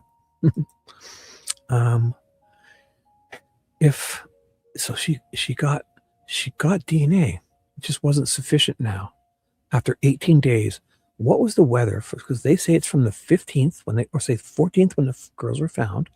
They took the sticks off those bodies and left them laying there. So what is the weather in that area from February 14th, 2017 to March 3rd? Datsman says they were sent back to pick them up, those branches. So they were out there for, I swear to you, 18 days at least. which is almost 3 weeks, 2.5 weeks. What is the weather between February 15th of 2017 and March 3rd of 2017 in that little valley area? Oh my God. She was a sufficient quantity of DNA. So if they could have, or they had that failed quantification test control. And that test control, again, is an indicator of inhibition. So I had several of the samples indicate that there were 2 samples that I was able to get a DNA. Oh my God. A DNA profile from the branches. One was from item. Is this going to be another employee, you fuckers? Is this going to be a cop? Oh my God. Doolin? Tell me it's Doolin, please. Laboratory item. Tell me it's Dan Doolin. Tell me. This is a swab of the branch, which did test positive for blood. Excuse me. Oh, there you go. I wanted to make sure, yes, it did test positive for blood. And that profile was found to be consistent with the profile of Libby. Okay, thank you. Then a second swab, which also tested positive for blood, which was my item 548, 547, and 548. Both of those items had a sample that tested positive for blood. Both were consistent with Libby. Fine. They sat there for 18 days. How did you know? What if that wasn't Libby's blood, you idiots? Did those branches pose unique problems for you with trying to swab and collect them and then be able to examine? Oh, yeah. Yes, they had ridges and bumps. Lions and tigers and bears. Oh, my. Especially since they sat out there for 18 days. Yeah, the problem is that the DNA is going to be washed off. Did it rain? Did it snow? Oh my God. Was it windy? I mean, I can only imagine those branches being what they were as far as an evidentiary item. Impacted my ability to get a profile. Did it? Why would you throw that in, you idiot? You're a state bootlicker there. Who are you to even comment on that? They're perfect. Branches, the guy held them. You don't get to choose. Why are you getting picky? It's the one thing you know he touched. You have like 20 of them. What are these people doing? So the branches are covered in dirt. Oh my God. So was all the other stuff. Does that mean it's just no good to you? I'm picking up the plant material. Yeah. They fucking sat out there for 18 days, lady. The particulates from the dirt. And let's see the photos. Show me some photos. Were they bad in the photos? These idiots say they were covered in moss and oh my God. The humic acid. Oh my God. Dirt is no inhibitor. The humic acid within dirt is a known inhibitor to our process. So yeah, yes. Don't forget that it sat out there for an extra 18 days with this humic acid. All the more reason they should have. This guy touched him. Dan Doolin saw blood on them. What?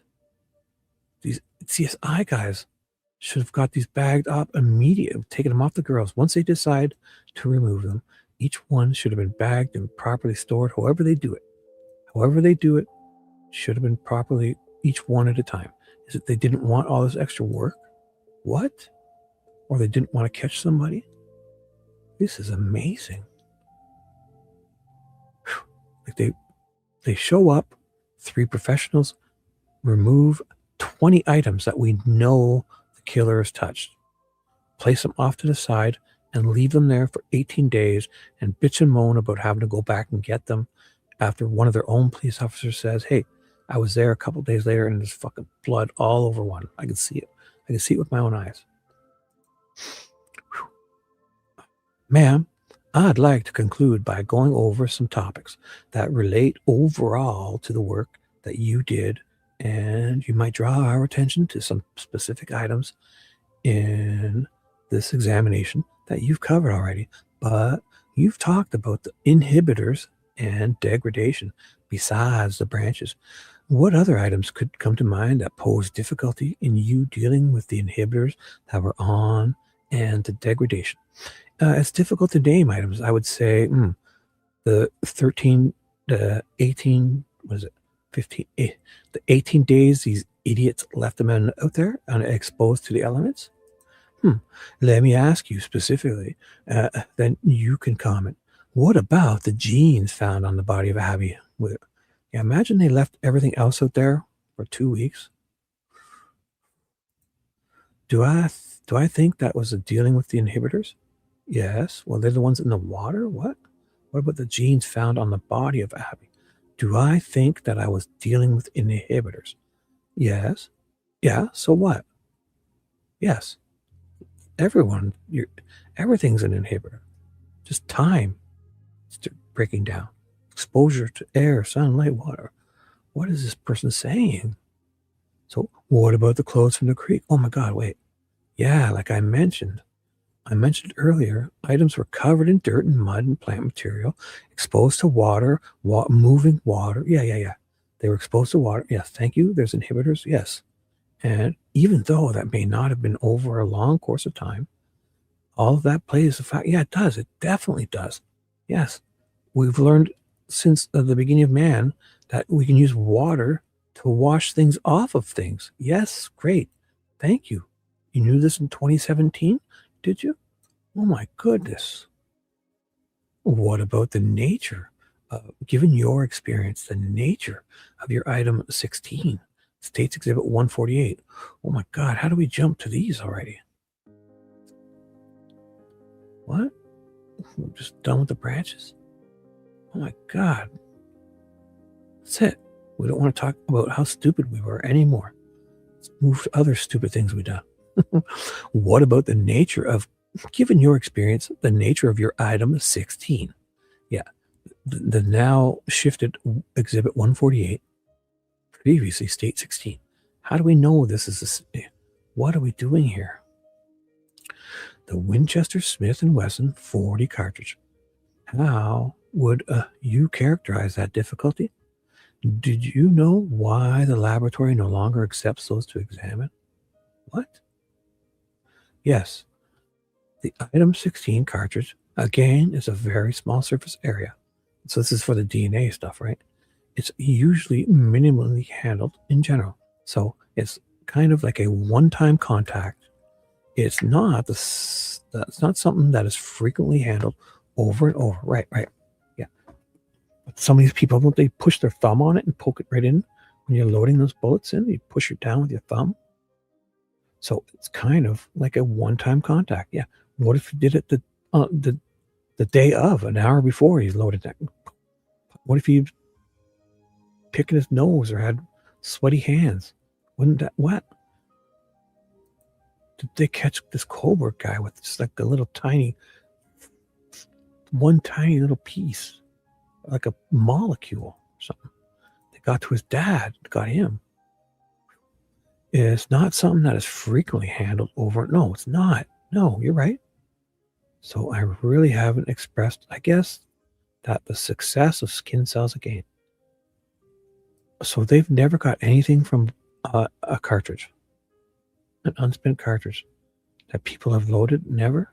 So why would they even bother testing these things? In the history of doing this, they've never got a fingerprint or anything good off of it. Why are you doing it? Based on the quantity and quality, based on frequency of use. It was a one-time thing. So if I touch something once, that's idiots. So basically, you use a brand new weapon, touch it only once. Oh boy. How much? Yeah, or don't touch it at all. Like if these people are loading their bullets and they're going to do shit, what are they doing? As if they'd be doing it without wearing gloves. Oh my God. If it's easy to transfer all this DNA, come on. How much something is handled. So how much skin cells can be deposited? And for DNA to be successful, I need to minimally be able to detect, between 25 and 50 cells. What? I thought they got one.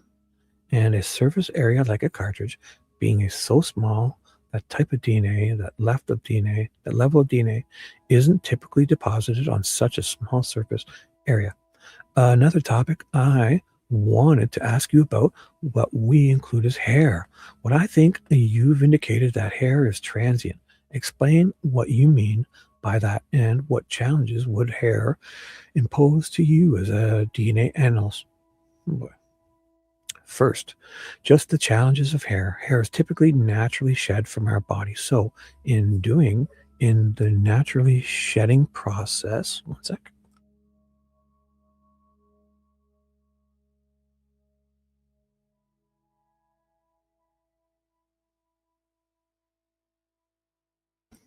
And we're back. The follicles and the skin cells kind of shrink. Wait, what happened? Yes, what happened there? So, hair naturally. So, in the naturally shedding process, okay, from there, shedding, the follicles and the skin cells kind of shrink, right?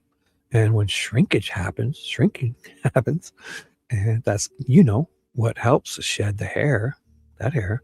But when the shrinking happens, when the cell can kind of burst, the nuclei burst, which means the DNA starts degrading, and it happens quickly. So for hair to be successful, it has to kind of be pulled out, right? It has kind of like a skin tag present.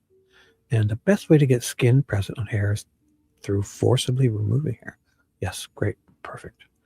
So you can't do anything unless it's yanked out of their head. Thank you. You're off to work. Have a great day.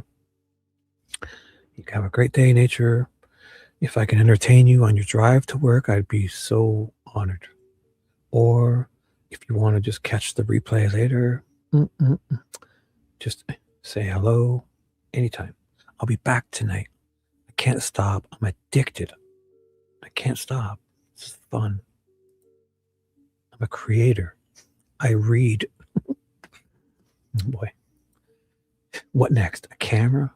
Hollywood? What next? What next? Off to work. Yes, I'm off to sleep soon. I'm just a normal man going to sleep the day away. Exactly like you. You're going to work. My work is going to be at least 8 hours of solid sleep, a shift of sleeping. 12 hours? If I would sleep. Well, I hope you have a wonderful day. If there's any time where you can sneak, I know your boss doesn't like you listening, but if I can entertain you, oh my goodness. You're getting off, or you're off to work? Just getting off to work. I just got off work. Oh, so you're getting off. I read it right. I got it on the screen. Everyone, nature's getting off of work. I'm only kidding. Well, that's great. Okay. So you get to sleep today too. Let's dream together. Cheers. Cheers. In a couple hours, I'll be dreaming. Right. Cheers. How do you do a cheers? Like cling dreams. Cling. Cheers. I'll see you in the dream world. How's that? Oh boy. I'm going to get in trouble. Oh my God, you're coming to Canada? Thanks for the warning. Oh my God. So if somebody wakes me up banging on my door, I'll know who it is. Oh my God. Oh my God, we're going to get DNA everywhere. Oh my goodness. We're going to get DNA on everything. I feel it. Yes. Oh, DNA is going to be everywhere. Oh my God. Oh my God, we're going to mix it. We're going to mix it so much that they're not going to be able to tell whose it is. Oh, they said that earlier, that the DNA was so mixed, they couldn't get it. Exactly. You come here and we'll mix our DNA in a blender. Oh boy. I'm going to get in trouble. 1 second.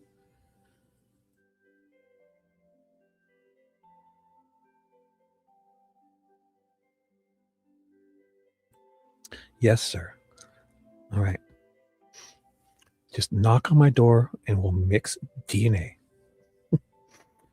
Oh boy. So, and the best way to get skin present on hair through forcibly removing. Oh my God, we're going to pull each other's hair out too. Good. You just kind of just pull on someone's hair a little bit, like, I'll pull your hair. Just enough to get some DNA out. This is crazy. I gotta stop saying that. So, and naturally shed the hair too. Yes, from that isn't typically very successful. Overall, I can give you just from the first report that I looked at, I examined like 80 hairs, and I got one DNA profile out of 80. What? Is it that? Oh my God! I thought we had better luck with hairs. So it's just not a very good source of DNA. Wow. But as far as hair being transient, there's also the question of, since hair can easily be moved from a person or place, thing, and object, then it's also a question of how meaningful is hair, wow, in a forensic examination, when it can easily be transferred, between locations. Like, what are we doing then? Oh my goodness. Yes. Gas masks. Oh my God. I can't wait. Yep. Yes. Gas masks, DNA. Look at, see, up in the top corner here. Where is it? Up here. That's me. First date. That's what shows up. Oh, I'm just kidding. Man. So basically she's saying DNA is like, we should leave it out in the forest for 2 weeks, 18 days, whoop-de-doo.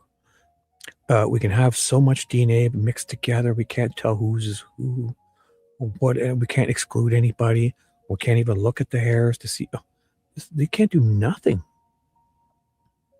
If it's not Richard Allen's, it means nothing to these people.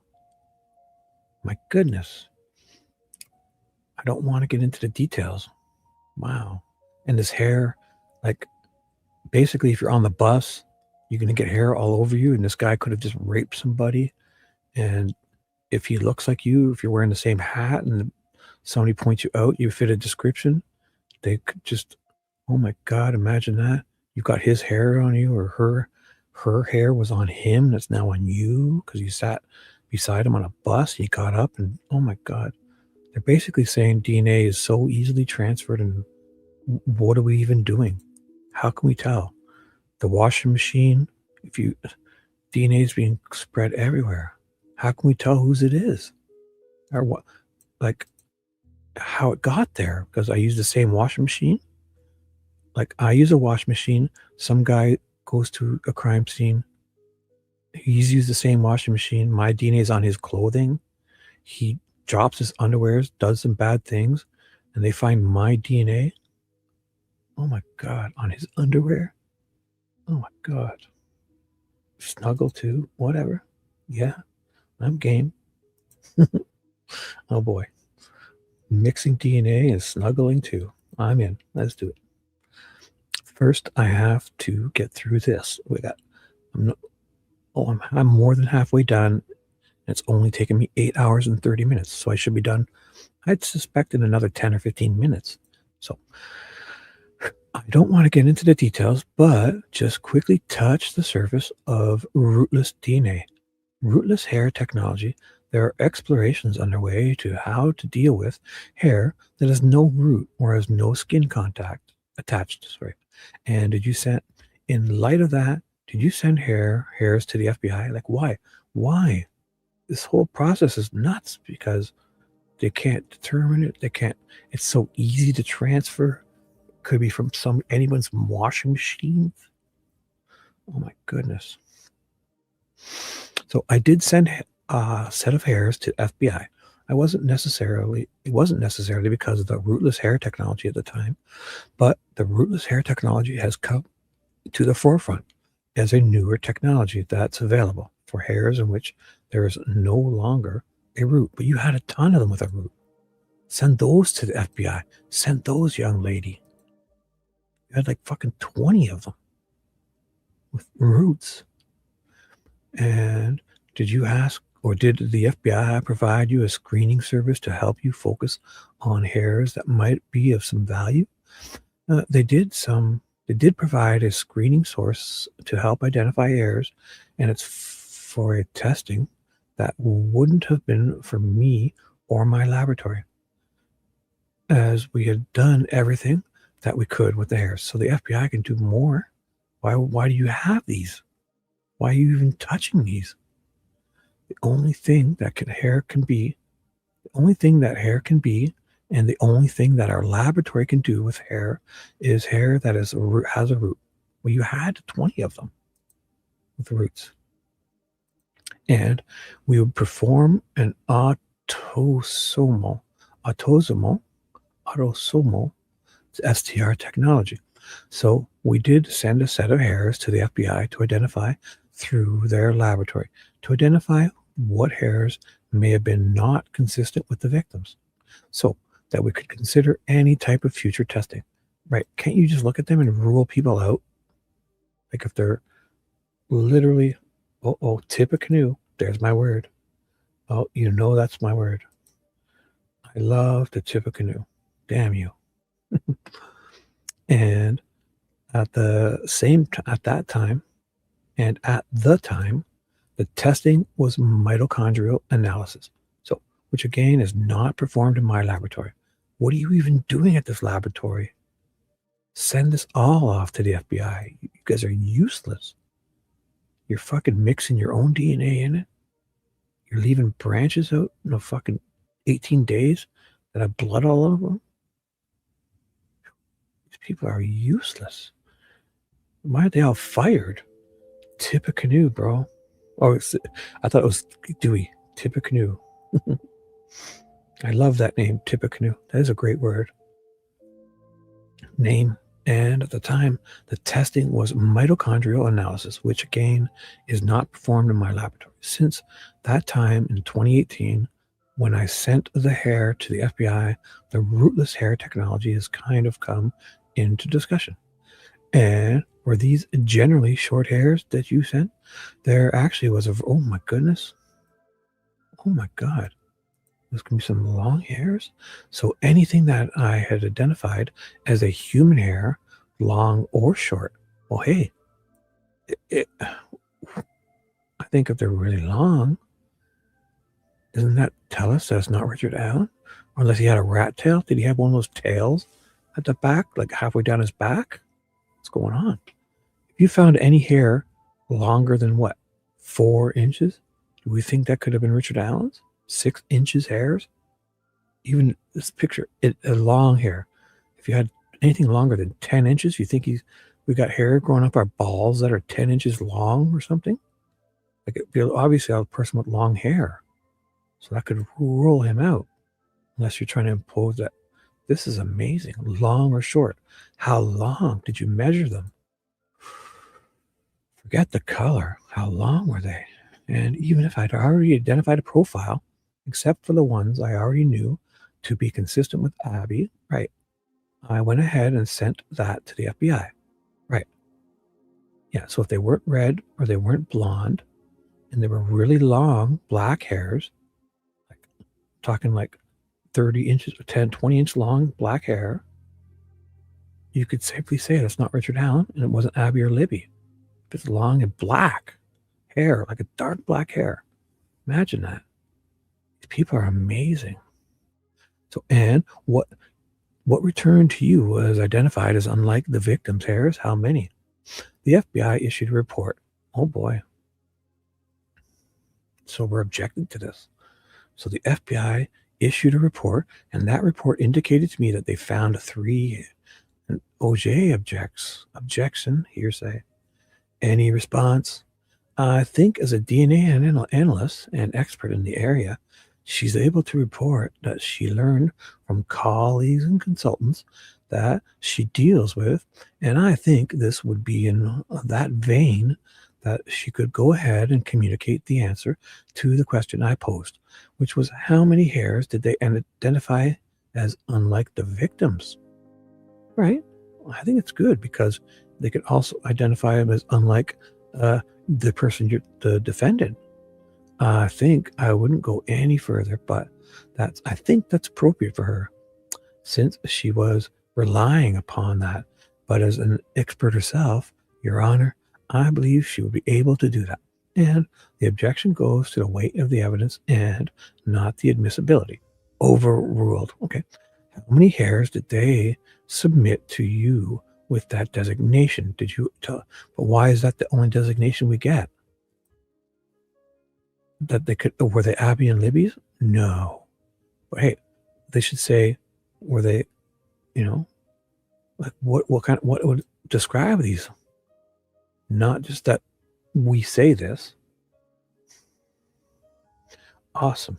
If I've missed anybody, hello, I'm getting through this. I'm going to do all of this. I'm going to do it all. I don't care how long it takes me. Let's go. Let's focus. How many hairs? So I did start to answer. Their laboratory report, which was addressed to me, did identify 3 hair that they found to be not consistent just from a microscopic examination to either Abby or Libby. Great. Wonderful. How many did you send them? I sent them 72. And what was the next step? If you have those 3 hairs, did you explore the possibility of a rootless hair examination of those 3 hairs? Yes, our investigators inquired about what more could be done with those hairs, and that was explored as an option. Right. Why are you even talking about this? If, like...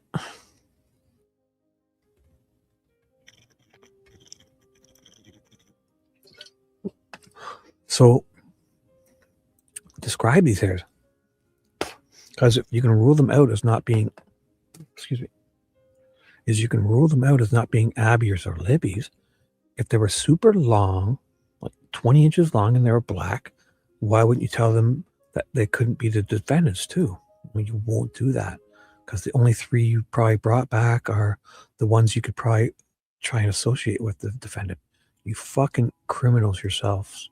All of you. Shame on you guys. As if you couldn't have excluded him from a bunch of those hairs. You had like 20 of them.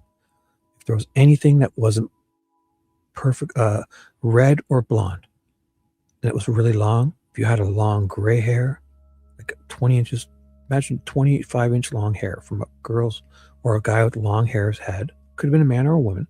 Just somebody with really long hair. It was gray or black or pink or purple. You think that comes from the defendant? You motherfuckers. But you won't include all that in your little bullshit analysis here. Right.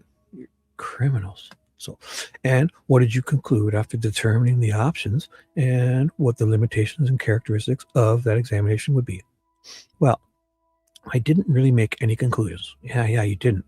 Hint, hint, except it really could have been that guy sitting right there. The other 17 I didn't tell you about, they could have easily excluded him, exonerated him probably.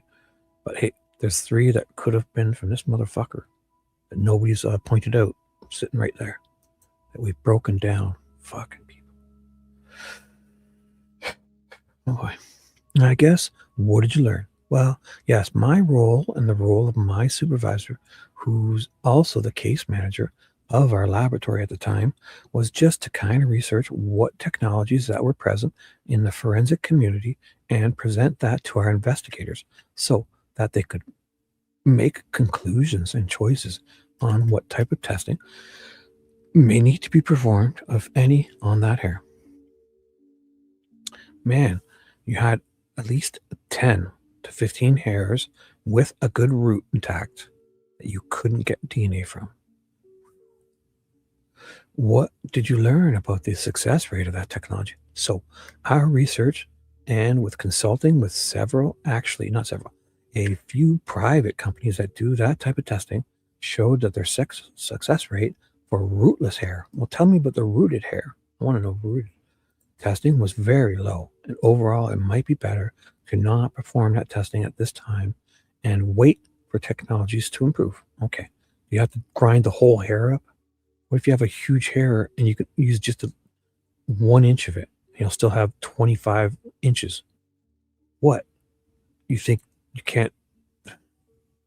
You idiots. Obviously, if you got it only a tiny, it's going to be gone. But if they say, hey, we can do it perfectly with 2 inches of hair, and look at you. You've got this hairs, you got 4 of them that are like 25 inches long. So if you cut 2 inches off at the end, even give us the shitty end. We'll try to do something with it, and you'll still be able to do plenty with it in years and years and years to come, because you have so much of it. You assholes. And what if testing it, what would happen to the sample? What happens then if you test it? Then poof, it's destroyed. We ruined it, right? Given the amount of hair that is needed for rootless hair testing, even mitochondrial analysis. Right. Well, how much is needed? Because yeah, if you need to use at least like an inch's worth and you only have small pieces of like pubic hair or stuff, then yeah, this would be a dumb idea. But you guys are playing semantics here. So they need at least 5 centimeters. All right. Perfect. Thank you for telling me this. Its entirety. In its entirety. You need the whole hair, right? You can't just chop it wet. So there needs to be at least 5 centimeters of hair in its entirety. It would be most likely, yeah, you would consume it. So if you chopped a piece of hair, if you had a long 20-inch piece, and you chopped, you need at least 5 centimeters. So I chopped 6 centimeters off. And I have saved 14. So 6 is nothing. It's like fucking 3 inches. Man, did you have any that were way longer than 6? So basically, do you have any that are, if you need 5 centimeters, so let's say 10 centimeters, so that's 6 centimeters times 2. So if you have a piece that's more than 12 inches, you could safely have cut 6 inches off of it and had plenty to do your 5-inch test. And in the future, 5 inches, if 5 inches is good now, think of the future. Think how much you can get done with 5 inches or 5 centimeters. Oh my God, it's less. 5 centimeters. It's tiny. So imagine, so if you had a piece of hair that's 12 centimeters and you need only 5 to do that kind of testing. So you cut it in half, you got 6 centimeters, even a little bit on the one side. You got like 5 3/4 centimeters, plenty. They say you can do it with 5. And then you'd have still 6 1/2 or 6 1/4 centimeters.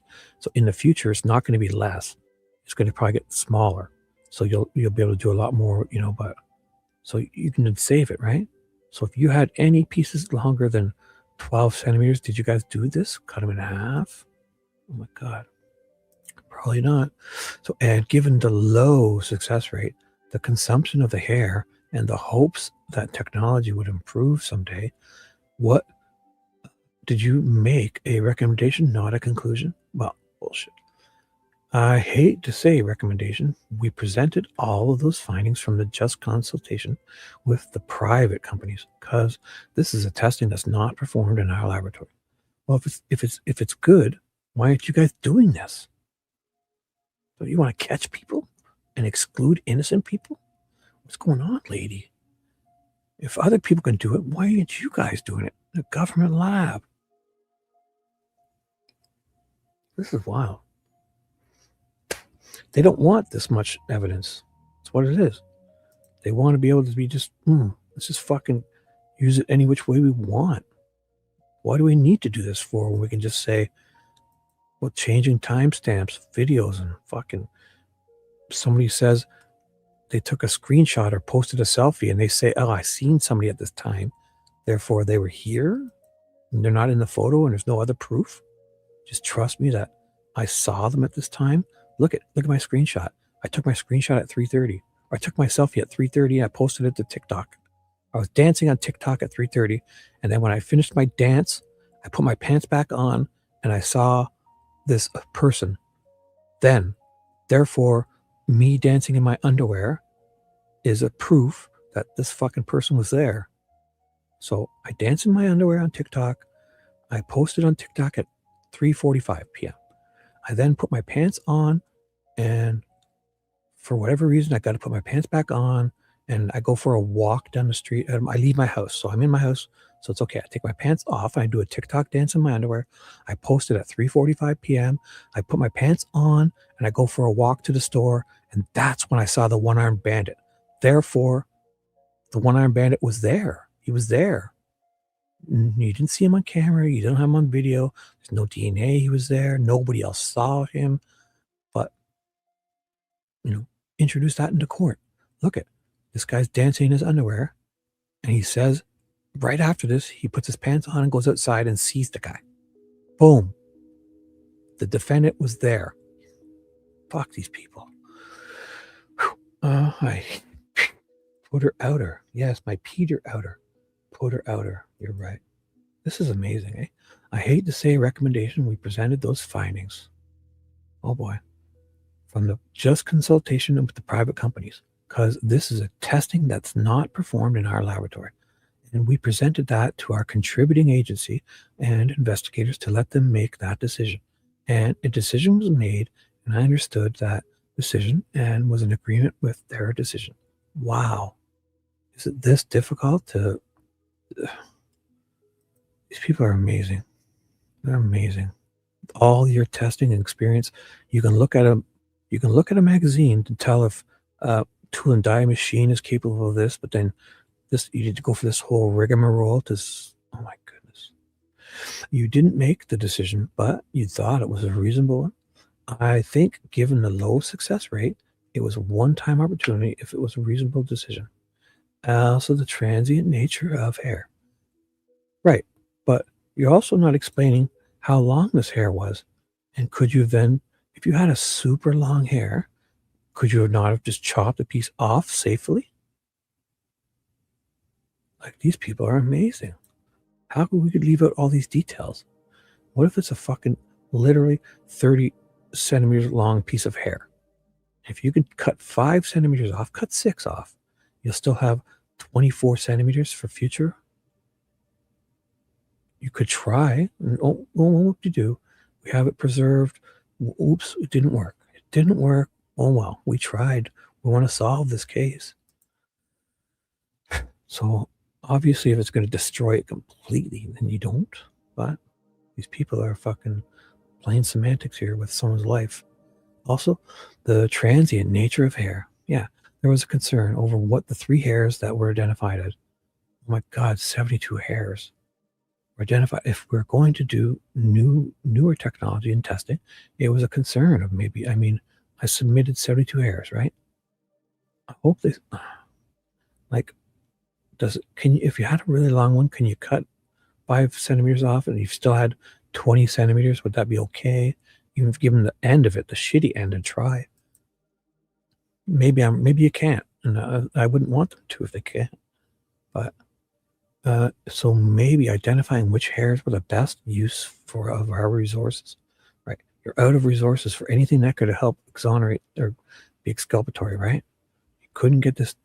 You didn't want to find out the guy was what, 6 feet, 5'10". You didn't want to find that out. Why? 10 grand. You fucking bought a TV. How much was your fucking bullshit monitor you bought?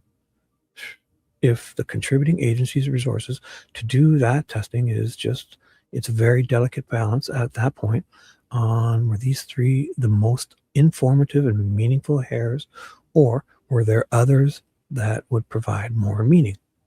Last topic, touch DNA. You've done studies and read studies on that and have practical experience in the laboratory in dealing with looking for skin cells on items. Is that correct? Yep. Has anyone ever come up? Oh, good. We're going to have to do some. I can't wait for the defense. This is getting boring. Let's get to the defense. Has anyone ever come up to you and said, is my DNA there? If I spit on the girls, hey, how about, has anybody ever said to a cop, if I spit on the girls, could I explain that away later if you get my DNA? Well, they have. Yeah. Is what's his name? Elvis Fields? Is he what? Does that ever happen? All the time. And what do? Do you call him into court? Do you investigate him? What? In court? In court. Not in this one. No. Okay. And what's the answer? So it's going to be obviously a bad, it's obviously going to be a dumb idea. This is why we don't. So first, I'd like to define a little bit that touch. What about spit DNA? Okay, so he didn't touch her. Oh, because a momentary contact, a physical touch, is different than examining for, skin cells from an item that is known to be handled or worn by someone. So touch DNA, yeah, there may be DNA there, but it's quite possible there's not DNA there. It's dependent again on quantity and quality. How much DNA is it in my hands? How about if you hawk a big loogie, take a big huge spit on someone because they're being in trouble? Huh? Would that be good enough? Especially if you we're looking for it. So what the substrate is, the friction and the force that is applied to that single touch. They're just talking about touch DNA. Substrate, if there's anybody body fluids on my hands when I touch something, it all plays a factor. Yeah. So can't say for certain, yes, I will get a profile. Right. You can't. But you talked about how easy it was earlier to hug your husband and then go and hug someone else and get his DNA on them. Transfer. And if an uncle's underwears, or if somebody's doing laundry and a woman does her laundry with her, say a woman and washes her husband's underwears and hers in the same like the same colors, it's, you throw them in together, right? So then it turns out he's doing it. Then if he does anything bad to her, then he's going to say, oops, look at it, my underwears were in the washing machine with hers. That's how that's what happened. I didn't do anything. That's crazy. These people are nuts. I know it sounds ridiculous. I don't want to make light of it, but it's basically, what are we doing? It's so easy to transfer. It's so easy. We can hardly get. We have 70 hairs with roots. We can't get anything from them. What are we even doing here? It's just not true, though. It doesn't feel like it. It feels like they're just saying all this. And if it were true, then their whole science would be pretty useless. So really, you're hearkening back to, I hate that word, hearkening. You're hearkening back to one of our earlier topics, which was good and bad sources of DNA. Is that correct? Yeah. Does the quantity of skin covered by clothing affect, oh my God, the number of skin cells that would be left behind, in your opinion? So for skin cells to be deposited on something, the skin would need to be exposed. So if the skin was not exposed or being covered by clothing, then it could affect it. But it also, again, depends on what type of DNA. Night, crashing out. Go to sleep, young lady. Go to sleep. I'm almost done here. I think I'm probably just going to stop. I don't know. It's 7 times. Oh my God, it's 8 a.m. Let's see how this goes. Definitely not. I don't know. Let's see. I want to get to at least a defense. That's how. I'm just going to keep reading. Good night. If you have to leave, I'll see you later tonight. Catch the replay. Anything. Check when you wake up. I may still be here. Have a great sleep, young lady. So, if gloves are worn, obviously that would affect touch DNA involving fingers and hands. Oh my goodness. It would prevent the transfer of DNA from the fingers and hands. But mind you, there could also be DNA on the outside of the gloves. But yeah, it could be someone else's. That's what I've always thought. Like with this process, if I'm obviously not a criminal, but why wouldn't I just put double gloves on and go around to restaurants and touch every handle, shake hands with people? If I see a guy at the bus stop spit on the ground, rub my hand in it with double gloves, then I got these double gloves, then I go home and the top layer, I kind of pull it off inside out, and my DNA is nowhere near this glove. If I'm careful, I could put it in a Ziploc bag, and later that night, put those gloves back on and go out and do some crimes with them and leave them at the scene, take them off, and boom, this fucking guy's in trouble. 20 people will be in trouble because I'm going to get DNA all over him. If this is what people like, I always think of, what could I do? I'm not a criminal. I don't do bad things, but I do think if I were to rob that bank, I could do it better. But I'm a pussy, but I do think those things. So, man, with this case, like, why would I not? I would just go out and get everyone's DNA all over some gloves. I would walk through that alley where they're having a bunch of sex and just pick up condoms. I mean, it's gross. But imagine you did that and you were out to do crimes and then you left those condoms on the scene. Like, this is wild. It's ridiculous and gross, I know. But even picking up people's cigarette butts and then fucking smoking a cigarette and then hiding your cigarette butt and throwing theirs down, and they'll say, hey, oh, he threw that cigarette butt down, go get him. Like, this is wild. So do you often have scenarios in your work, your laboratory, or of examining clothing items left behind by a perpetrator or a ball cap. Right. So imagine that, you know, if I think I'm going to do a crime, I'm smoking a cigarette, and then just as I'm leaving, I kind of hide the cigarette from the person. They're scared. I just beat them up. Then I take that person's cigarette butt out of the pocket and pretend and I throw it on the ground and step on it. But they've got tons of DNA, and they'll see me do that, and they'll say, cops, this guy, that's a cigarette butt right there.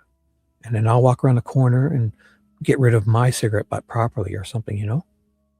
I don't smoke, but man, that's an easy way you could set some people up and get away with some stuff, especially if you're not leaving your DNA other ways or something that might be left behind. And so is that something that you've done in the past? Yes.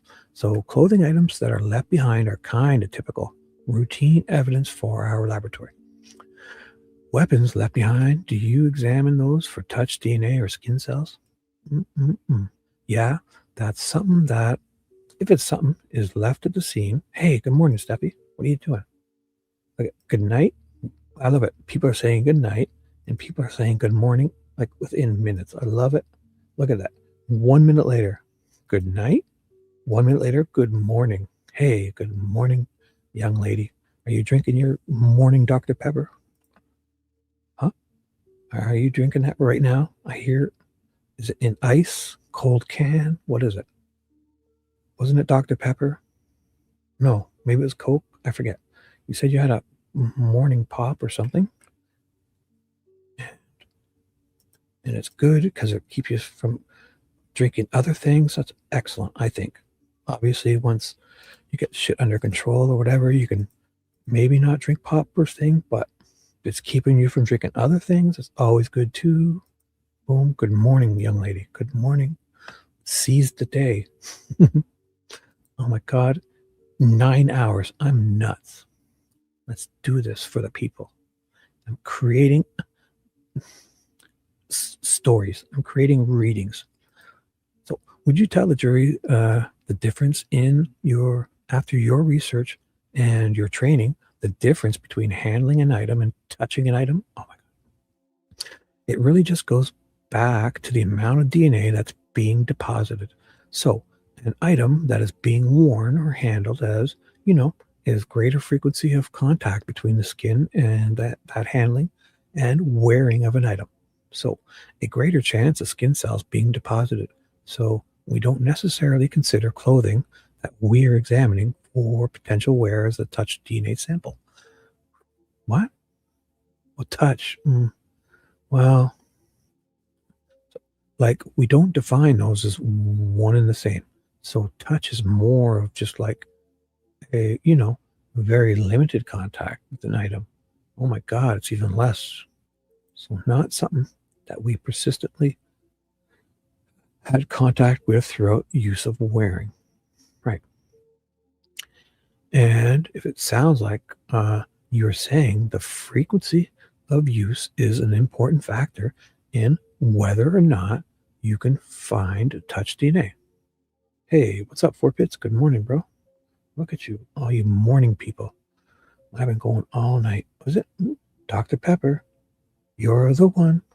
You make bath time so much. Is there a song for Dr. Pepper? I don't even know. I'm thinking of the Rubber Ducky song for whatever reason. Oh, almost done here. Look at this. 30 more pages. Let's see what I can get done. I was going to quit, but I feel I have a fresh coffee still. It's perfectly warm.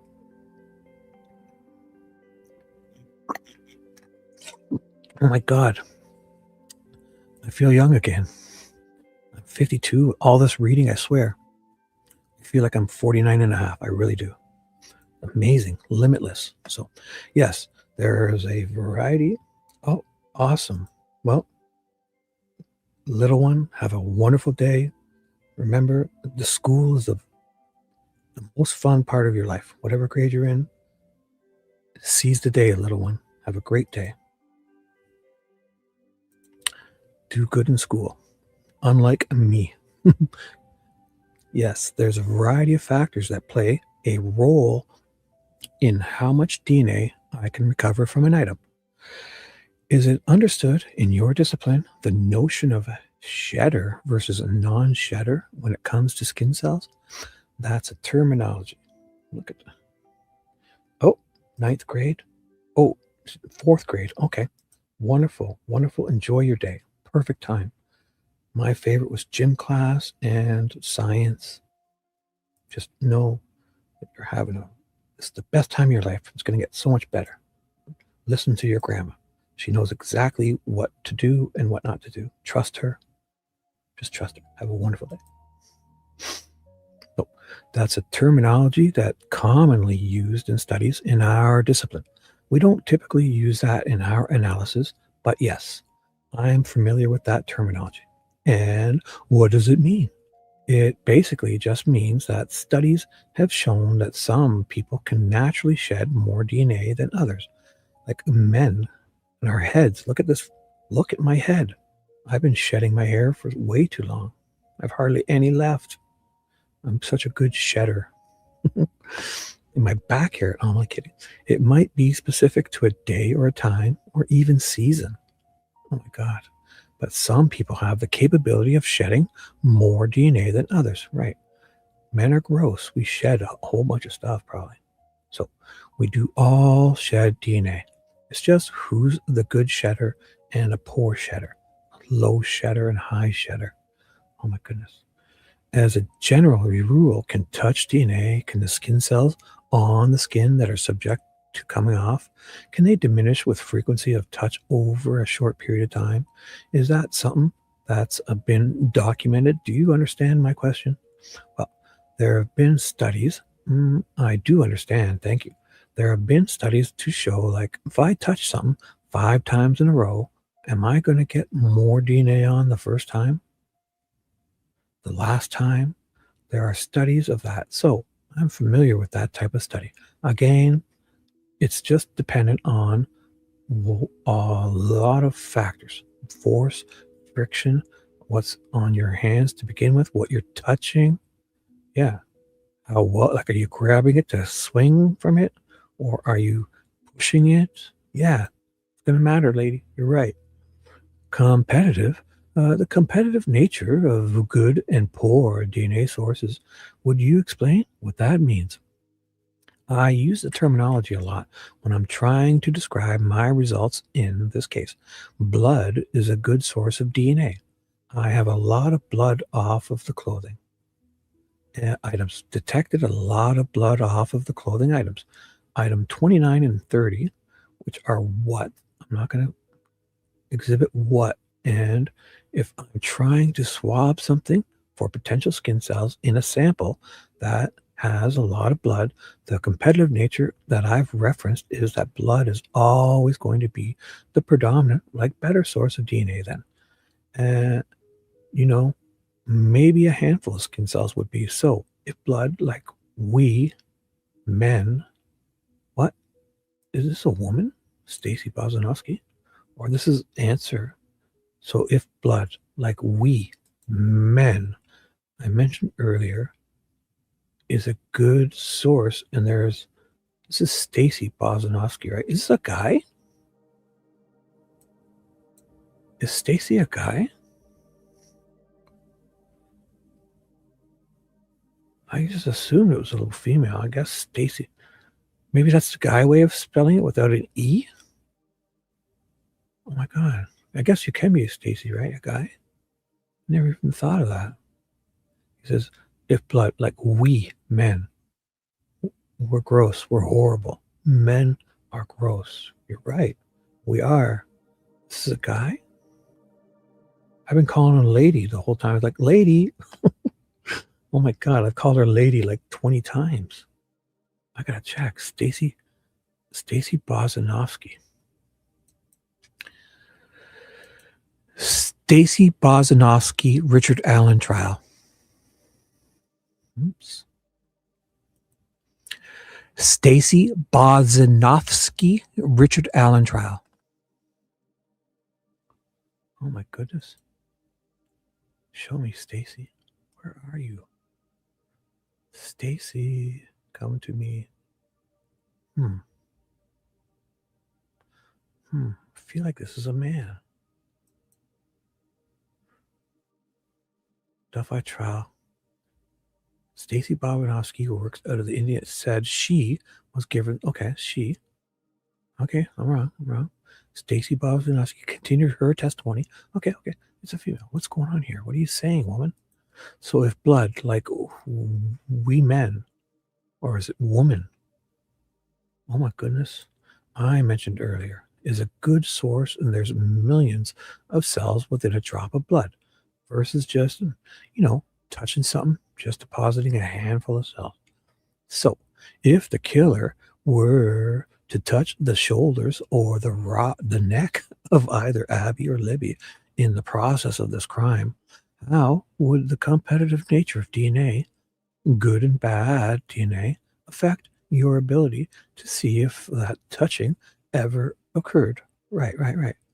Like he could be removing his own DNA. Like imagine they're accidentally, your DNA was on their neck and you went to grab them and it came off on your hands when you're choking them. That's possible. Yeah, everything is, because there could be sweating or you could be sweating and it could stick back to you. These people are amazing. Of course. So bazillion factors here. Yes. Yeah, it is a guy's name too. It confused me there. But I've definitely heard of state guys. It's just I wasn't thinking of it. Because I'd been calling this person lady. Like a bunch of dumb times. I said lady. I was right. Just the way she's been acting. Not that it's not that guy wouldn't. Just that she said a few things I think that definitely said, oh, right. Her husband. I think she described hugging her husband. Although it could have been a guy, right? But I don't know if in Indiana as much, but who knows? Yeah, she definitely described hugging her husband, right? And transferring his DNA to somebody or something. Oh, well.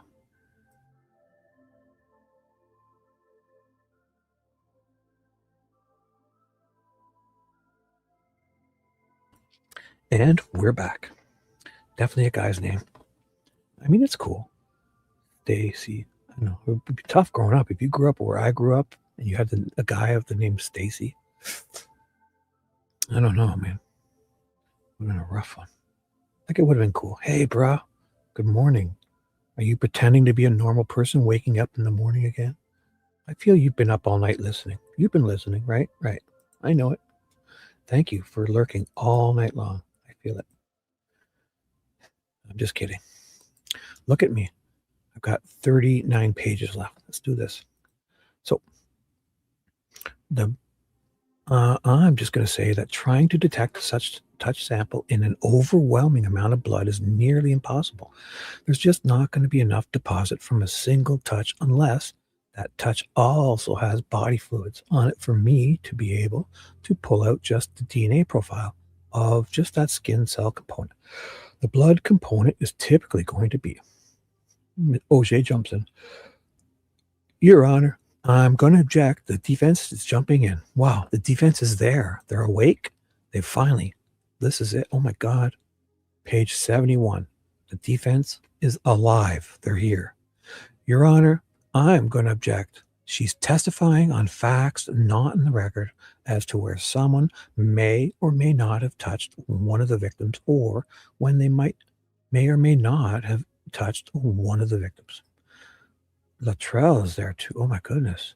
I guess it could be seen in the form of a hypothetical question. But I said if I did, so it was Luttrell. I was saying it was Diener, but it's Luttrell. Sorry. But I said if I did not suggest that the record shows that at all. Sustained. Boom. For the defense gets a stain. Boom. Thank you. Test that robe. Test her robe. It's got stains all over it. It's going to be Nick's DNA.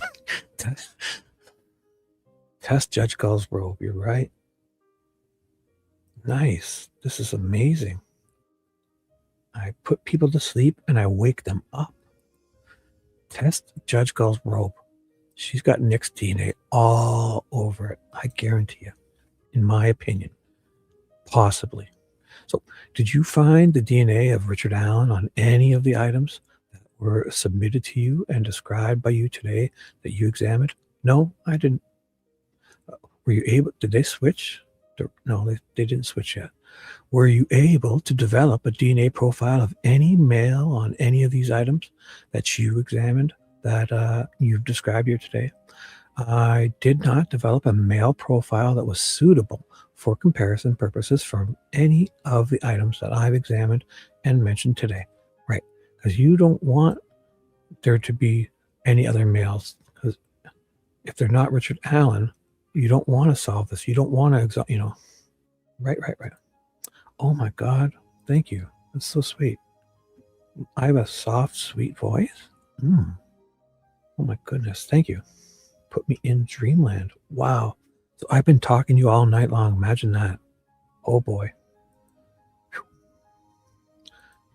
With this kind of power comes great responsibility. That's cool. Thank you, Your Honor. I have no further question. So the court. As we discussed, we're going to go ahead and break for lunch. So, ladies and gentlemen, there's a whole spiel. I'm not even going to read this. Yeah. Do the right thing. Don't talk about this when it's, you know. So, all rise. So, the judge, you may be seated. I'll read this because they're back in court. The jury's out at 12:34. So, she's going to talk to the court. Sounds like they're going for lunch, right? Right. 12:30 p.m. 1, 2, 3, 4 p.m. You may be seated. So the jury's out. And again, if you would just kind of, jury's out. So if you just kind of wait a little bit until the jury gets to the jury room, and so that this. So if anyone has a car parked out there, do not follow the jury, and do not even go to your car because we're staked out now. I think. Remember the car and Lana from Truth and Truth and Transparency. They're fucking freaking out because Lana took a photo of somebody and could possibly have parked. They got that fucking car staked out. They probably put a freaking tracker on it. Oh my goodness. Be careful, young lady. I would not go. I would take an Uber home and come back and get that car later. So, and I think, and I know it's getting warm in here and it's been a long morning, but I've noticed an awful lot. So, several members of our audience are sleeping. I don't conduct court in your bedrooms. Oh, I remember this. And I would appreciate you not sleeping in my goddamn courtroom, you sons of bitches. Yeah, who are you to sit there and close your eyes? Damn you. Wow. What a mean woman. Imagine you take a quick look, especially at this time. The jury's out, court's over. What if I just close my eyes to rest? Oh my God, this woman. Judge, may we approach? Yeah. The exhibit, I'll bring a copy of it. Okay. Yeah. Okay, Nick.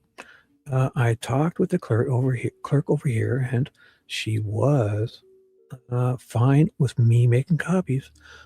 I don't think I'm seeing her in here. This will probably be a good time for me to stop after I get this done. Yeah. Whenever they start back up, I'll take a little. Oh my God, I'm so close. I've got a picture of her. Oh, okay. Oh, is this? Oh, they are looking for Lana. Oh, the clerk. Oh, let me see. Wait. I talked with the clerk over here, and she was fine with me making copies. I don't think I'm seeing her in here. Oh, the clerk? Okay. I've got a picture of her. Oh, I thought they were hunting down Lana. Okay. I got a picture of her, and I'll give it to you so your staff will know. Okay. I didn't have their cell phones to be able to do it in the morning court. I was trying to pay attention, so I just thought when we had our stopper here, I shared all of the information with you from my staff. I'm not really keen on it, and I don't know if you guys are, but I don't particularly relish the idea of them getting, oh, it is her, photographs or following you guys, so I don't know, oh, it is. I wasn't like kidding what this woman is about. Oh my God, run. She, oh my goodness. So Nick is trying, she's probably sitting there as if Murder Sheet is not pointing her out. Nick is saying that he doesn't know who she is. If she's in there, those fucking bootlickers would be pointing right at her for sure. Sounds like nobody's, oh my God, this is crazy. So they're looking for Lana from Truth and Transparency because she took a picture of something and she parked her car 2 blocks away. I forgot about this. Oh my God. This would be a great way to end. Hope she gets away. Run, Forrest. Oh my goodness. They already have mine all over. So yeah, maybe they're not talking about, I don't know. Yeah, that's okay. I'm dancing on TikTok too. Check me out. Who cares, right? I got my sexy socks on. Take a photo. I don't care. Well, I get to, but you know, you're a public official. Yeah, everyone. We're walking. There's cameras everywhere, you dipshits. The government is taking photos of us everywhere. What are you guys all worried about? Yeah, I guess so. Something inaudible. So, the sidebar's over. All right, let's resume at 1:30 then. And folks, you can go ahead and leave. So they're in, off the record. 1 hour later, they're back on. Oh my goodness. I really want to read some of this more. Let me see. 74. You know what? I'm going to do it. Yeah, she's awesome. She fucked them up. That's what they were talking about in the beginning. I don't know if you missed it. I guess there was an incident where she took a photo of somebody and then Nick thinks she's parking her car 2 blocks away, and I'm sure it's probably because there's no parking closer. And then she walks down the sidewalk and Nick's like, she was walking down the sidewalk and oh my goodness. Anyways, let's see. So OJ is up. Miss Bozinovski, you referenced at the end of your examination by Mr. Luttrell that there's some new emerging technologies and advancements. Let's do this. I have a feeling this is going to be shorter too, because they usually blow the defense off. So, Luttrell, that there's, excuse me, sorry, my thing's sliding off here. What are you doing? Get back here, mouse. My mouse is taken off. Get back here. Oh my God. Oh shit. I won't even say it. I hit the corner of my, you know, on computer Windows, if you tap the corner, everything disappears. All 3 of my screens went to my desktop. I didn't know how. Oh my God. Let's do this. So there's some new emerging technologies and advancements in DNA. Yes, DNA field is ever advancing. So there's always something new on the horizon. What are those? The new technologies that I was referencing with Mr. Luttrell was the rootless hair technologies that we're becoming more aware of in the forensic community. And what are those new technologies as it relates to hair? It's just a new extraction method that is, I guess, essentially been shown to be able to get autosomal STR-DNA from the shaft of the hair. What is the extraction method?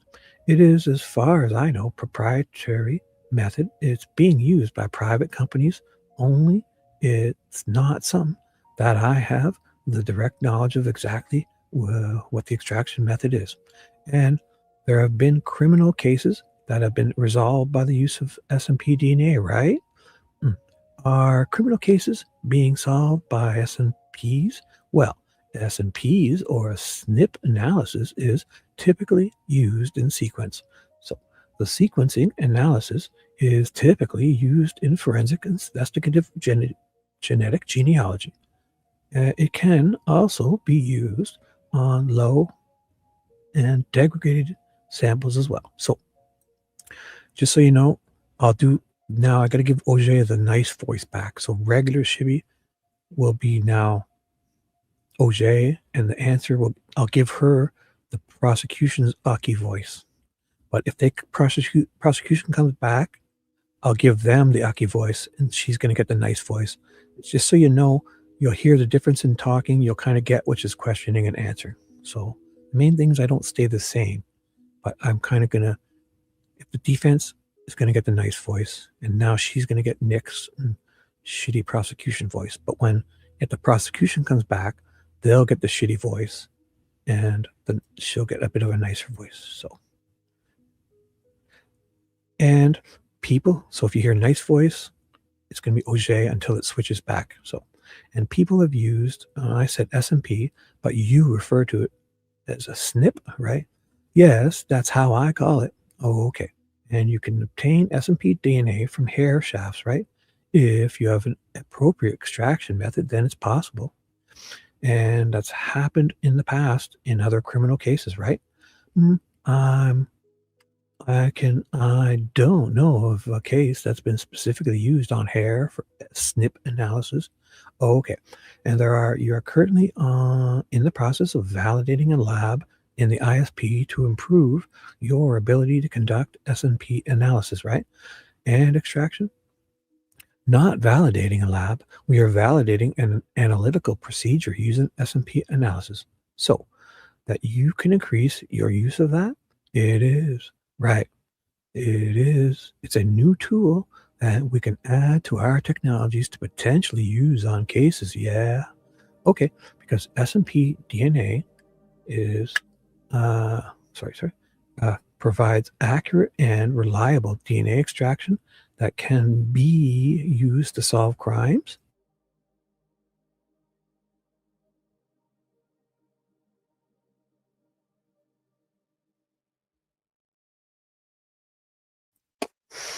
Oh, I just had I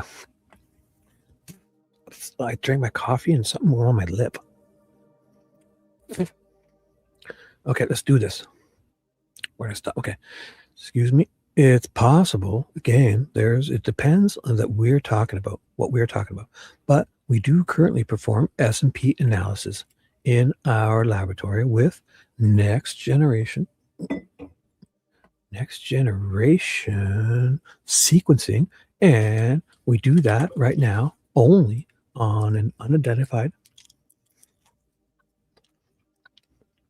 and human remains cases. So it's not necessarily a suitable technology to be used on hair or mixture type examples. It's not within the scope of how we use that analysis. How you use it in the ISP lab, that's correct. All right. And is that part of the reason why you were seeking to expand your ability? The expansion of that new tool, which is to be used for forensic investigative genetic genealogy, is SMP analysis to be used for genealogy. Oh boy. Again, it's only applicable to single-use type samples, and we can try to enhance those samples so SMP analysis can be used on a number of samples, but it can be used on hair. If that sample is single source, yeah, or no, can it be used on hair? So Latrell jumps in. Your Honor, she's answering the question. Yeah, sustained. Let her answer the question. Quit badgering the witness. If that sample is a single source and it meets whatever quantification threshold that we determine with our validation, then it potentially could be used. But like I mentioned, we are still validating that analytical method at this time. There are other labs that do that, right? That use SMP analysis for hair. Yeah, like I said, I don't know what other laboratories are using that right now. There are private companies that can do that. But why can the private companies do it and these guys can't? But I can't speak of a specific case that's been used. Do you recall Mr. Baldwin and I coming to your lab this summer and speaking with you? Yes. And do you recall us discussing the use of forensic genealogy? We did discuss the use of that. And in fact, you have cases resolved through forensic genealogy, correct? Yes, we have. All right. And if you're in the process of bringing that technology in-house to your lab, correct? Right. We are validating it, and it's a successful validation. Then that is a platform that we could be brought into our laboratory. So that your equipment right now, so I got mixed up there. So, all right, so we're validating. So question, Okay, so that your equipment right now only looks at 200 SMP loci, right? Or sequencing analysis that we do now for SMPs, yeah, looks at approximately 200 loci, whatever that is, LOIC, LOCI, must be like nuclear something, loci, LOCI, for our unidentified and missing person cases. But in order to properly use it to expand your lab, people generally look at the 10,000 plus loci, right? The new chemistry that we're evaluating is looking at more than 10,000 S&P loci. All right. And by combining techniques originally developed for ancient DNA, people have been able to generate DNA profiles of S&P that have high levels of discrimination between individuals, correct? Can you repeat that? Sure. By combining techniques that were originally developed for ancient DNA, people have been able to generate DNA profiles from SNPs that have high levels of discrimination between individuals. That sounds like you're referring to the type of extraction and protocol that I'm mentioning that was specifically designed for ancient DNA. And it's a proprietary extraction method. I don't have the knowledge of that method. Right. Okay. Now, you kept hairs that you were not able to develop through DNA test. Is that correct? Enough DNA to test, correct? If the hair was not consumed in its entirety, then yeah, there's hair shaft remaining from those hairs. True or false? You kept hairs that do not have enough DNA for comparison currently. Is that true or false? It's a difficult question to answer, ma'am. If I consumed that hair because it was already too small, then I do not have that hair any longer. What? Do you still have any? I do. Oh, okay. How many? I know that I sent 72 hair to the FBI. So I imagine somewhere in that ballpark. And you said you were holding on to those because there are advancements in DNA and you didn't want to risk consuming those by utilizing technologies that may or may not reveal results. Is that right? No. Oh, no? Okay. Because I didn't make that decision. It's not what I necessarily wanted to do. Again, I consulted with some companies on what options they had for testing and provided that information to my investigators. That decision was made by the investigators and it is being retained in our laboratory at this time. Any hair shafts for potential any future testing? Like if it was going to help them, they would easily do it. They don't care what, they would spend the money, right? But then it's like, if it's not going to help them, it's like, oops, we thought it was going to be too expensive. So what companies did you consult? I personally didn't do the consultation. My supervisor did, and she was the case manager at the time. But we consulted with, I believe, Bode Technology and DNA Labs International. For what purpose? Those two companies were known to have a extraction process for rootless hair testing. And were they able to test any of the hairs that were collected from the scene? Like I mentioned, that decision was made by the investigator to not pursue that testing right now. That wasn't my question. Are they able to test the hairs that you had that were collected from the crime scene? I apologize. I thought you said they did. I thought you said, did they test the hairs? Are they able? Yeah, they could test those hairs if that was the decision made. Okay. And the decision was made to not, correct? By law enforcement? I believe the decision was made to not at this time. At this time. But this is the time that Richard Allen's on trial, right? Bert. Is Richard Allen on trial? Yeah. And so that's evidence that is available potentially to the state by outside labs that we don't have available. The jury doesn't have available today to use in their determination. Is that correct? Again, I can't speak to what information would have been yielded, if anything, from that testing. Because it wasn't done, right? That testing has not been completed. Has it been started? I think I've already answered the question. It's not been completed or started. Okay. Like, these people are out of control. This is the state. This is the state answering like this. Like,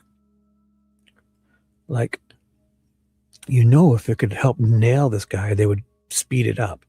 They would have it done already. They would pay whatever. But when it's not, if it could exonerate this guy or, exculpatory in any way, they're horrible. And with this guy's money, Richard Allen's a taxpayer for many years. They fucking tortured him with his own money. Okay. All right. Now, you said sent this fucking mouse.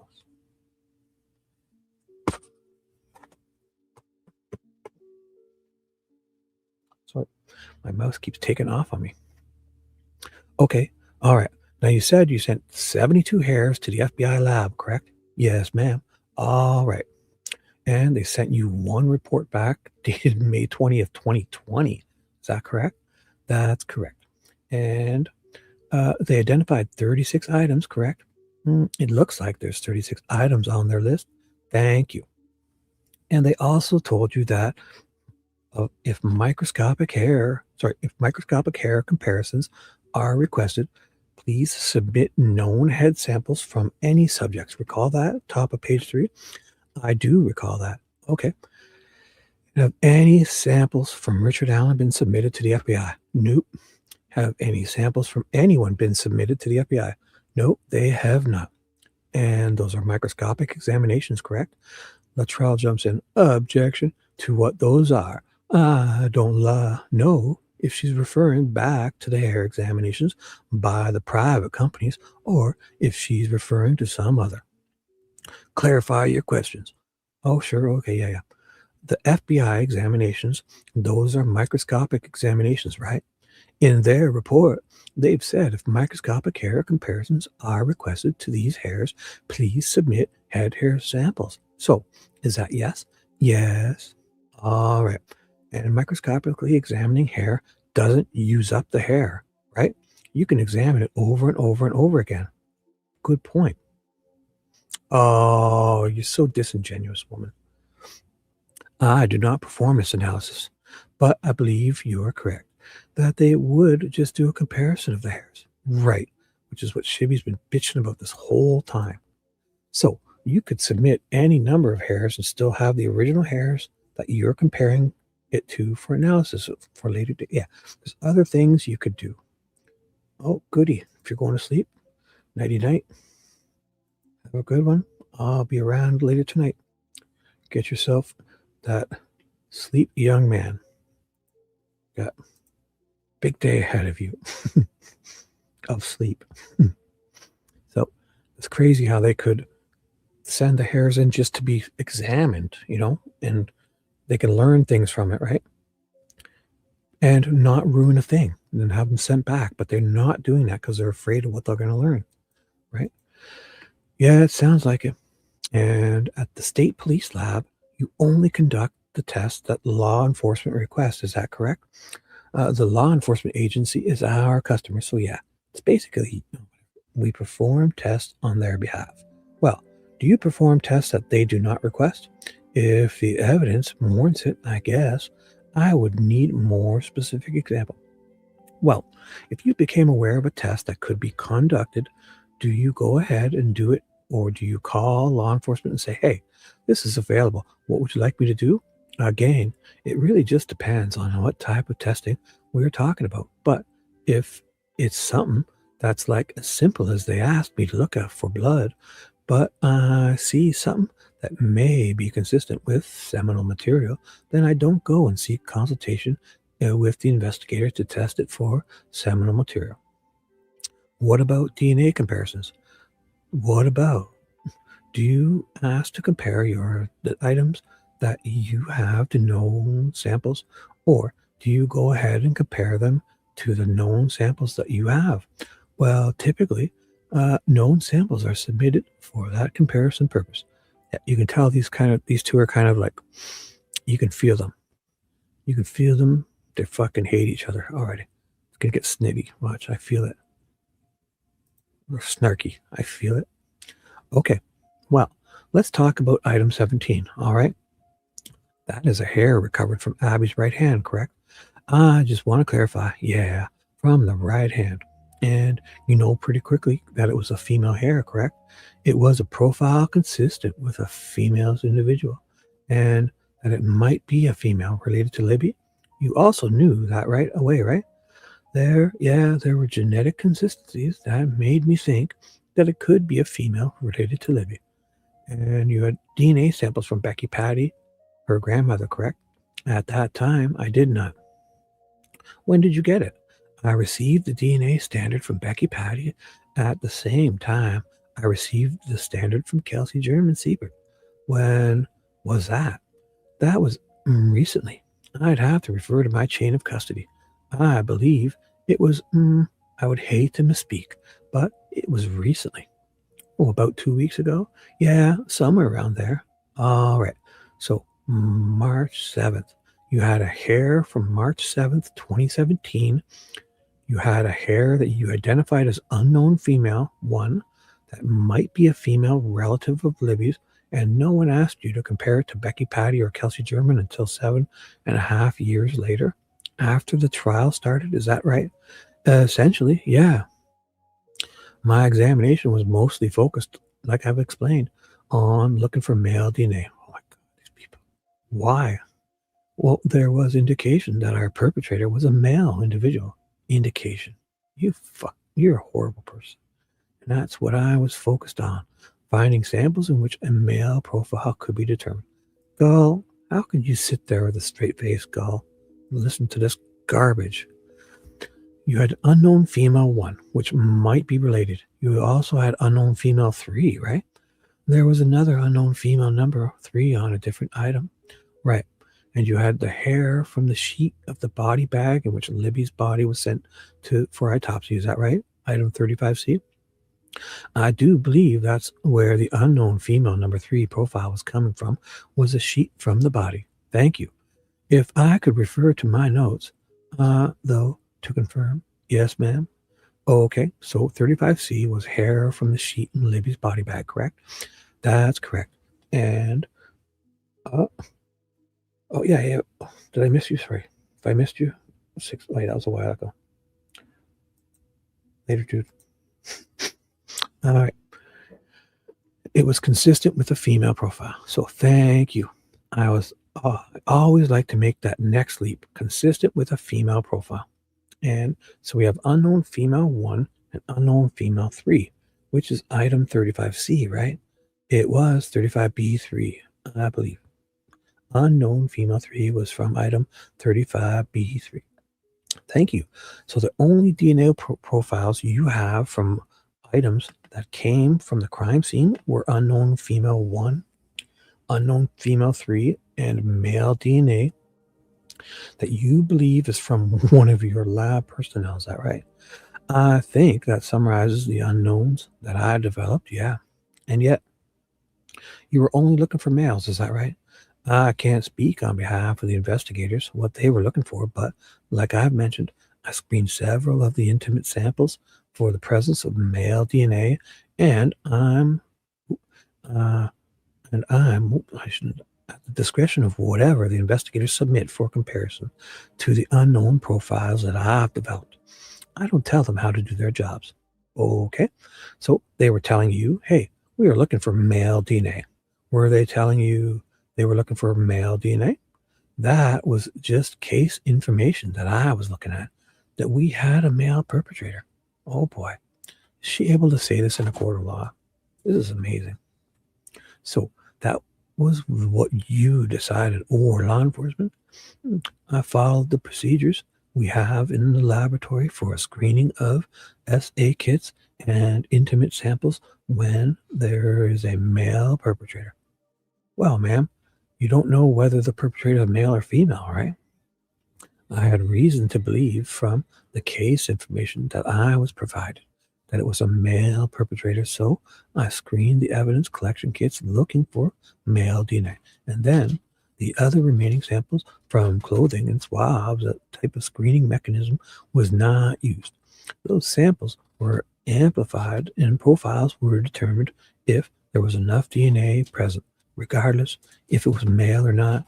Just the intimate samples is where I was looking for the male DNA. Well, and you also said you were looking for male DNA on the black sweatshirt, right? Yeah, I think that's what I just mentioned, regardless if it was. Well, I thought human or male. I was trying to find enough amplifiable DNA, all of the evidentiary items, with the exception of the intimate samples, which included the sexual assault kits and the blood body swabs. Those are the only ones that I had stopping point decisions made on whether there was male DNA or not. Okay, well, the sexual assault kits that you examined, those had nothing relating to Richard Allen, correct? I did not develop a DNA profile from an unknown individual from any of the SA kit items. And so that could lead us to believe that neither Abby or Libby was sexually assaulted, correct? I can't make those kind of conclusions from my results. But you have no evidence that they were, right? I only can talk to the results that I have, which indicate that there was no male DNA present on the majority of the samples within that kit, minus the external genital swabs and fingernail scrapings, which just had an insufficient amount of DNA. Now, how do you obtain DNA for comparison purposes? The contributing agencies submit standards for me to use for comparison purposes. So whatever they submit, then I would compare to the unknown profiles in that case. And how many standards do you think you received in this case? DNA samples. I received hundreds of DNA standards. And other than Libby and Abby, their female family members and female law enforcement, how many DNA standards did you receive for females? I believe one. Out of hundreds? Out of hundreds? Oh, sorry. Yeah, one. I believe one individual was a female individual, and maybe two, but one. And multiple people could have been involved in the murders, correct? I cannot make any conclusions about what happened. That's not in the scope of my analysis. Okay. Well, you looked through and you had some case information available to you, right? I only had the information provided by the investigator at the time of submission. And that is some information about the case, right? Do you think it's information about the case? Right. All right. And you yourself testified earlier that there were many items, many swabs that contained mixtures of individuals, correct? Many of my results were mixtures. Okay. And some of those you can't limit to 2 people, correct? There were a few mixtures where I was able to say at least 2 or at least 3 people. I'm getting this done, guys. I'm doing it. I feel it. But I did not draw any conclusions from these samples. I understand, but in fact, I believe we're with the sweatshirt. You said 3, maybe 4 or more, right? I made that reference in my determination of number of contributors, that sometimes the information of such limited quantity that it's difficult to determine whether it's 3 or 4 individuals to give an exact number to be to a mixture, which means you can't limit it to 3, right? Excuse me, limit what? As Latrell jumps in. Excuse me, limit what? I don't understand the question. Sustained. Which means you can limit your analysis to 3 people, Libby and Abby, and only 1 perpetrator, correct? In the majority of my samples, I have results that say I cannot determine the number of contributors, so it's not even that it's 3. I could not determine the number of contributors. Sure, it could be 3, 4, 5, 6. I guess I would need a specific example of what you're referring to, because like I said, the majority of my results say I cannot determine the number of contributors. meaning it can be more than 3, right? It could be 1. It could be 2. But there was not enough information for me to determine the number of contributors. I understand. Could it be more than 3? The trial jumps in. Objection. That's been asked and answered twice, I think. Sustained. I asked her if it could be more than 3, and she said it could be 1, and it could be 2, but she did not say whether it could be more than 3. You've made your point. Sustained. Move on. Thank you. Your lab takes extra precautions to avoid contamination. We do have procedures in place as part of our quality assurance, quality control program that help limit contamination on evidentiary items. And you believe that despite those precautions, that the male DNA profile you developed was from one of your unnamed employees. Is that correct? Yeah, there was consistencies in the male profiles that I developed between them and laboratory personnel member. How many laboratory personnel have access to the sweatshirt? I was the only laboratory personnel that was examining the sweatshirt, if that's what your question. But that sweatshirt passes through the hands of several officers investigating and evidence clerks as it's coming in and out of the laboratory. So, can you answer the question, how many people in the lab have access to the sweatshirt? I guess I don't understand the question. The packaging of the sweatshirt or the actual sweatshirt? The actual sweatshirt where you found the male DNA. I can't put a number to it. I was the only person to actually examine that sweatshirt. If that's the question, it was obviously collected by somebody, so she's the one who probably fucked it up. I believe it was transported between posts and districts into the laboratory, but I don't have an exact number. I may be able to determine that from the chain of custody, but I don't know what happens to that item outside of the laboratory and outside of my chain of custody either. Sir, sure. And I'm not asking you about outside the lab because it wasn't someone from the state police whose DNA showed up on the sweatshirt, right? It was someone from your lab. Well, I'm with the state police. Oh, okay. And, well, not someone from the post, correct? The state police officers are considered part of our laboratory personnel employee database as well. So, the male DNA you found on the sweatshirt could have been from a state trooper. Could it have been? Yeah. If they were in our employee database, then they would be considered, as part of our employee database, a laboratory personnel member if they're involved in the handling and collection of that item. Ooh, that's probably why that guy had to pick up all this stuff. His last name was Mullen. Check into him. Who wants to look into him? Oh, hey, Lola. Good morning. Ooh, your voice got me in trouble. Uh-oh. Uh-oh. Oh, no. I'm sorry. Tell him it's just through the speakers. I'm sorry.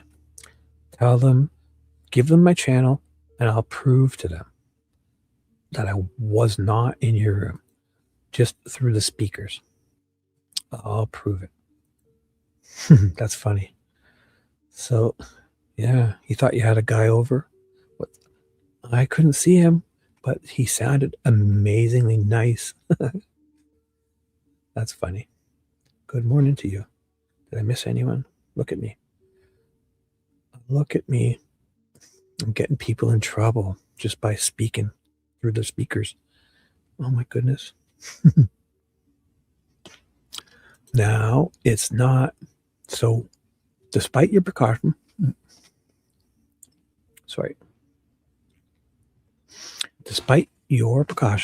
someone from the lab, their male DNA was on the sweatshirt. So it's not unexpected that DNA can be transferred from one person to a sweatshirt, correct? It's not unexpected for DNA to be transferred between, obviously, people and the item. Okay. And especially if you are handling a sweatshirt to the point that you're addressing a body with it, right? That's a lot of interaction from someone in that sweatshirt. Would you agree? That's true. That's true. Yeah. Are you asking me a hypothetical situation if it's possible? Latrell jumps in. There's no evidence of anyone dressed in a body. What? Your Honor, I would object to the facts are not that evidence. I guess. So they're saying that what Abby could have dressed herself in Libby's clothes and then they killed her with that clothes on but didn't get any on it? I heard about it. Sustained. If someone were dressed in a body with the sweatshirt, would that be a lot of interaction that they had with the sweatshirt? It would be maybe more than just a temporary contact DNA like we were speaking of earlier. But I hesitate to say whether it'd be enough to put DNA on an item because there's a lot of factors in place, like what kind of personnel protective equipment were they wearing and what was happening during a dressing event. Well, did anyone at your lab actually touch the sweatshirt outside the packaging other than you? I can only speak to what happened to that sweatshirt while it was in my custody, and no one other than myself touched it while it was in my custody. Did you take your cuttings from the sweatshirt, or did you have someone else? I did that. And was there any other testing conducted on the sweatshirt other than what you did? I'm not aware of any. If there was other testing done, I'm not aware of it. Do you have any male assistants assisting you during my examination? No. Good question. I didn't even think of that. Now, you've also reviewed and examined items that were collected from Richard Allen's home. Is that correct? Yeah. There were items submitted that were indicated to me as being collected from Richard Allen's home. And you examined a number of items that came from his home? Yes, ma'am. And on any of those items that you examined, did you find any connection to Abby or Libby? No, I did not find any DNA profiles from any of those items that were consistent with Abby or Libby. And you examined a coat, a blue Carhartt coat. Do you have a date on that report? I believe it's November 2022. Yes, I did examine a blue Carhartt coat. And you examined a cutting from a carpeted area of Richard Allen's Ford Focus? Yes, ma'am. You examined some dirty black boots? That's correct. Some knives? Yes, ma'am. And no evidence anywhere of DNA of Libby and Abby? That's correct. Now, you testified it could be difficult to get DNA from unspent cartridges. Recall that? Yes, ma'am. And you said that was because you need an abundance of skin cells. Well, I didn't say that was because of that. There could be a number of factors, but it could include the amount of DNA that would have been left behind on an item like that. But you don't know how many items someone touched or interacted with that unspent shell, correct? Right. Which is why it's necessary to take that swabbing to attempt the DNA analysis on the sample. And you can get DNA from metal surfaces, right? Correct? You can. When you examined the cartridge, did it appear to have been impacted in dirt at any point? I would not be able to draw that kind of conclusion from my examination of the cartridge. You said there was dirt in there. Like I mentioned, it had a slight dirt staining. No. There was dirt in the air. You said it was in there, present on it, so there was a slight dirt present. But I wouldn't know whether it was embedded or how it got there. Okay, slight dirt. Is that right? Yes, I believe it. And despite an abundance of blood at the crime scene, there was no DNA on that casing. The cartridge from Abby or Libby, correct? There was not enough DNA on the cartridge for me to develop a DNA profile from anybody to be compared to anybody. How many hours did you spend on this case? I don't know. I can't put a number to that. As you can see, I've issued lots of reports. I've done a lot of them. I've done a lot of items. How many items do you think you've examined? Hundreds of evidentiary items, along with the hundreds of standards that I've looked at. Is it fair to say if you put a lot of time and work and energy in this case? Yeah, I would say so. And nothing can be connected. Nothing biologically or I'm not going to be able to pronounce this. From a serological standpoint, connects Richard Allen to Libby or Abby, correct? Despite all those hours and time and energy. Though there were no DNA results where I have an unknown male profile or a profile that's consistent with Richard Allen from all of the examinations that I've done. Can you obtain DNA from spit? Ooh, spit is essentially saliva, so yes, it's possible that would be a source of DNA. Thank you, Mr. Luttrell. Yes, so Luttrell's back up. Nice voice goes back to this woman. Luttrell gets the ucky voice. Luttrell. Yeah, so no DNA of profile consistent with Richard Allen or with any unknown male. Is that correct? In your analysis here? That's correct.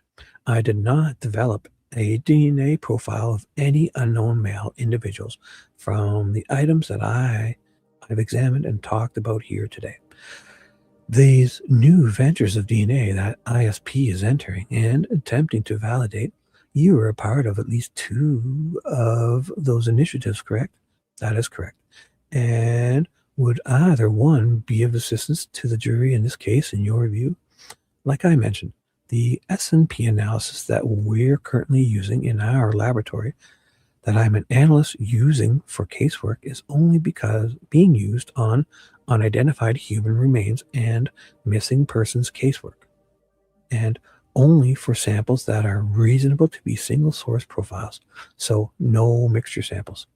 It's not a suitable technology at this time for mixtures. The other method, which we are currently still validating, is something that may be used on forensic samples like hair, but that validation is still undergoing and would still warrant us having an appropriate extraction method to obtain DNA from the shaft of the hair. Speaking of hair, the FBI indicated they did microscopic examination of hair, and they could do more, they said. And if you do, they had some instructions on how to submit it. Is that correct? There was just a reference of additionals, like microscopic hair examinations or comparisons could be performed upon submission of additional known head hair samples. And microscopic hair examination is no longer a legitimate form of identification. Objection. Leading.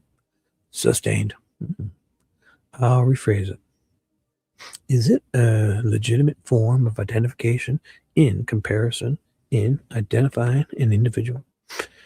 It's not my specialty, and this is not a type of analysis that we perform in our laboratory. So we do not do hair comparisons in our laboratory to show whether hairs are consistent with specific individuals. That is something that the FBI is comfortable doing, and I believe that they acknowledge that that is just this kind of an investigative tool, not an identification method. It's a screening device, yeah. And the ISP used to have a hair comparison team or unit in the laboratory, didn't they? OJ jumps in. Objection. Leading. Overruled.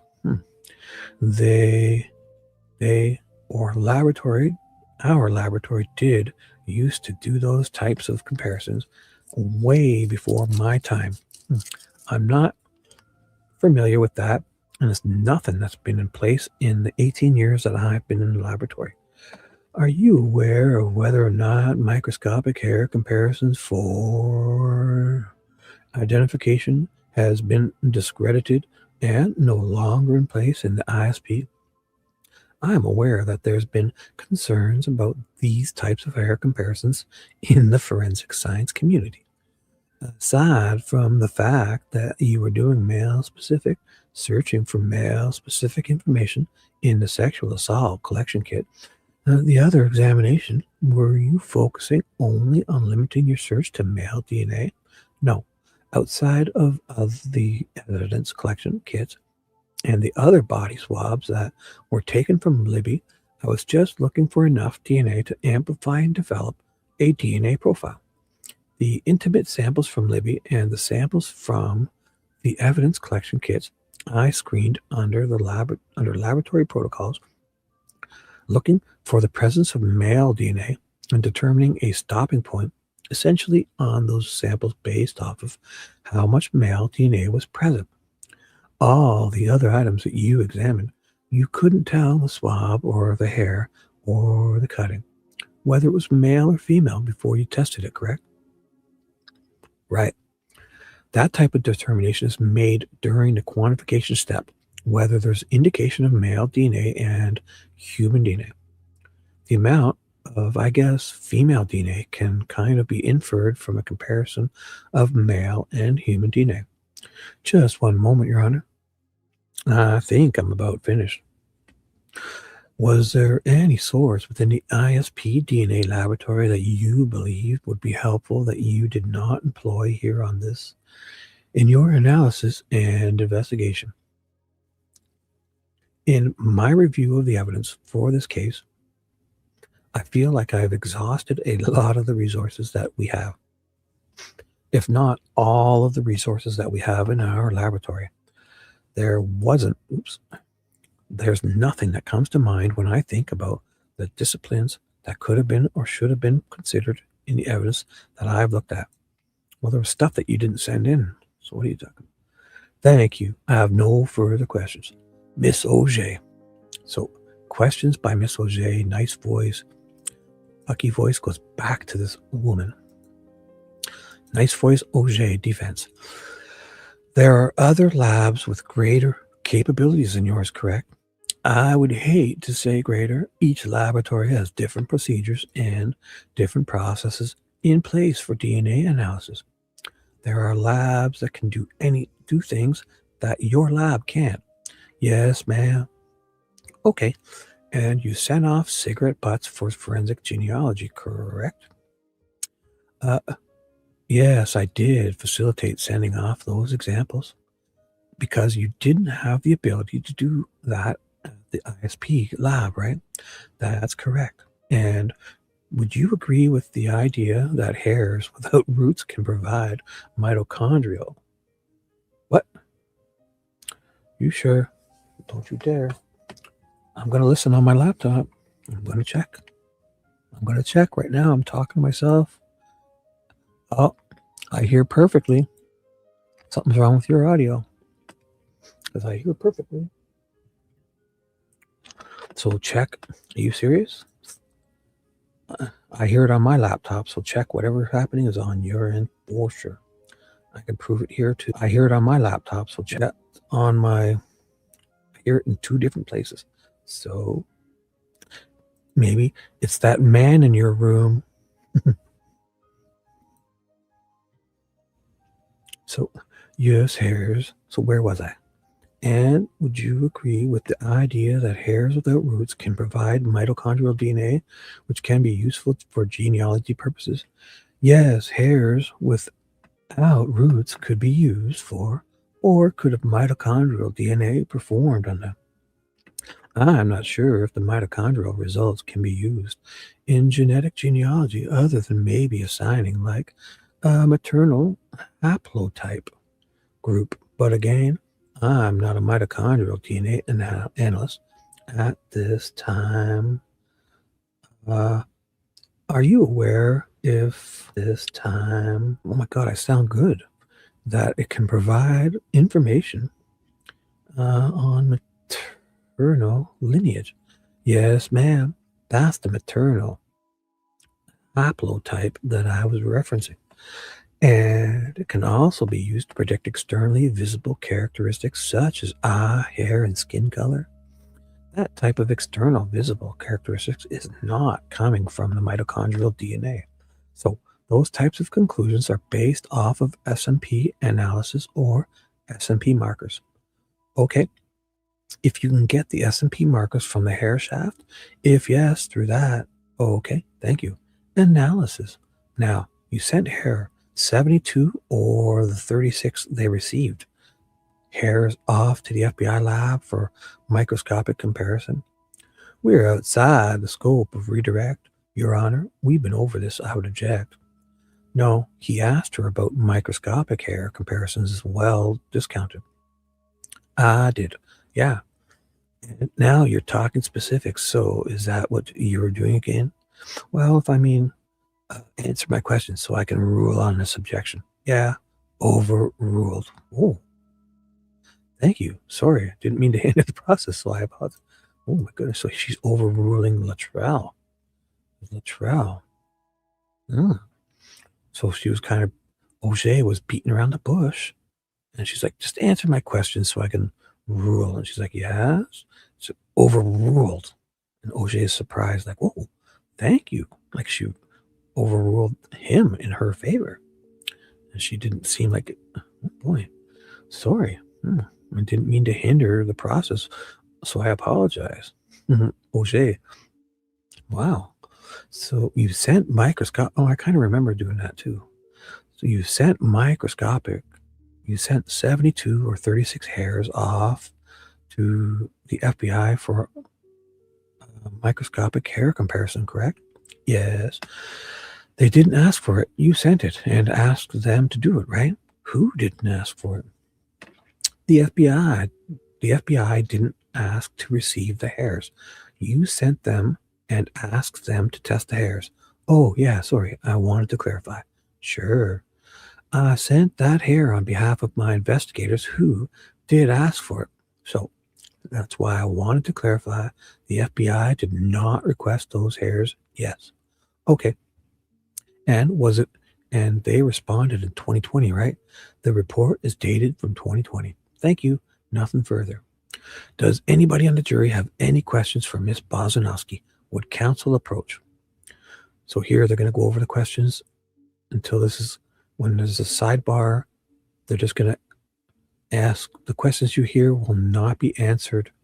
They're just going to see if the defense and the prosecution will allow the questions.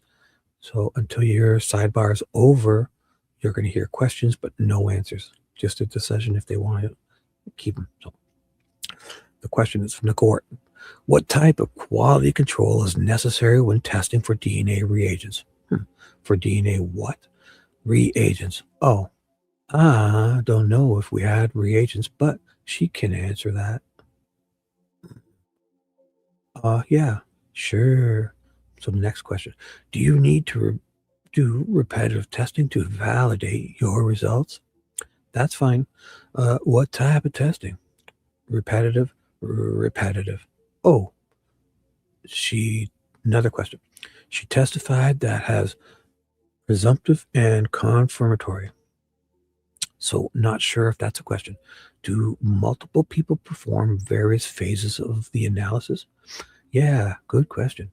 How do you handle chimeras? Handle what? Chimeras. Chimeras. I don't even know what that is. I know I think I've seen that word before. Yeah. What the fuck is a chimera? What? Are we in a rabbit hole? Does a generational chimera? What? The fuck is a chimera? Why do I not know that?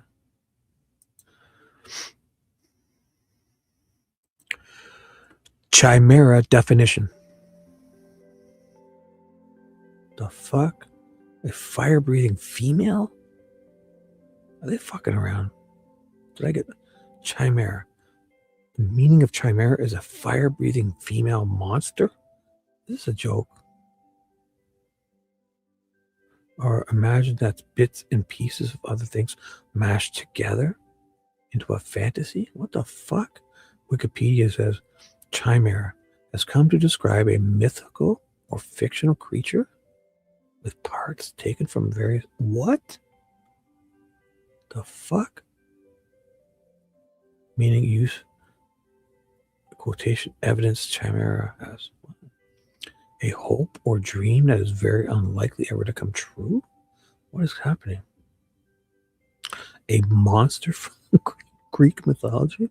I can't. Last one.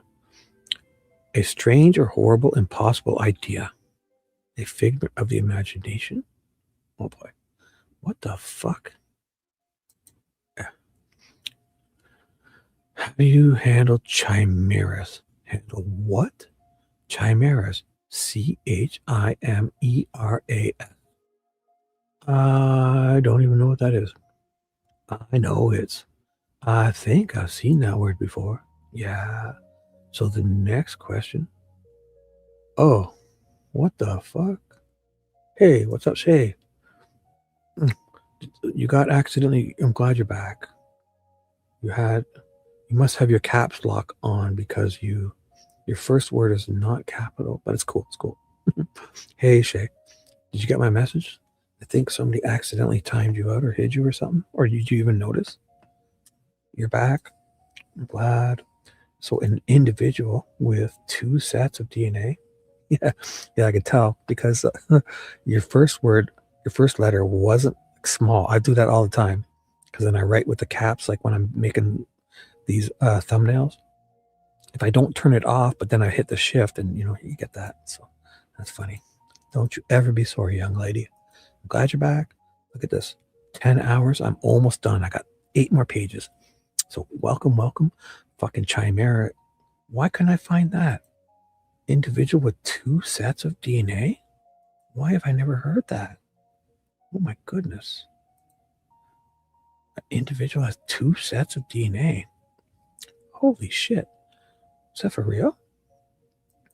God. Man.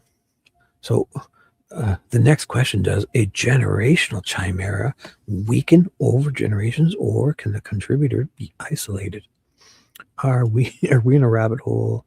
Are we going to ask this question? I mean, that never came up in either of your cross, your direct, or recross, or redirect. I'm assuming she would know, but I'll object to it. I mean, I think if she can answer it, she can. I don't know. Wow. I don't even know what the question's asking. I don't either. No, I just don't want to ask it. Yeah. So just ask, how do you handle chimeras? Yeah. And then ask her. I'm fine with that. Are your storage refrigerators for standards locked at all times, even if inside the locked laboratory? Yeah. That's fine. There's a lot of questions. Oh my God. What personnel, what restricted access policies are in place? And it says, what personnel restricted access? This says restricted access regarding personnel. What personnel have access? Can toxic drugs or inhalants alter the DNA strands? Wow. Can you read that one more time? I'm sorry.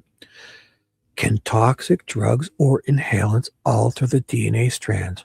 I think what they're getting at is if you put like chloroform. Oh my God, she broke that up, Judge Go.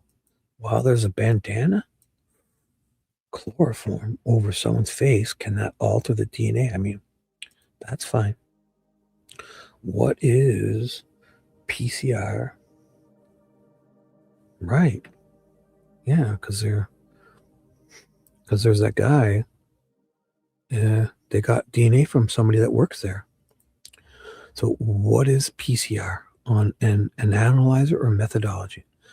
Polymerase chain reaction. Yeah. Okay. Can we just ask what is PCR? Because then she can describe it. Yeah. I know what it is. I think that would be okay. So sidebars over questions by the jury to Stacey Bozinovski, read by the Honorable Judge Francis C. Gull. What types of quality control is necessary in the testing for DNA reagents? DNA reagents you prepare them through a series of steps that are a protocol that's followed, that's logged. The date and time of reagents being prepared is logged as well. And we adhere to expiration dates from manufacturers as far as the chemical components of our reagents. So a lot of our reagents we make in-house. from chemicals that are bought from manufacturing companies. And then as far as the use of reagents, we do a quality control on the reagent to make sure that it's working appropriately by testing a positive and a negative control to ensure that it's giving us the expected results when doing our testing. Mr. Luttrell, I have no questions on that. Miss OJ, no questions. Do you need to do repetitive testing to validate your results? Within the scope of a forensic case, no. There's not a need to do like a duplicate test or reproduce a test as a confirmation of any sort.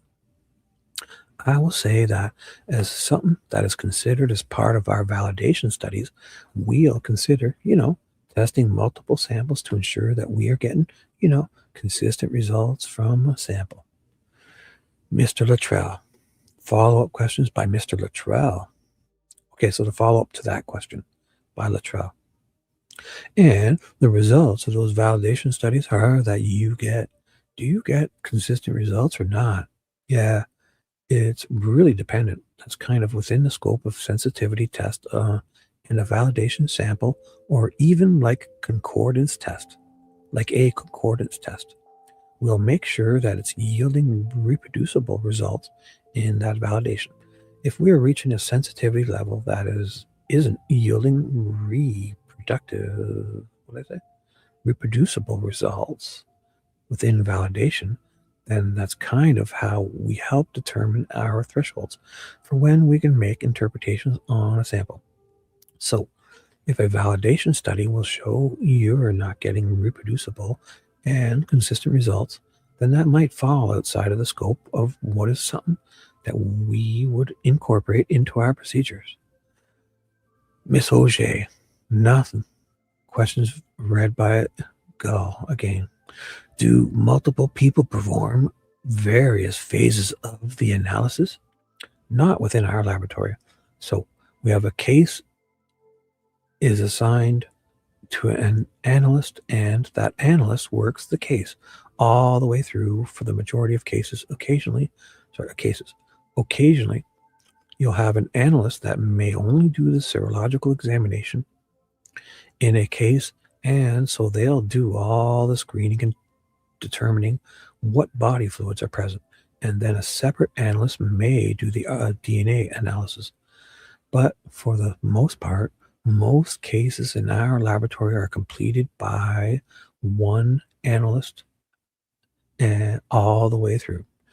Mr. Luttrell, follow up by Mr. Luttrell. So if I understand, make sure I understand you correctly. Are you saying that every exam that you talked about and the items that you examined in this case, that you were the only one who conducted all phases of the exams?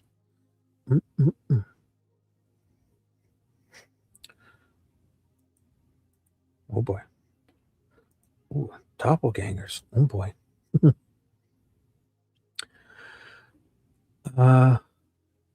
In all the results that we've talked about here today, I'm the only one that did those exams, right? I didn't have an assistant or technician or another analyst doing those testings. Thank you, Miss Auger. No. Gull, how do you handle chimeras? Oh boy. I think that the question is referring to chimeras, and that's a good question. So individuals that are chimeras may have a very unique DNA profile where some of their body fluids might be consistent with one profile, but perhaps another body fluid could have a different profile. Oh my God. I personally have not seen that in my analysis. So if something like that were to arise, so how would you know? Oh boy. We definitely would have to, if that was something that we expected in a case, then that would be something that would have to be considered. So typically we have, in our past request for labs form, we would have a question for, has an individual been transfused? Because a transfused individual is someone who might exhibit two different DNA profiles. Oh boy. One from their donor and one from their own DNA. What? Wow. Donor, like as in blood transfusion, you'd get their DNA. Oh my God. That's wild. So if you had DNA from just, if you didn't need a transfusion and you had a really good DNA transfused into you, you could have their DNA too? Oh my God. That's awesome. Right. Or if that person, say that, I don't know, they peed and you tested it, but then when they came in, you tested their saliva and it was different or something. How would you even know? This could be every other person and we don't even know. Oh boy. Maybe there's a way to tell. I don't know. I've never even heard of it, so I'm not one to speak.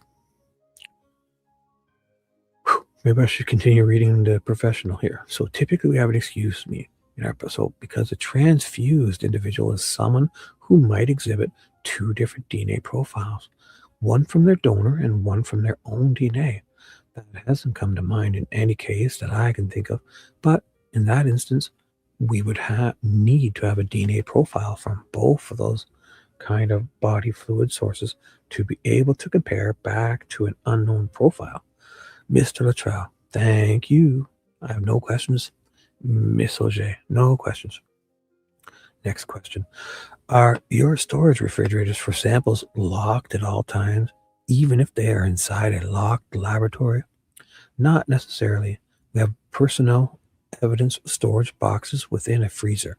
If I have evidence or extractions within that personal storage box, then it is locked, but we do consider our laboratory secure once the laboratory space is secure, so we don't always need to lock those personal evidence storage just for the refrigerator. My personal dry storage is always locked. Mr. Luttrell, nothing. Miss Auger, nope. Next question. What restricted access policies are in place with personnel? So our laboratory is structured in a way that you have to badge to get in, to use a badge to get into the laboratory. So that's monitored. Only certain individuals can get into the laboratory area itself. So only biology analysts can access that area. No one outside can get into the laboratory areas, or even individuals from other units can't access our laboratory without being escorted into our unit. As far as the overall laboratory, contributors can come in to just a couple of entry points into the laboratory. If they want to get beyond those guest areas, then they're escorted at all times and don't have access to the overall laboratory as well. Mr. Luttrell, I have no questions. Miss Auger, no questions. Next question. Can toxic drugs or inhalants alter the DNA strands? I'm not really sure. I think that the effects of drugs could affect, like maybe like the morphology of cells. I've seen that where I believe like a sperm cell could be affected by that type of drug use. Oh boy. But I can't say whether it would affect it. I don't believe.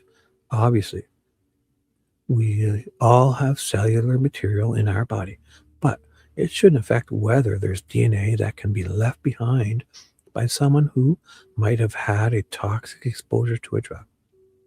Mr. Luttrell, no questions. Miss Auger, no questions. And what is a PCR? And what is a PCR? PCR standards for polymerase chain reaction. And that's the method that we use during amplification to make millions of copies of DNA. So I know I mentioned 25 to 50 cells that need to be left behind in a sample. In order to actually visualize that little bit of cellular material, I need to amplify it, and PCR is the process in which I can make millions of copies of it.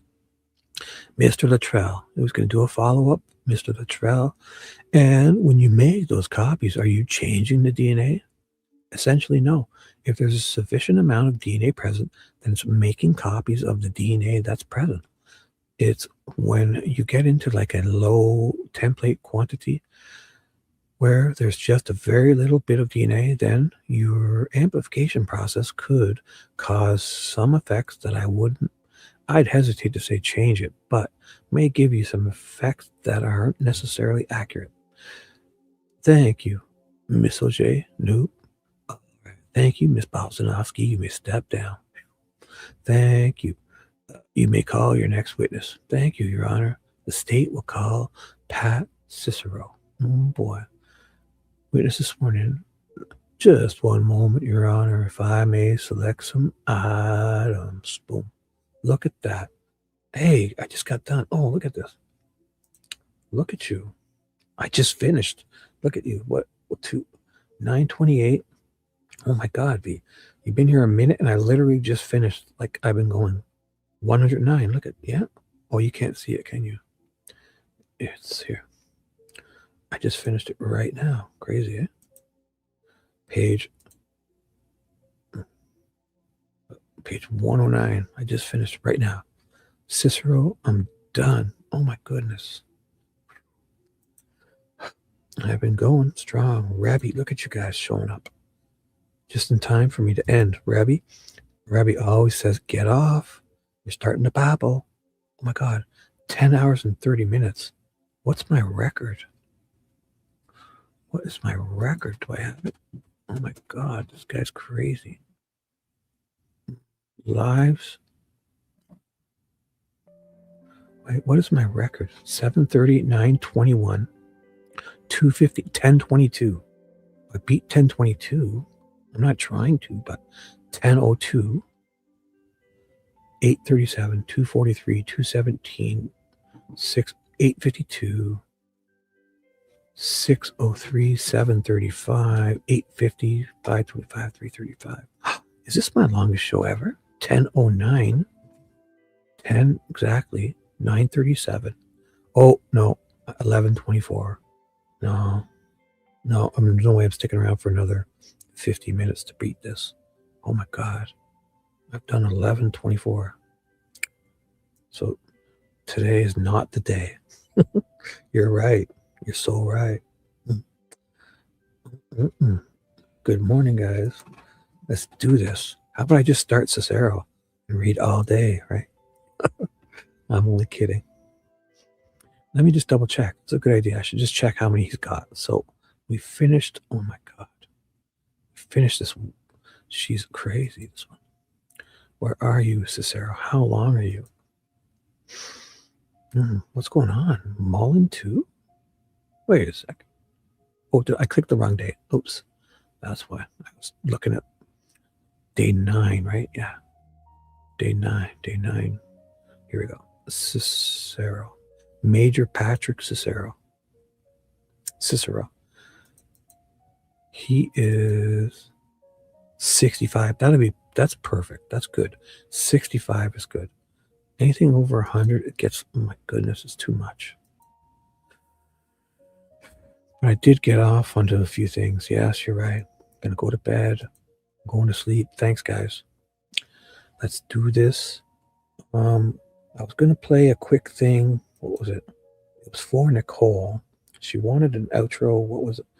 Oh, it's my chickens. She wanted my chickens, guys.